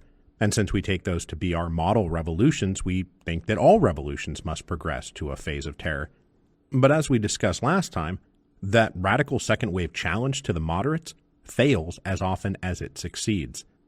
So oftentimes there are no radicals in power to launch such a reign of terror. And as we know, moderates would never dream of using excessive violence to cement their control amidst revolutionary chaos. Oh wait, of course they would. So even though plenty of revolutions do not wind up at a radical reign of terror phase, they nearly all wind up at a point when top-down violence by the revolutionary government is deployed against its own people. We don't have a dramatic name, such as reign of terror, for top-down violence committed by moderate revolutionary regimes, so I'm going to take a page from a different period of French history to give that a name. Let's call them Bloody Weeks, after the infamous suppression of the Paris Commune, because here, too, the revolution is devouring its children. So what I want to do today is go through both kinds of top-down revolutionary violence, both reigns of terror and Bloody Weeks, establish the who, what, when, where, why, and how of both types of revolutionary child devouring, and mark out how they are different, because they are different, but also notice how they are very much the same. Let's start with the what question, as in, what are we even talking about here? So let's define our terms. A reign of terror is when a revolutionary government, captured by a radical faction, uses the power of the state to carry out a campaign of political violence. It involves an intrusive mechanism of surveillance, encouragement of citizen mutual denunciation, mass arrests, flimsy rules of evidence, and often, though not always, concludes with summary execution. The ultimate goal of a reign of terror being the liquidation of perceived enemies of the revolution and a final consolidation of power by those in power. This is in contrast to a bloody week, when a revolutionary government, successfully defended by the moderate leaders against the radicals, uses the power of the state to carry out a campaign of political violence against the defeated radicals. It involves the declaration of martial law, mass indiscriminate arrest, and often, though not always, concludes with summary executions. The ultimate goal being the liquidation of perceived enemies of the revolution and a final consolidation of power by those in power. So as you can see, these are different, but they are also the same. The particular political sins being rooted out and punished are obviously going to be different varieties, whether the violence is perpetrated by radicals or moderates, but in both cases, we are looking at top-down state violence perpetrated against its own people for the purpose of defending the political power of the perpetrators. So let's move next to the when question, as in, when do reigns of terror happen? When do bloody weeks happen? Well, in both cases, they obviously happen after the contest between moderates and radicals has been decided. We also obviously need to have advanced to the point in the wider revolutionary event where an ongoing existential crisis has created emergency conditions that seems to justify the harshest possible measures that in other cases would be considered beyond the pale. The question of when this happens is when we find our revolutionary leaders exhausted, stressed out, and afraid. They need to be deeply fearful and not a little bit paranoid of what will happen if their rivals win. So they cannot allow their rivals to win. We don't find reigns of terror or bloody weeks happening after the initial first wave of revolution. In the honeymoon period that follows that first wave, everyone is excited about the limitless possibilities of the revolution. And that isn't exactly fertile ground for a reign of terror or a bloody week, because the prevailing emotional vibe is hope, optimism, and unity, rather than fear, bitterness, and division. So now let's move on to a bigger question of who. And the who question has two aspects: who perpetrates the reign of terror or bloody week, and who are the victims of a reign of terror or a bloody week. Now, I want to set aside the latter aspect for a moment to focus on the former. Who is doing this? And we already know part of the answer because of the inherent distinction between reigns of terror and bloody weeks. Reigns of terror are perpetrated by radicals, bloody weeks by moderates. But the who is doing this question also involves the wider personnel carrying out the project, because it's obviously not going to be enough for uncompromising leaders of some executive committee or provisional government to order mass arrests and executions without anyone to carry out the orders. So we must also note here that in both cases, there's going to be a loyal apparatus of police and military and lawyers and judges who do the actual rounding up, arresting, arraigning, sentencing, and carrying out of the sentences. These people must have some kind of ideological motivation for not just going along with all this, but actively and eagerly participating. So we can give the reign of terror a name and a face like Robespierre, and we can give a bloody week the name and face of Adolphe Thiers. But absent thousands of willing subordinates and collaborators, it's never going to happen. Carrying out a vast project of political violence is a team effort. And before we go on, I also want to mention here that everything we're talking about here today is distinct from white terrors. A white terror is perpetrated by reactionaries, conservatives, and restorationists. That's a whole separate can of worms. What we're talking about here today is still revolutionary on revolutionary violence, because the revolution is eating its children. Now, I want to briefly set aside the other big who question, who are the victims, because that question will make a lot more sense after we've talked about the why question. Why embark on political massacres? What's the point? This isn't something you just haul off and do on a whim. Even fanatics have justifications beyond just a mindless thirst for blood. Mindless thirst for blood is actually a far rarer condition than one might suppose. Even historical actors with the most blood on their hands can point to a thing they were trying to accomplish that somehow necessitated all that blood. So let's start with the reigns of terror. For reigns of terror, I see 5 broad categories that have shown up historically, all of which are mutually reinforcing, and so we're going to talk about these in no particular order. But first, we have a thing called winning the war. Why have a reign of terror? Because we need to win the war. What war? Well, whatever war the regime happens to be fighting at the time. In both Russia and France, the perpetrators of revolutionary terror, whether Jacobin or Red, were waging both civil wars and foreign wars. The very existence of the revolution seemed to hang in the balance. It did hang in the balance. It wasn't even irrational paranoia that led them to see spies and saboteurs and fifth columnists trying to undermine them from within who needed to be purged. Spies and saboteurs and fifth columnists were absolutely trying to undermine them from within. They probably did need to be purged. And with victory or defeat in the field determining the whole fate of the revolution's own soldiers and officers needed to display iron discipline. If anyone slacked off or failed in their duty, it wasn't just a mistake, it was treason. So the implementation of terror was justified by its leaders as a vital response to the exigencies of war. Second, related to the exigencies of war, was economic mobilization and the marshaling of resources by the state. Among those most frequently targeted by revolutionary terror were not just political partisans or foreign enemies, but something else. Hoarders, speculators, profiteers, people who were undermining the revolution's economic mobilization, people who refused to hand over grain or sell at a price below what they thought reasonable, people who would not give up their tools or their livestock or their fodder to some passing army or political agents. If a revolution comes under radical control, there is also usually an amount of confiscation and redistribution of land going on, and anybody who opposes that is often going to find themselves on the wrong side of a machine gun or a guillotine. Now, in those economic cases, we're often dealing with people motivated by economic self-interest rather than political ideology. So, to turn to our third point, is the necessity of clearing out those rival political factions and parties, the people who are driven by political ideology. This is the liquidation of the Girondins, the trial of the SRs. It's very important to paint these rival groups as totally illegitimate so as to not challenge the hegemony of those radicals who have seized power, whether it's the Mountain or the Bolsheviks. It's vital for the radicals, who, as we have noted, are a very small group, to identify themselves one-to-one with the greater revolutionary struggle. No other group can be allowed to have a legitimate claim to the revolution, and anyone who does is liable to find themselves on the wrong side of a machine gun or a guillotine. Now, this relates to the fourth point, which is that the regime must eventually establish its own preponderance of force over the society. That's the whole basis of political sovereignty.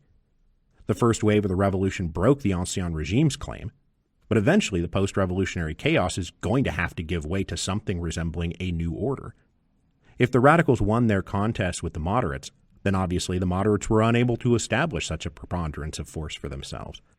And as the radicals take over in a hostile, dangerous, and chaotic time, they need to bring down some kind of violent hammer to establish that we are now sovereign. And the way that you know that we're sovereign is that we can lock you up or kill you whenever we want. A reign of terror is thus partly about making society well and truly afraid of challenging them. That's what sovereignty is all about. Fifth, and finally, a reign of terror has its own ideological logic outside immediate threats to the power of the radicals, whether it's real or perceived. The reign of terror is an extension of the radicals' willingness to liquidate and destroy old institutions and start their revolutionary society off with a clean slate. Defenders and beneficiaries of the old ways can and should be cleared out ruthlessly so that a good and pure new society can be built. And because they are radical, that list includes not just people actively conservative or reactionary, but anyone insufficiently committed to new beginnings.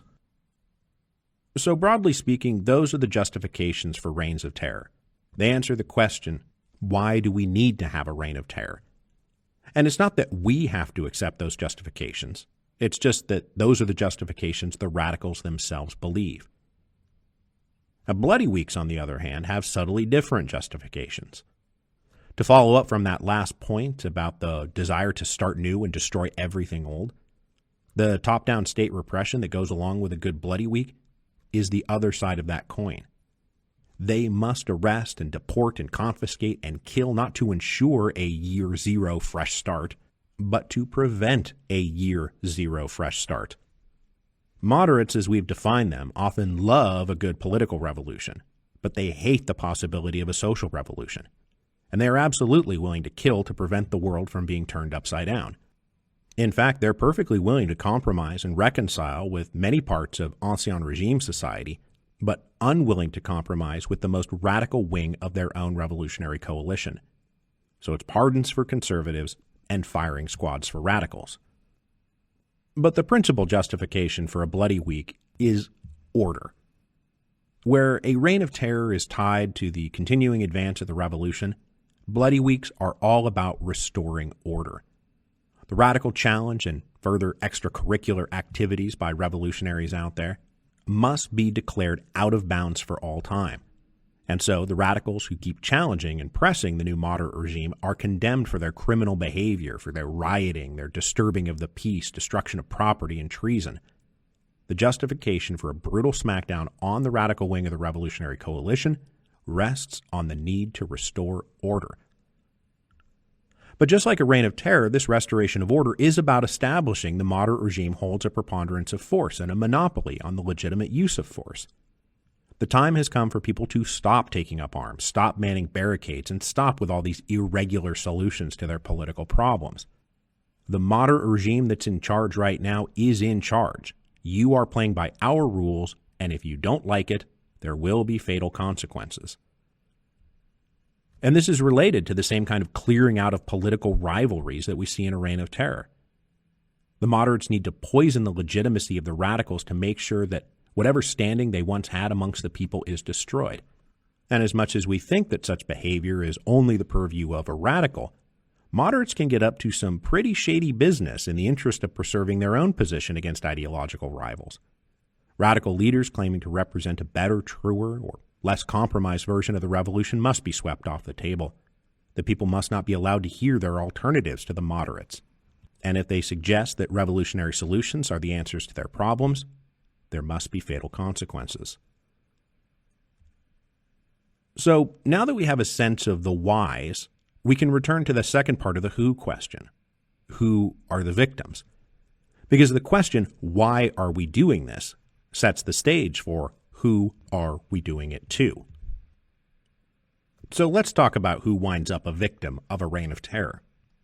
These terrors, of course, involve famous names like kings and queens and high princes, Louis XVI and Marie Antoinette, the Romanov family. And this is usually the most common popular understanding of what a reign of terror is.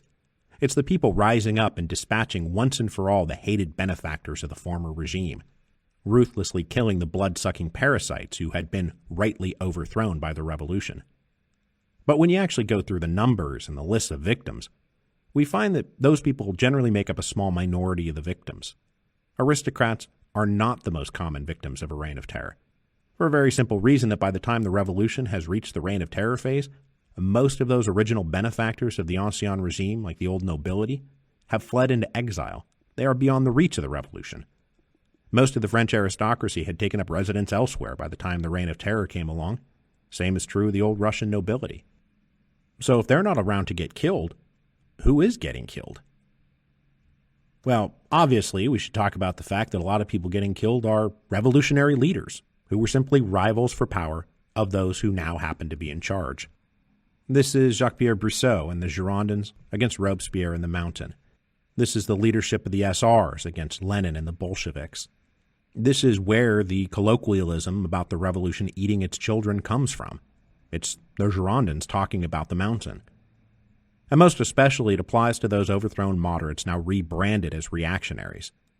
Jean-Sylvain Bailly, who stood at the center of the oath of the tennis court, was then hauled out to the Champ de Mars to get his head chopped off for crimes against the Revolution, most especially the massacre of the Champ de Mars. We have the Duc d'Orléans turned Philippe Égalité, whose ambitions and money had played such a huge role in 1787 and 1788 and 1789, eventually executed for treason. They didn't give him so much as a thank you note. I should also add at this point that revolutionary terrorists are not directing their terror solely from the left against everyone to their right. What we actually find them doing is creating their own new middle and launching themselves against their right wing, yes, but also against their left wing. So, obviously, many people caught up in the terror are caught up because they're conservatives or because they're moderates. But others are caught up in the terror because they are too radical and too extreme. The terror is coming from a new center of gravity. So, in Russia, for example, we could talk about left communists and SR maximalists and anarchists who were targeted by the Bolsheviks along with liberals and whites for the same reason, that their activities were undermining the unity of the revolution at a time of foreign and civil war. When Robespierre launched the Great Terror in 1794, who did he target before he even got to the Cordelier gang? Left-wing Heberists, who were actually more radical than the members of the Committee of Public Safety. So beyond ideological rivals, we often find a good number of foreigners being targeted in all of this. It is typically a very dangerous thing to be a foreigner inside of a revolutionary event, because though you might find temporary excited encouragement and a universality of fellow feeling early in the revolution, this is often eventually going to be met by a paranoid style of revolutionary nationalism, where you now might be identified with enemies of the revolution because of your foreign connection.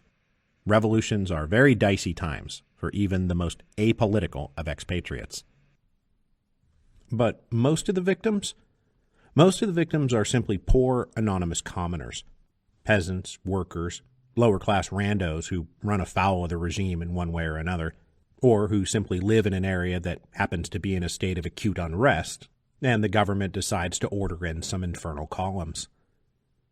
The official tally of the official Reign of Terror is packed with victims from the Vendée, for example, whether they were engaged in the uprising or simply picked up for being in the wrong place at the wrong time.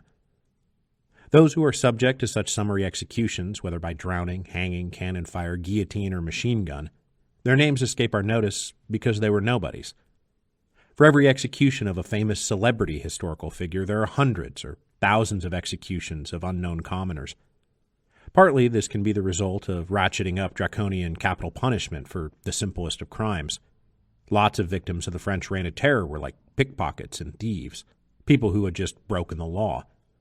If you think about the September massacres, which were a prelude to the official Reign of Terror, something like half the people who were killed were not aristocrats or enemies of the revolution at all, but people simply being held for having committed some regular old crime. A Bloody Week, meanwhile, tends to be a little bit more focused than all of that. It's less about a prolonged period of repression hitting out in multiple directions at once, and more about a brief and sharp blow against the radical wing of the revolutionary coalition. And it is hitting out especially against those who have recently attempted to take up arms against the government in the second wave of the revolution. So after the June Rebellion of 1832, or the June Days of 1848, or the suppression of the Paris Commune, or like after the Spartacist revolt in Germany, the victims tend to be politically radical. They are targeted for trying to move the revolution beyond whatever center the moderates have tried to establish, and unlike a Reign of Terror, is not accompanied by a similar attack against conservatives, reactionaries, and restorationists, unless some group of them also attempted to stage some kind of violent counter-revolution. In terms of economic class and social standing, the victims of a Bloody Week tend to come from the lower middle classes and lower classes, so students, artisans, rank-and-file soldiers, and sailors, possibly a few professionals and intellectuals if they got a little too enthusiastic about the radical second wave of the revolution. But unlike a Reign of Terror, which can find a number of rich, or at least formerly rich, aristocrats, as well as lots of comfortable ladies and gentlemen, the victims of the Bloody Week are going to be coming from the poorer districts, which doesn't exactly set Bloody Weeks apart from Reigns of Terror, since Reigns of Terror also involve lots of lower-class victims. But those victims do seem to come exclusively from the lower classes, and that is different. Now, finally, we come to the question of how they did it. What are the mechanisms and procedures undertaken by the WHO, who are perpetrating top-down state violence, and the WHO, who are the victims of that top-down state violence. Well, when it comes to the Reign of Terror, the mechanism is usually some kind of revolutionary tribunal to at least give a nominal appearance of revolutionary justice. Now, during the French Revolution, revolutionary tribunals were set up to do more than just give the appearance of justice, and there were rules of evidence. But when the law of suspects came down, those rules were suspended, and we get to infamous kangaroo court-style tribunals. Evidence no longer really matters. Accusation carries all before it. So even as there are judges and prosecutors and defendants all playing their parts, the verdict is predetermined, and with ruthless efficiency, the accused are turned into the executed. But for the most part, the Reign of Terror likes to keep up the appearance of legality, especially when it comes to trying people who are in the dock for political reasons. People were not hauled before the Revolutionary Tribunal merely for their political leanings. The accusation was not, "we disagree with you politically." The accusations, for example, against Danton and Desmoulins were that they were involved in a corrupt self-dealing scandal with a certain state-owned company, which they had nothing to do with. But it's not like the Committee of Public Saying was just saying, "Oh, these people pose a political threat to our power, so they must be dispatched with." It was far more that they were corrupt, that they were profiting from the revolution at the expense of the people. One of the most common accusations we find are collaboration with foreign enemies, no matter how spurious or absurd the charge. And so, for example, as with Stalin's purges in the 1930s, you have inner circle communists admitting that they colluded with the imperialist capitalists to overthrow the revolution. Even if such accusations are literally unbelievable, it is necessary to establish them so as to discredit these leaders, which is, as I said, one of the key goals of a Reign of Terror, to make sure that the party in power is recognized as the only legitimate representative of the revolution. So you don't accuse them of supporting the wrong political policies. You accuse them of colluding with enemies of the state. Bloody Weeks can use the same kind of legal procedures. And though there is certainly quite a bit more fidelity to objective facts and following something like the rule of law in Bloody Week procedures, there is still something very perfunctory and summary about the nature of the justice being dispensed. Since mass arrests and processing of detainees unfolds quickly and sometimes haphazardly, and it just really doesn't matter if somebody who's really innocent gets found guilty. But that said, there is some attempt to limit the harshest penalties to those who were, for example, caught with arms in hand or who were recognized as the leaders of some insurrection. In these cases, the crimes don't necessarily have to be manufactured. Because the Bloody Week is taking place in the aftermath of a failed revolutionary challenge to the government, and it's much easier in that case to accuse and prosecute somebody for participation in a failed coup when they are caught with a gun in their hand. But it is worth pointing out that those who are rounded up and tried by a moderate regime's courts and subsequently sentenced to detention or deportation or execution are there after a period when martial law had been declared. And plenty of people who surrendered or laid down their arms were not arrested and processed according to the regular rules of law, but instead came under the immediate jurisdiction of military officers operating under that martial law. And so before the polite niceties of an organized criminal court come into play, many radical leaders and followers find themselves summarily shot on sight rather than being processed at all. The vast majority of those killed in action during the Bloody Week were not killed during an exchange of fire, but in summary executions in the street after surrendering or being arrested. Now, there are plenty of differences between reigns of terror and Bloody Weeks. A Bloody Week does tend to be of shorter duration and more limited in scope and more limited in who it's targeting. A reign of terror tends to go on for longer and be a more all-encompassing blanket over society. Now, it's difficult, given conflicting historical evidence, to know for sure who counts as a victim in the Reign of Terror or a Bloody Week, and what the final numbers for such activities actually were. But it also seems that a Reign of Terror often involves more suspects, more defendants, and more execution than a Bloody Week will. A Bloody Week also has a tendency to directly hit a group that has recently attempted to stage some kind of insurrectionary coup d'etat, and so it falls under the purview of a sovereign regime defending itself from an illegal revolt, as opposed to a Reign of Terror, which is more ideologically driven and is attempting to use their violence to establish entirely new political, economic, and social norms, among other things. So I have not come here to say that reigns of terror and bloody weeks are morally and politically equivalent, but they are both expressions of the same moment in a revolution, when the revolutionary regime uses the power of the state in murderously violent ways in an attempt to establish their permanent ascendancy over the society in question. And more importantly, that these murderously violent acts are committed against other factions of the original revolutionary coalition. In both cases, this is the revolution devouring its children, and that is something that does seem to inevitably occur in every revolution. So, we are approaching the end of this final project of appendices to the Revolutions podcast. We've gone through many stages, and one of the key through lines from beginning to end is that chaos has prevailed. Old political and legal structures no longer have the force that they once did. The society engulfed in revolution grapples with almost continuous uncertainty and insecurity. Violence and criminality rise, disorder seems to reign. And so next week, as we approach the final stages of both Revolution and the Revolutions podcast, we will talk about why it is that at the end of every revolution, we always seem to meet a revolutionary dictator.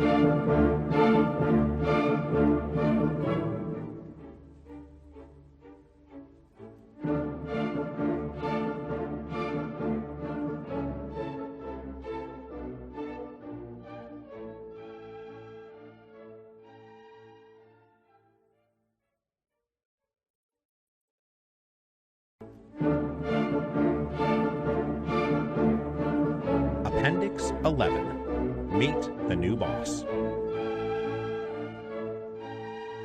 The working premise of these appendices is that we can take a bunch of unique historical events that are mostly defined by their own time, place, and context, and tease out some similarities, to observe how these revolutions progress through certain common steps, to catch the places where history seems to be rhyming. But as we moved into Appendices 9 and 10 to discuss a specific stage of conflict between moderates and radicals, we have been drifting a bit from universal application. Not all revolutions become defined by a conflict between moderates and radicals. The American Revolution, the Haitian Revolution, the Spanish-American revolutions don't really express themselves in these terms. Sure, we could take the model and go looking for things in those revolutions that fit the mold, but they're not going to fit that well or that convincingly. So as we wrap up these appendices, we should always keep in mind that if we find uncomfortable tension between an abstract model of history and the particular details of a historical event, or if factual relations need to be ever so carefully stretched or framed to fit a template, my advice is to let go of the template. Always, always err on the side of letting the historical facts speak for themselves in their own way and on their own terms. That said, we do return in this appendix to something that does seem to happen at the end of all revolutions. Well, nearly all revolutions. Not all of them. Never all of them. But most of them.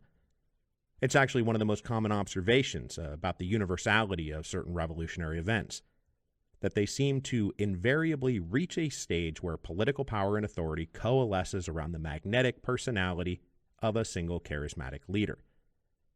That what started as a vast, multifaceted, multi-faced, multi-party, multi-interest, all-encompassing revolutionary mass movement aimed at the overthrow of the ancien regime has splintered via the entropy of victory, will ultimately give way to a powerful leader commanding unique authority, who will use their power to settle all accounts, tie up old threads, and often conveniently give name and face to the transition from revolutionary era to post-revolutionary era.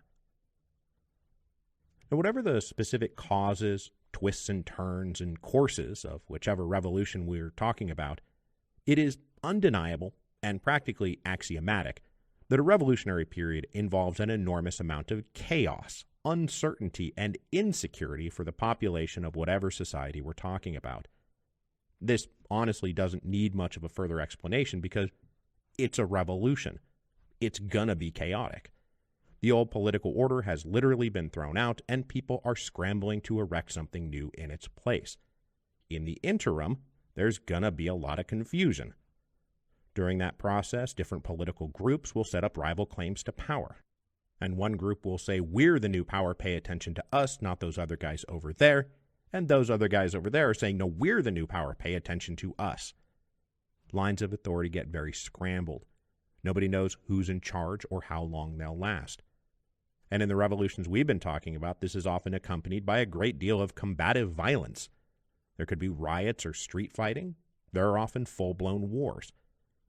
For the average person living through a revolution, stress and confusion are likely the dominant emotions. Now, along with this prevailing political chaos, revolutions also cause enormous amounts of economic dislocation. Supply lines are disrupted, trade lines are cut, goods become scarce, money becomes inflated, maybe even worthless. There's no stability or predictability. You can't really count on anything. You go to the same bakery you've always gone to, and there's no bread to be had. You go to sell your grain at the market, and nobody has anything to pay you. Workers and laborers are conscripted into armies, and there's not enough hands for field or factory. Output plummets. Transportation networks are destroyed or impassable.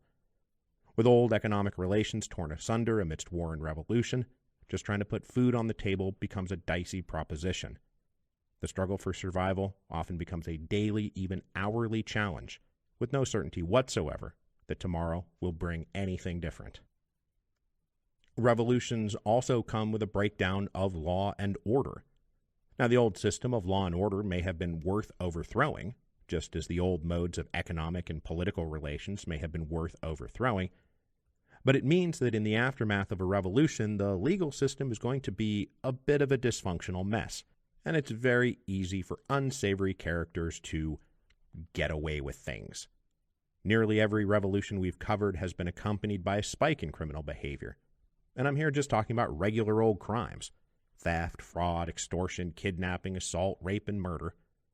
The rise in banditry and what we would call today gang activity rises amidst economic uncertainty and the breakdown of old systems of legal justice. All of this chaos naturally produces a kind of general exhaustion in the population. A revolution is, above all, an exhausting proposition, not just for those participating in it, but for those who are essentially on the sidelines. Stress and uncertainty wear us down.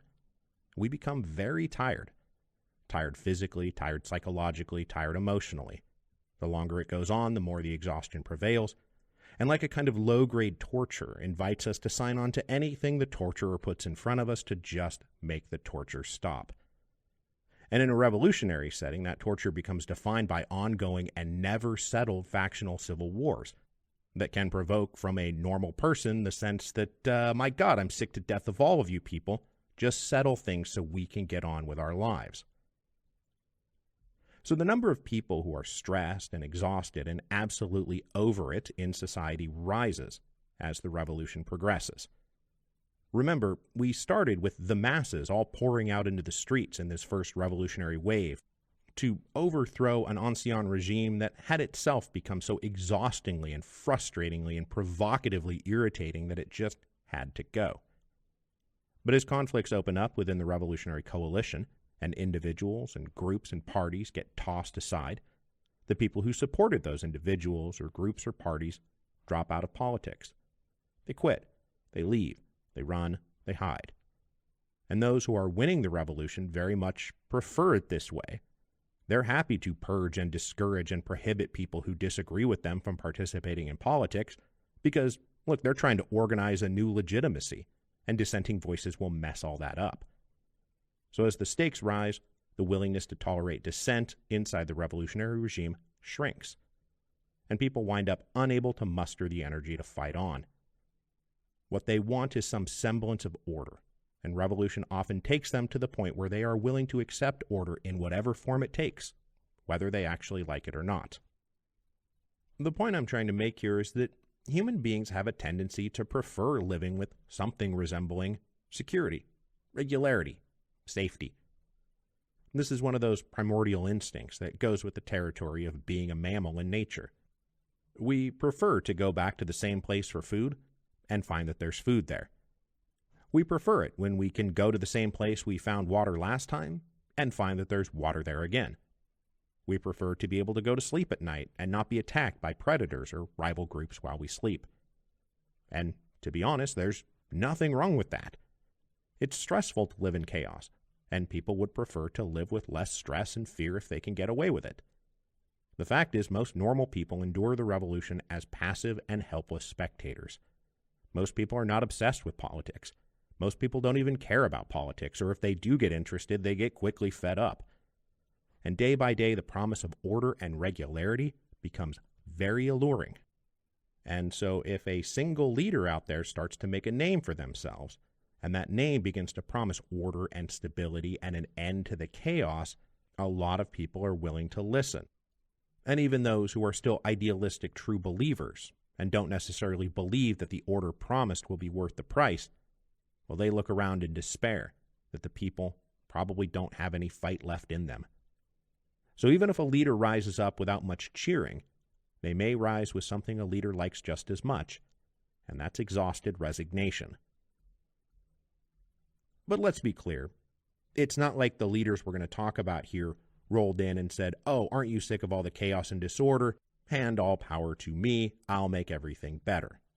No, it usually happens far more subtly and organically than that, but the implication is always there. However, the revolutionary path twists and turns and rises and falls and ebbs and flows.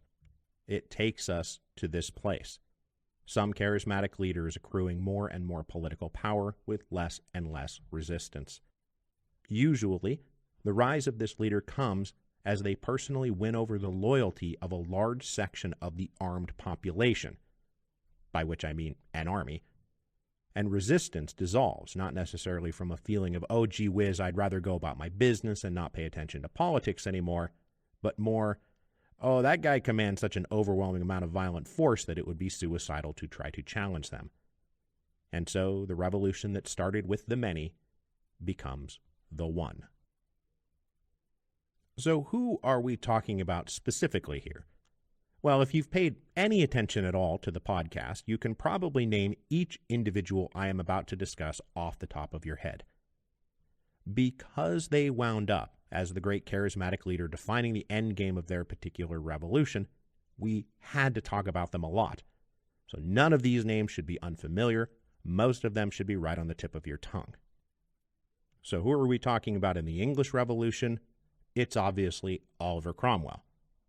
Cromwell rises up through the ranks of the Parliamentary Army, becomes a key figure in the New Model Army, is a forceful leader inside the particular faction looking to turn the kingdom into a commonwealth, give it a written constitution, and an orderly republican form of government. The problem, of course, as you might remember from those episodes, is that as Cromwell tried to produce these written constitutions and new structures of government, people just kept not doing what they were supposed to do.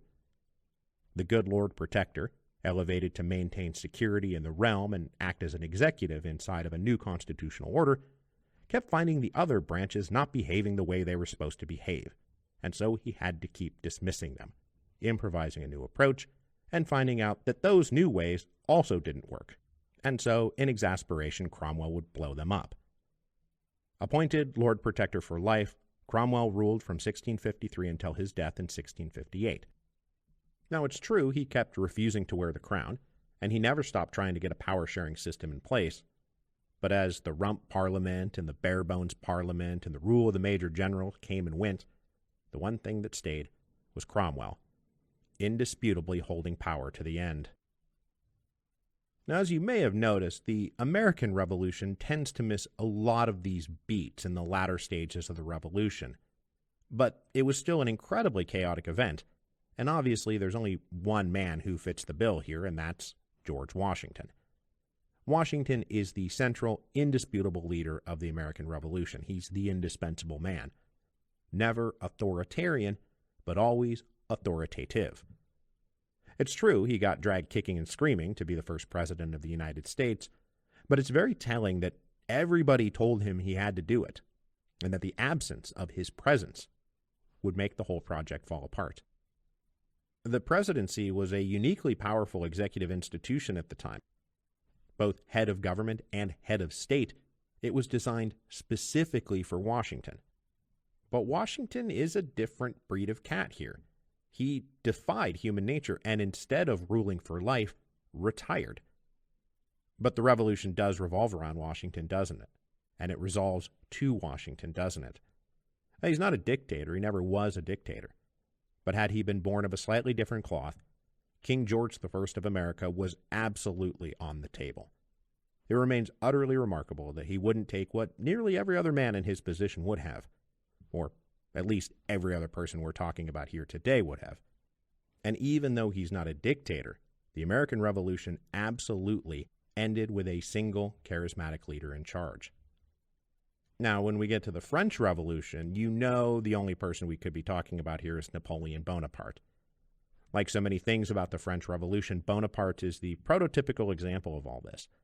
Bonaparte seized power in a nearly fumbled coup in 1799, and then set about deliberately consolidating power after the Directory had discredited itself with chicanery, hijinks, and corruption.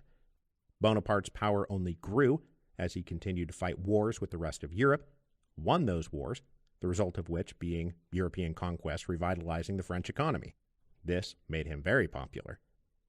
He then set about trying to reconcile French society, and he invited back the old tossed-out bits, the old aristocracy and the Catholic Church, and he built up a personalist empire that, by the time he unveiled it, no one could stop him. In Haiti, things obviously revolve around Toussaint Louverture. And where does he come from? Ah, yes, just like the first three, he's a great military leader who was winning battles on the field. That's a bit of a theme here. In the beginning, Louverture was merely one player in a much larger game, but by the mid-1790s, he had consolidated power by successfully playing external opponents like the French, British, Spanish, and Americans, and internal opponents like André Rigaud. Commanding the largest and most powerful army on an island ravaged by chaos and war, there was no political entity to transfer power to, even had Louverture wanted. Him and his army were it. And so wherever Louverture was, that's where political power was. He spent a good 5 or 6 years as a dictator, calling the shots as he tried to mold his tricolor society that would be built on the back of plantation cash crops. But eventually, even those closest to him in the upper rungs of the Haitian military apparatus decided that what Louverture wanted was not necessarily what they wanted, so they betrayed him and allowed him to be arrested by the French, and he wound up dying in captivity. So who's next? Well, of course, it's Simon Bolivar. Bolivar is the only one of our group to actually assume the literal title of dictator, although those of you from the good old history of Rome days know that a dictator in the context of the Roman Republic was not the unseemly anathema of free government, but was instead a vital emergency tool that was used by a free republic at a time of crisis. Bolivar, a lot like Cromwell in Washington, but not like Bonaparte or Louverture, was forever thinking he would be able to set down his dictatorial authority and hand power to some kind of representative government founded on the rule of law, etc., etc., but Bolivar could never find people willing to do it in exactly the way he wanted them to do it. And because of that, he had to keep brushing them aside and reinstalling himself as dictator well after the point when everybody actually wanted him to go away. But when Bolivar was in the room, nobody could say no to him. Now, the Revolution of 1830 is maybe, even more than the American Revolution, is probably the most conservative of all the revolutions we've talked about. The leader on the white horse who comes riding in to restore order in July of 1830 is Louis Philippe. Louis Philippe may have been conservative, and he may have reigned over a smallish electorate, but it's not like he was ever anything resembling a dictator in any meaningful sense of that word. There was a charter of government in place. There was a legislative branch with an upper house and a lower house. There were judges and laws. And Louis Philippe knew exactly the role that he had been cast in. Both publicly and privately, he tried to rule as a constitutional monarch, bound by certain constraints. I mean, that's why they had overthrown Charles X in the first place. So the Revolution of 1830 does not really fit the mold here. Now, most of the revolutions of 1848 also don't really fit the mold because most of them failed, and we wind up with neo-absolutist monarchists coming back into power. Now, when they came back into power, they tended to have a few more rules about what they could and could not do, but it was far more of a restoration than a revolution. In France specifically, though, the Second Republic managed to last for about 3 years before another Bonaparte decided he wanted to be another Napoleon. The justifications for Napoleon III were roughly the same. Everything is so chaotic, the leaders around me are wildly unpopular with most people, so I'll just self-coup my way into power. Napoleon III's legitimacy and charismatic authority came exclusively from the fact of his name. That's it. He had nothing else to recommend him for any job. He was, in this sense, a lot like Octavian from the History of Rome days, trotting around the name of Caesar without having done anything to actually earn it. Now, like the Revolution of 1830, the French Third Republic and Paris Commune era also do not really resolve towards a dictatorial outcome. It's very possible that the Paris Commune would have gone towards a dictator had their charismatic dictator been around, and there is somebody who would have fit the mold. It's Auguste Blanqui, the man who was born to play that role. But he had already been arrested and locked up, and so he wasn't there for the Paris Commune, so they did committee rule until the end. Meanwhile, for the French Third Republic, it maybe could have gone towards a dictatorship, but instead there was just enough multiplicity of interests without a single charismatic figure on any side that everyone wound up crammed into a very tense and uneasy republic that nobody loved, but everyone was willing to tolerate, at least until the next revolutionary turn of the screw. Except that didn't really happen. The French Third Republic lasted until World War II, and after that, it's here comes Charles de Gaulle, who absolutely fits the bill here, but it's like 75 years later. Now in Mexico, Carranza very much wanted to play the role of a charismatic dictator after Madero, but the man had no charisma. He was so deeply unpopular even among his own subordinates, and he could point to no military or political track record that he could lay claim to popular power. Meanwhile, the people who did have that track record and charisma, people like Villa and Zapata, had different agendas, and they didn't really want the job. So as the Mexican Revolution progressed, it progressed to Alvaro Obregón and the crew from Sonora. So in the Mexican context, Obregón is playing this role here. He's got the military accolades, the legend of his one arm, and his astute politicking. But with no re-election being such a huge part of the Mexican Revolution, Obregón gave way to a successor. And from there, the PRI developed itself into a unique system where the party became the dictator rather than any single man. And then finally, in the Russian Revolution, you know who we're talking about. We're talking about Lenin and then Stalin, about whom we have just spent about a gazillion years talking about, and whose careers likely don't need much of a rehearsing here. But obviously, post-February Revolution Russian democracy didn't even last the year before it was back to a single leader calling the shots. And yes, they technically did this while adhering to the Byzantine ethics of party committee rules, but still, be real, everybody knows they were dictators. So, let's make some observations. First, where does the authority of so many of these guys come from? It's simple. It's military victory. Look at these names. General Cromwell, General Washington, General Bonaparte, General Louverture, General Bolivar, General Obregón. They all made their name as military men. So what is it about generals that so many of these individual leaders who define the end game of a revolution come from the military? Well, let's start by not overthinking it.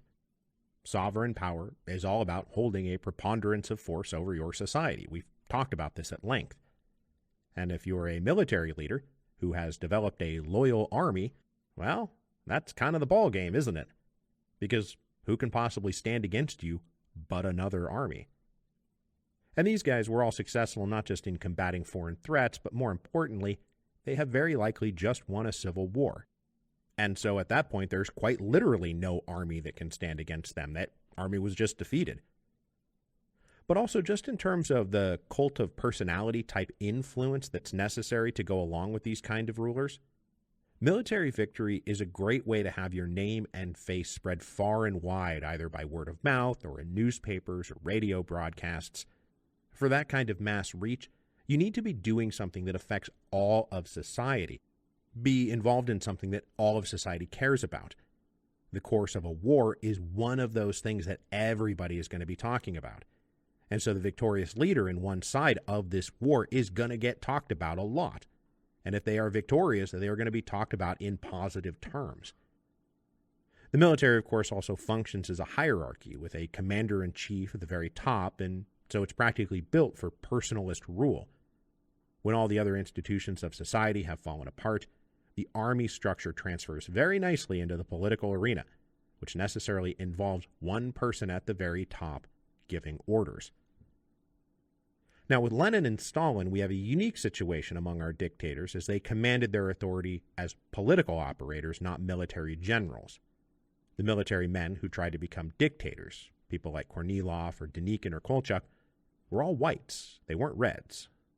Now, Trotsky ultimately derived some of his personal authority from his successful organization of the Red Army, but he was a civilian hand guiding the ship, not General Trotsky, commander-in-chief. And he got outflanked and booted out of the revolution anyway.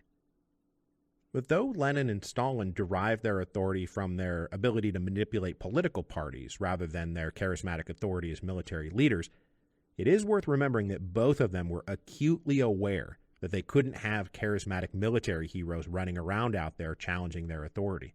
They had to guard against such figures emerging, and they did, constantly. And we know what happened as a result when World War II got started. Now, the second thing we can observe here is that almost none of these leaders explicitly set out on a road to be a dictator. It is something that developed organically over the course of the revolution and developed from their own experiences with politics during this period. Cromwell didn't start out by saying, "Oh, I'm going to start as a member of the landed gentry, but when I'm done, I'll be Lord Protector." George Washington didn't really want to be a political leader at all. He kept trying to get out of that job in a way that I think transcends mere showmanship. Napoleon was an ambitious young man, but he was improvising all along the way. I don't think Emperor Napoleon was his plan from the start.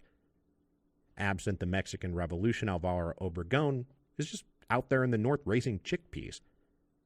But revolution did come, and war came with it. And a mix of frustration and duty and opportunity and ego convinced each of these men that they must, for the good of society, take power and reign supreme. But in almost all of these cases, it feels like something that they arrived at in the due course of time, not something that they laid out as a goal for themselves at the start of the revolution. A third thing we can observe comes directly from that thought, but which needs fuller expression, and that is the bit about ego. For a variety of reasons, our leaders have come to regard their own judgments and decisions and choices as vital to the health and well-being of their society. That to remove themselves from the situation would be to doom society to a return to chaos. When we look at people like Bolivar and Cromwell, basically concluding that everyone around them is doing it wrong and therefore I must remain so that the good and right thing must be done, we can ask what their motivation is here. Because not doing it how I want it done is not necessarily the same as not doing it right unless you've got a rather large ego. To reach the point where dictatorial power is even a possibility, you have to be something of an egomaniac. Even Washington, with his supernatural aversion to dictatorial power, was an egomaniac. Of course he was. You can't spend any time around the guy and not conclude that, at least compared to a normal person. You don't have the kinds of careers these people have without an unreasonable amount of ambition and an unhealthy level of self-regard. It's very abnormal, and their egos are doing a lot of the work of convincing them that they have to stay in power at all costs. Otherwise, it's catastrophic not just for them as individuals, but for society as a whole. A fourth thing we can observe is that our charismatic authority figures are always operating out of something resembling a middle ground. Now, they're naturally going to be to the right of the most left-wing radical elements of any revolution, but they are always also going to be much further to the left than any right-wing element. Whatever else these people are, they're not restorationists or reactionaries or conservatives. They're all revolutionary leaders who often continue to do revolutionary things, even as they pull in a more conservative direction. Cromwell was a Republican, but he's not a leveler or a digger. Washington tended to be a centralist and a federalist, but is clearly trying to balance the interests of everyone in the American Revolutionary Coalition. I mean, he went off and put down a proto-populist uprising in the West, clearly prioritizing order over liberty. But he's also not trying to create a monarchy in America. Bonaparte tried to reconcile the revolution with traditional French society, inviting back conservatives and cutting deals with the Catholic Church and restoring slavery in the colonies. But even in full dictator mode, he was doing progressive things that the revolution wanted done. Educational and bureaucratic and legal reform that the more technocratic side of the Enlightenment always wanted, a side that had always called for this, being delivered by an enlightened dictator, naturally. And even Lenin and Stalin, who come to power from a radical left flank of the Russian Revolution, had left-wing critics that they put down in their rise to power. Left communists and anarchists and left SRs. Anyone who would have preferred more bottom-up styles of authority and less top-down styles of authority, they had to go. And that brings me to the last observation I want to make, which will lead into what we're going to talk about next week, is that in all of these cases, with the real exception of Louis Philippe, all of our charismatic authority figures wind up wielding more power and have a greater reach than whatever ruler was in place prior to the revolution. If you look at the military resources and financial resources available to them, the size of the bureaucracy out there doing their bidding, the breadth and depth that they can expect their laws and decrees to be enforced throughout society, we always find a very big jump in the power of the executive. From what King Charles was able to do to what Oliver Cromwell was able to do. Crown and Parliament in the North American colonies versus President Washington in the United States. Louis XVI versus Emperor Napoleon. The French colonial administration in Saint-Domingue versus Toussaint Louverture. The Spanish colonial administration in South America versus Simón Bolívar. Louis Philippe versus Napoleon III. Porfirio Diaz versus the PRI. And finally Tsar Nicholas against Lenin and Stalin. You would be extremely hard-pressed to make the case that the former's political authority exceeded the latter's. Revolutions don't just produce dictators, they produce powerful dictators. And that will segue us nicely into what we're going to talk about next week in our final appendix. We will take a large sweeping look back from the end of the revolution to the beginning of the revolution. When we look back, we will ask, what happened? What changed? Was it worth it? What did these revolutions accomplish? Are revolutions horrendous nightmares to be avoided at all costs? Or are they vital lurches forward to be cherished and celebrated? This final appendix will be the second to last episode of the Revolutions podcast. And so we will wrap up the appendices by wrapping up our revolutions. And then the week after that will be the final episode of Revolutions, when I bid all of you a bittersweet adieu.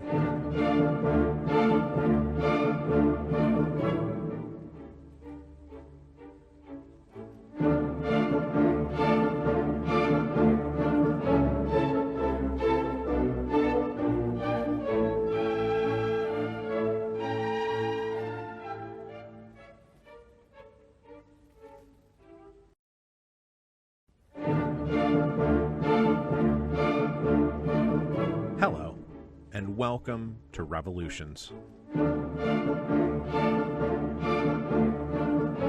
The final episode. Adieu, mes amis. I published the first episode of the Revolutions podcast on September the 15th, 2013. By the time that first episode aired, I had known about the show for about 2 years. I conceived of the idea while taking a class at the University of Texas, a story I told back in Appendix 1. When I did my year of grad school at Texas State, I took a course on the Mexican Revolution my first semester because I already knew what I was going to do after I graduated. My plan was to get a master's degree in public history and then go off and do this podcast about great revolutions. Instead, less than a year later, Mrs. Revolutions was offered a great job in Madison. She took it. I dropped out of grad school, and we moved north in the spring of 2013. This advanced the timeline of when I thought Revolutions would happen, but Revolutions was definitely happening. And when we moved, it was time for it to happen. Now, when we moved, we decided it would be okay for me to not go look for another day job. I had always had day jobs while working on the history of Rome. Advertising had entered the picture way back in 2009, but I always clung to the security of keeping a real job. But when we moved from Austin to Madison, we decided that I should not go out applying for jobs, that instead I should take a crack at podcasting full time. We looked at the revenue I would need to be able to generate to make up for those missing wages, and agreed that I could have 1 year to try to replace that income, just to see if it could be done. If, after a year, I was not successful and I wasn't making up the wages, then I could just go find another job. But if it worked, then I could do this thing where I get to podcast full time. Now, this was not a small thing or an easy decision to make. Our son was just turning 1 at this point. This is not the most sensational time to decide, oh, I'm going to abandon financial security and go chase a dream. But the dream at least seemed plausible. After all, the history of Rome had been quite successful. So there I was in the summer of 2013 with this utterly helpless baby bouncing in my lap, and I was just saying, well, okay, here I go. Let's go work without a net. This is a great time to be doing this. I spent the spring and summer of 2013 as a stay-at-home dad, reading voraciously about the English Revolution during nap time and in between trips to the park and the Children's Museum. Now, this was a stressful period, obviously, and full of uncertainty, but I believed I had a good idea with revolutions. Somewhere buried in the bins of my notebooks are the pages where I mapped out the original plan for all this. I knew that the threat of a sophomore slump loomed large after a successful debut. So the plan was to make this second podcast that followed up the history of Rome shorter and more limited in scope, to limit the risk of taking too large a bite and just choking. So, yes, it was all mapped out to 12 to 15 episodes on the English Revolution, then the American and French and Haitian revolutions, probably Simón Bolívar and Spanish America, definitely Mexico and Russia, probably Ireland, Cuba definitely, then Algeria and Iran. On the back of my envelope, it projected to be about 3.5 years of work. By the time it was done, I would have escaped being typecast as merely an ancient history guy, proven that I could do other periods competently, and after that, I could do whatever I wanted. But for sure, it was essential that I not follow up the history of Rome with something so epically gargantuan as the history of Rome. I did not want to spend 5 years working on the next podcast. So, sitting here, recording this final episode of Revolutions more than 9 years later, the following comparisons can be fruitfully made. The history of Rome wound up being 189 total episodes.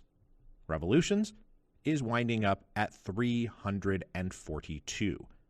I have written and produced 342 episodes of Revolutions, including the episode you're listening to right now. That is 322 normal episodes plus 20 supplementals. Now, the history of Rome clocked in at roughly 74 total hours of material. That's just over 3 days. That is so much. Revolutions, we have now calculated, stands at 190 hours, which is nearly 8 full days. You could press play, come back a week later, and it would still be running. That's kind of crazy. Now, as for the word count, the final transcript of the history of Rome is about 685,000 words. The combined transcripts for Revolutions, which I should mention are offensively mismanaged even by my own dismal standards, total up to 1.5 million words. I have written 1.5 million words while doing the Revolutions podcast. So, do I regret having the initial plan break down so comprehensively? I absolutely do not. It's one of the greatest things that's ever happened to me. Some of those 1.5 million words and 190 hours of content in 342 episodes are some of the best and most rewarding work I have ever done in my life. Now, the initial plan, in fact, broke down almost immediately. After publishing episode 1.1 in September of 2013, I started getting frustrated at how many things I was compressing and skipping over to squeeze my account of the English Revolution into a mere 15 episodes. Looking back, I now know the first season could have easily been 50 episodes. That's how rich and dense and complicated it all is. But I moved on to the American Revolution in early 2014, and as I did, I was doing my initial research for the French Revolution and concluded that there was no point in trying to stick to the 15-episode format. If trying to fit the English Revolution into 15 episodes was frustrating, trying to fit the French Revolution into 15 episodes would be impossible. And so I asked myself the honest question, well, what kind of life are you trying to live here? If the complexity of these historical details are what's exciting you so much, why deny yourself these most delicious fruits? I mean, after all, it is your show. Do you want to live a life where you needlessly torture yourself over rules that you yourself created? And I responded, nay, sir, I shall not live in this way. And so I did not. So in my opinion, the Revolutions podcast really begins with episode 3.1. When people ask me where they should start Revolutions, I tell them start at season 3. That's when it gets good. That's when I get good. I say that aside from a few stray references, mostly you don't need to know anything from the first 2 seasons to understand what's happening in the French Revolution. The world building begins there. The voice and groove and style of the Revolutions podcast are established in season 3. And so I uncorked 55 episodes on the French Revolution and never looked back. But now that it is time to look back, it's clear that if the Revolutions podcast really starts with episode 3.1, that it's ultimately about the long 19th century and the great revolutions that defined its trajectory. The Revolutions podcast is set between the twin pillars of 1789 and 1917, and if that's what it ultimately became, I am more than okay with that. I think it's cool as hell, honestly. I love it. Now, by the time the French Revolution series is rolling, the 1-year deadline to make the podcast work came and went. It worked. So I got to keep podcasting full time. I did not have to go get a real job. Then in March of 2015, right around the 250th episode, I got an email from a literary agent named Rachel Vogel. Ever thought about writing a book, she asks. Oh boy, have I ever, I reply. So she said, well, what do you got? And I sent her a bunch of ideas. Most of them were about the French Revolution because that's what I was in the middle of. But attached to one of the emails was an idea I had to go back to Rome and cover this one particular period of late Republican history, and she said, well, that's the one, let's do it. So we spent the spring and summer putting together a book proposal for what would become The Storm Before the Storm. So that brings us to the greatest day of my life, which I believe will remain the greatest day of my life for as long as I live. I mean, honestly, it's impossible to beat. On September the 28th, 2015, 2 things happened.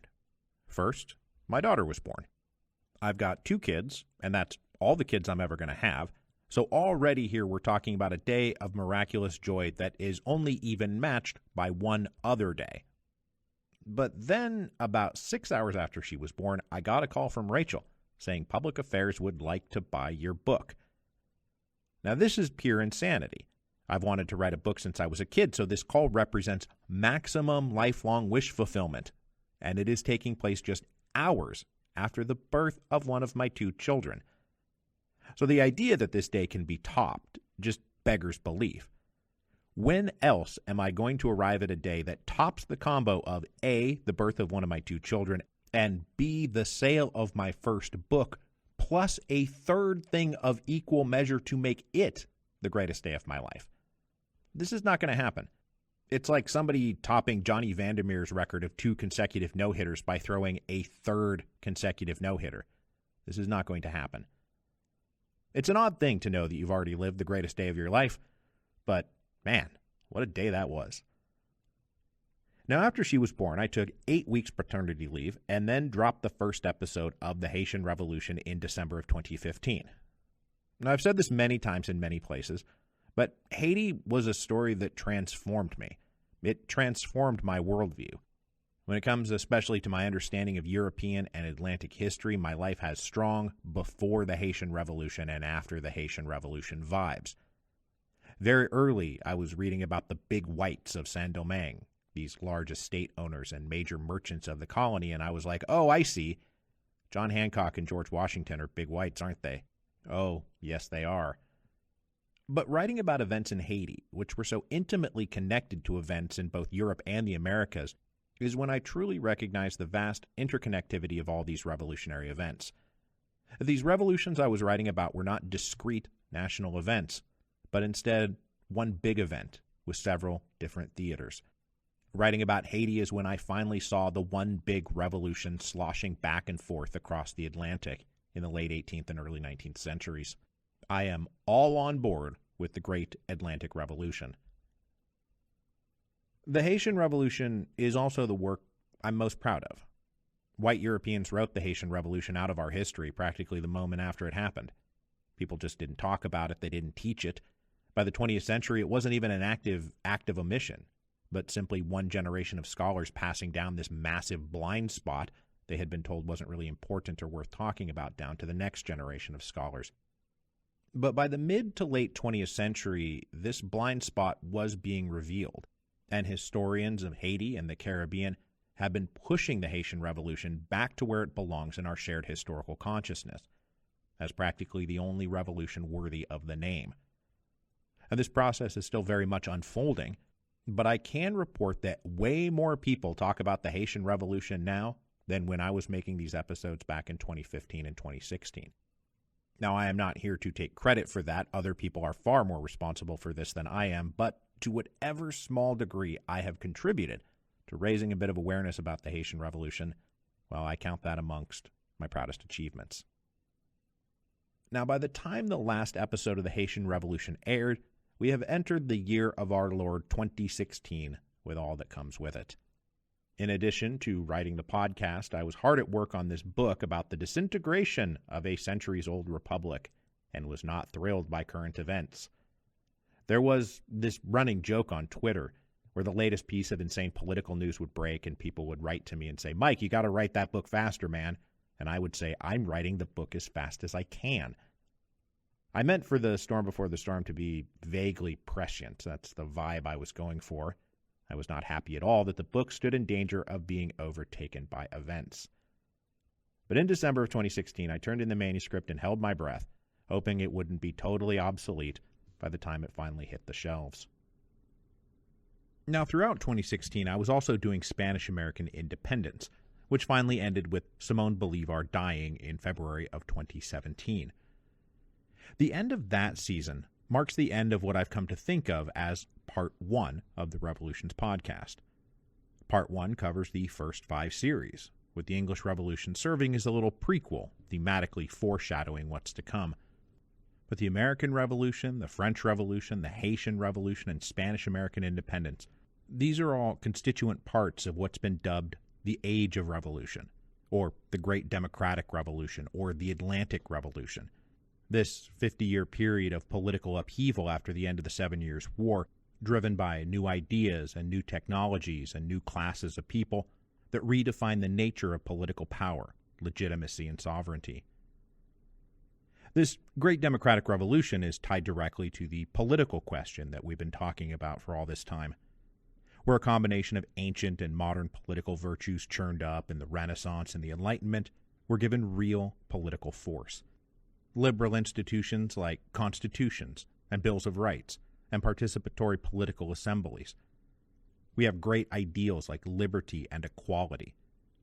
This is when republicans challenge kings, popular sovereignty challenges divine right, subjects become citizens, colonies become independent states. This period is also linked to liberalism and the rise of capitalism, the transformation of social systems and economic systems to produce bourgeois democracies, the rule of parliamentary systems controlled by the capital-owning class. All of it produced the institutions and values necessary to build the modern world, to build a world better and freer than the world that came before us. But if that's all that was ever needed, then there wouldn't have been anything left to say. But there was a lot left to say, because we know it's not that easy or clear-cut. And while this revolutionary period from the 1760s to the 1820s produced good answers to the political question, it also paved the way for a society left with an even bigger question, the social question. And so Part 1 gives way to Part 2, when revolutionary energy passes from liberals to socialists. The two groups were ultimately born of the same parents, liberty and equality. It's just that liberals came to believe that with the political question answered, liberty and equality had been achieved. But socialists looked around and say, how can liberty and equality exist in a world of such tortuously destructive inequality? It's a good question to ask. So part 2 mostly gets going with the revolutions of 1848, which are simultaneously liberal political revolutions against archaic medieval empires, but also the first time we see organized socialists and anarchists challenging the nature of capitalism and the social order. The 19th century was born of a massive cataclysmic, all-encompassing war, which gave way to a life of iron and steel and coal. The rest of the long 19th century is battles over land and mines and factories and railroads and docks. It's no longer just about taxes and parliaments. It's about the meaning of human dignity in societies rapidly transformed by the Industrial Revolution. And people have often asked me how revolutions has changed my own beliefs. And one thing I'll definitely say is that everything I've covered since 1848 has helped me emerge from a narrow-minded and parochial liberalism that was focused exclusively on the political question. I figured as long as there was a strong constitutional order, a Bill of Rights, the rule of law, independent courts, and citizen participation in the crafting of legislation, that was freedom. We now have a free society. And after that, you just kind of let things run their course. And don't get me wrong, I always thought there needed to be rules and regulations and like environmental protections. But beyond that, success or failure, rising or falling, this came down to the hard work and talents and efforts of each of us as individuals.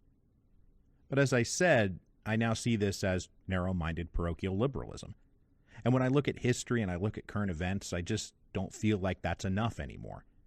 I care deeply about these revolutionary concepts of liberty and equality. That hasn't changed at all. That's been the same throughout. But I now recognize that political rights are only the skeleton, necessary but not sufficient for a healthy body politique. We need some meat on those bones. And I think that by 1848 I was coming to not just understand that, but believe it.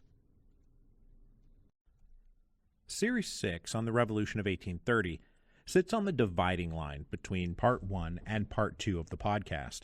It's very clearly a liberal political revolution, but it also serves as a prelude to the revolutions of 1848 and everything that comes after. But mostly what the Revolution of 1830 means to me is that it's when the Lafayette book snapped into place. Lafayette had been all over the American Revolution and the French Revolution, and had become a living symbol of the Great Democratic Revolution. But when I got into 1830, I was shocked how big of a part Lafayette played. And then, as I was doing those bonus episodes on the Carbonari of the early 1820s and then the June Rebellion of 1832, I found his name popping up over and over again. So I felt like I needed to do something to mark his death in 1834.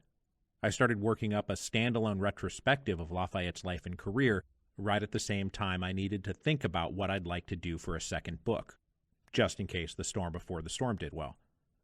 The outline for that episode eventually turned into the book proposal for Hero of Two Worlds. In October 2017, The Storm Before the Storm came out, and y'all went ahead and put it on the bestseller list for me, for which I am eternally grateful. But the thing I remember most about this period is going out on the road for the bookstore tour, and finally meeting my fans for the first time. I'd been podcasting for more than a decade at that point, but never really met my listeners. I just worked and published things online. I didn't meet people that actually listened to the show. Other than the tours, I never encountered fans of the show in real life. And I very specifically remember going into the Harvard bookstore on pub day, not knowing if anybody was going to show up, and then being absolutely blown away by how many people were there. Now, this might sound like a humble brag, and fair cop to that, but for the record, I do want to make it clear that I am just insecure enough that I didn't really know if I was going to be walking into an empty room. I really didn't know. And what I learned on that tour, and which has been confirmed to me on all subsequent tours, is that you people out there are the nicest, friendliest, smartest, funniest, and most considerate fan base in the world. Truly, you are. And that's not just me saying that. Wherever I go, I talk to the managers or workers after the event, and no matter where I go, they always report just how lovely everybody was, which I happen to agree with. You guys make me look so good. Now, after the success of Storm Before the Storm, we took the Lafayette pitch to the publisher. I spent a bunch of time working on this pitch. It was very detailed, as I earnestly made the case that Lafayette deserved a biography covering his whole life. They loved the idea and said yes immediately, and I realize in retrospect that I probably could have just said I wanted to write a book about the French guy from the Hamilton musical, and that would have been enough, because I'm pretty sure that's what sealed the deal. Now, before Revolutions, I never really cared about French history, or French culture, or French anything. I was always far more of an Anglophile. I never studied the French language, as is obvious from my adventurous pronunciations in the French Revolution series. But as I wrote the podcast, things changed. I started getting really into French history, like really into it. So much so that, among other things, the Revolutions podcast is also Mike's General History of Modern France. By the time the Lafayette book was getting approved, I was working on the series that covered the Second Empire and the Third Republic and the Paris Commune, and had left no French Revolution unturned. With this new mindset, and with an eye towards writing a book about Lafayette, I had been aggressively studying the French language for about a year, and was getting pretty good at it. Then, after the Lafayette proposal sold, Mrs. Revolutions and I started talking about how I'd need to go to France to do some research. Over a series of conversations, this turned very quickly from, let's spend a summer in Paris, to let's sell everything and move to Paris, thus completing my heel turn to full-blown Francophile, to which I can only say, allez les bleus. We moved to Paris in July 2018, and after a few months getting settled, I launched the series on the Mexican Revolution. As I noted at the time, it was very weird to move to Paris and then immediately start writing about events in Mexico, but I did find a bunch of really cool books on the Mexican Revolution at Centre Pompidou. So I spent months in the heart of Paris writing about Pancho Villa and Emiliano Zapata. Thanks to the course I had taken at Texas State all those years ago, it was probably the revolution I knew the most about going into the show, along with, of course, the American and Russian revolutions. Now, a big unanswered question is, when did I decide Russia would be the last series? I had, after all, started out aiming to do 20th century revolutions like Cuba and Iran, but by the time I got to Russia, I was saying, this is it, I'm done, I'm stopping here. So when did I make this decision? Why did I make this decision? And the honest answer is, I don't know, and I don't really remember. My best guess is that by the time we got to France and I was working on the Mexican Revolution, I could tell that the hours were getting shorter. And at some point in there, I decided that when I got to Russia, I would just pour everything I had into it, to make it the best it could possibly be, to have it last as long as it needed to last, but that when it was over, whenever it was over, that would mean the show was over. And so that's what I did. And that is how it came to pass that the series on the Russian Revolution lasted 3 calendar years. Episode 10.1 came out in May 2019, and then I spent the rest of the year simultaneously working on the podcast and Hero of Two Worlds, except a problem developed. The weekly deadline of the podcast naturally took precedence over the much longer deadline for the book. Whatever podcast episode I happened to be working on was due right now this week, while the manuscript wasn't due to be handed in until late 2020. This meant that when push came to shove, the book is always what got pushed and shoved. So by the end of 2019, I was like, rut-row, I am failing to do 2 things at once here. So I decided to carry the story of the Russian Revolution through the end of 1905, and then take 6 months off to finish the book. And as you might remember, this is almost precisely when COVID broke in February and March of 2020. So just as I commenced this hiatus, we entered a long lockdown period, 23-hour-a-day lockdowns in Paris, which is when I wrote the first third of Hero of Two Worlds. There was nothing else to do. Now, as you also may remember, things became quite a bit more complicated for me in September 2020. Just as I was meant to be finishing the book manuscript and returning to the podcast, my right kidney revolted. It produced stones so large they could not be passed, and I needed surgery. Also, the manuscript wasn't done yet. The French had also lifted the lockdown over the summer and then entered second lockdown in the fall, so I was bouncing in and out of French clinics and hospitals and pharmacies, getting COVID tests and blood tests, and then twice being on an operating table. It was all quite grueling, to be honest. It was not until December 2020 that I emerged from this ordeal, manuscript finished, and my health mostly restored. If you ever want to relive the fine details of all this, go check out the episode, What Happened? But that turned out not to be the end of it. Round about late February or early March 2021, my other kidney revolted. Same deal, stones too big to pass. Only this time we had the added complication that we had plane tickets booked to return to the United States set for April 18th. This was quite an immovable date on the calendar. And unfortunately, I found it impossible to convey to people how much it would not work for my initial consultation to be set just a week before I left the country for good. I was, in the end, saved by the father of my daughter's best friend, who was a hand surgeon at a hospital, and he heard about my plight, popped in to see his friend the urologist, who just set me up on his schedule outside of all normal channels.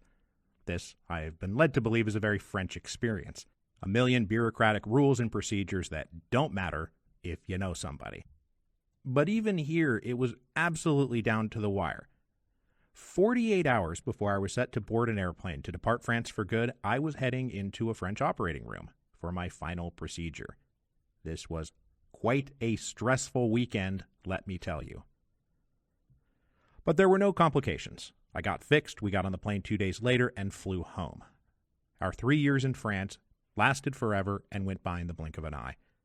I'd say more about it here, but on my way out the door, I dropped an episode called The Streets of Paris, which sums up my experience far more poetically than I'd be able to muster here. After we got back to the States in April of 2021, it was all downhill. The second half of the Russia series was well underway and aiming towards 1917 and beyond, and then in August of 2021, Hero of Two Worlds came out. It was another great success thanks to all of you out there, and the thing I'm proudest of is that you all heeded the call to throw sales to your local indie bookstores, not the website that shall not be named. So Hero of Two Worlds debuted at number 1 on the bestseller list for the Booksellers Association of America, which covers all those independent bookstores. That news was very sweet. But since we were still in COVID as an acute emergency, all plans for a live tour were canceled, and instead I did what felt like about a bajillion Zoom interviews through the end of the year. I spent the first half of 2022 finally bringing the Russia series to a close, more than 3 years and 103 episodes later, pretty close to what the entire Revolutions podcast was originally supposed to be. And I think back on that guy sitting there with a 1-year-old on his lap in 2013, not knowing if any of this was going to work out or not. And while I'd like to go back and tell him, relax, man, it's all going to work out, he's going to figure it out for himself eventually. Why ruin the surprise? It is, after all, a pretty good one. It worked. It all worked. That brings us to the final phase of the Revolutions podcast. And while it maybe would have been nice to drift easily into retirement, we elected instead for an insanely tumultuous final few months. I don't need to remind you of what this was all about because it just happened. But the paperback for Hero of Two Worlds came out in August of 2022, and I hit the road for a long overdue live book tour. This tour took me through 14 cities in 18 days in September, and then transitioned into 6 more cities in October for the monologue shows. All the while, I was writing up the final appendices. I traveled everywhere with my microphone. I recorded one episode in a hotel in Denver, another in a hotel in New Orleans, another in a hotel in Austin. The tour was exhilarating and exhausting. But now I'm home. The final appendix was published last week, and this final episode is almost done. Podcasting has changed a lot since I started Revolutions. They definitely hit the mainstream long after I started the show. Back when I was doing the history of Rome, and even in the early days of Revolutions, I would tell people what I do, and they would say, "Oh, what's a podcast?" And I would have to explain it to them. It's like an on-demand radio show. But then, as I continued on with Revolutions, I got to a point where I would say, "Oh, I do a podcast," and people would get excited and say, "Oh, I've heard of podcasts. Those are really cool. What's yours about?" Of course, these days we've hit the stage where I hesitate to tell people that I'm a podcaster because people will say, "Oh, podcasts, everybody's got a podcast." And when I look ahead to the future, one of my goals in life is to still be podcasting at the point when the response becomes, "Podcast? People are still podcasting?" And I will say, yes, I am. So, does that mean there's going to be another podcast? Well, yes, of course there's going to be another podcast. Over the course of my many travels and many conversations, there is one topic that far outstrips all the others. That is the question of, what am I going to do next? Mike, what are you going to do next? Please tell us what the next podcast is going to be. And I've always laughed and said, yes, there's going to be another podcast, but no, I'm not telling you what it's going to be. I'm keeping that a secret. Well, the time for keeping secrets is over. It's time to tell you what I'm going to be up to next, because it is, in fact, all lined up. For a while now, the great writer, historian, and presidential biographer Alexis Coe and I have had a little mutual appreciation society thing going. A few months ago, she asked what I was doing after revolutions, and I said I had some notions, but nothing seemed to be fitting exactly right. So we got to talking, and we got to talking about working together, and we hit upon a very simple idea. The simplest idea in the world, really. We both love history. We both love books. We both love history books. We love talking about history books. We love writing history books. And so we are going to team up to talk about history books. This new team of Duncan and Co. is going to talk about new history books and old history books and big history books and little history books. But that's what we're going to do. We're going to start a podcast where we talk about history books. These things that are so near and dear to our hearts, and which I know are very near and dear to your hearts too. Now, as soon as we started talking about this idea, I got very excited. The idea of talking with somebody of Alexis's caliber about history books every week just seems like the best idea in the world.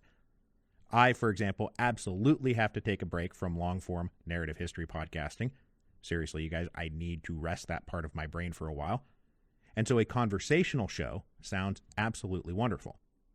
And besides, you guys haven't really heard casual conversational Mike that much. Unless you hear me on somebody else's podcast, you're getting scripted Mike all the time. I also have not really been able to read off topic for like 15 years. I have had to remain laser focused on whatever the topic of that week's show is. So I've just been reading Roman history books and books about the various revolutions I've covered for, again, like 15 years. So getting to read a variety of books on a variety of subjects is going to be a really nice change of pace.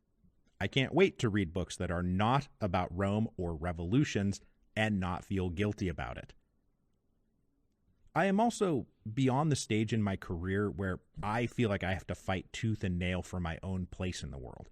I feel like I've kind of carved out a place for myself in the world. And so now I would like to use that place that I've carved out to help other people who are fighting for their own place to find their place. I've spent my whole life looking up at a summit that I've been trying to reach. And now that I've kind of reached that summit, I want to look back down and help other people reach the summit too. I remember how hard it was for me in the beginning. I remember how hard it was when I published my first book. And Alexis remembers all this stuff too. And that's the last bit of this. The thought of working with somebody like Alexis Coe is thrilling. I, in fact, cannot believe that she pitched me on this idea. So there's no official start date for this. I do need to rest. But I'm not going to rest for very long. Stay subscribed to this feed, and I will let you know when the Duncan and Co. History Book Show starts up. It's going to be great. I can't wait. Well, okay, yes, technically I can wait a little bit, but it is coming. But that also means that Revolutions is ending. It is time to close this chapter of my life. It's important for stories to have endings. That way, new stories can begin. And there are so many stories left to tell. Now, I did this once before when the history of Rome ended. It was a difficult decision. It was bittersweet. But it was also the right thing to do. And just as I did with the history of Rome, I'm going to drop a little donation link into the show notes for this episode. If you've enjoyed Revolutions and are going to miss Revolutions and appreciated some of those 342 episodes and 190 hours and 1.5 million words, maybe you want to drop a couple bucks in the tip jar on your way out the door. Whatever you think is fair, I think is fair too. This show has been my life for 9 years. It means so much to me. Every word I wrote, every minute I recorded, every episode I published, they all mean the world to me. And I could not have asked for a better audience to write for. I love Revolutions very much. I love all of you very much. And so I will bid you now that fond and bittersweet adieu. But I promise that we'll see each other on the other side.